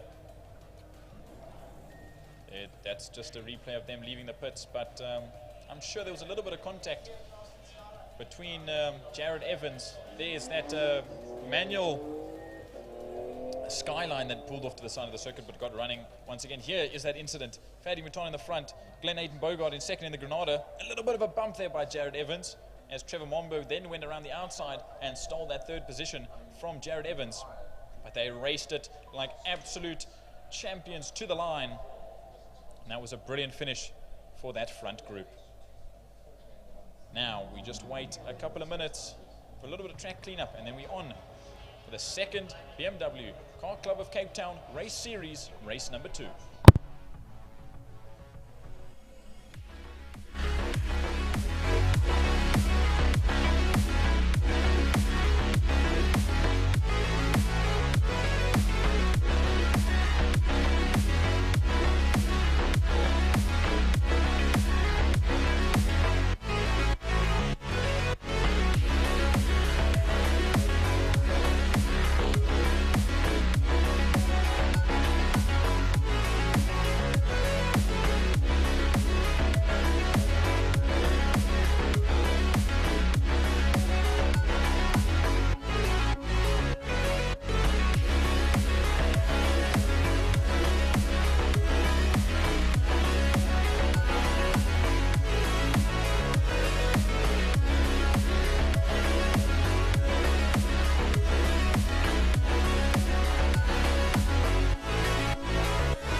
for the Progress Precision Engineering BMW CCC-T BMW Race number 2.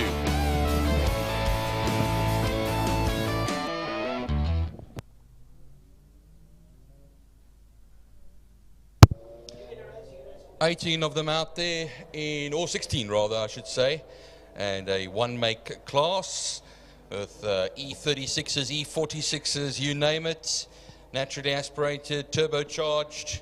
G68, G80, that's what you call them, the new ones.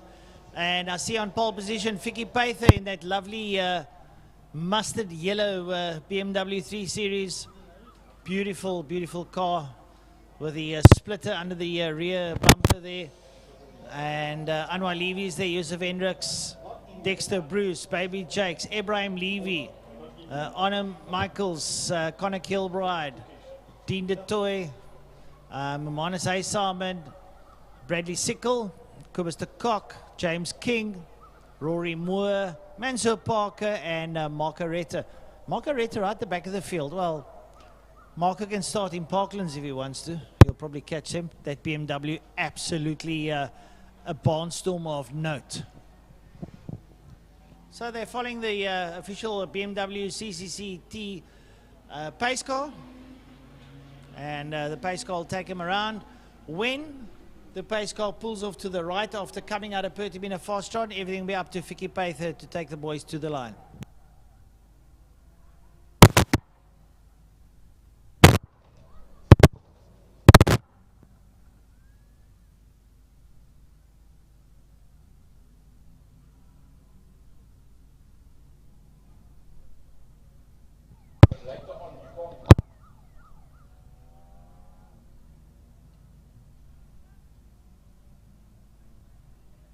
Well, by the looks of it, it's going to be Vicky Parker that is in that E46 330, and will start on pole position. Anwar Levy, well, that's a name that's been around for many years, and then M3 Turbo that he'll be pulling away in. Yusuf Hendricks, Dexter Bruce, hey, don't forget about Dexter Bruce, Baby Jakes, who we got to know a lot of in Clubman's racing, Ibrahim Levy, the Levys always come in their droves, and Arno Michaels, Mitchell, sorry, and then Connor Kilbride, who's done double duty today, of course, because he was in the Sports and GT cars, the Libre Sports and GT cars earlier on. But 8 laps will lie ahead as that BMW M Power, BMW, nice bright yellow, bright mustard yellow, pulls into the position. And alongside him will be Anwar Levy. Like I said, of course, Vicky Parker. Paether, my apologies. There used to be actually a chap years ago, Arnon Paether, that used to race Group N. He was from Durban. I remember that name very well. Parker Paether, sorry, my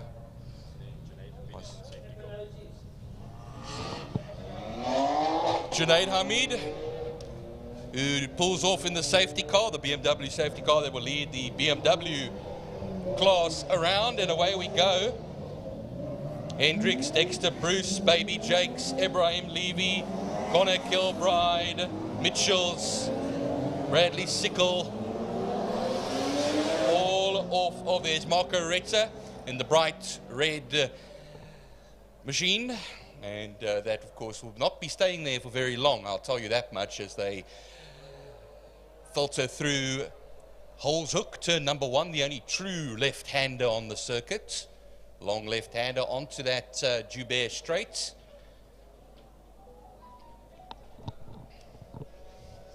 But Paether, E46, that takes them around. And like I say, 16 of them in all. There's frantically warming the tyres up.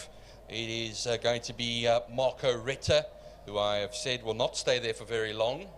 And you'll cut through very quickly. I would even not bet against the end of the first lap there, as they go now into turn 3, known now by its traditional name, Damstip. And then the Tygerberg Straight, which at one stage was known as the BP Straight at one stage. But you can see the sun getting a bit lower and that gold color reflecting now towards us as they go into Saddle Sweep turn 4. Now this is the calm before the storm, as many of us say. Down the Killarney straight, they will run at reduced speed, at warm-up speed, and then full racing speed the next time we see them, because it's going to be 8 laps of racing in this BMW Car Club Cape Town, South Africa event. And Progress Precision Engineering, the proud sponsor of this class. Race number 2. Right, so the cars are making their way into Pertamina faster on the pace car, rolling around. The hazard lights have been put off. The pace car will roll off to the right and park there just on the exit of Park for May. And Vicky Pather will lead the gang down the main straight under the City of Cape Town Castrol Bridge. And when the lights go off, all hell will break loose, so to speak. Right, here they come up towards us, and Byron take them off the line. Watch all those lights. Gingerly does it. And then the itchy right foot will make its way down to the floor, and away we go for the start of this race. And Pather, will he get the whole shot into turn 1 on the outside there? Will be Levy, looks like it, and a change already as far as things are concerned, as Pather seems to be left a little standing there now because he's losing ground, and you'll have Hendricks right on his tail into Castrol corner. Yeah, now Anwar Levy there pulling out front there. Now Vicky Pather not seeming to be able to get off the line, so to speak. As he gets on the gas now, he's got Yusuf right up behind him. Yusuf Hendricks in that 777 car sitting right up there behind him, going to be pushing hard as they work their way up to Tigerberg straight away.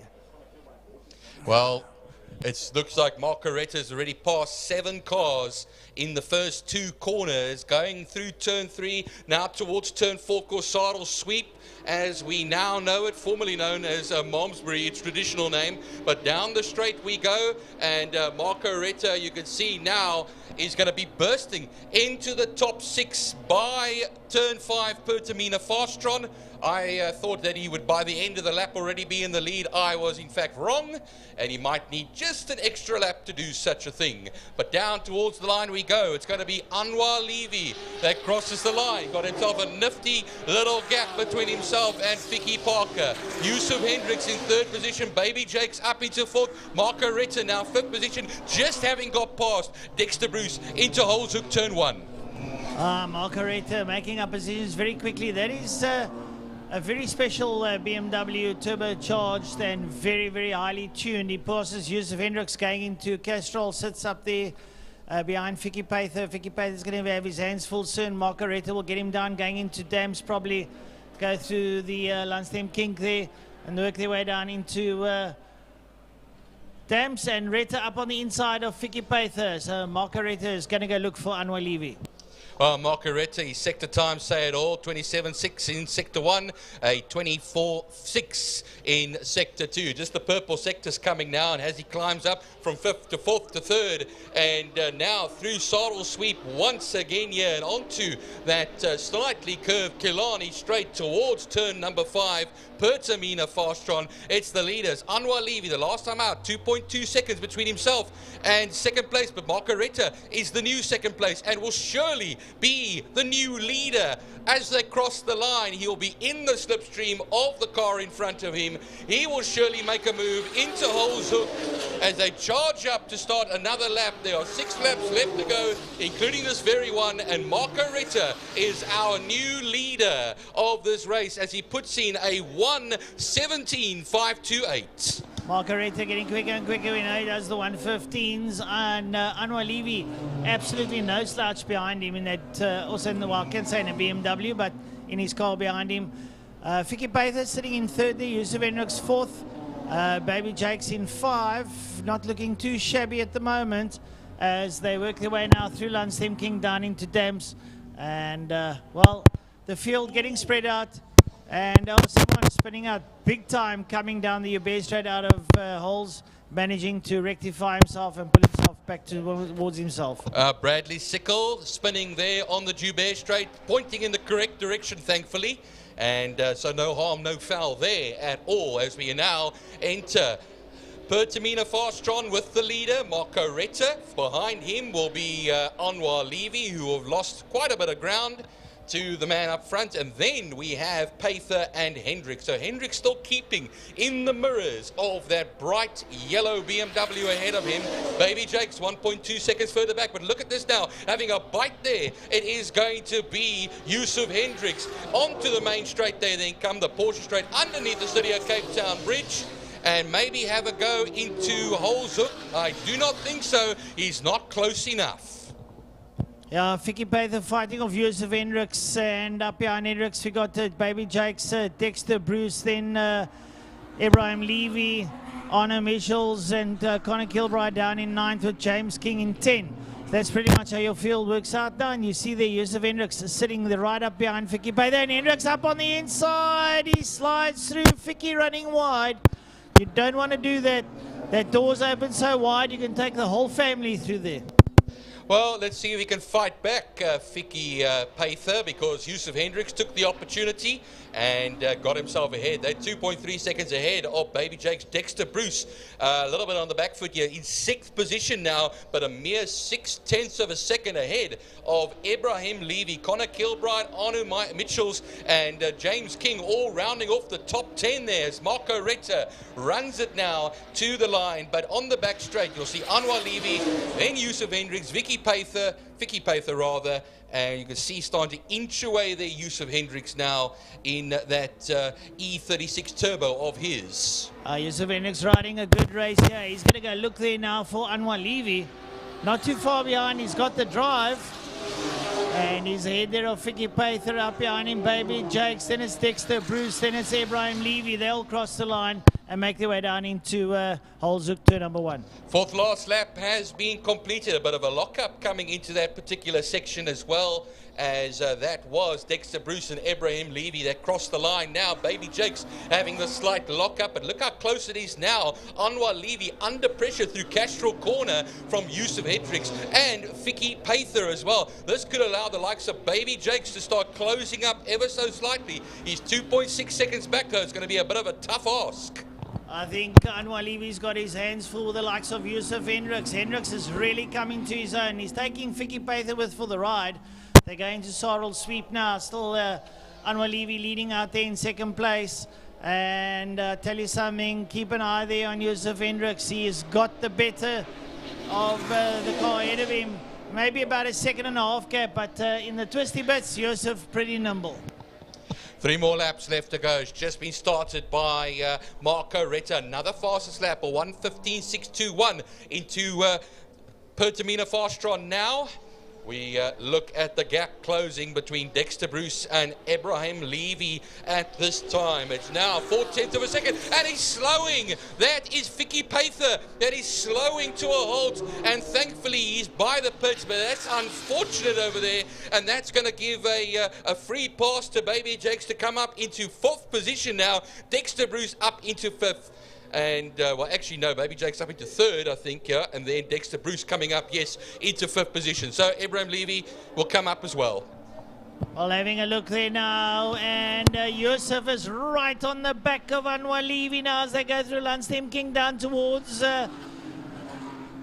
Dams. Have a look at this. Yusuf is looking for a way past Anwar Levy. This is absolutely great racing here for 2nd place.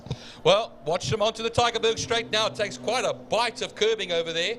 And now through Sardo Sweep, the double apex right-hander. They'll open up onto the Killarney Straight after they go over the King Tony Tools Tunnel. And now down towards Pertamina Fastron they'll come. I think the Anwar Levy Beamer just might have the legs over the one behind, but under braking, you're going to see him come a little closer now as Baby Jakes comes in 4th position. Dexter Bruce will be behind in the 5th position at the moment. Ibrahim Levy in 6th. Anwar Levy's got the upper hand still here over Yusuf Hendricks. Yusuf ahead there. and of Baby Jakes. Jakes coming through, looking very strong. Up behind them, Dexter Bruce and Ibrahim Levy embroiled in their own little battle as they cross the line, making their way down into holes. Penultimate lap of the race, and a big lock up there from Baby Jakes as they come through the first turn at Holes Hook, and that's going to allow right onto his back bumper Dexter Bruce, and you don't give Dexter half a chance, I'll tell you that much. Margaretta into Fastron corner, turn number 5, and this means that he'll only have this corner and the next lap left to go. Margaretta, the man who started right at the back, who took the lead on lap number 2 and has extended it by to 30.5 seconds over Anwar Levy, crosses the line to start that final lap. Margaret is just in a league of his own at the moment. Anwar Levy still fighting there with Josef Hendricks. That one still developing into something special. And, well, it's going to be a down-to-the-wire fight. On screen, some of the slower cars at the back of the field working their way through. We go down into turn 5 for our viewers at home. And we see what's happening down there. And here come your second and third out of Pertamina Fastron. Turn number 1, turn number 1. And there we see Ibrahim Levy and Dexter Bruce having a right royal scuffle down into turn 1. Here's your leaders, well not leaders, your second place. It's Anwar Levy and Josef Hendricks are right there on his tailgate. That one's going to go down to the wire. They've got a lap to go. A ding-dong battle between the second and third place. Look at Josef Hendricks. He's going to go on the outside of Castrol and take second place right away now. You watch behind him at the likes there of Baby Jakes, and as well as that, Dexter Bruce into turn number 2, Castrol corner. But watch now as they come, the leader comes to the flag and will take the victory. Margaretta 2 out of 2 today for him. But all eyes will be on the battles for second and third and fourth and fifth as they go now onto the Tigerberg straight towards the double apex right-hander. Down the back straight though, towards Pertamina Fastron. Maybe one last ditch attempt over there from Anwar Levy to get back up into second. I think Josef has chosen the correct line. He dives into Pertamina Fastron. There's Josef Hendricks ahead there of Anwar Levy. Josef has done everything by the book here now. They squirt out of Pertamina Fastron, and Josef gets on the gas early. Anwar's coming for him. They're coming up towards the line, and Josef might have taken it, but look at this. Anwar beats him on the line. Anwar Levy takes him by a couple of hundredths of a second. We have a second one coming over here as well. Now it's Dexter Bruce versus Baby Jakes. And who's it going to be? It's going to be Dexter Bruce that will just get Baby Jakes. Sorry, Levy, my apologies. Levy, Bruce, my apologies. So Josef Hendricks came through, Baby Jakes, and then Levy just got Bruce over there. Yes, like you say, 400ths of a second or 49 thousandths of a second. There we go. We had two very exciting ones here. And we have Connor Kilbride. That's the only man still left on the lead lap and finishes in 7th position. So Connor Kilbride, like I say, Arno Mitchells, 8th position. James King, 9th position. Kobus de Kok in that 10th position.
Next up, Seal Pro Winelands, Superbikes, SPK Challenge, Masters and 600s.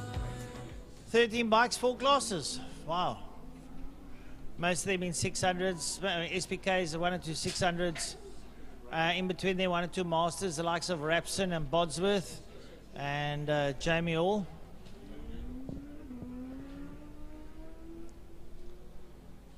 But, yeah. Jamie not in there, it's Wayne Aronson. It's the only other, so there's only 3 Masters. Looks like all the Masters will get trophies. So Kieran Snyman showing a clean pair of heels in heat number 1. Ahead of Tristan Pienaar. Slade van Niekerk, well, he had a problem, came back, tried his best, ended up in 3rd. He's now lying on the front row of the grid once again. Let's see what he can do in race number 2. We know what he's capable of. I've got a feeling that a certain Jason Lineker will have, crossing fingers that no commentary curse is shown out and put out into the world. But I've got a feeling he's going to be very quick now after getting to grips with that R1 and fighting with the likes of Mike Hunter, Keanu Strode, Brad Bodsworth. Now Keanu Strode's out of this. Actually, I don't think he's out of this race. He had that problem and pulled off to the side with 2 laps to go in race 1. He said the bike was just cutting out and it cut off. But now I think he's back out. I think they sorted that. I'm waiting for that bright green 70 bike. I don't quite see it yet. So for all we know, he hasn't made it out.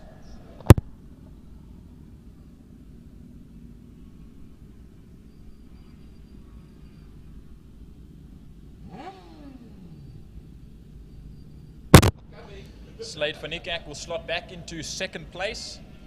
Hopefully he'll take a few tips from that first race. Obviously an uncharacteristic mistake by him. But now we'll see if Tristan Pienaar gets the whole shot again after that first one in race 1 that helped him out a ton to stay ahead of Kieran Snyman. But here we go, the 5-second board is up. It's out of the way. Take them away, Francois. Lights off and off the line they go, and Kieran Snyman having a little bit of a jitter there as he works his way down towards turn number 5. Looks like he might have, yes, he has the whole shot. He dives up on the inside. So he holds the whole shot there, works his way around down to out of holes onto the Uber straight. Gets the bike on the back wheel as he lights it up. And right up behind him once again, Tristan Pienaar, no surprises there. Keep an eye on Jason Lineker hanging around in about P4. He'll work his way through. Like Jordan said, he's got the hang of that Yamaha and might just decide to wring its neck in this race.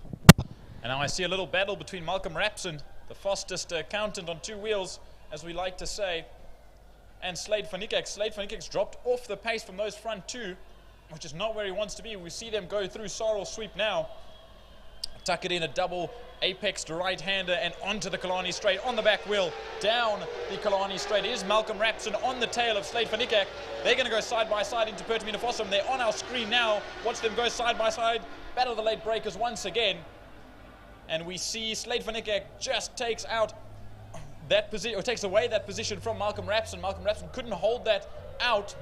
But now they'll do another dragging straight line speed run to Holshoek once again, but it's still Kieran Snyman from Tristan Pienaar, Slade van Niekerk, Malcolm Rapson, Mike Hunter is ahead of Jason Lineker, then Brad Bosworth, Wayne Aronson, Keanu Strode is not out there, but we've got Jamie Hall, Sorrel Haasbroek, Lubobelo Lunsana. That is the end of the grid. Going up into Castrol there, you got Kieran Snyman, up behind him Tristan Pienaar. Then up behind Tristan Pienaar, got Slade van Niekerk and Malcolm Rapson. They work their way around there. Malcolm Rapson sitting up there behind Slade van Niekerk. Just a little bit up behind them, we've got Michael Hunter and Jason Lineker in brawl and battle. They'll come through the kink there now, and you see the 2 of them very close to each other. The first 3-4 bikes going through, and there comes Hunter and Lineker. Oh, they're really giving each other a lot to think about as they work their way up the Tygerberg straight into Sorrel sweep. Yep, you see once again that double right-hander. The sun is not down like it usually is. Obviously the sun sets a lot late in the day, so these guys won't be having issues as we come to the second last race of the day. They won't have issues with the sunshine. Usually it sets right as they're racing and it blinds them when they go into the left-handers and down into Pertamina Fossum. But now they make their way into Pertamina Fossum and still leading out. Kieran Snyman, a 112.261 ahead of Tristan Pienaar. Pienaar did a 112.9. So a second different almost. Then Slade van Niekerk, Malcolm Rapson, Jason Lineker gets ahead of Mike Hunter for 5th place. Brad Bodsworth in 7th. Wayne Arends, Sarah Haasbroek gets ahead of Jamie Hall, and then Lubabelo Nsana at the back end of the grid. Well, they're going out of Castrol Corner. It's going to be Kieran Stamen and Tristan Pinar. Then it's Slade van Niekerk, Malcolm Rapson, and then it's going to be Jason Lineker in there, Michael Hunter, Brad Bodsworth, Wayne Arends. That's your top 8 at the moment now, and we watch now 1st, 2nd and 3rd come up towards Sarl Sweep. Your 4th place man there, Malcolm Rapson, works his way in, and up behind him 5th place man Jason Lineker. Your leaders already cracking on the pace so fast, already down into Pertamina fast strong corner, working their way out. So Kieran Steinman showing a clean pair of heels here once again. Tristan Pinar, not any retort whatsoever to hang on to him. And I can tell you something, that I think Kieran Steinman's going to be setting up some silly times here. He does a 1:12.07. Very, very quick at the moment. He did .007. You can call him 007, the way that he is masterful in his craft. As he runs now, still leading out. He'll run down the Joubert Straight. Now we watch through. Here comes Jason Lineker, all on his own. 5th place in class. He's a little bit away from the leaders, from his usual gang. Then we get Mike Hunter, the first of the 600s. Then Bradley Bodsworth, and just very, very close behind him, Wayne Arends, the 2nd in class of the Masters class, but 1st in class for the Challenge. As they make their way down the Joubert Straight. That's their little battle right there. Yeah. That's Bodsworth and Arends now. They make their way into Castrol Corner.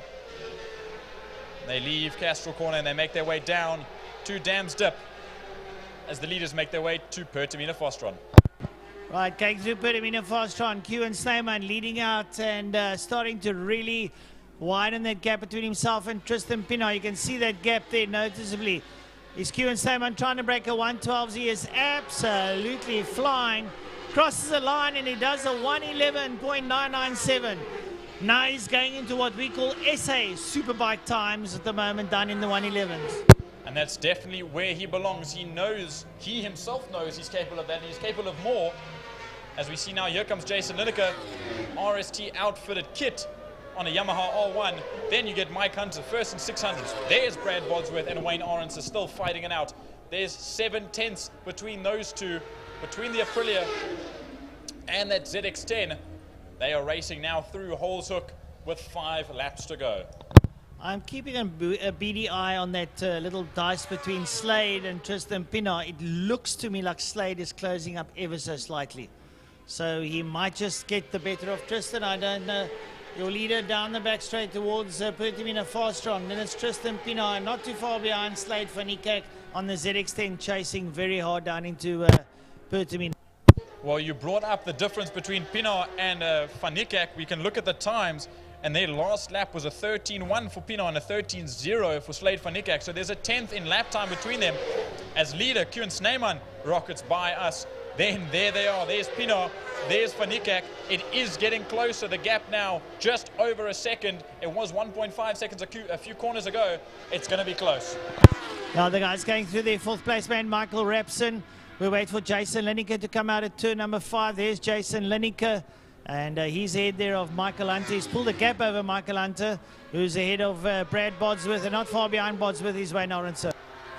Yep, so these two are still fighting it out in Challenge and Superbike Challenge. In Superbike and Superbike Challenge respectfully.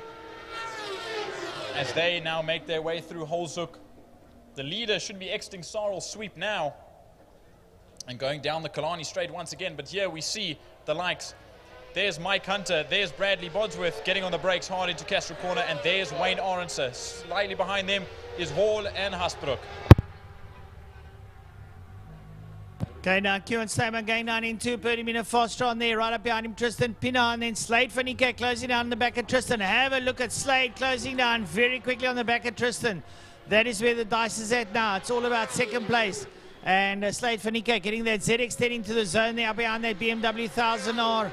That is not Top Rack Rasgaglioglu, that's Tristan Pinar. So Tristan is not infallible, and he's got Slade closing down on him going into holes there. You can see that gap closing down noticeably as Slade chases hard to get his foot on the 2nd step. Kieran Sneeman still holds the fastest lap, a 1:11.801. Incredibly quick times, as you said, South African Superbike racing times as they drop into the 11s. Still a 13.0 and a 12.7 for Slade van Niekerk. So he definitely is running faster while they've got 2.5 laps to go. But you've got to remember, Slade van Niekerk is fighting for championship points because there's a championship at stake between Kieran Sneeman and Slade van Niekerk. So Slade van Niekerk needs that second position. Well, he's not too far behind Tristan. He's chasing. It's very hard. It's just less than a second. And Slade will throw everything at Tristan, including the kitchen sink, as they make their way down to Pertamina Fostron, down that curved back straight, down into turn 5. Kieran Sneeman leads out. And, well, they're going to have to catch him. Here comes Kieran out of Pertamina under Castrol Bridge. But have a look at that dice there between Tristan and Slade. Tristan winding that BMW up, and Slade and the ZX-10 is coming in hot. He's coming in hot. He can see Tristan. He can feel Tristan. He can smell Tristan. And closing up right there, going into holes, is Slade van Niekerk with a lap and a half to go. A slightly wider line. It may not look like it, but it was a little bit further wide, did Tristan Pienaar go. And even moving a bike's length over in one corner will close the gap between these two. As they race now through Lunchtime Kink down into Dam's Dip. A fast, slightly banked right-hander at the north end of the circuit. They race down the Tygerberg Straight, and then a fast tuck right into the double right-hander of Super Saddle Sweep. They make their way down the Killarney Straight as the leader is about to come around and start his final lap. Kieran Sneeman down in Pertamina Fastron, working his way out of Pertamina Fastron. Up behind him there, it's Tristan Pienaar and Slade van Niekerk, but coming up towards the line, your leader, Kieran Sneeman, starts his final lap of the day. Yep, Kieran Sneeman just coming to lap Lubabelo and Sana now at the back end of the grid. Lubabelo just making his way round. Good riding from him though, as Kieran Sneeman in frame shoots down the Joubert Straight for the final time today. He'll go into Castro Corner, tuck it in, slam on the brakes, knee down, maybe even elbows down. We know he's capable of that as he leaves that second corner, goes through the Lunchtime Kink and down into Dam's Dip. Well, have a look at that scrap between Slade van Niekerk and Tristan Pienaar. Slade is less than a second behind Tristan, and he's hard on the throttle. He needs to close up onto Tristan going on to about turn 5. They'll hopefully have a chance there. He's just going to have to sit with him. They make their way now up to the Saddle Sweep. They're going to come out of Saddle Sweep pretty shortly. There's your leader. Your leader going down the back straight there is Kieran Sneeman, but have a look. Wait and see. Tristan Pienaar, wait for it on screen. We'll see Tristan Pienaar and Slade van Niekerk come into picture. Pretty sure that's a slow bike. Here they go. There's Tristan Pienaar. There's Slade van Niekerk up behind him as they go into Pertamina Fastron. But here comes your leader up towards the flag. And Kieran Sneeman makes it 2 out of 2. But here comes this dice up towards the line. Tristan Pienaar and Slade van Niekerk. Pienaar is going to take second. And van Niekerk third. Oh, what an awesome battle between those two in the Brat Pack. Obviously, we're missing Jason Lineker. He's slightly further down the road. As well as Malcolm Rapson. They're still making their way around Pertamina Fostron now. A huge gap between those front three. But Tristan Pienaar just the better of those two youngsters. There goes Malcolm Rapson. He'll take 4th in class and 4th overall. Then we wait for the other youngster, Jason Lineker on the 93 Yamaha R1. He'll tuck it to the right through 5A down the Porsche Club Straight. And he'll take 5th overall and 5th in class. Then your winner of the 600s class comes across the line, and that's Mike Hunter. Up behind Michael Hunter, Brad Bodsworth and Wayne Arons across the line. Arons ahead of Bodsworth in the closing stages. Then it's Jamie Hall, followed by Haasbroek and Intasana. Brilliant riding from all those gentlemen out there. An awesome race 2 as well as an awesome race 1 earlier today. Brilliant, brilliant stuff. Now we move on to the final race of the day. It's going to be a humdinger. It's going to be a humdinger, rather. It is. It is API Property Group GTI Challenge Race 2.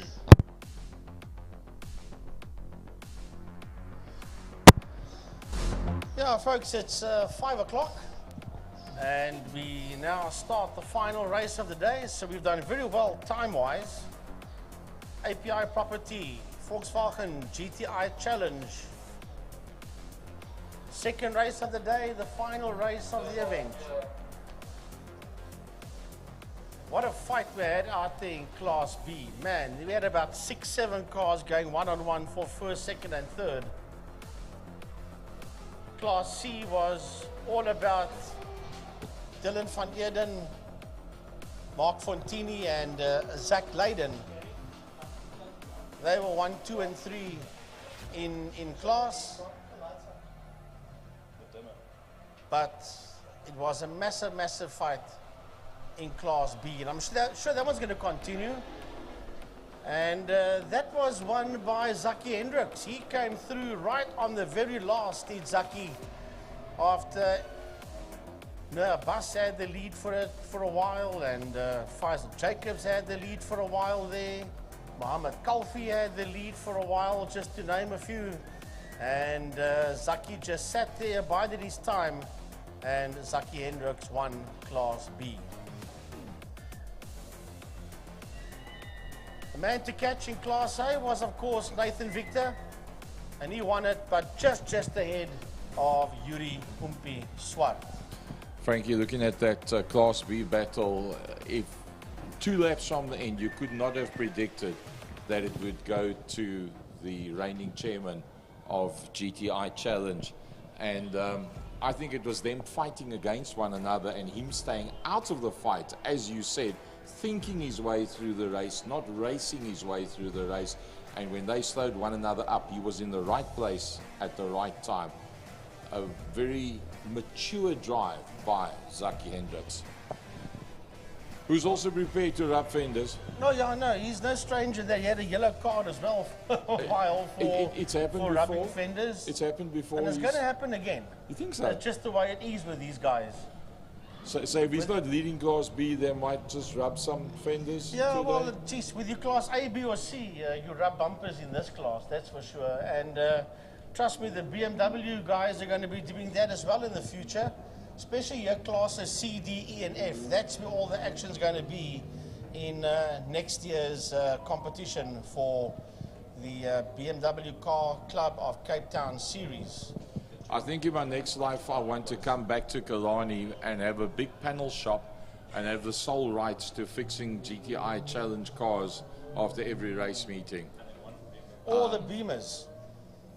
Well, yeah, engine shop for the Beamers, because they got so much power that they take a lot of wear and tear. But I mean, let's be honest, in the modern era, all these different forms of BMWs putting out massive, massive, massive power and have the ability to be Neanderthal tuned, Kosi Swanepoel tuned to get to the level where these BMWs are. Hence, the VW Golf era is now moving towards the BMW 6-cylinder era. Well, I'll tell you what, you've got 2 of the best names you mentioned there when it comes to car tuning, building, engines, Kosi Swanepoel and Neanderthal. They are 2 of the very best that you're going to find. That I can guarantee you. There are others out there. The Ferraris back in the day when they specialized in it as well. Kosi Veyers also knows how to turn a wheel in a dyno, no doubt about that. Emil Tiny Brunt, that's on TV. Yeah, we can actually see Emil on TV. I don't know if you can hear us. I don't think there's camera, there's speakers there. It's probably not sound there, otherwise I'm sure Tiny would give us a wave. He's on the Sarel van hom have a sweep.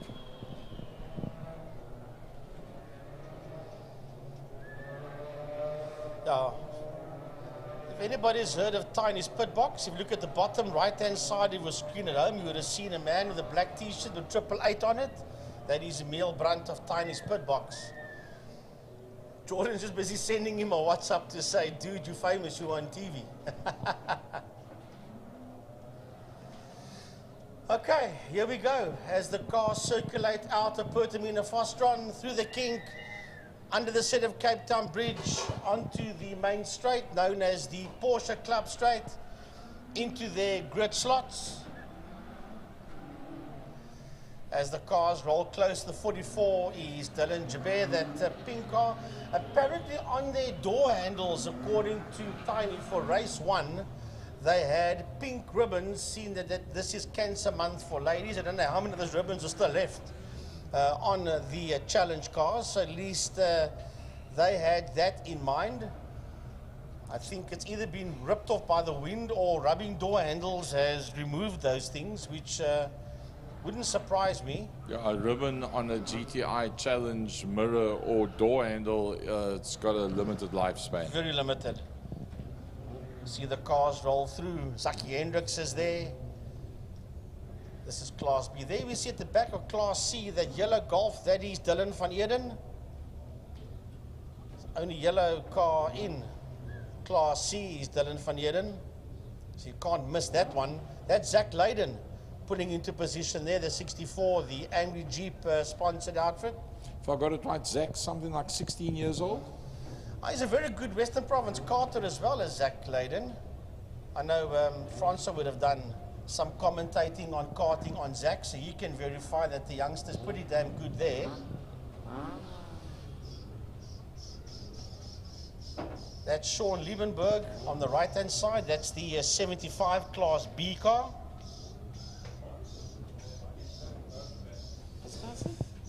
As young Dario Busi walks into the commentary box to watch his brother Marco out there on track.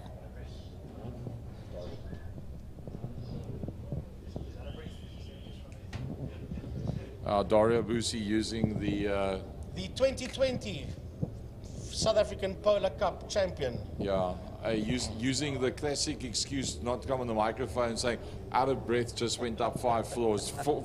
Frankie, you'd understand that, but you'd understand what's going to happen when these Class A cars come off the line. Right, and away they go off the line, racing down towards turn number 1 into Olsuk. Oh, there's already body parts flying off cars, and somebody's very slow as, oh, they are slamming into each other, and we'll try and have a figure out who's that. There's a lot of smoke. I think it was Umpi Swart that got it sideways, buried the accelerator, and that's where all the smoke came on. Class B cars have gone through. Here comes Class C. Yeah, the Class C cars. Remember that the grids are slightly inverted for A, B, and C, so it's going to be a full-scale war for the guys that came 1, 2, and 3 and qualified 1, 2, and 3 for race 1 to try and muscle their way to the sharp end of their class. Here comes the Class A guys, and a little bit more spread out now in the heat. Oh, man, you would believe that that curbstone is just 1 inch high the way they go right over the top end of the curbstone. And once your outside wheels drop off the side of the curbstone, it can get very skittish. That's flat foot in 4th gear when you come through that section of the circuit. Now it's flat foot, top gear, going down towards Potemine Fastron, and it's all about the Umpi Swart, Nathan. But no, it's Geldenhuis that's in 2nd. And then Boosie's come to play as well to join in there with Geldenhuis. And Nathan Victor sits there in that 4th spot. The Class B cars are busy working their way into Potemine Fastron. We'll get them now. The moment these A cars roll through, here they come towards us. And it's going to be touch and go as they come towards us. There's about 5, 6, 7, 8, 9 of them. Man. And it is, we've got a car off in Castro, but Class B was led there by Rue Harris and then Van Eden. So there's 2 Class C cars in trouble in turn 2 Castrol. Well, let's hope they get that car. It's on the outside of the circuit. We'll pick it up now. I believe there's in fact 2 cars. We'll pick it up on the pan as they come towards us. Look at that. You don't get much closer than that. Right, we'll have a look and see now. We've got a very slow car that's going into Park Fermé as we wait for the Class A cars to come into view. The Class B cars are busy rolling there, as you can see on your screen through damps. The revs you can hear, that's the Class A cars racing down the back straight. And Marco Boos has gone up to 2nd. Marco Boos has gone up to 2nd. Umpi Swart has broken away from them as they head into Potemine Fastron. Umpi wants to get away. Marco sitting in that second position. He wants to try and bust away as well. He doesn't want to have all this attention behind him as they race down towards us under the City of Cape Town Bridge. They go. Here they come. On nose to tail. And it is Geldenhuys that sits there in that third position. Skull Geldenhuys. Then Hubert as coming through as well. And right there with him is Ian Cup, right on the case of Dylan Joubert. All right, here comes the next battle down towards us, and that'd be the Class B battle. It's Ryan van... Oh, look at that. It doesn't get any closer in Class A than what it is in Class B. That Class B battle is utterly brilliant. It's Harris from Van Eerden. Calfee in third. He doesn't like third. He only does ones and twos. That's all it's interested in. But you cannot count out Nur Abbas, that once again is right there in that lead battle. Class C is now heading towards a turn 2 Castile Corner. It's led there by Craig de Toy from Daniel Munna from Zach Leyden. As they work their way through, well, that's what it says there, but it definitely is Van Eerden. Yes, that is in third position. You can see that yellow car, so it isn't Leyden. Leyden sits in fourth, but it is definitely Van Eerden that's in third. Munna in second, and Craig de Toy in P1. Boosie's going to lose out. Nathan Victor. Is it Geldenhuys or is it Victor? Can't see in the sun as they come through. It shows Swart, Boosie, Victor. I think Nathan Victor is on the move. Yes, Nathan Victor is in that second position. They showed Geldenhuys early on, but there was a delay on the timekeeping device. So we wait for Class B. Yeah, they come towards us, Class B. There's not much in this one. It's Razik Harris. It sits out there in P1. Right behind Razik Harris, we've got Ryan van Eerden. Van Eerden has got Mohammed Kalfi right on his case. Nur Abbas is in the fight as well, followed there by Faisal Jacobs. And right on his case is Wyland Volskenk. Well, Harrison van Eerden are fighting it out, and now it becomes a three-way battle. This is exactly what Kalfi wants. This is what's going to make it happen. This is three cars abreast. It doesn't normally work very well. You can't do it too many times before it turns to tears. Right, Class C. He's heading now towards... Oh, it's a fight for the lead in Class C, going to turn 2. Going into Castile Corner. And is Van Eerden going to get the lead? Van Eerden is trying to drive around on the outside. That is Dylan Van Eerden. And he's in a massive, massive fight there with Daniel Munna and with Craig de Toy. That's the three of them fighting for 1, 2, and 3 in Class C on your screen as they roll through turn 3, Damster. Behind that is Nur Abbas, Jacobs, and then Volskenk is the next three that's coming through in that class as we go back to Class A. It is all about Swart, Victor, and Boosie. Umpi Swart, Nathan Victor, and Marco Boosie in P1, 2, and 3. Here they come out of Damps onto the Joubert Straight. Racing towards Castile Corner. They are absolutely nose to tail. Then Hubert and Cup. They are the next two as the Class B cars. Look at this.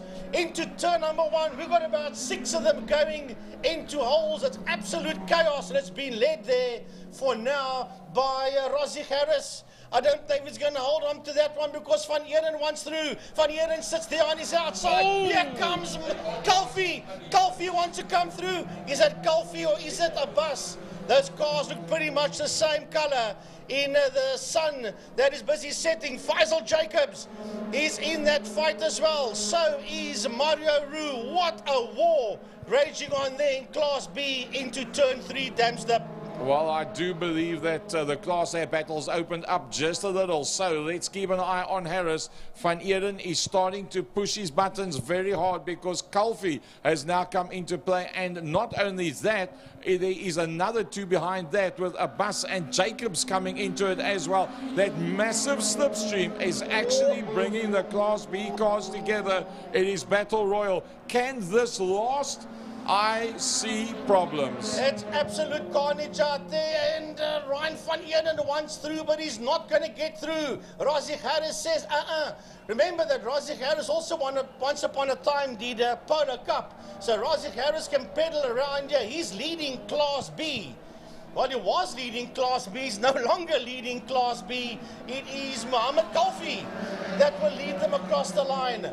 Mohammed Kalfi will lead them. Harris second, the Abbas is in third, followed by Van Eeren, Jacobs and Volskenk.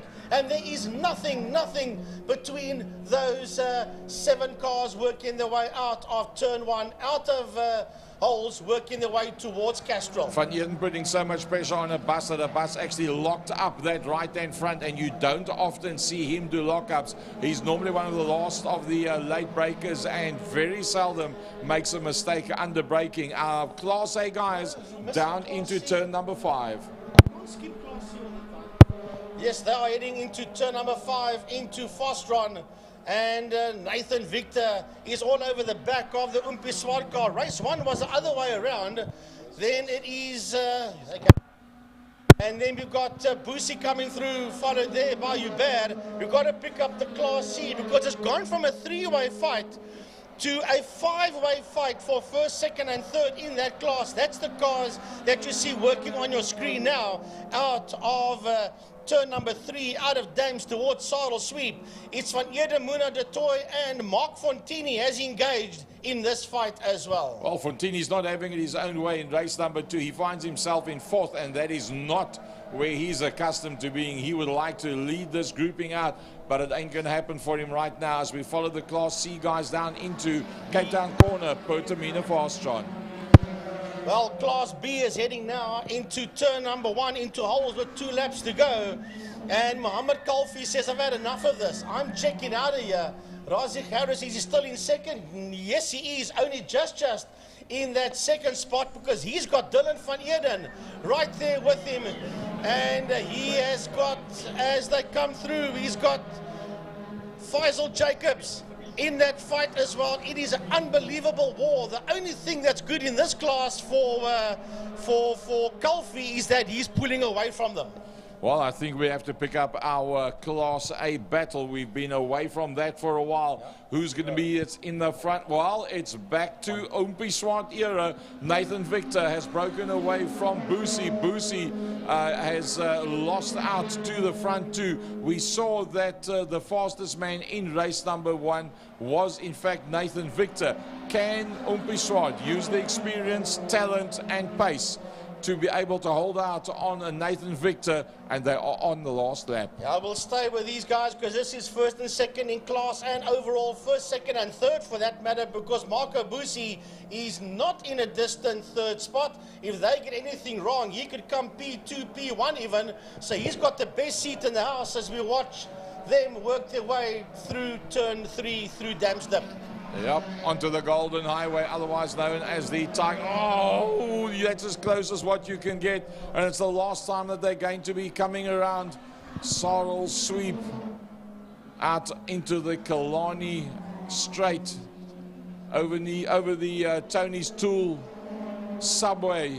But there's going to be nobody in the subway now. Everybody's standing up and watching this final countdown as they go for the last time into Pertamina Fastron. Well, through Fostron for the last time. We're going to go to Class B now. There's a hell of a war raging there, but we have to bring our leaders to the checkered flag.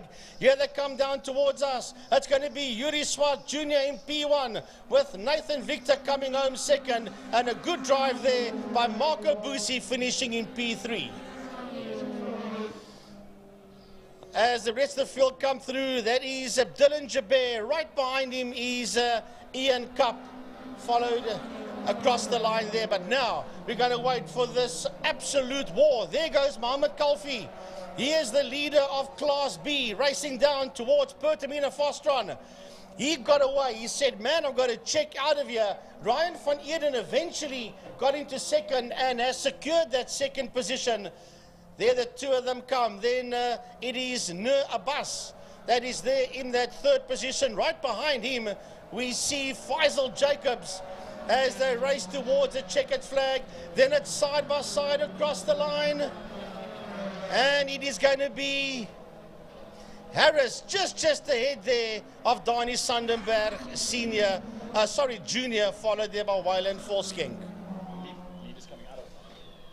Class C is coming towards us. That's going to be Dylan Jabir, and Mark Fontini is on the case of Dylan Jabir as they cross the line, followed there by Craig de Toy and Zach Leyden.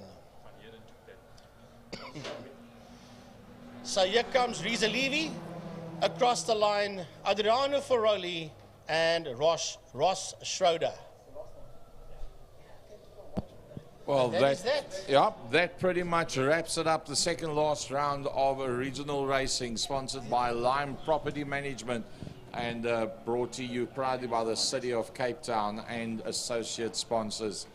Big thanks to all of you that have joined us here on the day. I'll leave it to Frankie Yennis to close it off on behalf. In fact, let's get a word from a man that had overall victory in one class, lots of fun in another class, did the morning show for us, did the afternoon show for us, and, well, the one and only Mr. Page. As it, people, I thought my work was done for the day, but what a fantastic day at the track. The weather finally played along. We finally, other than the wind, of course, but the racing was fantastic. The numbers were incredible. GTI Challenge, of course, for those watching the live stream can see the replay at the moment, providing the thrills and spills. Just a wonderful day's racing. And when I was walking down the pit lane today, I think the officials had their hands full. So I think the officials, some of them might be a little bit grumpy today because they've been busy. But I got to say, when it comes to the drivers, the spectators, the people that were here, and specifically the marshals, the sentiment I'm getting is that it has been a wonderful, wonderful day of racing today, and so glad to be part of it. And I understand that you guys, the IMUSAT system was working well today. You guys had a lekker time, and of course the commentators deliver as they always do. So thanks to you guys, Gary, and that thanks to Frankie, the rest of the team, and that other young Thundercat, I don't know who he is, but thanks to all the commentators for being here. Yeah. Well, folks, that wraps it up for us for today. Join me on Tuesday night at 8 o'clock, Second Gear Live, as we bring you information on all forms of motorsport, local, regional, national, and international. The senior commentator in years and kilograms will close us off for the day.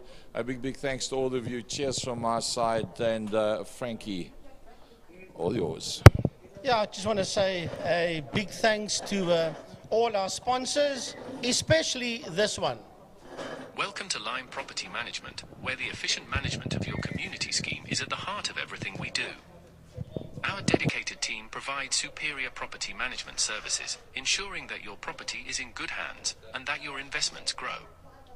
With Lime Property Management, experience vibrant solutions, transparent communication, and a squeeze of innovation in every interaction.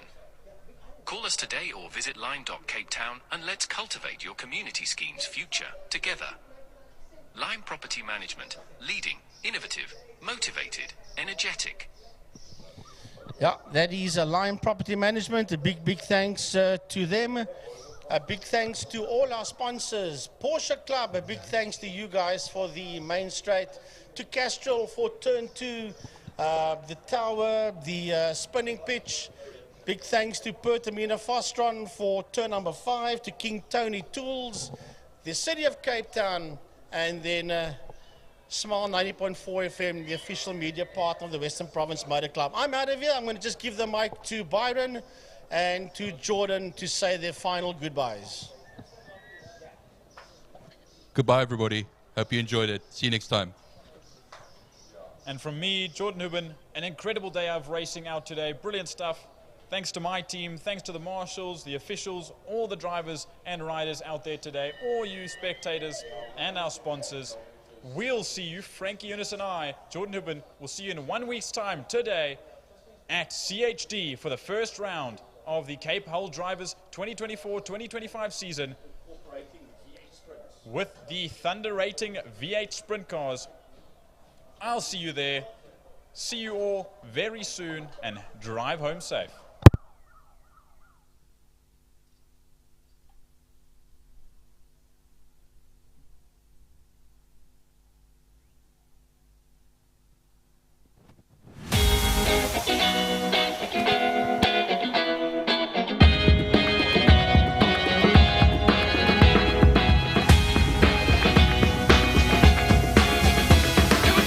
And just like that, another race day has come to an end. What an eventful day, and thankfully the weather played along too. Unfortunately, my car broke, but maybe I can get this one started. Let's see. Oh, well, there you go. Thanks, Dexter Bruce. We'll see you guys at the next one.